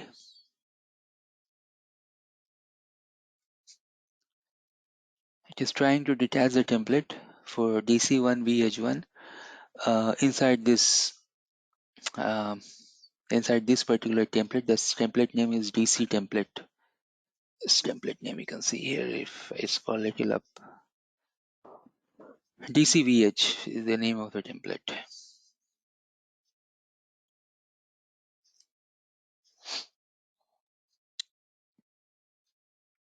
Okay, it is trying.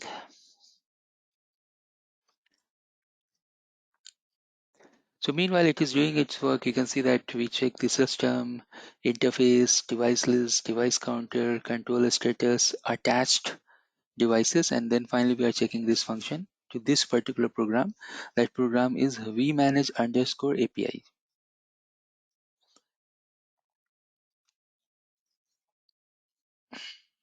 And let me go back here, and if I can go and refresh this page, you can see here one is gone. So if I go and refresh, see DCVH initially two devices are there. Now you can see only one because it has done its work. Still, I think it is change configuration mode to CLI. You can see. Okay, so I have shown you how you can detach the template as well. So So after it detached, then it changed from vManage mode to CLI mode? Yes, that's right. Because then you can do changes from the CLI. Correct? Okay. Yeah. Great. Like you have the automation. Suppose if you have good amount of devices to do the detach, then you can use for loop or while loop, and then you can loop it. Correct? Okay. Now let's see the other vManage API I have. It's a little bit advanced. vManage config. Can you Yeah, attach this same device back? Or we have already done that? okay. So the device that we have done the detach. Yes, why not? So I have done the detach. Let's see how we can attach it as well with the program. Right? Let's see. I have the functions for that. I can show you that. So let's go back here. vManage. So this particular section that you are seeing here, vManage config API this is little bit advanced to do some more operations. Okay. So what operations this can do here? You can see. You can activate policy, you can do the app route, modify color, deactivate policy. You can check this is actually related to policy. Okay. This particular API is related to the policy. So you can activate the policy, you have the vSmart policy and you want to activate it. You can activate it. You have you want to modify the app route color. You may be using MPLS, you want internet, you can do it. You want to deactivate the policy, you can do it. You can go and check the policy list. That's the vSmart policy. You can go and check it. Template list we have already seen. So it's very much like self-explanatory, correct? These things you can do it, but let me show you all those things. I'll come back to your question as well, how to attach it. Just give me 2 minutes. Let me complete this. So Python vManage APIs and then activate the policy. And then you can see which policies. I have one long list of policies in the dcloud, and that you have to give the name of the policy. So for example, if you go here and if you can check the policies, you can see everything is false here. I'll do one thing. I'll go and I'll activate this policy. So I can copy the name here. It is false at the moment. You can go here. You can give the name. You can put this. And then behind the scene, it is working. So it is telling the policy UUID is this.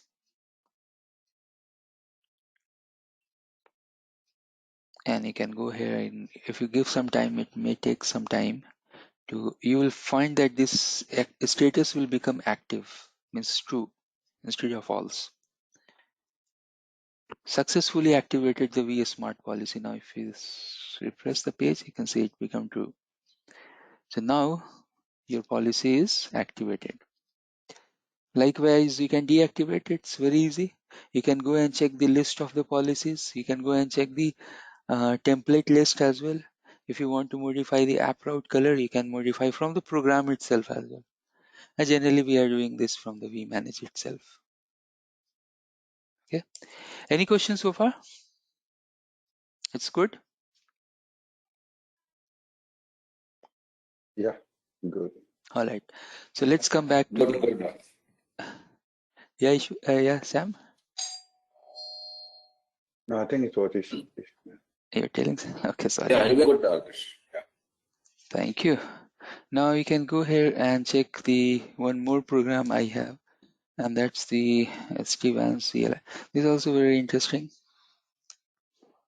You can go here and you can see what are the things you have. And in this program, you will see, so we have BFD, control, device, IPsec, all those things, but you can see here that you can go and monitor, see details, monitor. You can create, edit, delete. Okay, so somewhere you'll find that you have the post method as well. So template, you can go and you can manage the device and feature templates, list, and so I'm just focusing on the template section because we are dealing with template. You can go here and you can check the help. What are the things you can do with a template? You can see template. We know that we have two templates. One is device template, one is feature template. So device template, you can create, you can delete. Okay, so I can go here and I can go to the say device, and then I want to create. Like that you can go in depth. So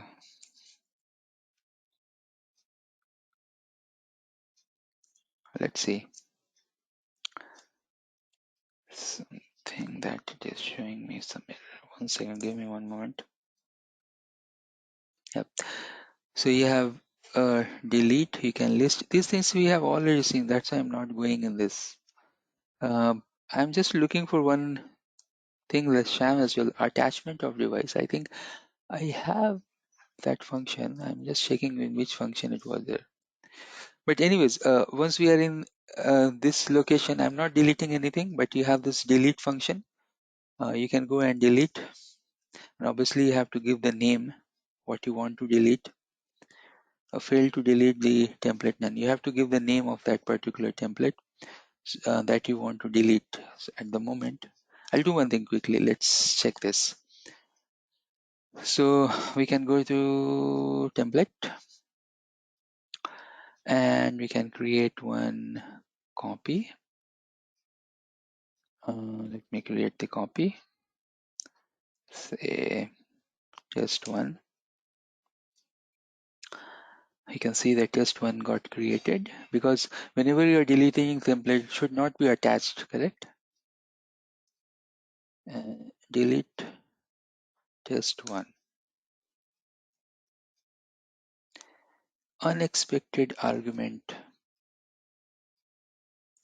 Let me see here. You can go to the delete and you can check the help. Okay, you have to give the template ID. It will not delete like this. So what you can do here, you can go and check the device and show. And let's do like this. Okay.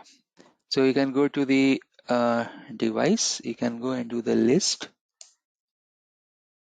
It will tell you what device templates you have. So here you can see the test guy here. You can go to the delete and you can give this guy name whose is test like this. So copy, let me copy this, paste here, enter. I think I'm getting some extra. Okay, I should give the template ID, correct? So you have to do like this, and these things you can create notes when you watch this recording. So I should go and give the template ID like this. Successfully deleted. Now if you obviously, oops, if you see here in the list itself, it will be gone. So test is gone, correct? So like that you can delete them. There's no problem on deleting that device. And let me see, the attachment option is there. So we have the delete, we can delete it, we can see that. Then let's see this show function.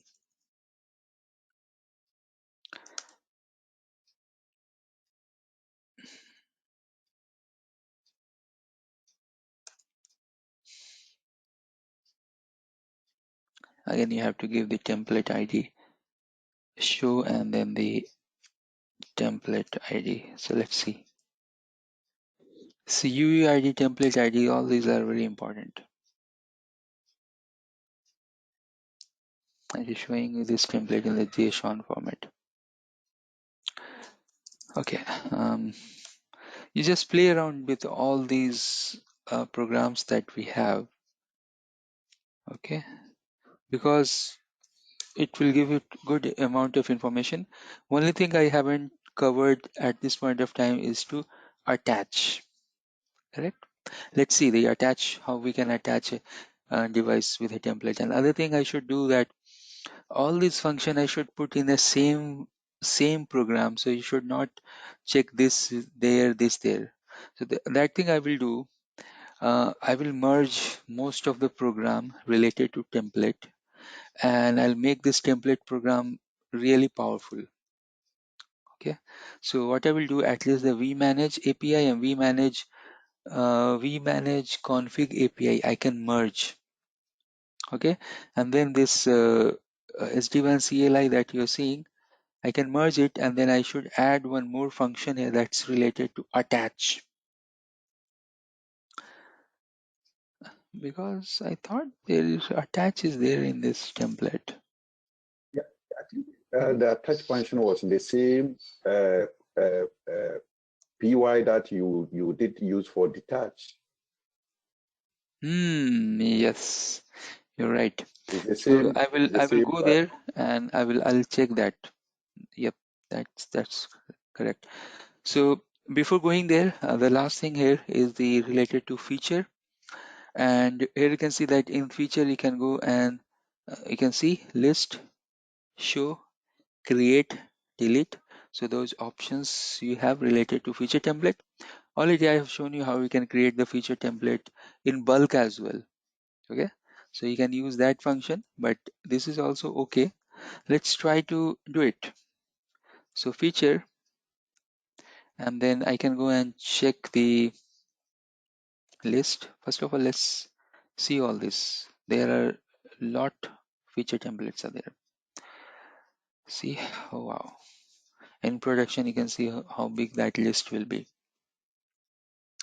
So then we can go here and then we can go and do this create and help. So we have this only these options at this point of time. You can create the banner, system, VPN engines. That's okay because it is actually coded inside the program and the file. But we have better option to create the feature template rather than this. So better we should focus more on that program that I have shown you. Okay, the last thing related to template and device. I want to see here that also create function is not there. It's okay. Let me quickly go back to the 1 second to the SAS tree, and let me see that do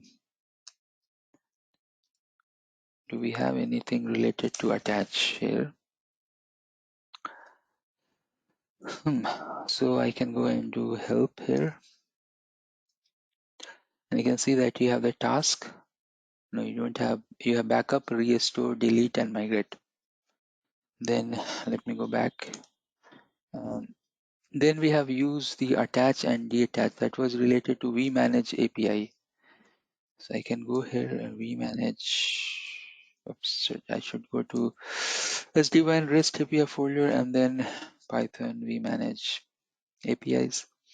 Here you can see. So we have detach and we have attach devices, correct? So I Yes. can go and I can see the attached devices. Help. So we need the UUID to attach. Okay. So I'll do one thing. I'll go and do the template and I'll copy the UUID. And let's do one thing. We have created one new template called test. I think that I have deleted by mistake. Anyways, I'll go to this particular UUID. That's a DCVH, and I'll provide that. So here somewhere template and the UUID of the template. And oof, done. See how fast this is. And if I refresh this counter should show you 2.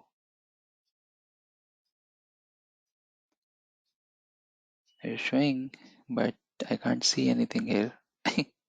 Okay, so where I have attached, let me quickly check what message it was. DC1 VH2. Host ID is this. I haven't got any failure message as well. That's okay. We can wait. Let's give him some time. And no, it will not take this much time. DC1, I can see DC1 VH2, and it is telling actually it is not attaching, it is telling that with this template, which device is attached. So the attach function is missing at this moment, but no problem. Let's see if we have any other thing as well. I don't think so that. So what it will tell you that we manage API. If you go and check the function here, attached devices, retrieve and return device associated. It is not attaching actually, but it is telling us the information which is attached. Yes. So one thing we can do here, let's go back to the program. This is we manage API. Let me go back to that program. Let's do it quickly. So I can go here and we can go to we manage APIs, and here, what is this? Your backup file could be, can I cancel this? Okay, great. And I'll not disturb this function because it is working fine. I'll take a backup, and inside backup I'll do the modification. So say we manage APIs, and then the new, or maybe backup underscore. So we have this new function where we can play around. What we want to add one function called attach instead of detach, correct? Yes. So let's do it. So you can see this attach detach function, and we can copy this. CLI.add underscore command and attach. Okay. And then make some space here. Put that, go up. Rotnesh, sorry for interruption. Yep. You carry on. I need 2 minutes break because somebody is on my doorstep. Okay. Yeah, sure. Please carry on. Yeah. Thank you.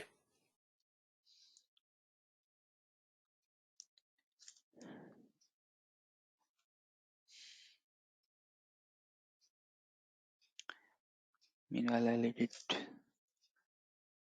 attach. So attach like this.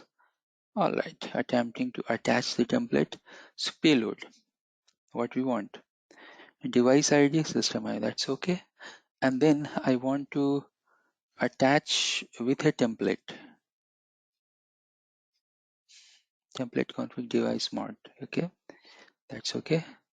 URL is device action status. The only thing I need here is the exact API who will do the attach function.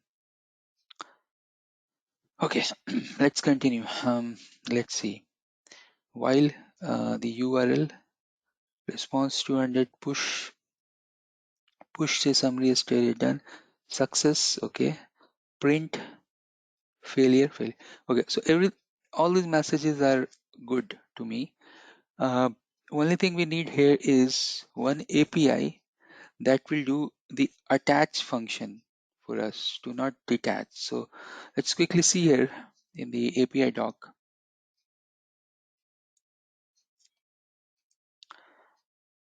API docs.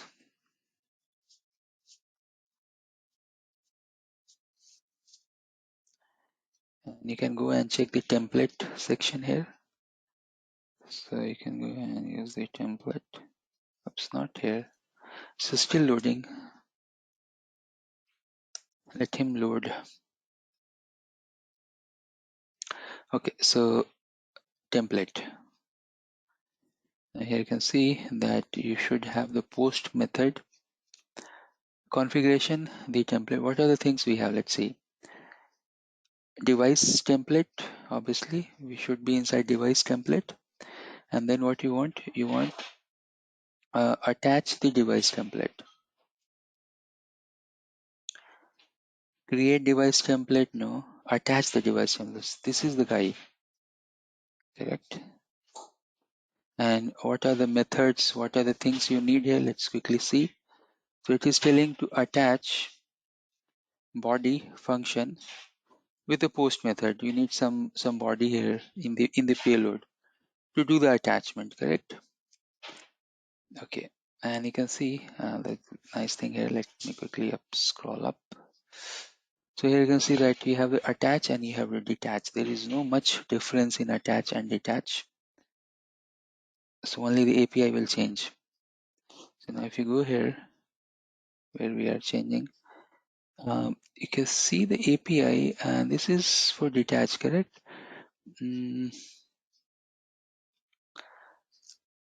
So I'm not seeing anything related to detach here. Let me quickly see. Detach.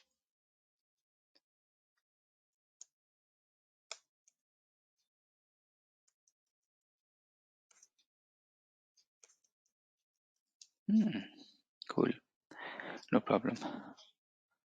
Otherwise, I'll use that API to do the detachment. To do the attachment, sorry. Let's see. Let's come. So you have the target. That's a target ID, and you have the system ID. I think this should work.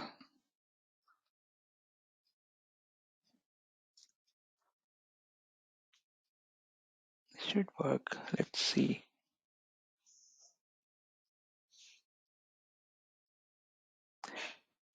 Okay, template config device mode CLI.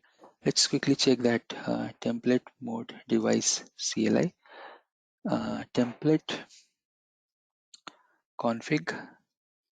So you can see template / config.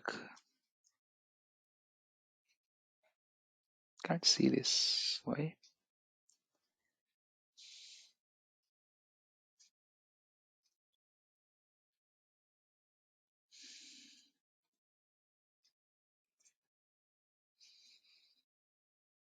No problem. Template. Seems they are the old APIs. Okay, now leave it. Attach the CLI. I think this will work. Let's use this API. Yeah, I think that should work. Yeah. Okay. So we can go here and the URL will be this. Let me go scroll. Okay. So I think we are okay with this. We can go back here and now we can go and check our Python and new vmanage where I have saved that file. So let me really see where it got saved. It is saved in the SD-WAN Python REST API. Okay, so we can go and check the same folder. You can go and do Python and the backup vmanage and you can check the help function here. So you should see all the function and it will add one more function called attach. Okay, so let's do that. It's not showing here. So when we have added this here,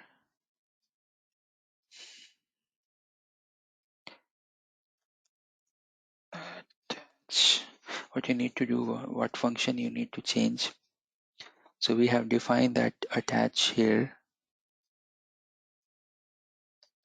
in the definition. That's 100% correct. And I need to give some these things as well. So you can scroll a little down.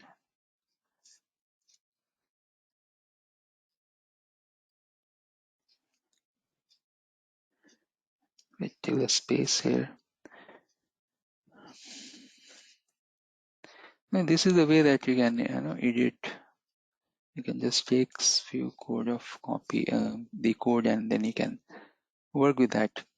And if you see this detach, let me see, should not be any other place. So yes, it is not there.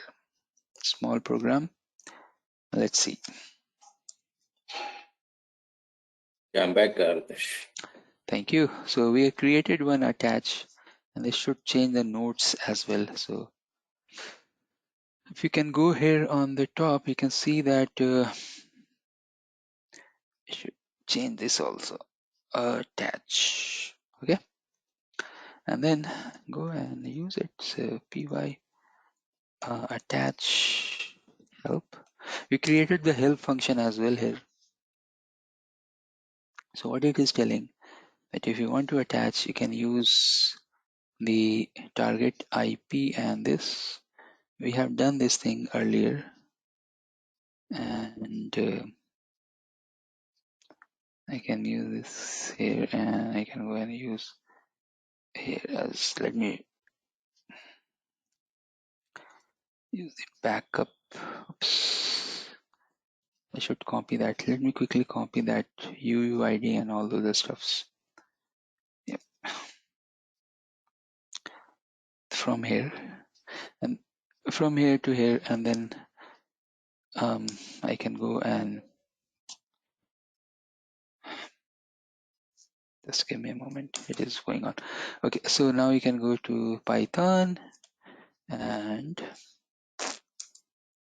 we manage backup vmanage API that we have created. Backup vmanage API, and the rest of the things I can copy and paste from here. So copy and paste, enter.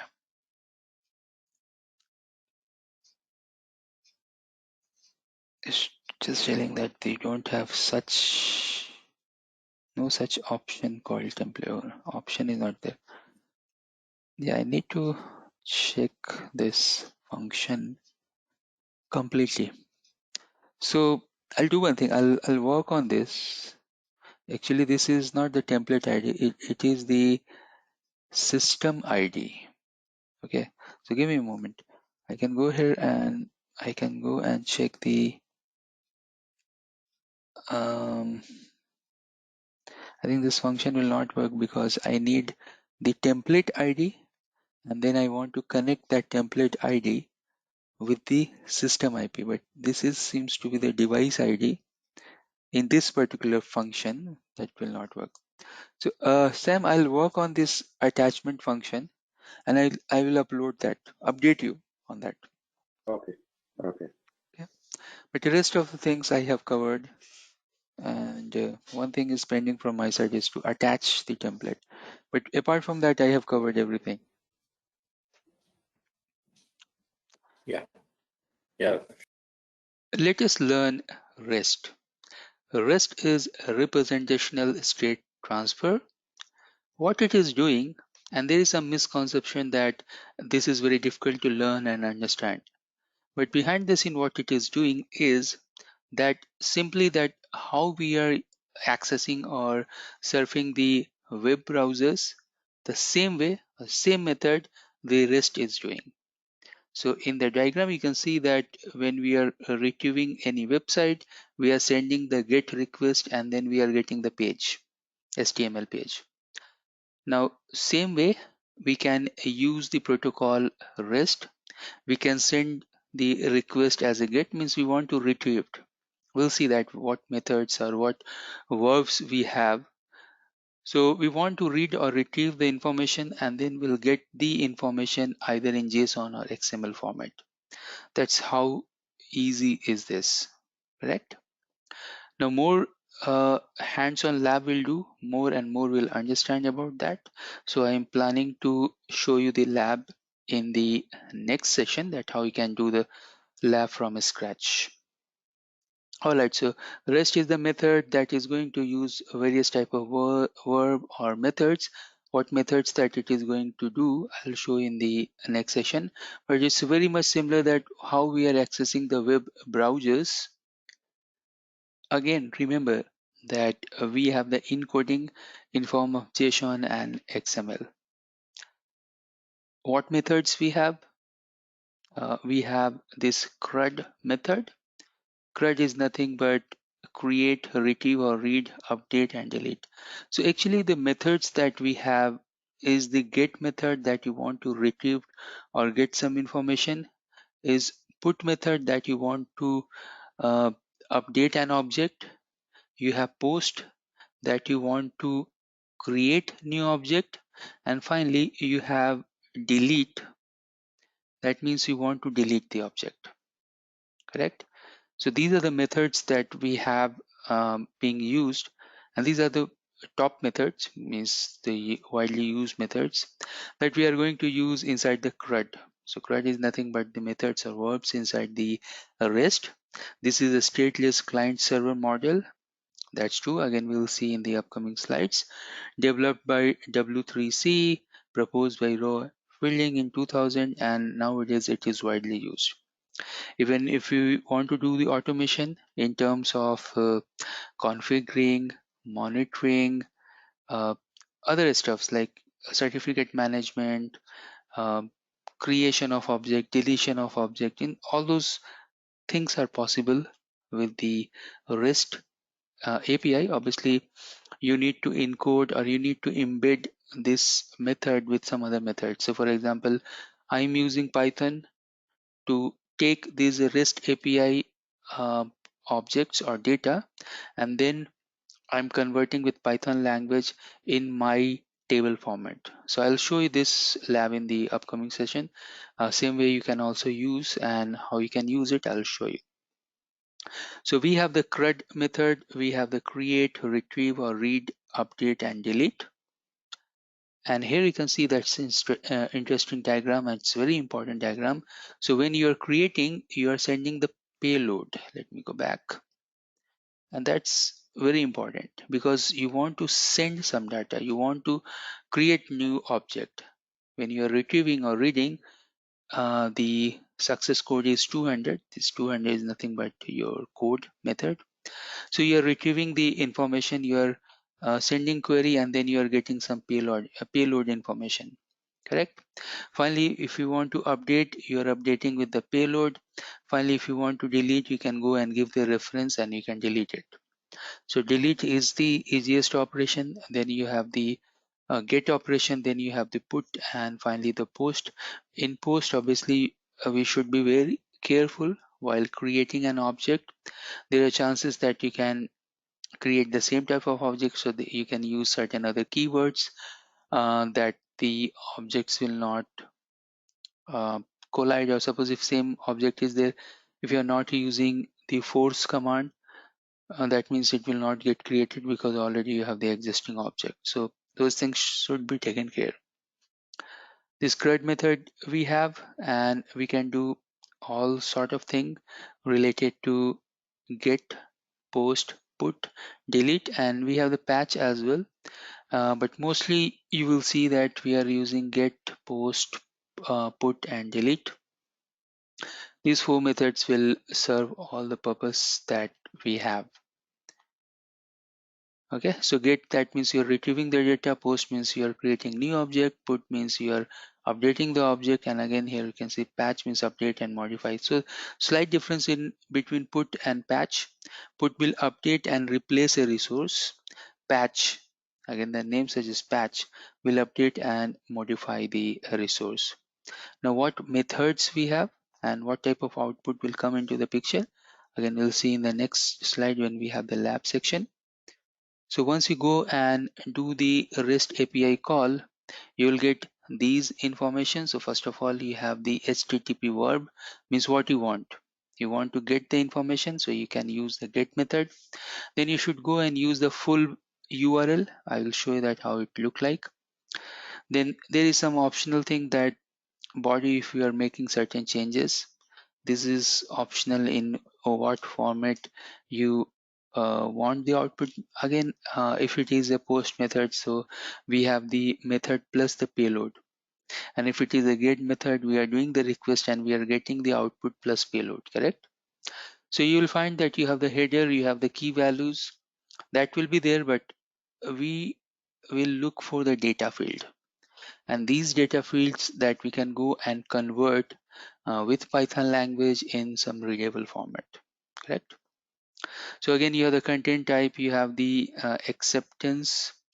You can go and run the API. I will show you again what are the tools available we have. So here you can see that we have the curl method, which is a very popular tool. We can go and use the web-based method, that's the Postman. But the thing that I want to use is the Python language. So because Python can interact with a number of devices, because now we have so many plugins, we have so many inbuilt programs as well, and we have so many resource code in the GitHub as well that we can go and utilize. Obviously, we can go to the Postman and we can do the query. I will show you in the next slide. All this information I'm going to share in the next slide. So before ending this recording, I just wanted to tell you that if still if you are in the Windows machine and if you have your PowerShell, so you can go to the shell. Once you are in the shell, here you can see the font size is very small.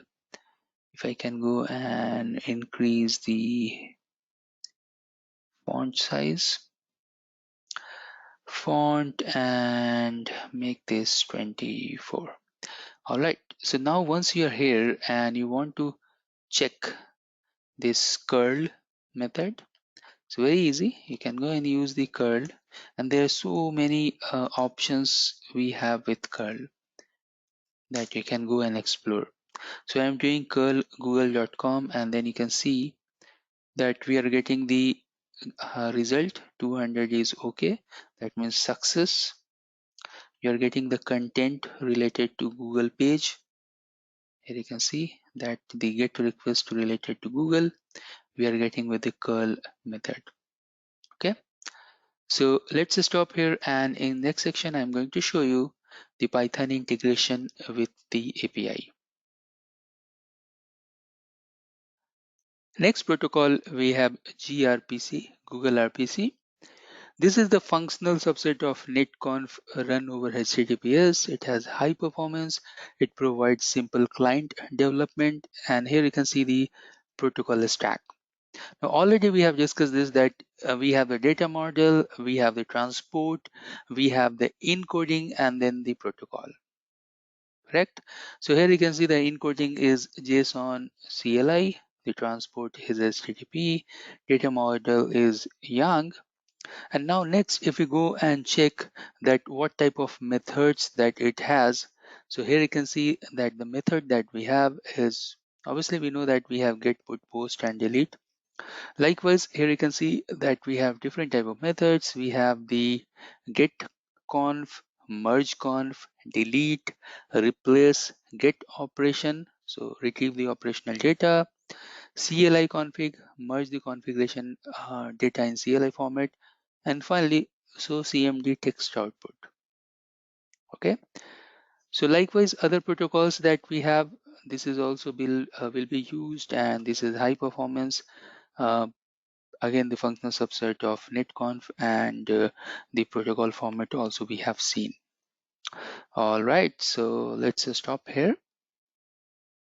We can see that section 4.2 is going to deal mostly with the theory. So let's start with section 4.2. First of all, describe the features and capabilities of Cisco DNA Center. And subsequently, we have to understand about the Network Assurance API, Intent API, Multivendor support, events and notifications. Correct? So let's go through one by one, and let's check first of all the features and capabilities of DNA Center. Now, DNA Center is a big platform, and we know that the evolution of DNA Center, there are so many things behind this DNA. So first of all, we have Epic EM, and whatever good thing inside Epic EM that has been already there inside the DNA. And now DNA is keep adding the new features into it. Correct? So one of the nice thing we have with the DNA Center is that we can do each and everything with respect to the APIs. So here you can see that the capabilities that DNA Center has, it's a combined complete solution, combined in terms of that we can go and integrate with the policy engine, that's the Cisco ICE. So here you can see the ICE. We have full automation capability, analytics is inbuilt inside that. Then we can go and integrate with Cisco Umbrella, we can go integrate with the Stealthwatch. With respect to ICE and DNA, it can learn. So we have the Pixie Grid feature inside the ICE, and with that, DNA Center can learn the contextual information, and according to that, according to those information, it can run their algorithm with respect to artificial intelligence or machine learning, and then it can provide the solution. Correct? So inside DNA Center itself, there are correlation engines, there are multiple different sub processes that can analyze a particular event and provide the result. While using this DNA Center, you can see here that it has the adapter. So you can see that we have the intent-based infrastructure, DNA Center, and then it's open for different integration, either with the Cisco other product like ICE, Stealthwatch, Umbrella, Cisco SD-WAN, etc. Or it can be integrated with non-Cisco um, vendors as well, like Aruba or Juniper, etc. Correct? So that's the true power we have with the DNA. And in this slide, you can see the summary that what are the things and capabilities we have with the DNA. So we can go first time in, I think in any Cisco SDN solution, that we can go and integrate the SDN solution with the IT automation engines like ITSM, um, live actions are there, W is there, all those infoblogs and other integrations are there.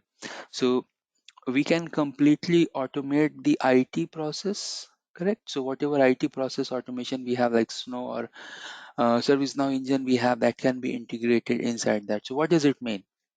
It means that if any event will trigger inside the DNA, automatically one ticket will get created to ServiceNow, and inside that ticket all the steps will be involved. So check step number 1 with these commands, step number 2 with these commands, step number 3 4 with these commands, and finally if you are not able to resolve, then you have uh, the contact, means Cisco contact number will be there, you can go and raise a ticket.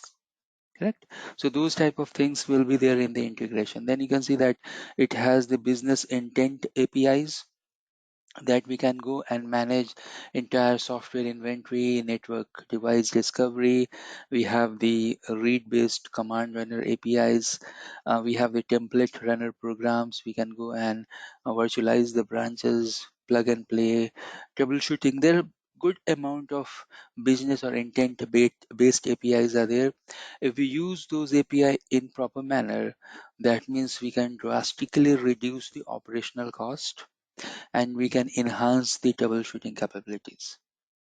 Then you can see that we have the third party integration as well, like we can integrate with Meraki, Stealthwatch, Cisco ACI, etc. And it is supporting third party SDKs as well. So in short, that DNA Center has full capability that it can be integrated either with Cisco or non-Cisco vendors. It has full API support, everything we can program, and with a script it can provide you the solution. And then it can be integrated with IT automation processes as well. Correct. So these are the capabilities we have with the Cisco DNA.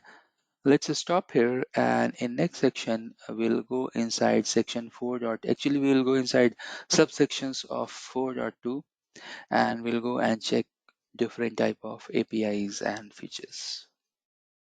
This particular recording, after that we have 3 videos. Here you can see that we have DNAC API part 1, DNAC API part 2, and then your first lab related to API, DNAC first lab API, where you will understand the integration of DNA and the script, Python script.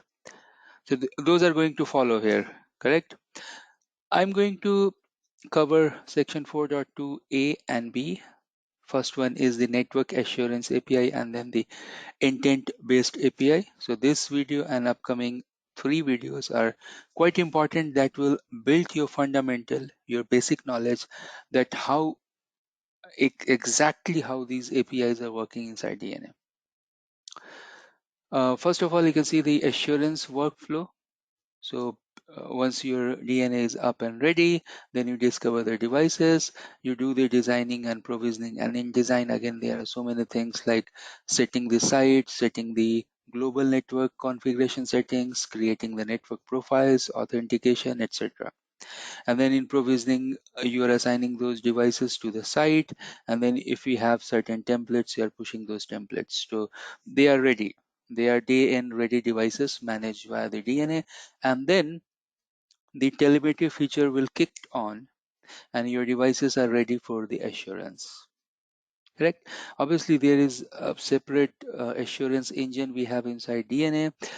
Inside the same dashboard, you have the assurance option from where you can go and check the network devices health and other stuffs. So if I can go quickly here, and if I can go back to the DNA. So let me quickly go back to the DNA Center, where I can show you that you have the assurance tab, and then you can see that you have the health. You can go and check the overall network, client and application. These fields you have, and these are actually in detail. You can go in detail. Multiple labels are there. You can go deep inside the detail about the devices, their trending, their failures, their tickets. Each and everything will get from here. Coming back to our slides. And then just I told you that we have the follow-up 3 videos after this. So go complete those videos. If you have the lab setup, actually in this 3rd video from here in the list, I have shown that how you can go and use the lab as well, from where you can get the lab and the credential, and you can try your first lab at your home in your laptop or PC. So go for it, complete these, and then we'll go and check the multi-vendor support and events and notification before moving to section 4.3.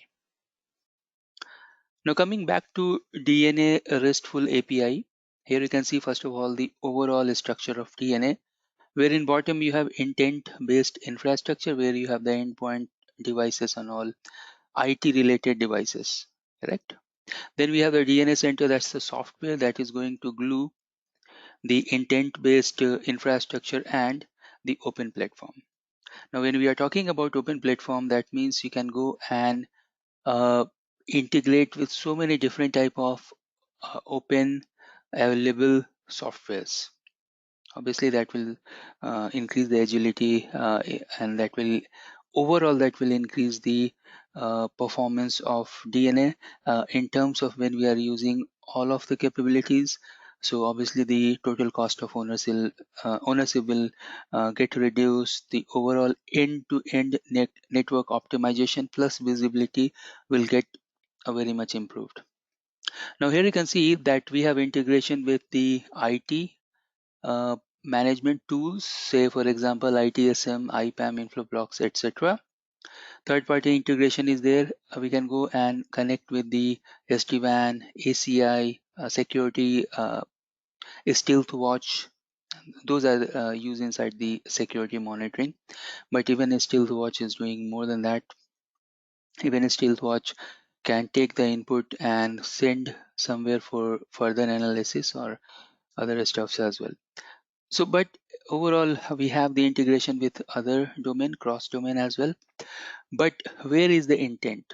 Now, intent you can see an intent based API you can see on the top where you have the business and network intent, where we have the application, policy, assurance, plug and play, topology, wireless provisioning, network discovery, software management, etc. So the list is long, and here we are using the API. At this point of time, we know that when we are using a RESTful API, obviously we are doing HTTPS call, and the methods are, say, get is something like show command, means you are getting the output or result. Post if you want to create a new object, put if you want to update object, delete means if you want to delete any object. Okay, so means the important thing here is to understand that uh, whatever technology we have, either it's a ACI or SD-WAN or DNA, every year you'll find that same type of a structure has been used for RESTful API. So once you understand the API and the calls, then that is applicable for all the cross network domain or all the other domains where this API, RESTful API, is going to be used. Now again, if we use this approach, overall uh, cost of ownership will reduce, the optimization for network will improve, and again we can add, or we can have new capabilities in the network. How we can do that? I'll show you. I'll log into the DNA and I'll show you that where you'll get it. But if it is a new installation, you can go to the software update. So here you can see that we can go to software update, and then we can go and install the software update. Here in the bottom you can see that we have the updates. Now once you do the installation, then you should go and enable the DNA Center REST API. Once you enable DNA Center REST API, then you can go to the development toolkit. Inside development toolkit, you can see now you have the get, post, put, all those methods. Suppose if you want to check the health of the network or health of the devices, so this particular first API, get site health, it will give you the health of site, return overall health information of all the site. So once you do this get method, means you want to see, this is something like show command. If you want to see that health of the network, you can go there, click run, and then it will go behind the scene. This particular API will run and you will get the output. So here in case you can see that you are going to use this REST API, where you have the DNA intent API version 1 network devices, and then you will go and as per the query you will get the result. Now while you're getting the result, if the code is 200, that means successful. And likewise, you have all the codes here. So for example, 403, that means server recognizes the authentication, but client is not authorized to perform the request. So likewise, we have all these success code, or the messages. A success code is 200, but suppose if you are running the API, and how could you know that which particular state you are in? So if you go and check these codes, you'll come to know that up to which particular point you have any issue related to REST API. All right, again, so here you can see the model schema for the API, and you can go and click run, and you will get the output in the JSON format, but again you can convert the output as per the desired. All right, so let's stop, and next section I'll log into DNA and I'll show you that where you will find this API. All right, so let me show you that how you can go and verify any of the API. So once I log in inside the DNA, here you can see the dashboard, and it's quite robust. You can go deep inside the DNA dashboard and you can see so many things here. So what we want to do here, that first of all, let me show you that where you'll get the information about the API. So here you can go to the document section. Here you can see that you have the API references. You can open this particular page and you can get the information about the API. Let me open this and let me show you this particular page, that once you open how it look like.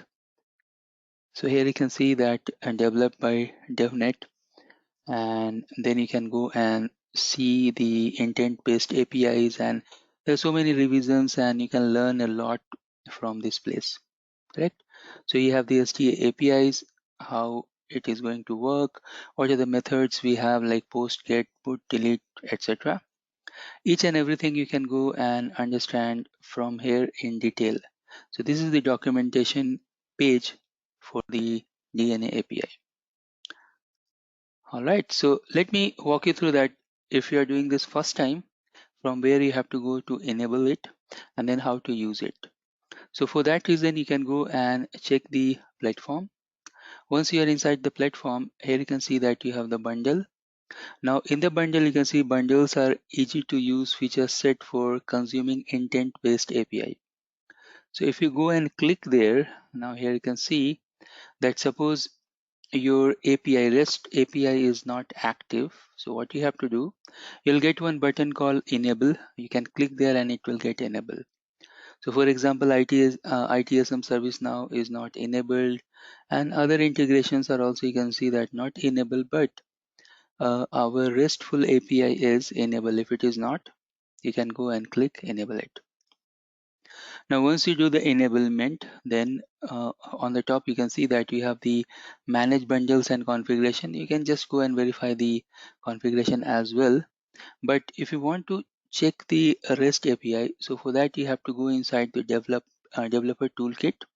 Here you can see that you have the developer toolkit and API. You can go there and then you will get the RESTful API related to authentication, know your network, site management, connectivity, operation task, policy, etc. So suppose if I go here and click know your network, and inside know your network you can go and check the site, topology, device, clients, user, etc. Then site management, you can go and check the site management related stuffs. In policy you can go and check the policy related stuffs. Again you can see the color coding is also there, and that's true for all these methods in most of the API runner. So for example, SD-WAN we have Swagger where we are running the APIs. So here you can see that the green yellows for get and then put and then post and delete is red. Okay, so what I want, suppose I want to know my network, and say for example if I go to topology, inside topology I want to know that what type of VLANs I have. So here you can see this particular API will run. Let me go back. So here you can see that you have this get the VLAN. You can go and click here to this blue get VLAN detail, or you have to three dots. You can go here and then try it. Both is okay. You can go to any of the place and click it.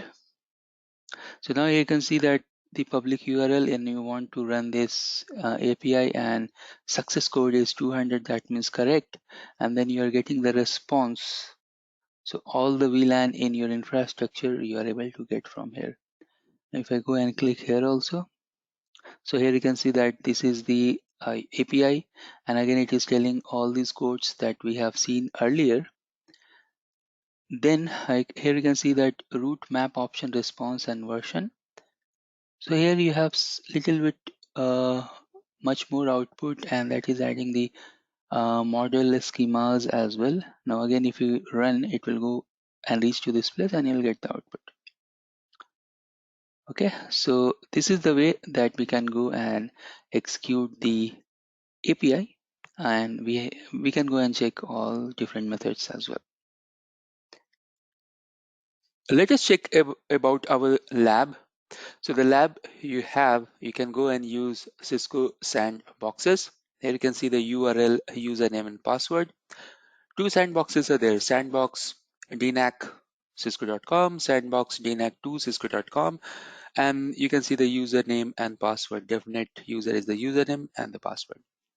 Now, this is the lab, and we are going to run our APIs with respect to this lab. Plus, when we built our post related APIs, we built our delete related APIs, then I will use private sandbox, a private lab, and at that time I will show you that the lab topology and other stuffs.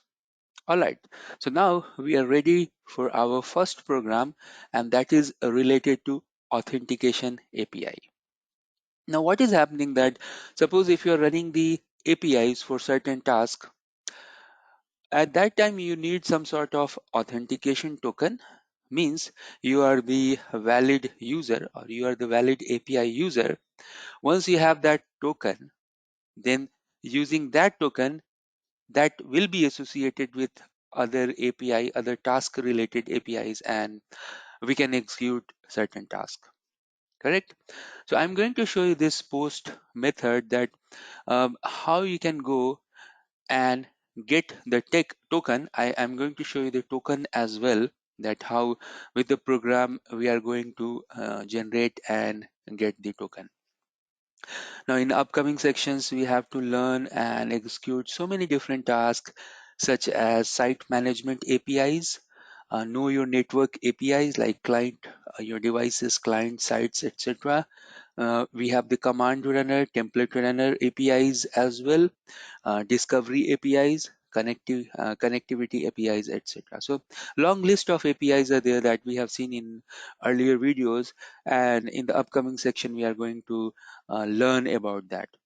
Now for lab 1, or for the first program that we are going to execute now, what are the things we have? What are the programs we have in this program? Now you will find that we have actually 3 different type of Python program. So one file I will show you, config.py, or you will see that I am going to use a env_lab.py. Basically, this will be one small Python program where I have stored the DNAC URL, the username, password, port number, etc. Now, this is a variable file, and suppose if I'm going to use this variable file, so suppose this is the first program, and second program, obviously I have the library API or library Python program. I will show you that the library name is DNAC_API.py, correct? And third thing that we have is the main program, correct? So main program. Now connecting program number 1, program number 2, program number 3, we will execute a certain task, correct? So what I was telling about that program number 1, that is the config or environment lab, or env lab.py, that this will be your variable. So you are not going to do any change inside your library program. You are not going to do changes inside your main function. Means obviously you have to generate and develop your program, but once you develop your program, then if you are running those program, what is the reference, which particular DNA you want to run? You want to run with respect to sandbox 1, you want to run with respect to sandbox 2, or you have any private or enterprise lab or network, correct? So that's the thing here, that's the scalability here, that the environment lab, we have to change the variables, and once we change the variable, then the library and the main functions will be as it is. Now in future, if we have the library, so suppose in future if we have a new task, correct? So suppose if I have new task, then you can write your program. I'll write PR as a program, and then that program will point to the library. So that means inside the library, I have to go and create new function like function 1, function 2, etc. And then in the program, the program will go and call that particular function inside the library. Correct.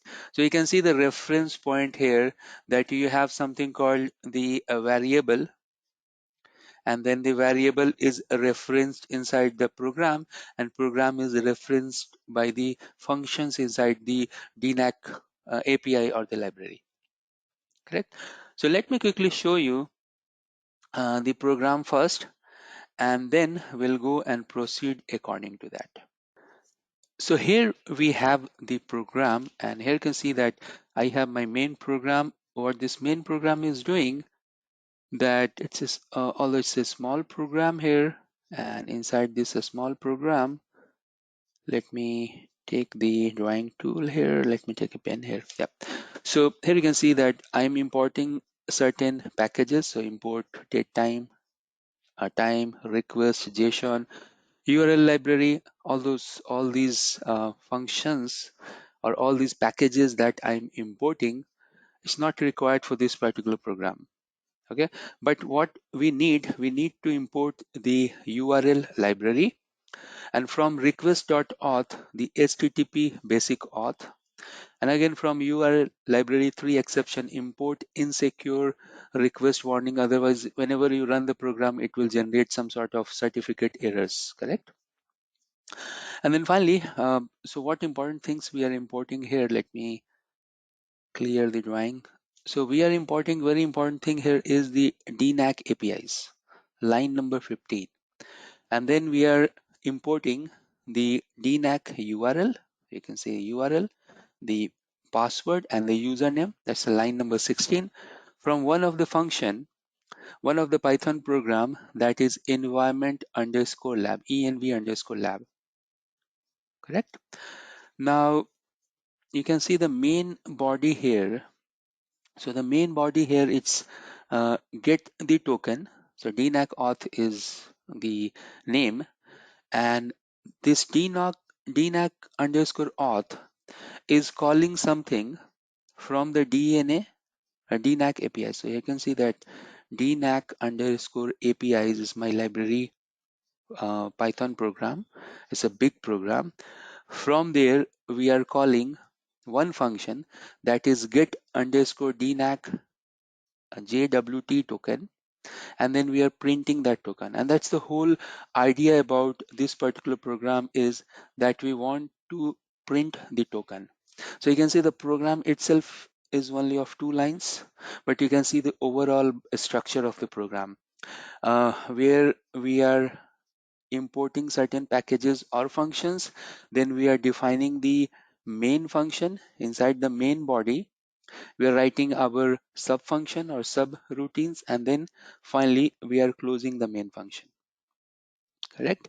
And this is the overall structure of the program we have. Now what we can do, that we can go and refer the other programs. So let me quickly show you the variable that we have, that we are calling actually. So that name is environment lab, and now here you can see that the DNAC user, the port, username, URL, password. And suppose if in future I will use some private lab section, so here you can see this is my private lab section credentials that I will use in upcoming sections as well. And because we have used this comment here, that means they are not used. Means in Python, if you use this pound symbol, that means they are not used inside the program. And then finally, we are referring our main function. This is the library function, and you can see this is a big, so many lines are there, but again we will learn and understand this in future more and more. So we have already understood the import functions that we have, and then you can see that we are calling this function, and in this function we have the API for the token. Correct. So let me highlight those things. Let me scroll a little bit down, and let's check the API related to authentication token. So the API related to authentication token is API system v1 auth token, that was there in the slide as well. Then we have the header, and then we have the response, where we are using the post method, and that's the key. So we have different methods like get, put, post, and delete. So we are using this post method, and from the response, so you can see that from the response, we are taking only that field related to token, and then it is returning the token. So this is one of the classical example that how we can build a function with argument. So what's argument we have? The argument we have is the DNAC underscore auth. Correct. So now this is the execution time. I can go here, and my code is inside this particular folder. So simply I can go and run that code. And what's the program name we have? The program name is get token py. So I can go and use get token py. So let me write that. And now behind the scene, the query is happening and we are getting the valid token. Now this token is belonging to which particular sandbox? You can see here the sandbox is sandbox DNAC, correct? And suppose if I make this 2, and if I go back to the program, because that is the different sandbox, so now you can see that this time it will generate a different token because this is belonging to different sandbox, correct? You can see how easy this is, but there are so many baby steps involved here, and this is the same way that in future we are going to build our programs, correct? So let's stop here. In 4.2c, we need to understand the DNAC multi-vendor support. So what does it mean? Now we can think like this, okay, the enterprises we have at this moment, all those enterprise network, they don't have 100% Cisco devices, correct? So enterprises may run non-Cisco product like Juniper, Iowa, HP, etc. There are so many other vendors as well, correct? Now since your DNA is single source of truth, that means from the DNA, we are managing the IT infrastructure. So what will be the use case or how we are going to manage the non-Cisco devices? And that's the answer we have with help of multi-vendor support.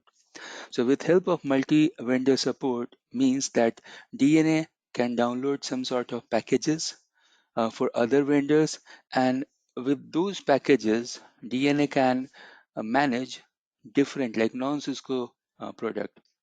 Here you can see 2 examples. HCL, what they have done the automated provisioning of HP switches and third-party devices using Cisco intent-based API, PNP, plug and play, and multi-vendor support.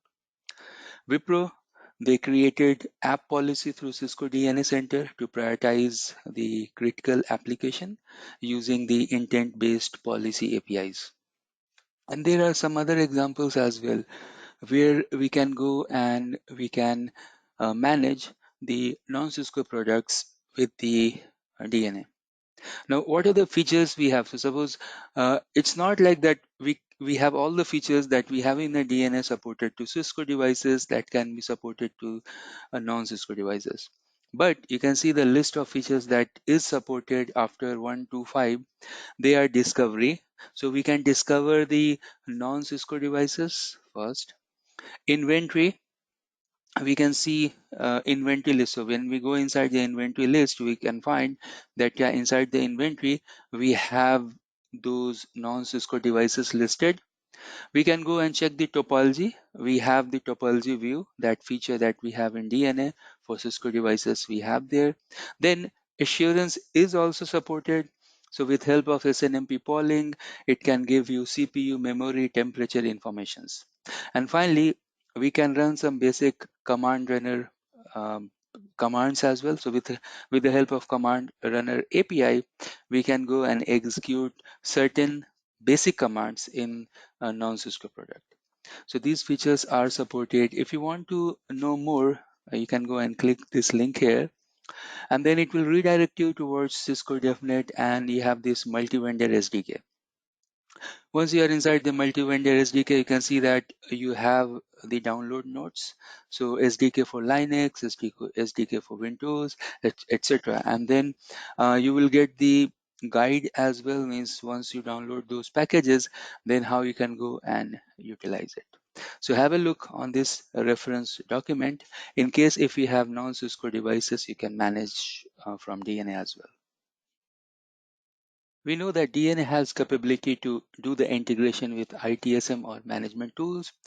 It can do the integration with the webhook servers as well. So we can send the event and notifications to the webhook server. And then once we have the integration, I'll show you that we have various listed notification and events that we can subscribe, we can send to webhook servers. Correct. So apart from ITSM, that's the IT automation, or you can say that that's the IT management tool. And again, in ITSM, we have the CMDB integration as well.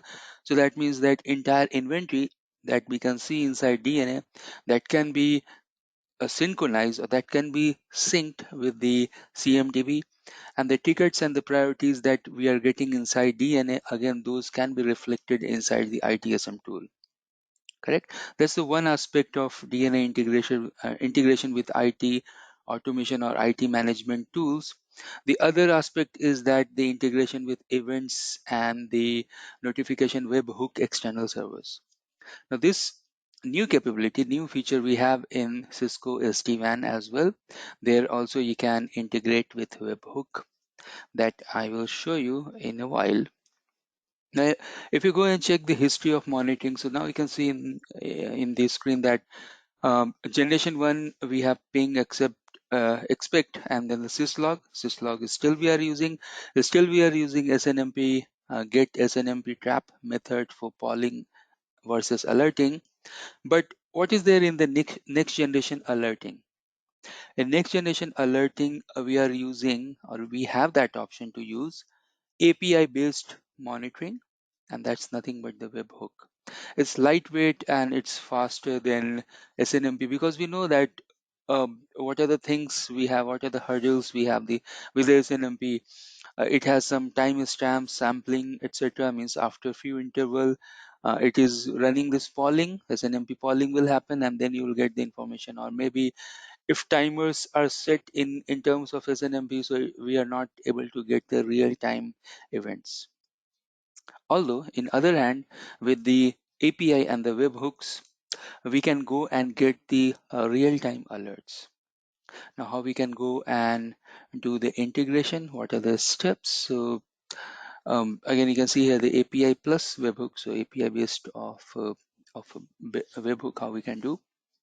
That's actually inside 4.3. So implement Cisco DNA Center event outbound webhook. So let me log into the DNA Center and let me show you all those steps. Inside DNA Center, we will go and check that. So let me log into dashboard. We are inside a dashboard where you get the option. This is a little bit older version, but it will also do the same work. So let me show you that. This version is, let me show you 1.3.3x. And what you can do that you can go to, I can show you inside the platform as well. But you can go to the settings. So let me go to the system settings. Once you are inside the system settings, go to the settings. And inside the settings, you can see that you have events and subscription. Once you are inside the events and subscription, then you can see that we have the list of events related to WLC was rebooted, power supply. These are the events that is already there. And you can see the subscribe column, it's everything is not subscribed, not subscribed. And even you can see the name, and we can go and check these events one by one. So let's take any one event here that we want to subscribe and we want to send to the external webhook server. Right. So for example, interface flapping on network devices. Correct. So now it is telling that it is not subscribed. You can go and click, select this and go click subscribe. and then it will give you some more information. So the subscription details that you want to fill, I can go and give network flap as a name. Subscription type, you can see the REST API, RESTful API method will get used here. Then select an existing endpoint or create a new endpoint. Yes, new endpoint. This is for network endpoint.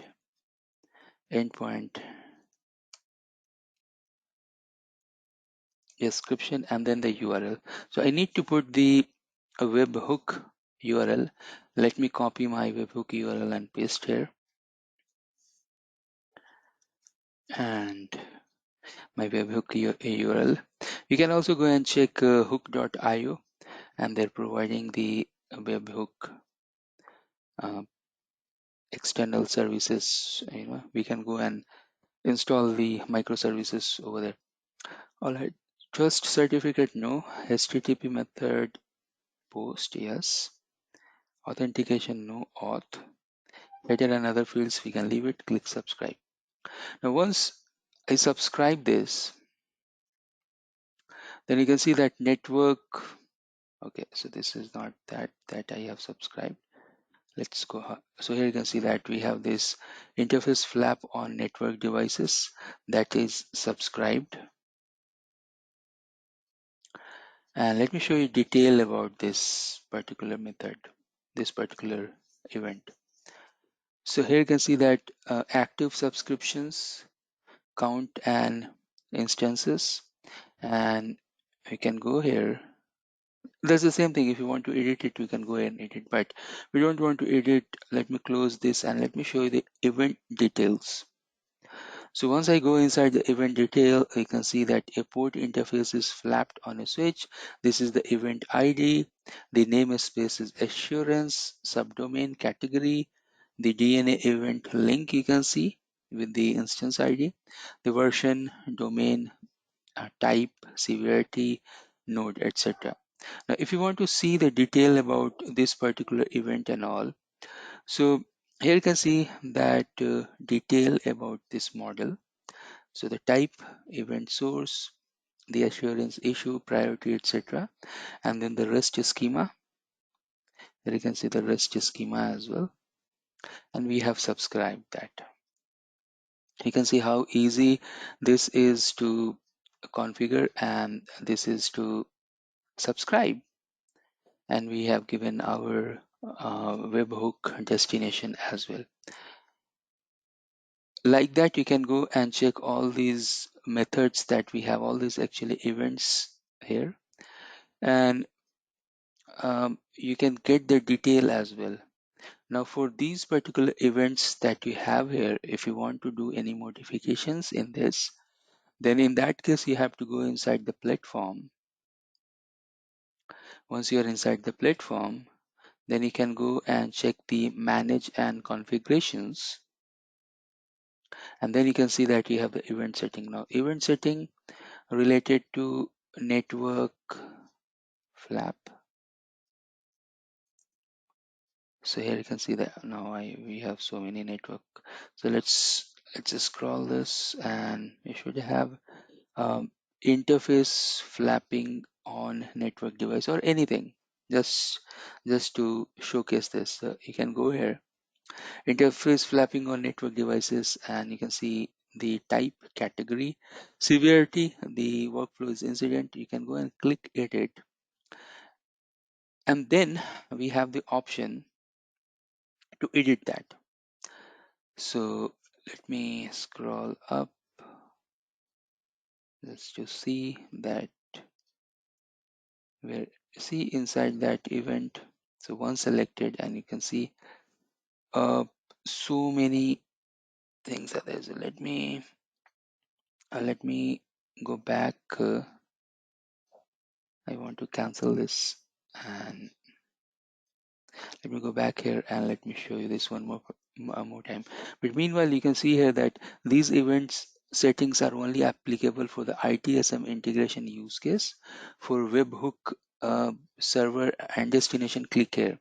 So webhook I have already shown you.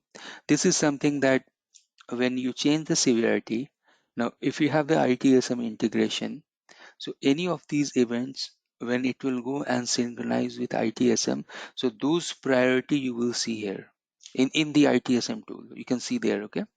So for example, fabric device connectivity border overlay, if this event will get triggered from DNA to ITSM, it will show you the severity as a 2. That's the high priority, correct? Now, if you want to change those priority and also, we always have options. So here you can see that we are in this particular line and we can go and check here the priority. Let me scroll down.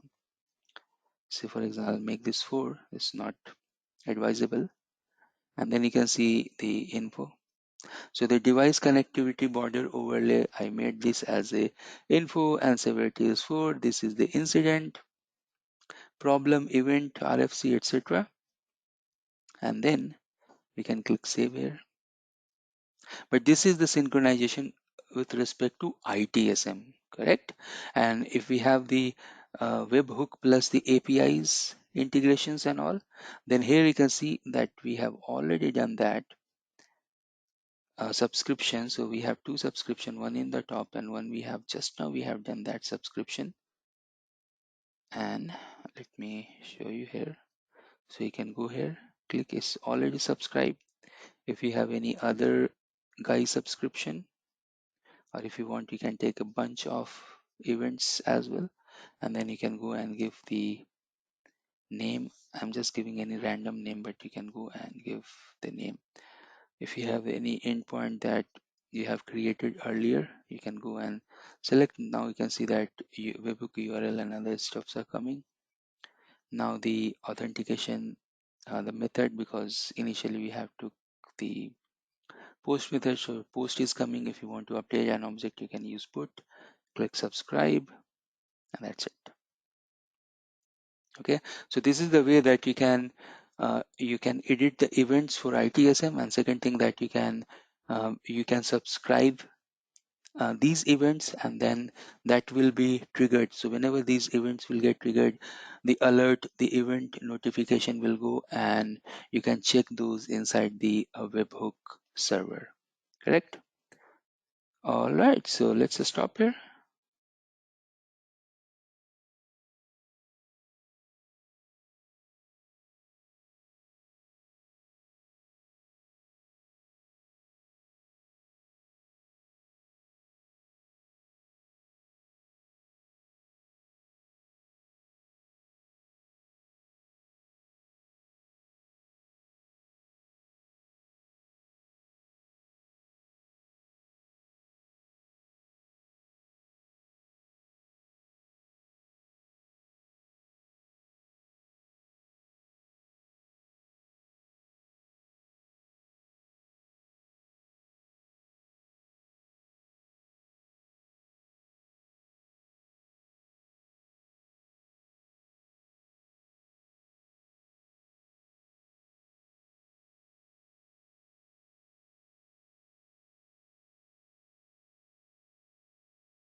Now we reach to section 4.4 where we have to learn these APIs little bit in detail and how we can implement, how we can integrate these APIs with Python and other examples.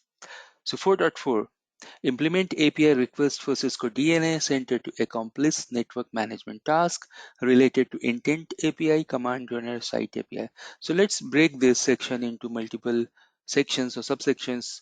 So first of all, let's check 4.1 A, B, and C, because here we need to understand these API in terms of management task. And in section 4.5, whatever we are going to understand here in 4.4, we have to go and do the implementation, correct?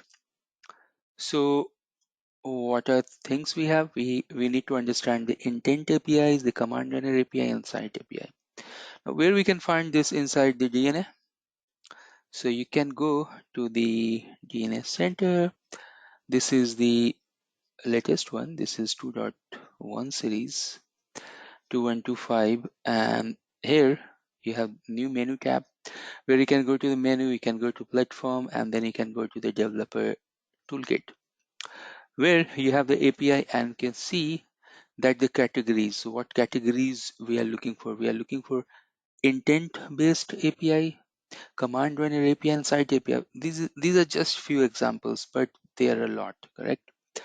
So here you can see that intent, and if I scroll down here, you can see that you have the intent, get the site count, get the site, correct? Get the site health, and likewise you can go and check, know your network, then you will get sites topology, etc., then site management, then connectivity, operational task, policy, etc. Although these things we have discussed earlier. Now if you want to check the number of sites in this particular DNA, so DNA is managing response is 3, so it is managing only 3. Let's check the site name. So we can go and check. So what are the information it will give you? Site ID, type, offset limit, etc. But we are looking for site name. And here you can see that you have one global. That's the site name hierarchy. And then you can go and check inside that you have the location, Luxembourg. Then you have the namespace. Then you have the Lux. But these things I will show you later on, that we can go to our program, and from our program with our Python program we'll get these list of information.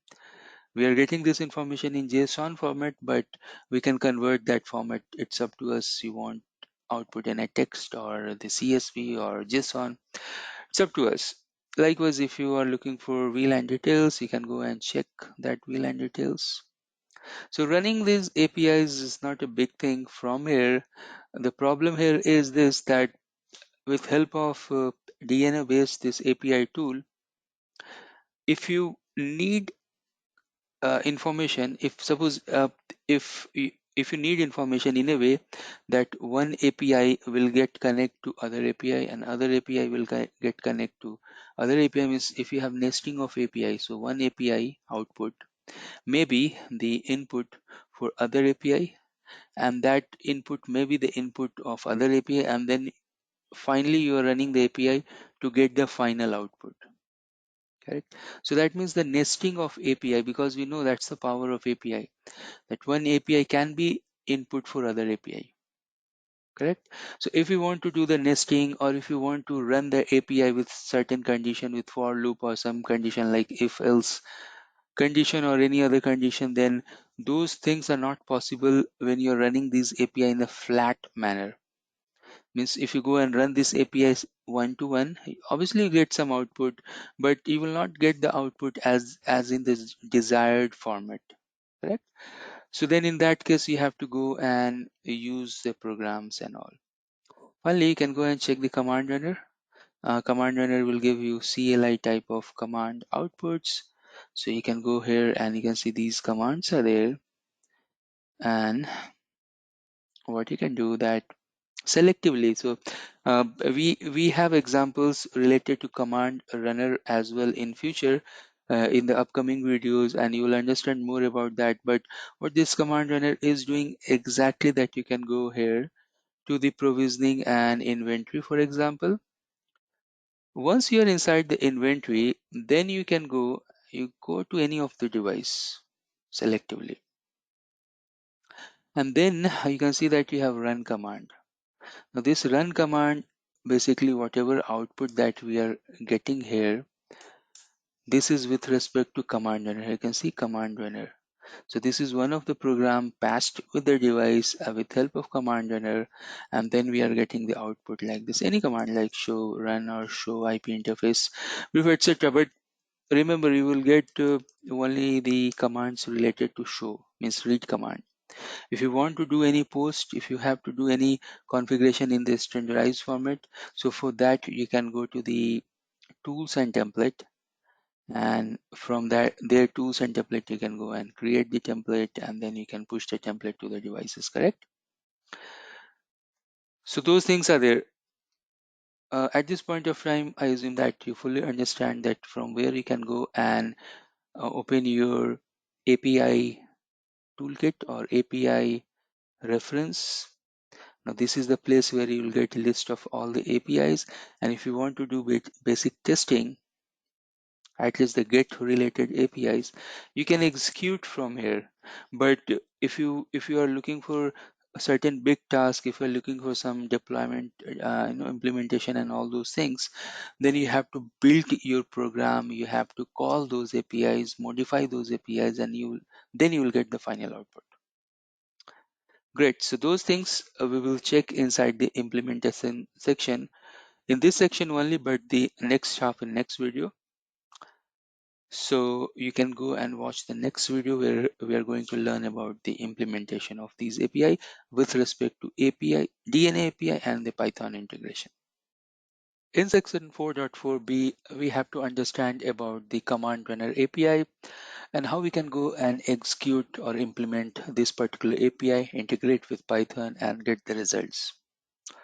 So let me quickly show you here the command runner program that I have.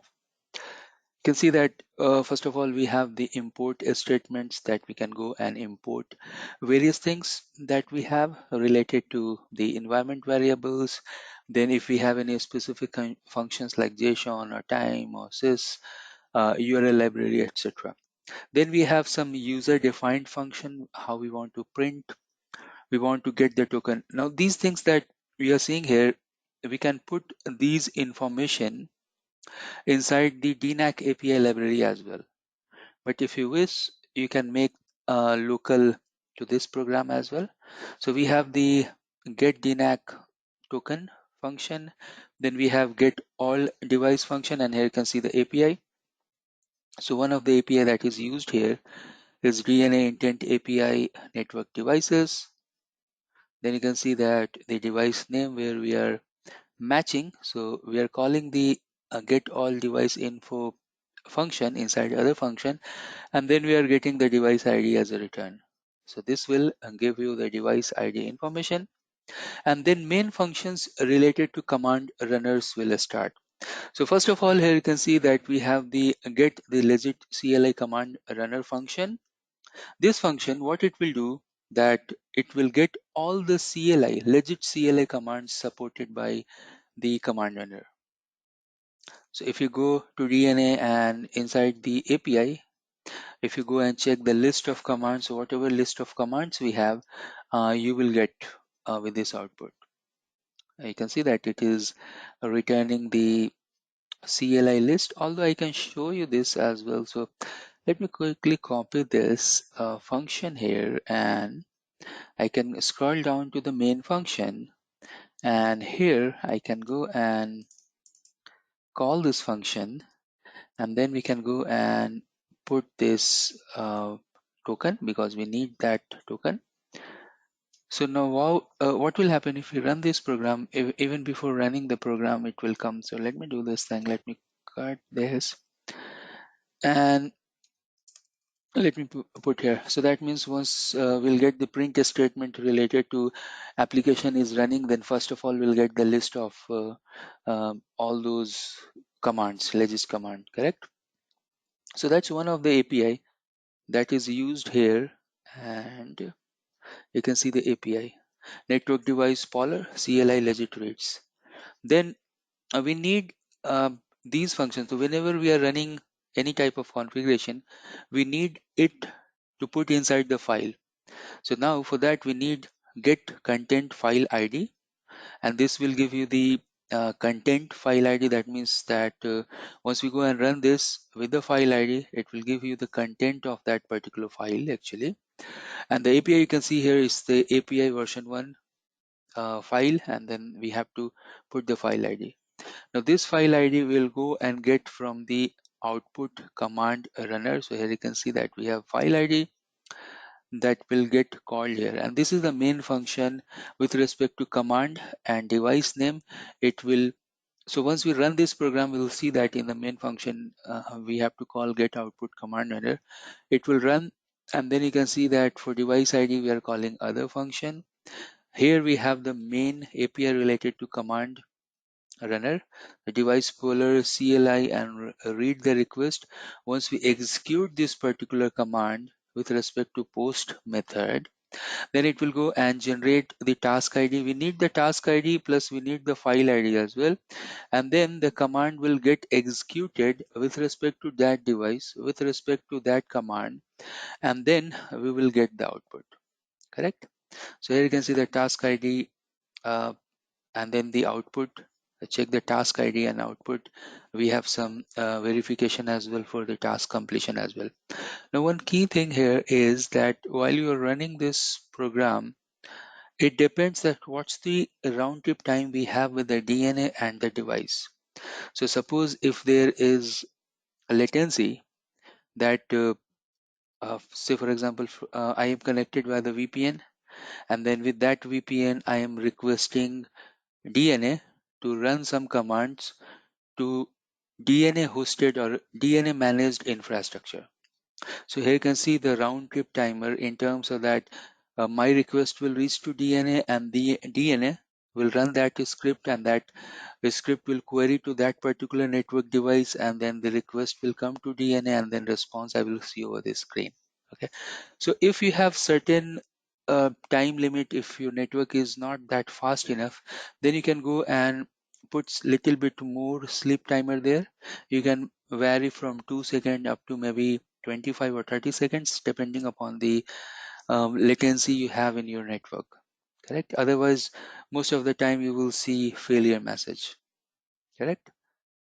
All right, so that's the program explanation. Now in the main function you can see that once we run this, first of all it will give you the list of supported commands that we have added now. Then the command list, whatever command that we are going to execute here, and then with respect to the device it will go and run that command, and we are going to get the output. Correct? So let's save this and let's go to the CLI mode and let's run this program. Here I'm in the CLI. Let me check the command runner is the program name. So what I can do here, let me go and run this program. So we can do Python exe and command runner. Here we need to give the host name and the command. So let's see that it is asking 2 argument, and I should give some help function as well here. So let's see that how it is. So first of all I have to give the command and then the host name. So let's do this like this. So I can go here and I can give the command, say for example show IP int brief, and then one of the supported network devices, we have this network device, and let's run this program. Now when you run this program, let's see, so we have given the program and 2 argument, argument 1 and argument 2. Argument 1 with respect to the show IP int brief, and 2 is with respect to network device. Now because we have given some sleep time delay there, so it will take at least 10 seconds of time, because 5 second timer is there, and then it will go and run that command. So it is telling that it is not reachable. Do I have my VPN connected? So I don't have my VPN connected. I need to connect my VPN. Let me connect my VPN and come back. So here you can see that my VPN is connected now, and let me press up arrow, press enter, and we can wait till 10 seconds to get the result. Command runner is started. The command starting with show is supported. Okay. And then it should show us our program return as well related to supported command list. And the output, we got it. But show command, show IP input. So the result is okay. Only thing I'm not getting here is, so let's scroll down. And you can see that we are not getting the output that I'm looking for related to this. So what I can do, that support equal to this, and then I can go ahead and print the support. Save this. Let's go back and run this command one more time. And here you can see that we are getting the command, supported command list here, correct? Show is there, sh is there, standby, syschat, trap, test, trace route, verify, where, everything is there, correct? And then we'll go and get the show IP int brief. So this is the way that we can go and execute our command runner. Suppose if you have n number of commands and if you have n number of devices, so in that case you can go and loop there. So you can create different type of loop condition where you can loop number of devices and you can loop number of commands, and one by one those commands will get executed and we will get the result. In 4.4c, we have to learn about site related APIs. Now I'm going to show you 3 different programs related to site-based API in DNA. With one of the program, we'll get the list of sites. With one of the program, we will create the sites inside DNA and then how to delete those sites. Correct? So let's understand that how we can get the sites and what is the API for that. Now here you can see the program, and in this program you can see that if you want to get the number of sites, how many sites you have, you can use this API group count, and the query is group type equal to site. So basically we are doing the query to the site and how many sites we have in that particular DNA, in that particular DNAC URL, we'll get that. Next, we want to print what are those sites. So with this group, and the query is group type site, and then obviously we have offset and limit. With those information, we are going to get the details. First of all, the number of sites, and then nextly that those sites detail, correct? So let's run this program. So I can go and run this site.py, and at this moment I should go and change the environment variable. So the environment variable I have here, I want to run with the other environment variable that you're seeing in the bottom. So let me go and enable that. Let's run this site.py. So now this is the URL you can see, and then the number of sites, we have 15 here. Now with the next run, it will give us that those 15 sites, what are the detail, correct? So we can wait, and you can see the details: name, type, address, and ID.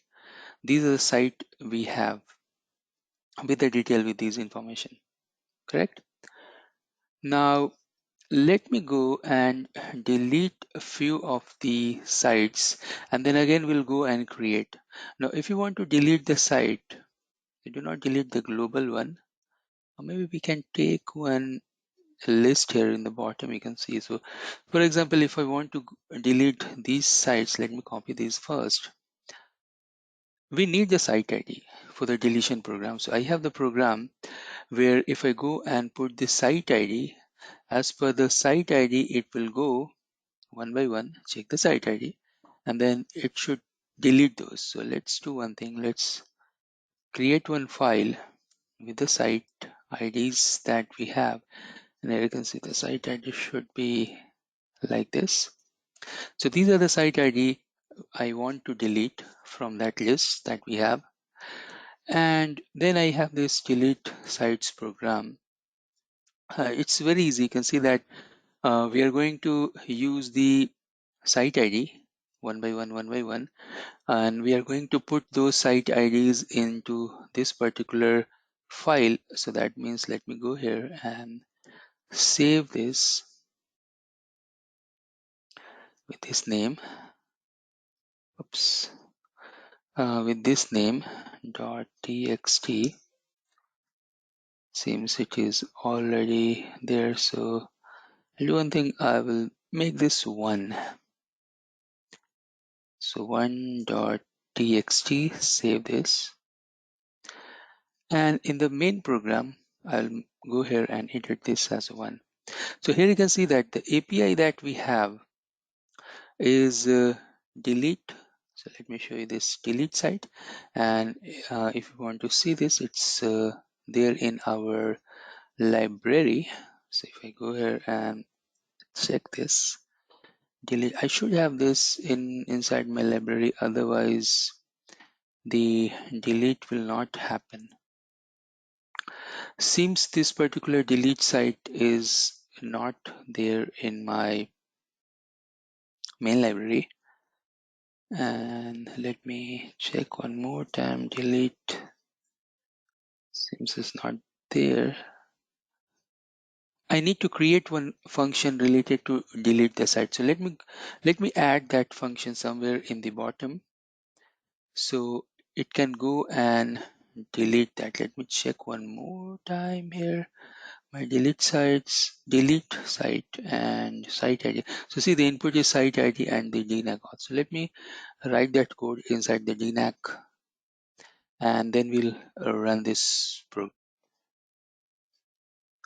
So let me go and add that code here in the library that we have. In the bottom, I can go and add the delete site code. Here you can see that delete site code we have, where it will get the site ID and then it will go and delete that. So it's done. Let's check here. And before going there, I should go and do delete the sites. In that, obviously, we have given that the site list, and again, I will go through that program as well. Site ID for the audit purpose, delete ID, delete status is not defined. No problem. Let's check this code one more time.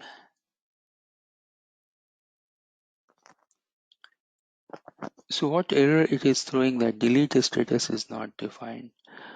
All right. So let's check this here.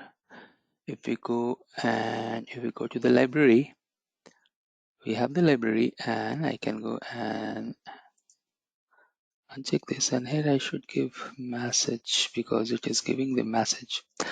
Let's run this one more time and let's see if it will throw in any error. Site ID for audit purpose, this is the site ID. So these are the site ID it is printing. Okay, 5, 6, 7. How many we have put? Okay, great. So if we go here and if we check how many we have, 7, and I can see here also 7 got printed. Now if you go and check this site, let's see how many sites we have now. So initially it was 15. Now still it is showing 11, but still I can see that few of them have been deleted. So if I scroll up, let's see how many it was. Initially it was 15.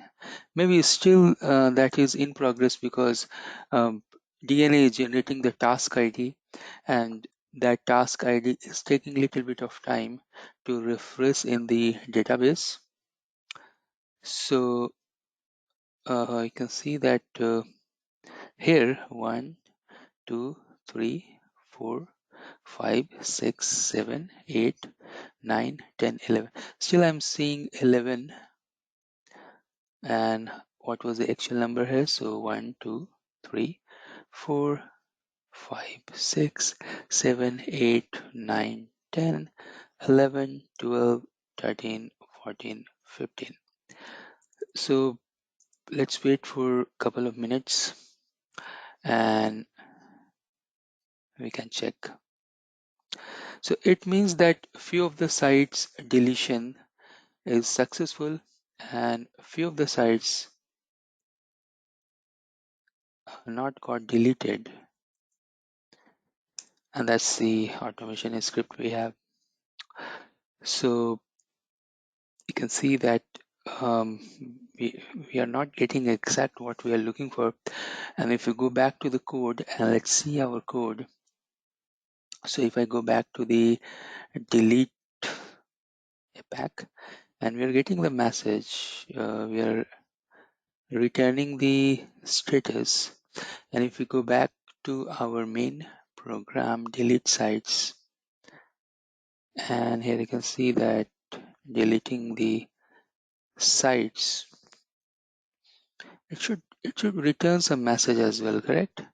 So what I can do here is say I will message or something, anything related to this, and then print message. Let's go back and let's run this program. So already few of the site ID have been deleted. Let's check if I got the message as well, correct? So site ID request has been accepted for execution. So that was the message I was looking for. So request has been accepted and maybe it is taking some time to get fulfilled. Meanwhile, if we go back to our DNA, let's go there. And from the DNA Center, if we go and check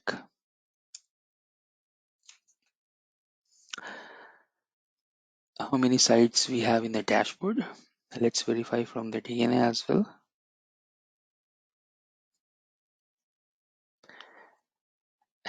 Let's go there.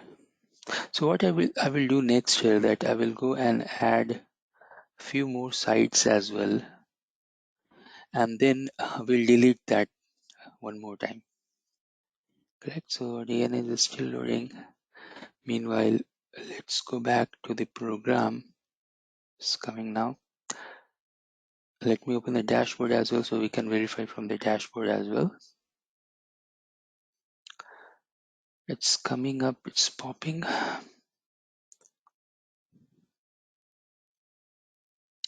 So here I'm inside DNA and I can see that number of sites showing 9 only, correct? And if we go and run the program one more time, the sites, let's see the count. So it's coming up, it's taking a little bit of time, you can see. So yeah, you can see clearly here that DNA is taking some time before generating the result.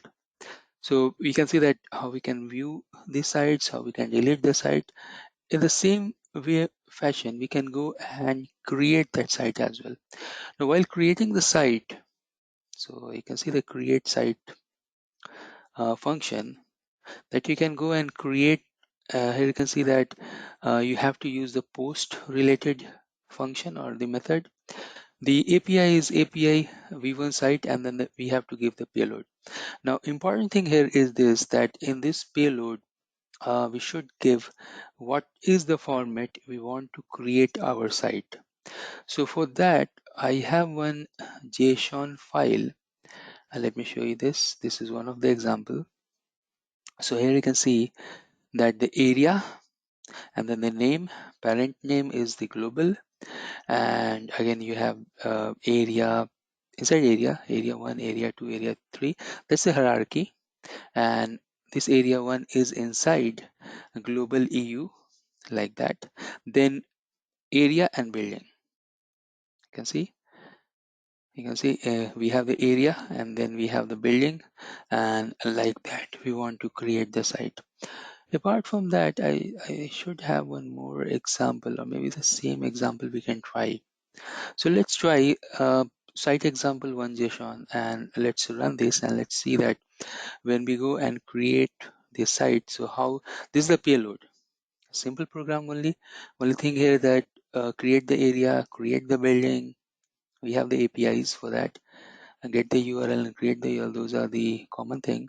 But then in the main function that you are going to assign the file in the JSON format, and then it will go and check the fields that we have inside the JSON. So area, name, and parent, all those information it will take one by one, and then it will load inside the DNA. Once it is completed, it will tell you the building creation is completed, the site creation is completed, correct?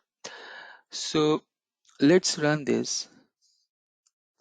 We want to create the site, and then we should have the JSON file. So I want to give site example JSON is okay. So let's go with that. Now you can see it is reading because we have given the pprint function here to read these informations. If I scroll up, you can see that we have the pprint function here. So it will read the information from the JSON payload one by one. So it is reading those things one by one. And if it is already there, it will tell you it's already there. Area 1 is already there. And if it is not there, if it is a new site, if it is a new area and building, then in that case, it will tell that I'm creating it. Correct. So you can see the site IDs as well here in the list, and with this site ID in future, if you want to delete, you can group the site ID that we have done, and according to that you can go and delete it. So it's already exists. Here you can see this creation completed successful. You can see that site creation successful, like that we are getting the messages. So it is going as per the hierarchy. It is creating all those sites one by one. Once it will create this, then we'll get the final message. The final message is that the site and the, let me scroll down. So final message is the site creation completed, building creation completed, correct? Great. So one by one it is creating, and we can wait for few seconds here. You can see that it's successful. Now if you go here and check the site detail, meanwhile let me quickly go back to the DNA. If I go and refresh this page, clearly we'll see that number of sites will be more. So it's refreshing, and once you can see now it is 15, correct? So you can see that the number has been increased. So these are the important function. You want to see whatever available sites information you have. You want to create if you don't have those sites with help of your payload, and then if you want to delete it, you can go and delete with respect or with help of API. All right, great. Let's stop here. Now we are ready to do the implementation. In section 4.5, we have to look and do the implementation related to network discovery, device APIs, etc. So what I'm going to do here, that I will break these sections into multiple subsections, where one by one we'll go and check different type of programs related to API, and we can learn more in this particular fashion. So first of all, network discovery APIs, how they look like, and then how we can convert equivalent to Python and then execute the task. So let me go here to the DNA. Here you can see that we have the DNA Center where I have 3 devices that has been discovered and assigned to sites. Now, if you can go to the menu and tools, let me quickly show you first of all the discovered devices and the name of the discovery. So here you can see the view all discoveries, and in that discovery we can see that we have one discovery router switch where 3 devices has been discovered successfully, correct? Now how we can do the discovery? We know that you can go to the discovery, add a new discovery, and you can do that discovery, correct? Now point here that this is from the DNAC, and what are the related APIs we have inside the DNA? So for that you can go to the menu, you can go to platform, you can go to the development toolkit. Once you are inside the API section, then you can look for operational task, and here you can see inside the operational task, so it is coming up, you can see that we have the discovery. So all the discovery APIs are grouped here. Inside that you can see that we have group of good amount of discovery related task, where you can go and check the get count for all discovery jobs, get the network device from discovery, these APIs. So for example, if we go to first API, check the count of the discovered discoveries, how many discoveries you have done. So you can go here and then you can click try it.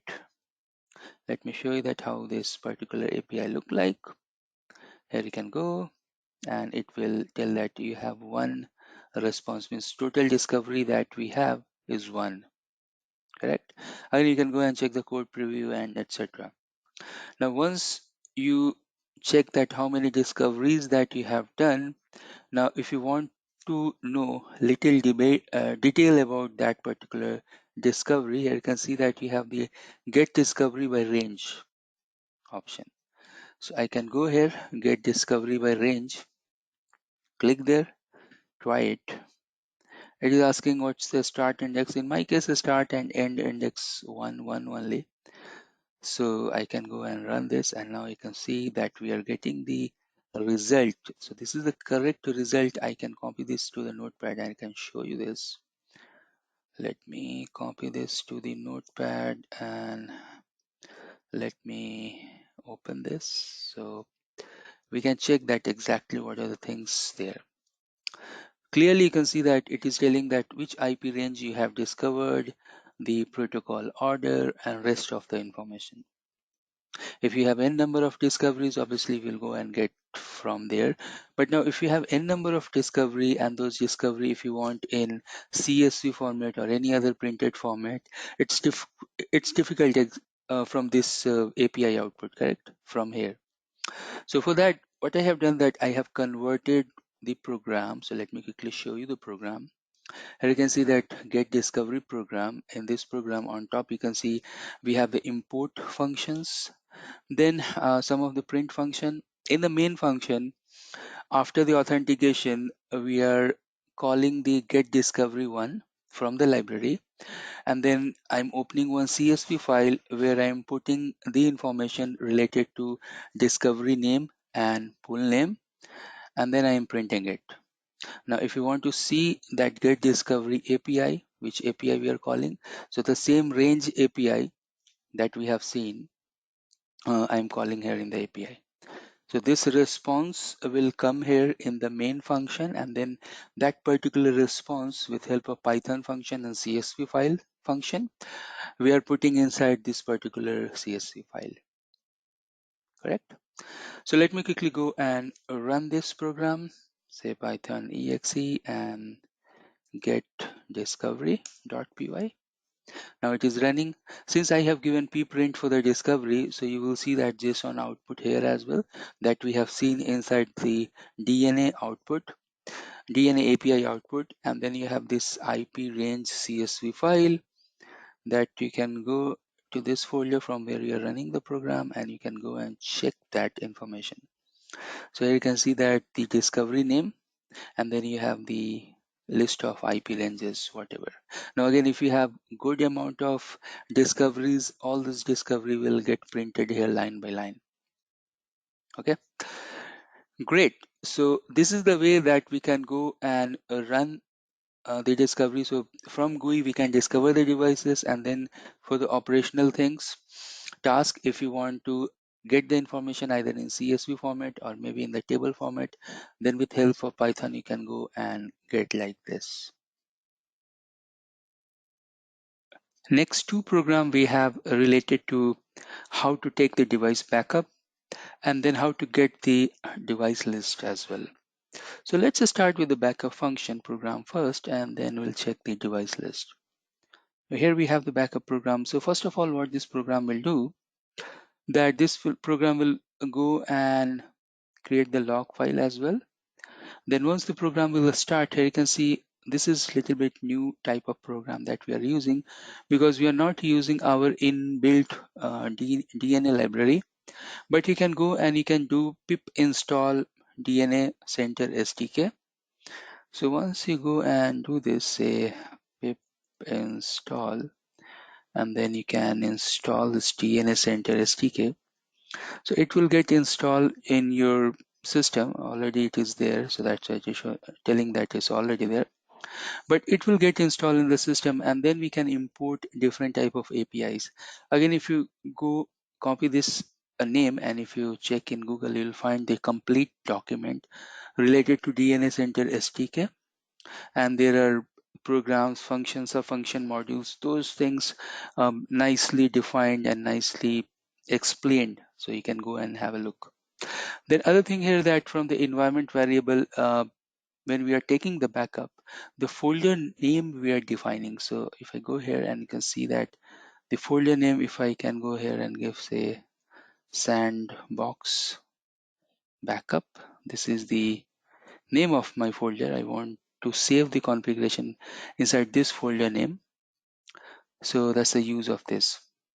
Now once the program will start, first of all, it will obviously I want to take all the APIs from DNA Center, and this DNAC.api is becoming my library. So device count, for that, again, there are inbuilt function. So if you go and check that document, you'll find that get device count is one function that will give you the list of devices. Likewise, we have a get device list. This is the get device list. So from DNA underscore API, inside devices folder, you have subfolder or subprograms like get device list. You will get the device list. Correct. Now once we have that device list, obviously what we want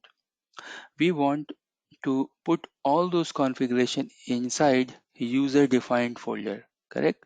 So here you can see that one by one we are taking the devices from the device list. So devices from the device list, and then for those devices, so device A, B, C, D, etc., what we are doing here is that first of all we are getting the device ID, because inside DNA Center, whatever configuration we are getting, those configuration we are getting in that API with respect to device ID.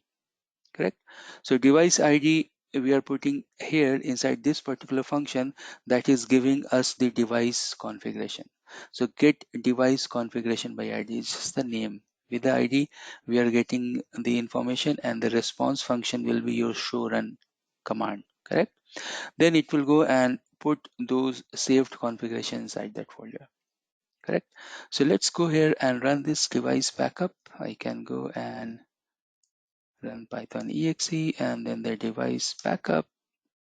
I can see that application run will start. It will generate the log file, and here you can see that 4 devices are there in the sandbox. You can see ASR cat 912, and it is putting those configuration backups inside the sandbox folder that is getting created. So if I go here and if I go and check, see, you have the sandbox, and yep, you have these configuration here. You can go and open and read, check those configurations. So these are the backups that will get generated and stored here in this folder. It's lightning fast, it's good, and this is the way that we can go and take the device backup. Correct. Now let's check the next function related to getting the device report either in Excel sheet or the tablet format. In this example, although you will find the report or the result in the CSV file. So let me show you this from the top. So first of all, we are getting the device info. This is the API, although these things we can put inside DNA APIs, that's our library, and we can call from there. Otherwise, if you want to read from here, both options are there. So we can call these functions in the main function from here as well. So get the device info, and first of all get the token. Once we have token, we can get the device info. Once we have the device info response, from that particular response we can go and filter whatever things we needed. So you can see that all the device, get all device info, then the device count. If device count is 0, it will tell you that none is there. If it is not 0, then the condition will start. I want to open a file called device report CSV, where I want to put certain information from that particular response inside the CSV. Correct? So this is the response. It is a big response. If I go and print this API result, you'll find that this is a big information. From there we are filtering device host name, type, software management, IP, serial number, but there are so many things. Correct? So this is the way that we can go and generate the report, and we can save inside this particular CSV file. So let's run this and verify this device report. Say device report, run this, and you can see 4 devices and it has been saved. What's the name of this? Device report.csv. So I can show you this device report.csv, and here you can see this information. The same it has generated here as well. So if I go back to the main folder, and you can see that device report timestamp also you can see. If I go and open that, you can see that yeah, you have the information. Correct? So this is the way that we can go and run this program, and we can get the uh, device related APIs and the management related task we can complete. Now we reach to 4.5, where we have to learn about template API, and we need to learn about that, how with the help of a script we can apply a template. So let me show you the format and a script that we have here. So we have one script program here. With this program, what we are going to do, that first of all, that this program will go and create one project. The project name is CLI templates, or we can give any name. Now under this project, it will go and create one template. So template name I'm giving basics.txt. Now this basics.txt, you can see I have some configuration here related to NetFlow, related to loopback 11, correct? So clearly you can see that what is the purpose here? Purpose here is this, that the script with help of API will create project, it will create a template, and then the script will ask us that what is your device, which is your device that you want to push this template. And once you give the device, this particular program will run and it will go and push that template to that particular device. Now we have option, either we can give that device a host name, correct, in a program as a user input. So one device host name as a user input, or we can create some sort of loop, say for example while loop, where the device host name will put somewhere in a file, and the program will read those files one by one. And suppose if I have a file of 100 host name, so for those 100 host name, this script will get pushed one by one, one by one, one by one. Because it's very easy. That's the power of program. Either you are doing this is scripting for one device or n devices. So if it is an n device, just put those names inside the while loop or for loop, and then one by one it will get executed, correct? That's the overall idea.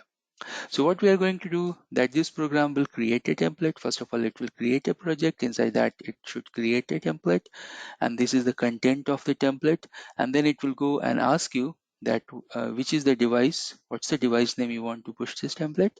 Once you give that, then it will go and push that configuration. Here you can see that we have the data input. From this data input, it will get the project name, it will get the template name, and for the device host name we have given as an input function. So it will ask that what's the device name you want to push this configuration. Then you can see that it is creating the project. So you can see the project ID. So it will go and create the project, and then it will go and create the template, it's a blank template, and then it will feed this particular template information in that blank template. So name of the template is basics. And then once we have the project, once we have the template, then the next thing is to push that template to the devices. So for that, you can see that once you have the project name, once you have the commands, uh, CLI config name is just the template file name, etc. But here you can see that we have the deployment, and inside the deployment you can see that you have the config name, you have the project name, you have the device name. So basically you have the template name, project name, and the device name, and then obviously the authentication should be there, and it should go and pushed. Now here I'll go and increase the time sleep. So if I have any latency connecting to my DNA to VPN to devices, it will wait till that point. And then you can see that we have the deployment status as well. So it is failed, success unknown, etc. It will go and give you those messages. Once it is completed, we'll get the success message, correct? So before running this program, I just wanted to go here and I want to run this program with my private DNA configuration. So let me go and uncheck these variables.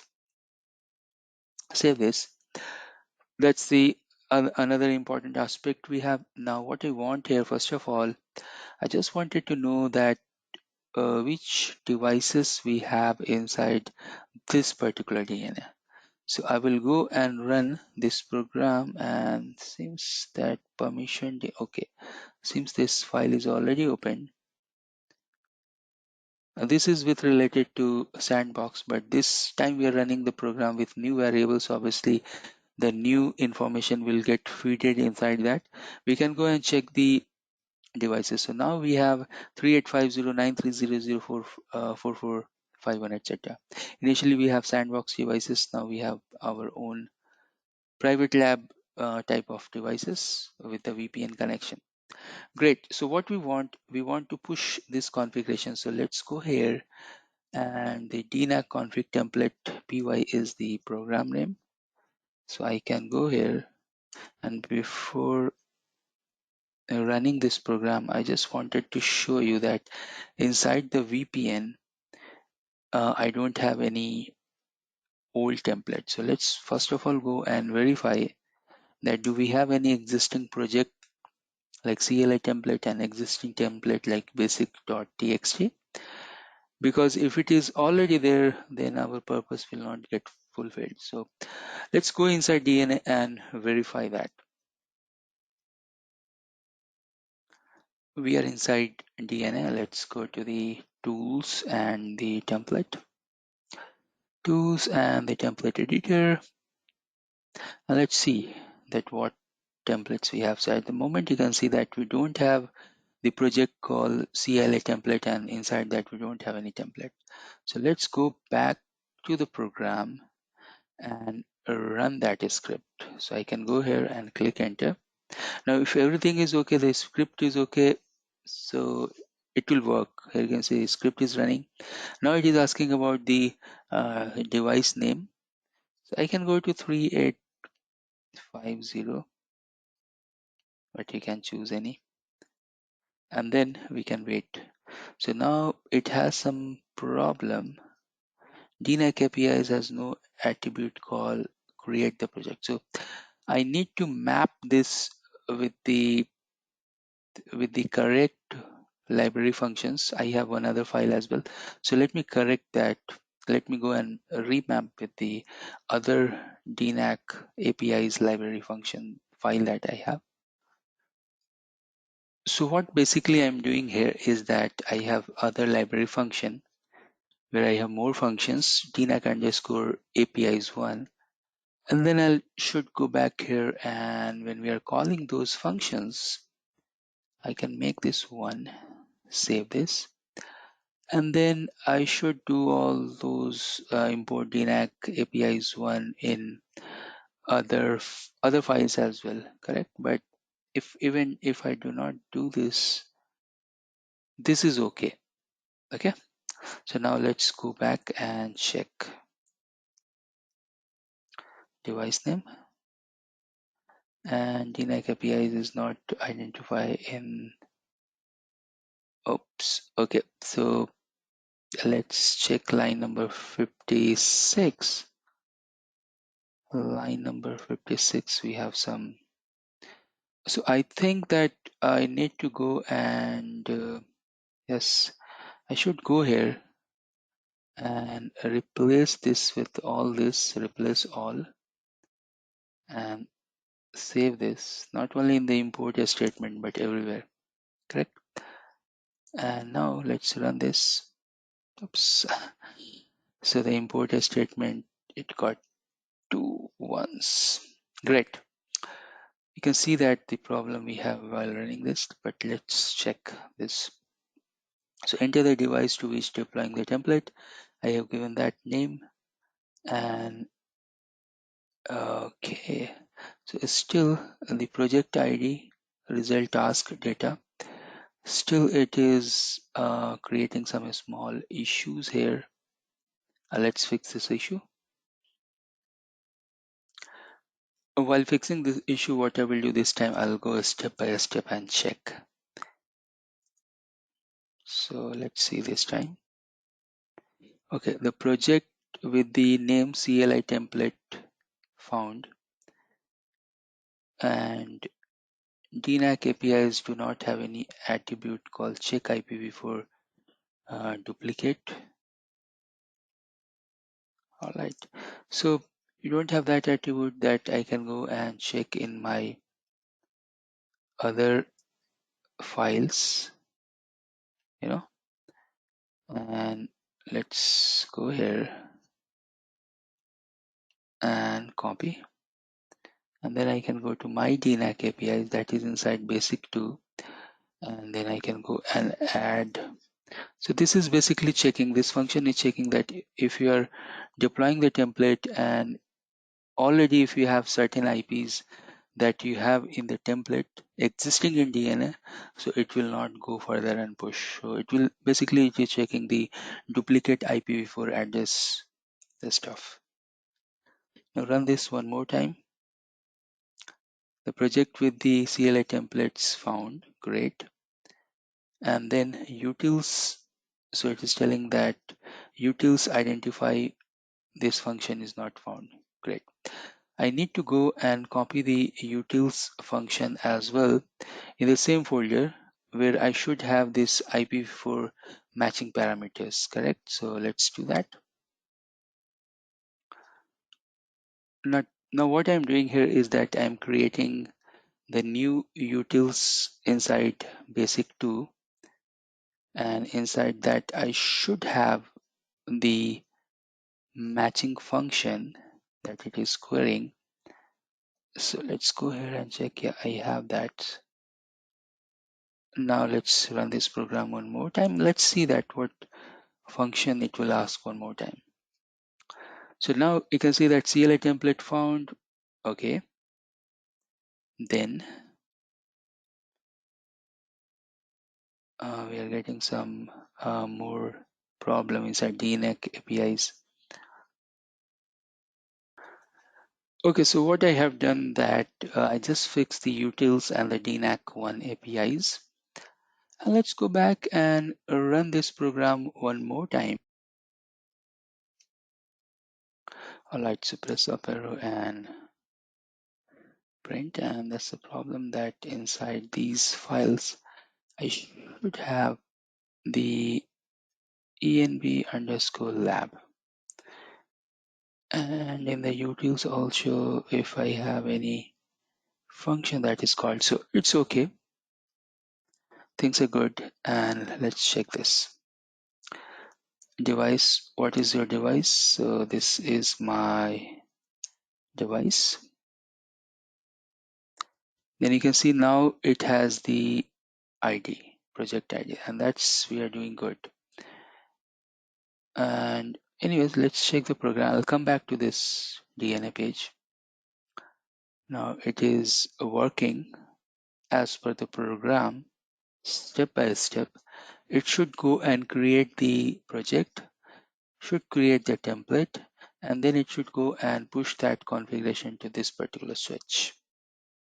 Correct? Now let's go here and refresh the page. I can go back. We can go back to the tools and the templates. So let's go back to the tools and template editor. And now you can see that we have the CLI template, that's the project name. And then inside that we have the basics. You can see the configuration inside the basics. And then let's check the program. Still it is going on. Still it is in progress. And it should go and push this configuration, correct? Meanwhile, what's the loopback we have? The loopback is loopback 11. Checking the duplicate IP address if it has any. Then it is generating the ID. And we can wait. So you can see we have the success message. That means that we can go and run our other program. Let's check with the program only. So I can go to Python exe and we have the command runner. In command runner, we can go and give the command show run interface loopback 11, and then we can go here and give the the device name. So the device name we have here is this. Let's copy this and enter and enter.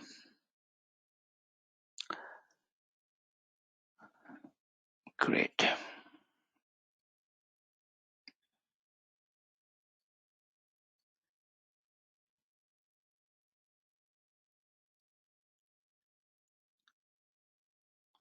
Check with the device and then the configuration. Last time we have executed this, it is telling that it has some range issue. Let me quickly check the command that we have run earlier. Seems we are doing correct. So first of all, give the command and then give the space here. Let's see. It should work. Now it is working. So the space was missing. Now let's see that it is generating the loopback and the IP. So that means that the template push is successful, correct? We can wait because we have given some sort of sleep timer there. But once the sleep time will get over, we can get the result. So here you can see that yes, indeed, the template has been pushed there. And if you want to see the net flow as well, you can see here. Let me show you that from here also you can go and verify that. So you can go to the provisioning, you can go to the inventory. Once you are inside the inventory, we can go and check our device. So here we have, I can go to this particular device selectively. You have the command runner, you can go and check the command runner. And from the command runner as well, you can go and check. So show IP int brief. And then you can go and check the other command as well related to net flow. Show run. Let me show the show run here. And if I scroll up just to show you some of the configurations and details, we can see here that somewhere we'll find that our NetFlow configuration is also there. Here it is. Okay. So like that, you can create the project, then you can create the template inside that, and then with the given device, you can go and push it. Then you can use other command joiner API to just verify from your CLI. So most of the things, so idea here is good that most of the things you can go and check from here. So you can check your site, you can check your command joiner APIs with respect to those devices. You can push the template, you can get a lot of information about the templates as well. Correct? All right, so let's just stop here, and in next section we can go for troubleshooting related APIs. Now we reach to the last section of this particular session, and that is related to troubleshoot with help of DNA API.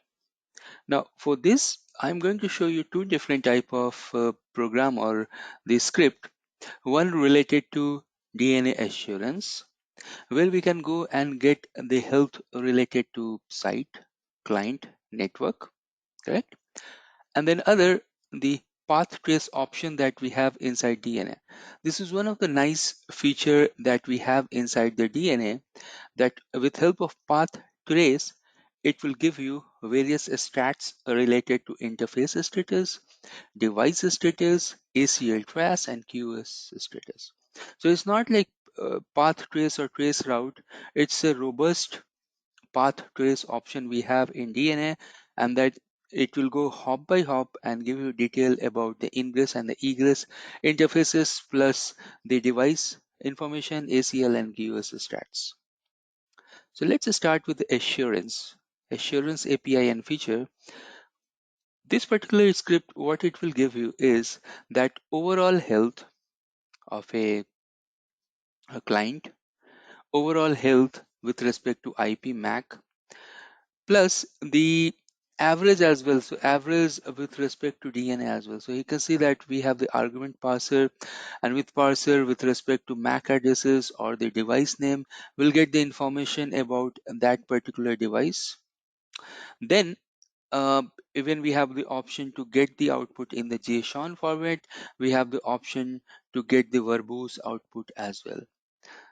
The API used here, so let me quickly show you the API. And API used here is the client detail, is the device detail, but mostly in this particular program, we are looking for three different health. We are looking for client health, network health, and site health. Correct? So let me quickly show you this result. Now this particular program I'm going to test with the sandbox.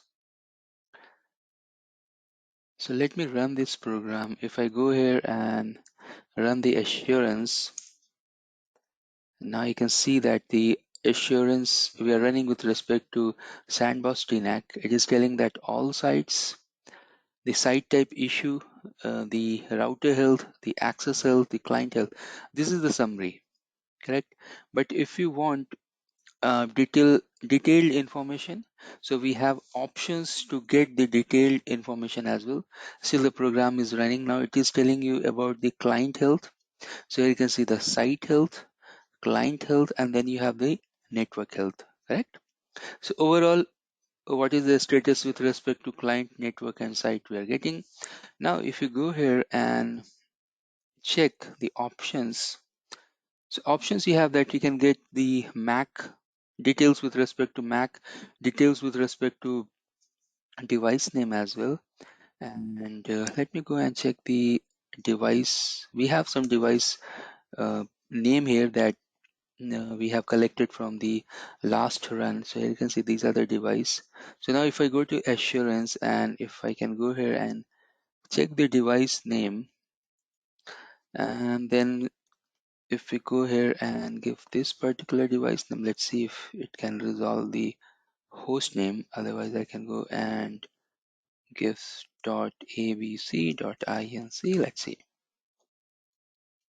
So now we want the detail about this particular device, and seems that it is not giving me the result with the domain name. So now you can see that it is giving you the result. So it is telling that this is this particular switch, the OS version is this, the health, CPU score, memory score is like this. Now if you want to get the raw input, so it will give you the JSON output, and in JSON output you can see that you have a much better detail. So you have the CPU score, memory, overall health, the stack, and all those informations that is required to do first line of troubleshooting. Now once you are doing first line of troubleshooting, or suppose let me give you one scenario. So suppose we are doing troubleshooting where client is complaining that they have some issue to reaching to some web application or web server. Now the client may be at any branch, and web application may be in data center or anywhere in the cloud as well, correct? So from that particular branch with that particular application to reach out to that particular destination, how many hops are there, and in between those hops what's the status related to network device, ACL or QoS. If we want to check those information, for that we have nice API, and those APIs are used inside the DNA, and then API is flow analysis. So we have this nice key feature inside the DNA, that we know that DNA can recognize the application and it can take action based on application as well. Plus we have this flow analysis, very much like we we are using such features in ASA firewall or any other application uh, security appliances, correct? Application security appliances, etc. So that feature is here. What this feature will do, that it will analyze the flow. So here you can see that in flow analysis we are giving the path ID, but and it will give you the ingress and egress interfaces and everything in detail. So you can go and give the source IP plus the port, source port in range from 1 to 65,000. Likewise, we can go and give the same thing with the destination IP and the port number. If port number is not there, you can just leave it as a null, and then you can run this application and it will give you nice output. So now if I can go here and run the path trace and enter, so you will see that it is asking input the source IPv4 address. I have taken the source and destination just for our example purpose, so I can go here and use the source. Then it is asking about the port number. If you don't have, leave it. Then the destination, so let me go and give the destination IPv4 address. Port number we can leave as a blank and leave it blank. Now you can see that the trace has been started. What's the source, what's the destination, and it's completed very fast. Wow. So now if I go up here, you can see the detail, hop by hop detail, correct? So information you can see here, it is going to get these information. Then the IP address, the source IP is this is the wired client, and this belongs to this particular switch. And this particular switch, what's the ingress interface, input packet, output packet, flow. We are getting all those informations, correct? And then the interface collection is successful, all those information. Then it will give you the egress interface output. So now you can see the egress interface detail. So it's started with one device checking the ingress and then the egress. Then it will go to other hop device. So it will go to the next hop. Then and in the next hop there is cat3k, where is the IP of that cat3k, and for that particular switch also it will give you the ingress and egress uh, packet information and other informations as well. So you can see output drop, input drop, etc. Correct, those detailed information. And finally is to reach to their destination, and in destination what's the ingress interface, and then the destination host is connected to which particular egress interface. So it will give you the information about that particular egress interface where the destination host is connected. Once we have all the information, then finally it will give you So here you can see that summary is completed, and then finally you can see the hop by hop, interface by interface detail. So starting from this interface, going to this interface, then reaching to cat 9K, then from cat 9K this interface, means that's the egress of cat 9K, then the egress, then the ingress of cat 3K, then egress of cat 3K, then ingress of cat 9K, and then the egress of cat 9K and the destination. So you can see the complete flow and detail of the flow is very much needed to do the troubleshooting. And once you figure out that what problem and etc., then it will tell you that where exactly the problem is hitting. So these are the scripts supported to do the troubleshooting. Apart from that, DNA has nice GUI troubleshooting option. You can log into the GUI, go to the assurance section, and you have the visual representation of everything, like the client details, their diagram, the flow analysis, everything is there in the GUI as well, that we can go and do the troubleshooting from there. In 3.2, we have to understand about NC Client that uses Netconf. And I'm going to show you examples related to how you can go and configure the iOS XE devices. Before doing the lab, let's learn more about NC Client, and let me show you the URL where you'll get most of the informations related to NC Client. Now here you can see the link, and this is ncclient.readthedocs.io. NC Client is a Python library for Netconf client. It aims to offer an intuitive API that sensibly maps the XML encoded nature of Netconf of Python construct and making the network management script easier. So what this NC Client will do, that it will go and support the operation and capability defined in this RFC, request pipelining, asynchronous RPC, keeping XML out. We'll see that how we can take XML as a input that we are going to see in the lab, and then this is extensible, correct?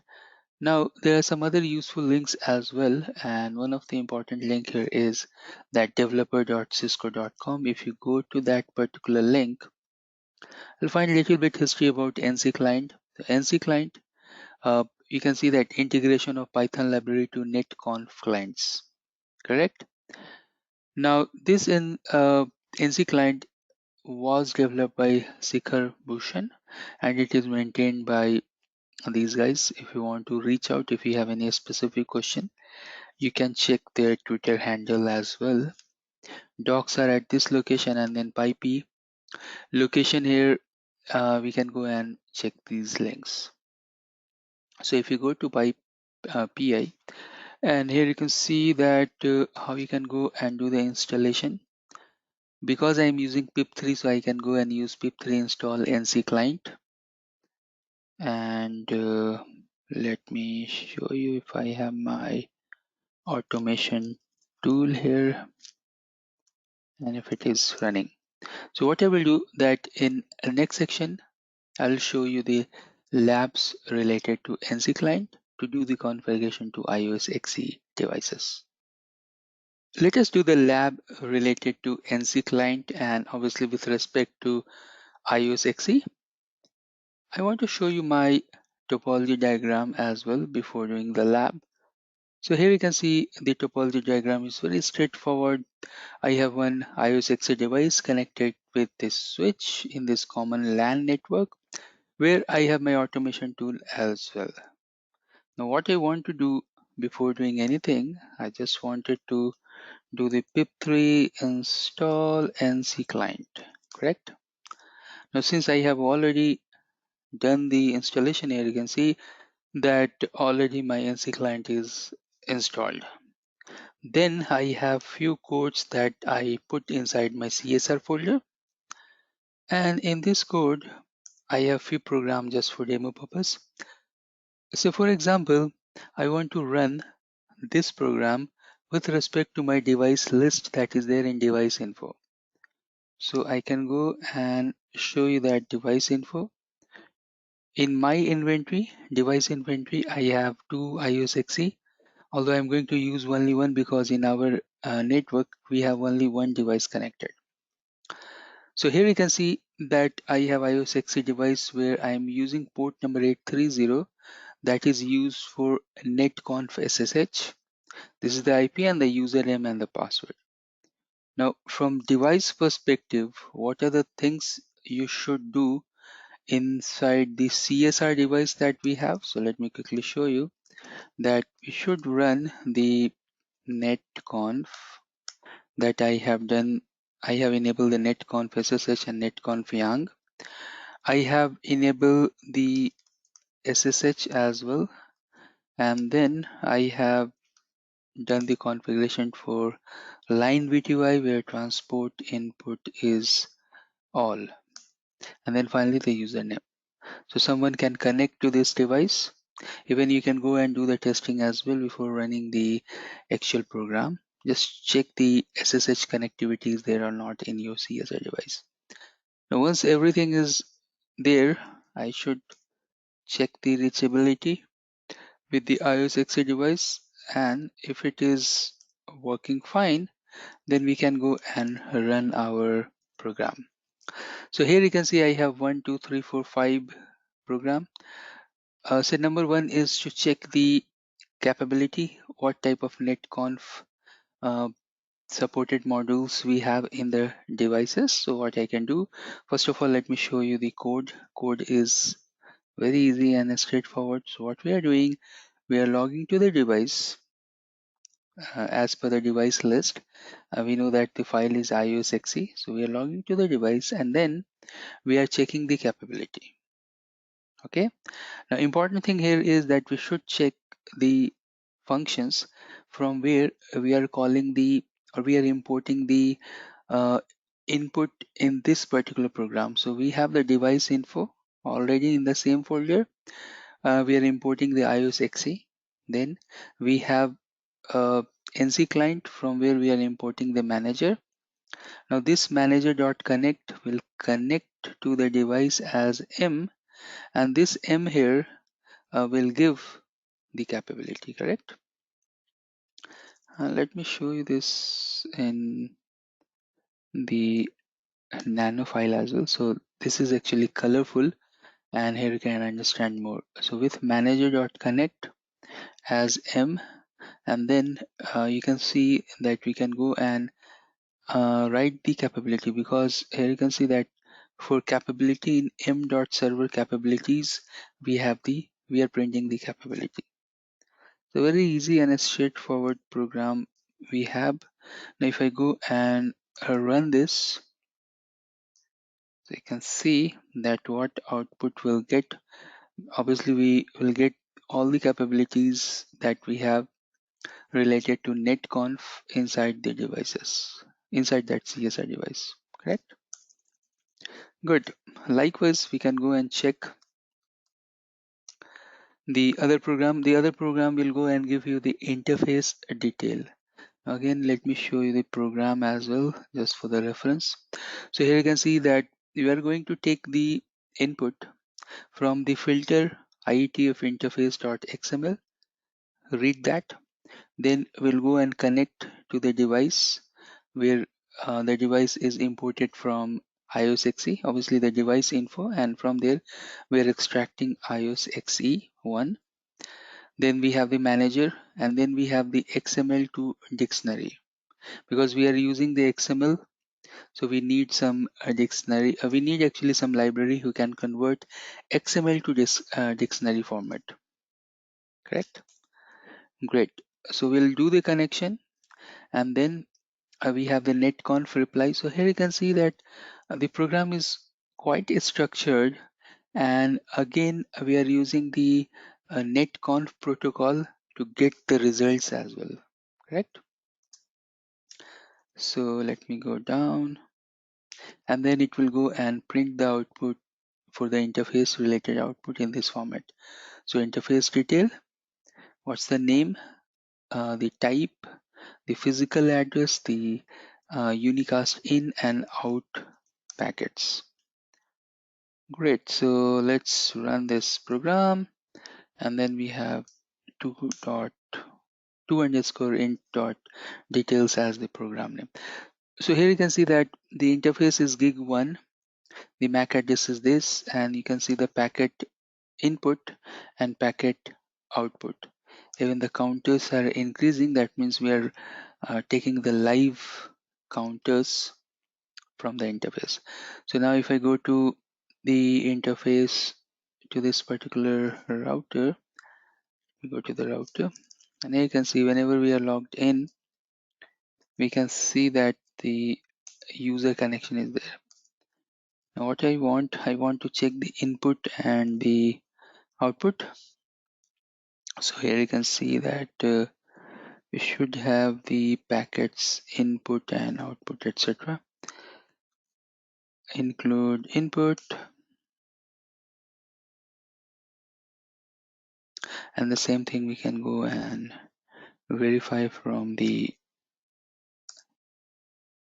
output here. Okay, so 4018 is the input packet, and here also you will find some big counter. So 4087. Now its packet is increasing, so that's why we have increased number. Great. So you can see that how easily we can go and add multiple things in our program. Now here it is showing only one, but the list can be big. Simply we need to go there and add more and more interfaces, and then we'll get more and more results. Correct? Then I have the third program as well that will give you the interface stat. Again, if I go and show you the program, it's very straightforward, where we are collecting the stats related to gig1, the unicast packet, and then again we have the interface detail, and we are collecting the output in this particular format. So I can go and run this program as well, and this program will again give you the interface stats of one of the interface. Again, we are not restricted for one interface. We can add more interfaces, and then we'll get the result for more and more interfaces. Let's quickly go and run the last program, that is config interface. So this is actually interesting, where you want to send the configuration and you want to do the configuration. So before doing this, before running this program, I just wanted to show you the configuration. What I want, that one of the interface, that is gig2, I want to send some configuration. So configure by netconf, say today, and the IP is, I can change the IP, say 172.1.1.10, and then the subnet mask is okay. Then they configure the payload, and it will go and do the configuration with that particular device. Obviously, which device? That is imported from the device info IOSXE1, and the interface is gig2. Now before doing this configuration, we can go and verify that what is the configuration over interface gig2, and here you can see that gig2 having IP 10.255.255.255.1. because this is not physically connected, so it is showing down. That's okay. Let's go and do the configuration via the Python program. So what I can do here, I can go to Python 3 and then for_config interface py. Now here you can see that it is connecting to the device. You can see connected by netconf by vty, and transaction is there. And now if you go and see the IP interface brief, still we can see the transaction is not successful, seems, because I can see this. Let me see that if I have saved that program. Yes, it is saved, and still I can see that the configuration is not completed. So do we have any error? Let's see. So we are sending the payload, the IP address, the net mask to that particular interface. That interface is nothing but gig2. Alright, so it should do the configuration as per our result, and I can't see this. Show IP interface brief, still it is showing the old configuration. And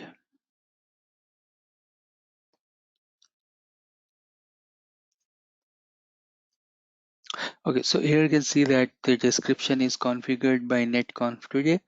The IP is this. Let's see that inside the program. So if I go inside the program, you can see that the netconf template is from config ietf interface.xml, and let me show you that what is that.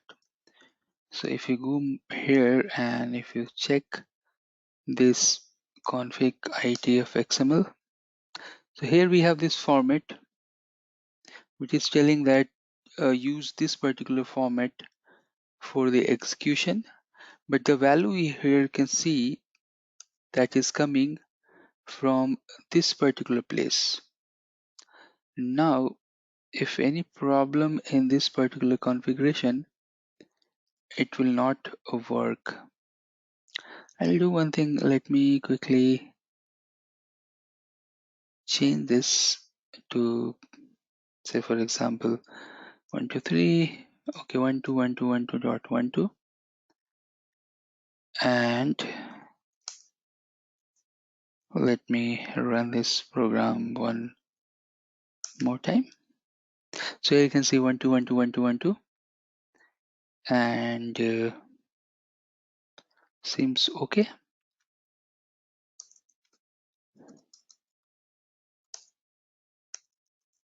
So I can see that the gig2, my device is not able to change this configuration, and you can check the configuration is still, this is not there. Alright, to make this program work, I have done a small change here. So if I go here and show the interface, you can see that is 12.12.12.1, and then I can go to this interface, default interface gig2, and then I can go to the program where I have my program. I'll do certain change. So instead of 12.12.12, I can give some other IP just for our verification, and rest of the things are okay. So I can give, say, 16 dot anything, say 199, and then we can go and execute this program. Now once you execute this program, and if you go and check the output, so we can check the output, and here you can see it got configured. So remember, when value was there and interface was down, then it was not able to put those values, means override those values. But if we don't have any configuration, it went there and it has done the execution. All right, so we have seen good amount of examples related to IOSXE, NCC client or NC client, and Netconf integration with Python. So we have checked the capabilities, the interface detail, the other interface detail, and then finally we have configured the device as well.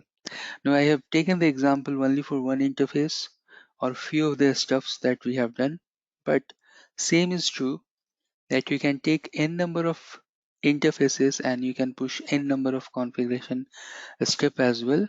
So if we are able to do with few of interfaces, few of the configuration you can do, and you can have to add more and more configuration to run execute these programs. And now we reach to 3.3, where we have to configure device using RESTCONF API utilizing Python method request library. Now what I have done that I have created two videos related to SD-WAN API with Python, and you'll find that it's quite interesting and important as well, that you can use the same trick that I have used. You can use the same type of code that I have used. I have taken help from GitHub, and then you can do the automation. You can do the you can create the script for your organization as well that I have created. Now, not only these programs, these Python programs, you can create and do the automation, but these programs will help you to do the troubleshooting as well in the future. So watch coming two videos, and those videos are actually very informative, again with relates to do the automation or do the scripting with respect to RESTCONF API with respect to Cisco SD-WAN solution. Now we reach to 3.5. Till 3.7, we have same type of concept that we need to understand. In 3.5, we have to understand the subscription for model-driven telemetry. In this example, we have iOS XE, but that's true for iOS XR and other projects as well. CLI, Netconf, RESTCONF versions. Compare publication and subscription for telemetry model, what is periodic, what is on change, and finally that while we are using the telemetry, we are using the model driven programming, then how it is going to help us in the troubleshooting. Now all these topics are interrelated, so I have planned to cover it in same series of videos that we are going to follow up. So let's start with a model-driven telemetry inside iOS XE. Now before that, if you want to know about the history, that already we have the SNMP method to get the network related information, but still why we are preferring the model-driven structured programming environment or programming related option to get all those information. We'll see that in upcoming slides. You'll understand what's the actual advantage we have with the model driven telemetry. Now what is happening in case of SNMP? You can see that SNMP MIPS, they're quite fixed, means it's very difficult to write your own MIP because they are vendor locked, first of all. Second thing, that they are lacking security, they are lacking a scale, and again they are not complete, means they are not giving all the outputs that we are looking for. Now when we are talking about SNMP pool, you can see here that the polling method in SNMP is that you have several servers, and then inside the box itself we have SNMP MIB, that is with the operating system, and then whenever you're requiring, you are sending the request, and then the device they are processing that and giving the response, correct?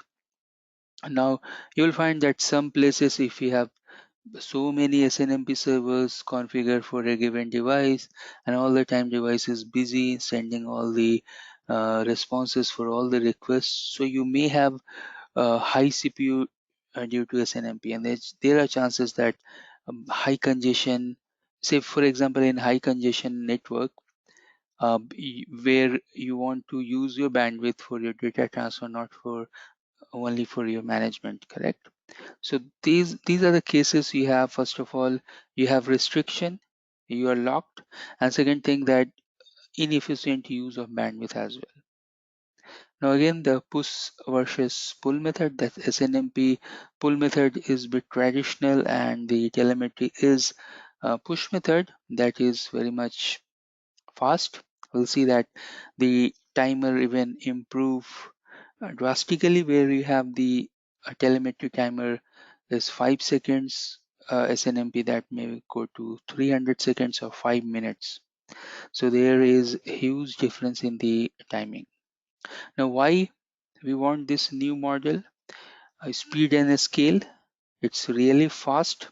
We'll see later on when we'll go and run the API, the result that we'll get from the API, it will be faster. If you want to do the same thing even with the CLI, it will take time because you're writing some command. Again, it will go to the processor, then it will send the request inside, and then the output will come. So it's actually fast and scale is there. It has quick fault isolation, open source appliances, near real time data availability. Now, the summary of this is that we are moving to digital world where the speed is very important. First thing. Second thing, the data, the amount of data. So now you have to process the volume of data, and that much volume of data, if you use the traditional method to uh, get the result or get the troubleshooting options or get the uh, device specific alerts, it is time consuming and it's not scalable. Now for the digital environment, you need something which is capable enough, something which can understand machine to machine interaction rather than any third vendor in between that. And it should be very fast, automated, and uh, it should be very light actually in the operating system or in the CPU. So while sending n number of requests, still your load in the CPU should be less, and you can send parallel request as well. Okay. Now here in the diagram, you can see that you have Grafana, you have Elastic, you have big data. Means you can connect. So you can take the input from the device, and we'll see that later on, and then you can send for further processing, further analytic to these type of maybe cloud hosted or maybe in premises analyzing tools. Now, if you want to use Elastic, they are giving 14 days trial version. It's free. You don't need to give your credit card information. You can go and use Elastic. Inside that, again, you can get Kibana, and there are so many other plugins that you can enable and check. All right, so what's the benefit we have with the model driven programming? We can get either periodic or on change alerts or information. It is a structured data because it is going to use model driven Yang model behind the scene. So it's a structure, it's scalable and less load on CPU. Correct.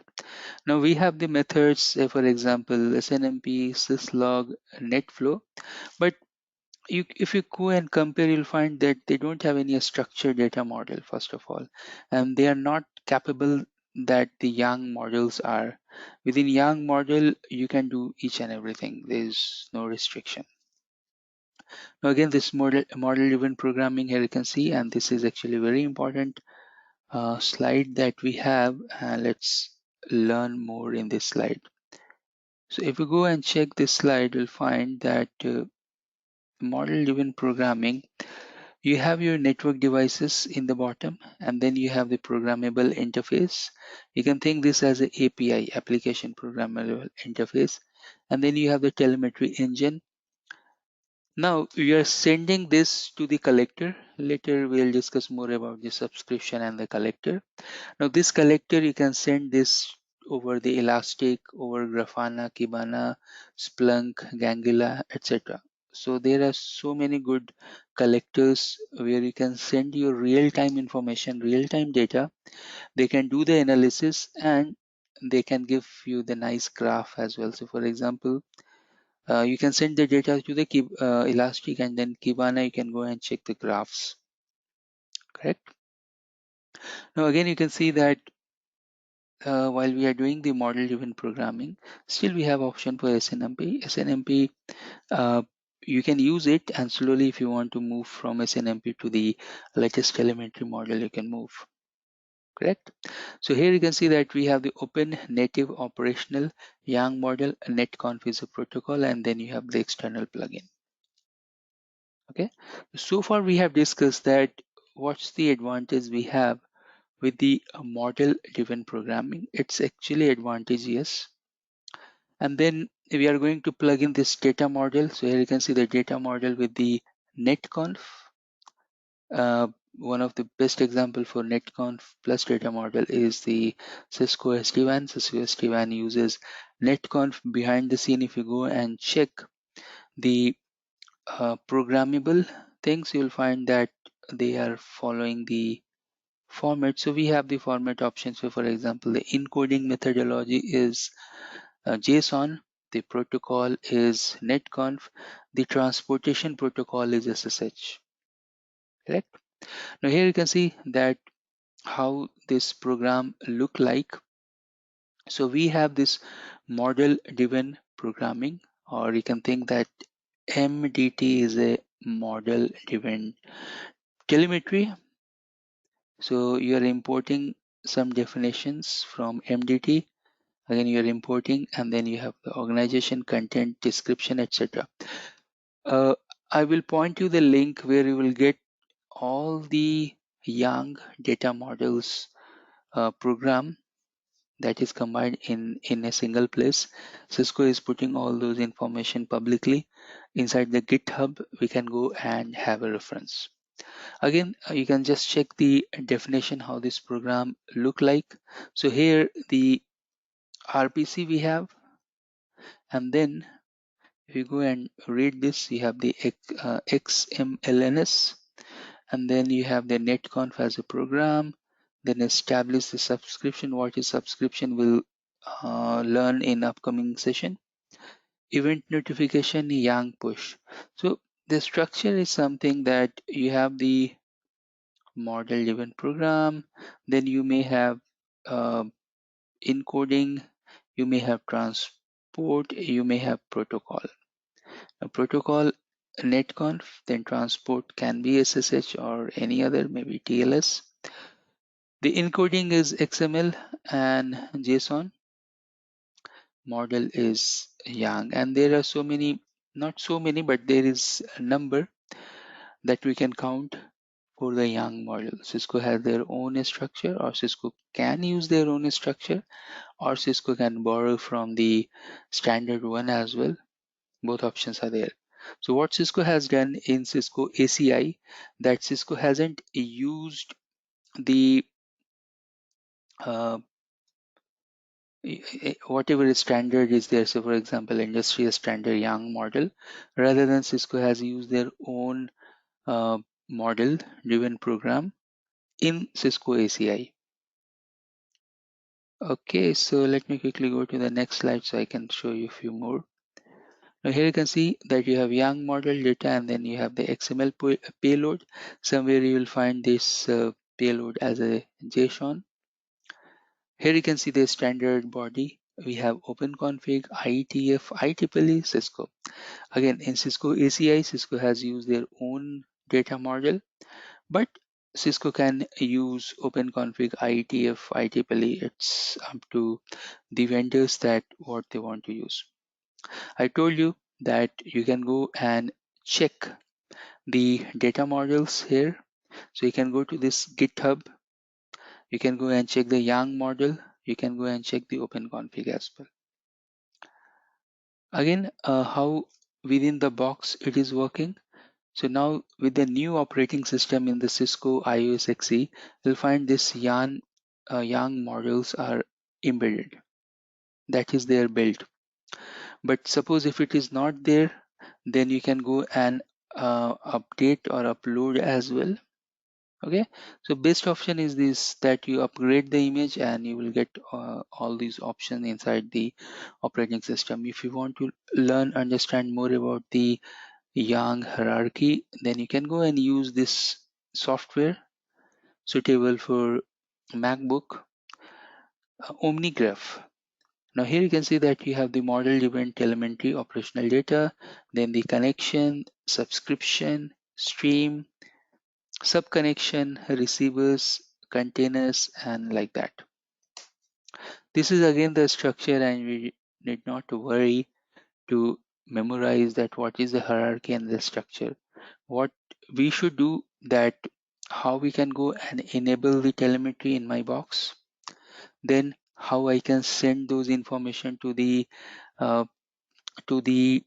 engine or to the analytic engine, so for example Elastic or others, where they can go and analyze my data. So how we can enable the feature on your box, and how we can send those data to the collector to do the further analysis. That's the important thing that we should learn. Next important topic we have about the network subscription. Let's try to understand that how we can subscribe a service, and obviously this particular section we have follow-up section with the lab. So in the lab we'll understand more about the subscription and how with the push method the telemetry works. So here you can see that the subscription is a contract between the subscription service and the subscriber. So the subscriber is there and the service is there, correct? Obviously we have the collector as well, where we can go and analyze everything. We'll check this in the lab. So we have one complete lab, and I'll show you that how you can access the lab and how you can book the lab and perform the lab task in the Cisco developer site. Now again, we have the subscription and then the publication is there. The important point here is, and we have already covered this in the previous section, that we have the Yang model. We have a structured data, and that's the key. I will discuss this in the last slide for this particular session. The encoding method, we have either XML, JSON, and the push method that we have can be periodic, can be on change. Let us understand more about this subscription methodology. So here you can see that it can be periodic, it can be on change. And there is difference between periodic and on change. In periodic, we have regular cascades sends a complete object set every time. Means periodically you are sending the data. On change, something like whenever the change is there, whenever it is required, then it will send the data. So periodic, you can see that certain time interval the data has been sent. Now either it's a periodic or on change, we need to subscribe the model driven telemetry. So here you can see that we have the subscription, and for subscription we should have the reply message as well. So let's understand, and one of the key point here, and you will find this all the time, is that XPath filter.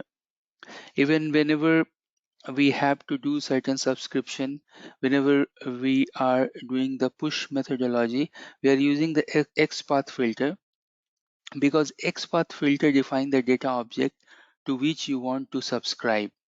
Again, in the lab you will see that suppose if I want to subscribe high CPU or high memory and those type of information, then I can use the XPath filter to push those information. Okay, and again with the XPath filter, so first of all here you can see that you have XPath filter and then you have the period. So period is in centiseconds between push update containing the subscribed information.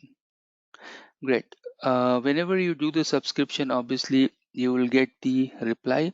So switch reply with the notification and the subscription ID.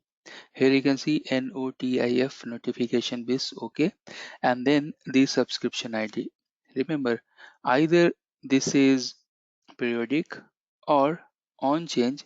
Both the cases, obviously you have the subscriptions as a subscription ID. You can go and verify the subscription as well. We'll see that how you can verify from the CLI. Again, in the XML format, you can see that we can go and check the MDT subscription that can be verified. Now the second option we have is the on change subscription. So whenever it is required, either a state, configuration or identifier, we are getting the on change subscription. In this example, the XPath filter related to CDP iOS, and again with the dampening. So CDP neighbor with XPath and dampening period, you have the filter, what you want to push means what information you need, and then you are getting the notification and the subscription ID for that. Great. In the lab section, we'll go and check this show telemetry IETF subscription all. These results we are going to check in the lab section. Now again, we have the option to delete the subscription as well, because you don't want that information to pushed all the time. So you want to delete that. All right, so let's see the key difference between the telemetry and the SNMP. And these differences are actually the benefit. And this is actually huge. So you will see all the points, 7 to 8 point. We have 1, 2, 3, 4, 5, 6, 7, 8 points listed here. And in these 8 points, it is clear that why we should prefer telemetry over SNMP. So here, point number 1, device stream data based on specified frequency or upon a state change. So we know that we have the periodic, we have on change. So it's not like SNMP that all the time you are pulling the information, rather than you have the push method that is lightweight to the processing process and cycle. Why this is lightweight, or why this is light on the device, you'll see the reason as well. So data is sent as soon as it is available, reducing the need to buffer. Again, in SNMP we have certain buffer time, maybe 5 minutes or 600 seconds. But here, whenever data is available, it will be pushed. No single large request for all data, unlike SNMP polling. Send incrementally, that's again the key. So you're not sending, so for example, all the data that you can think like RIF versus OSPF. RIF is sending the entire data, entire routing table, but link assist protocol, they are sending the updates. Something like it's lightweight, sending the incremental data rather than sending everything. Now, ability to distribute the telemetry source. Okay, subscription requests that we have discussed earlier. Again, the key important point here is the well-structured common format that is based on the YANG. It is secure, authenticated, reliable channel. Okay, so these are the important key features we have in the streaming telemetry, and we should encourage more to the streaming telemetry rather than the SNMP. Now, again, in the lab section, I'll show you that over GitHub, we have all these YANG models. Means if you can go and check the data models, their coding, etc. Asset management, system monitoring, feature monitoring, everything is there published as per the operating system. As per the release, you will find all these YANG models in the, you can see the below the GitHub link, if you are able to see that GitHub YANG model, YANG tree master vendor. You can go and check that. Even I'll show you that as well in the upcoming lab section. Again, if you want to learn more and more about Cisco DevNet, Cisco is providing the sandboxes and labs as well, even the videos, documents. Cisco is providing so many documents related to iOS because remember, the iOS is not only true for the routers. Now WLC also uses iOS XE, switches also uses iOS XE, DNA switches, DNA routers, they are also using iOS XE. Some of the IoT devices also have the iOS XE. So this iOS XE is the key. Maybe in future you'll find that most of the infrastructure element they are using iOS XE devices. All right, so let's stop here, and next section will perform the lab task. Welcome to the lab section. Now here you can see that I can go to the devnet sandbox.cisco.com. Here you can see that we have the iOS XRV 9000, the devnet box. That means we have the servers where we can perform the task, and actually I'm looking for the CSR 1000V. Now the question here that how you can book this lab, how you can reach to this lab.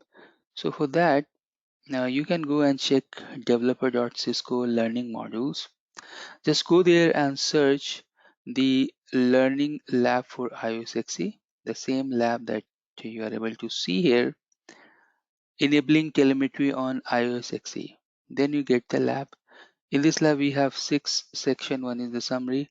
So enabling telemetry on iOS XE, status troubleshooting, TIG MDT Docker, Telegraph in FluxDB. We'll discuss more in this lab. You can go here. Once you reach to this place, you will see that you have the prerequisite that introduction of model-driven telemetry. Already we know that what is model-driven telemetry and how it works. But for the lab section, if you go and click to this link, this model-driven telemetry sandbox, you will reach to this place. Now, once you reach to this place, what you have to do that at this place where you are seeing the activate, you will get a reserve option. So you go click here reserve, and after maybe 5 to 10 minutes, this will become activated. Now, activation means that you can go and use this lab. Now, once you have this get activated, then here you have this output. Once you click the output, then you will get the information for any connect. So here you can see the VPN information, what is the username, what is the password. So I need to go and connect to this VPN, then I will be able to log into the devices and perform the lab task. Correct? So let me quickly go there and do the VPN connection. Alright, so I'm connected with my VPN, and then the device detail here you can see the username and the password. So what I can do here, I can go and connect with these username and the password. Say let me go and create one folder, telemetry, and inside that I can go and connect with the username and the password. So what is the username that we have? Let's go back and check that. So one IP we have 10.10.20.30 that I'm interested, and then 10.10.20.50.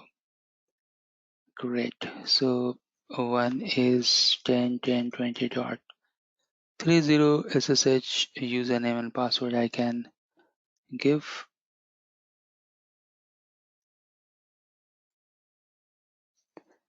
Let me check if I'm able to log in. Oops, here it is. Yep. So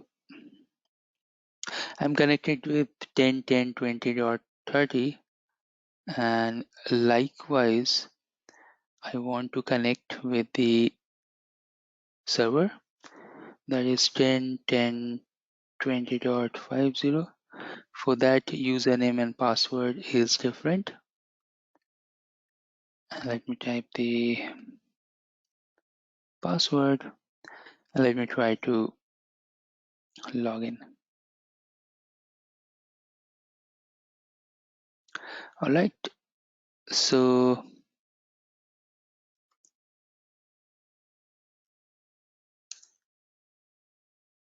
we are almost there. Let me check the username and password for the DevNet box, that is 20.50, developer and Cisco 123C in a small. So one place C is in cap, one place that is in a small. All right. So now we are inside the CSR device and inside the server. Correct. Let's follow the step that we have in the lab. I'm going to follow the same steps that we have. So we can go here. Once you logged in, what you want to do, that you can go and do the configuration related to telemetry. So telemetry IETF subscription, encoding, and then this is important. This is the XPath filter where I want to check the CPU iOS XE operational CPU usage utilization 5 seconds. Correct. Likewise, you can go and add multiple XPath filter, so CPU, memory, and any other type of XPath filter. Whatever information you will feed it here, you will get to the publisher. So whoever is the server where you are collecting the information, you can get the information. Now there are different type of servers. In this, we are using the Cisco a lab server, but in production you can check the Elastic, and inside Elastic, so once you go and check that Elastic, in Elastic you have multiple options. We have Kafka as a messaging server, but there are Kibana where you can give the visual diagram and all. You should have the database plug-in. So what is the front end, back end, what is the messaging system, everything should be connected. And then you have the Elastic, where not only you will get the information about your telemetry, but you can see that you have the n number of things that you can go and check over the Elastic. Okay, so have a look on Elastic, Kibana, Kafka, and others, and how you can utilize this in your production.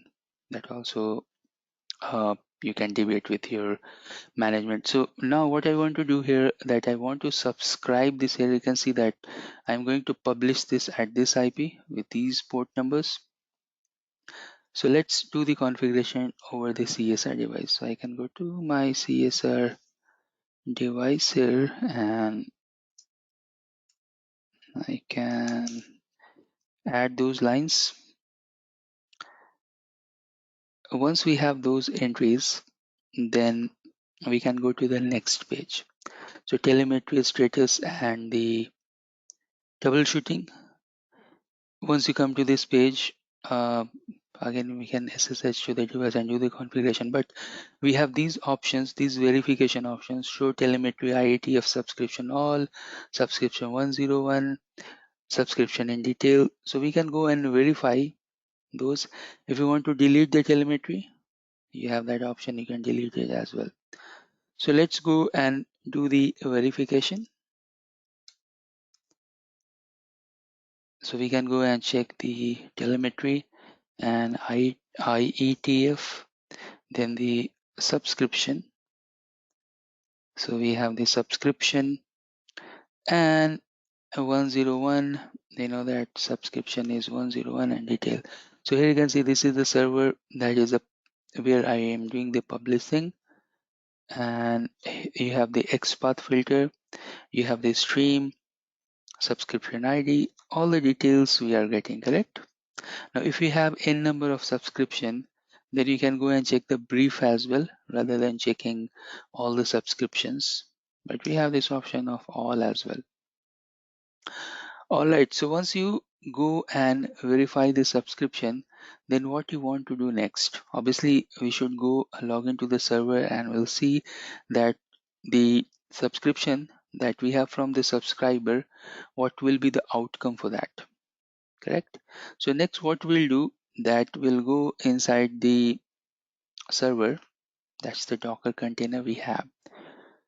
I have already logged in, and inside that we can go and verify it. So we can log into the server, and once we are inside the server, we can go and check the Docker PS. Then if you want to go and log into the TIG-MDT, you can use the docker exec command. So I'll show you all these steps that is written here, and then we can go and check the process as well inside that. So we have Telegraph, we have InfluxDB, we have Grafana server. Okay, where we want to go and verify all these information that we are sending from the CSR device or IO60 device. Again, we can go and check the Telegraph conf, and inside Telegraph conf we can verify that the subscription is coming there or not. So let's log into the server that we actually already logged in and perform these commands. So we are here, and here I can go and check the Docker. So we have the BIOS start.sh that is running, and then if I want to go inside the TIG, then I can go to Docker and then exec, that is TIG and MGT. We have inside bin and bash. So here you can see that we log to the TIG MDT model driven telemetry. Once inside that, I can go and check the process. So we have the process that is running related to influx TB, related to Grafana and Telegraph. Now next we can go and check the subscription that we have done from the switch to here, correct? So for that I can use this command, that is cat root telegraph.conf. So I can show you from here as well, or even if you want you can use more cat that is inside the root and telegraph.conf. So here you can see that the services that is coming from the Cisco MDT, and the log file we can go and check from the inside the telegraph.log. Just follow the steps that is given there in the Cisco developer page. Then we can go to the next where we have the telegraph log. We can go and check the telegraph log. Once we go and check that telegraph log, then finally we can go and check the influx DB, that's the database, and that will be the final thing that we want to do, correct? So let's go here and check the telegraph log, and if you go and check the log, so here you will get the information about the 10.10.20.30, the subscription, about the high CPU. Now again, if you want to see this in the database, then again you can go and log into the database and you can check that. So next I can go to influx, I can check show database, and all these commands I can go and actually run that. This command that you have in the bottom is some sort of query inside the database, and that will give you the time and the count of the CPU utilization. So let me scroll down. So we can go and check the database and all, but when we'll do the query, you will get the time and the count, correct? So let's log in inside the database and let's check the database, and then we'll do the query as well, correct? So we go to influx, type Control Z, and then you can go to influx, that's the database, and we can check that. That is, here you can see this, even the help page is also there, which is telling that what is the correct command to run, and the correct is show databases. So I should use show databases. Let me type here, and then we can go and use the rest of the commands and the query. So I want to copy the query as well. I want to use the Cisco MDT and then show measurements, use Cisco MDT and then show measurements. Great. Once we complete up to that, then we have the final step to do, that's the query. So let me copy this as well, show measurements, and here you can see we have CPU uses, CPU utilization that we want to check here, and then I can go and do the query. So you have the query. Now at this point of time, maybe you are thinking that why we are doing all these manual steps. Do we have any way that we can go and check the graphs and all? So the answer is this: yes, we can use Kibana. Even you can go and check the Elastic that I have already told you. That's a cloud-based reporting system where you can go and integrate with that Kafka, Kibana, and other servers where you can have your collector. In that you can have the visual representation of whatever we have seen in the CLI. Now here the main goal is this, that what configuration you are doing from the switch. If you are doing this configuration in the collector, how you can go and collect those information. Correct? So now this collector is also not very straightforward, that in case of SNMP, you have SNMP server and there you are getting all the information and graphs.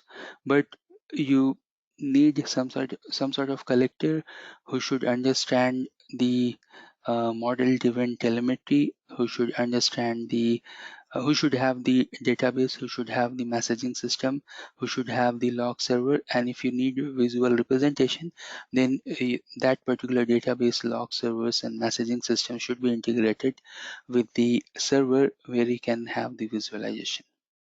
Okay, so do search Elastic and Kibana and you will get good information about how you can do the visual representation of your telemetry inputs. Hi there, thanks for your enrollment. We are in 1 minute ad break. In this break, I'm going to show you that I have so many courses uploaded over Udemy. And if you're going to enroll my courses, you will get 95% discount. Every month, 3 times. First week, mid of the month, and the last week of the month. I am sharing the coupons. If you go and use those coupons, then my courses related to CCNP, related to CCI, all those courses, you are going to get heavy discount up to 95%. You can see the prices are a little bit higher here, but if you go and apply the coupon, the prices will go rock bottom. So go use those coupons. Suppose if you don't have those coupons, then you can always ping me over YouTube. You can send me email. You can ask for those coupons. I will provide you that coupon. So get the coupon, get the discount. Some of my courses over Udemy, they are bestseller. Some of the courses are quite new, like SD-WAN automation, DNA automation, CCIE Data Center 3.0. Those are the new uploads as well. So please go, continue your learning, take the coupon, enroll my courses, and study well. All the best.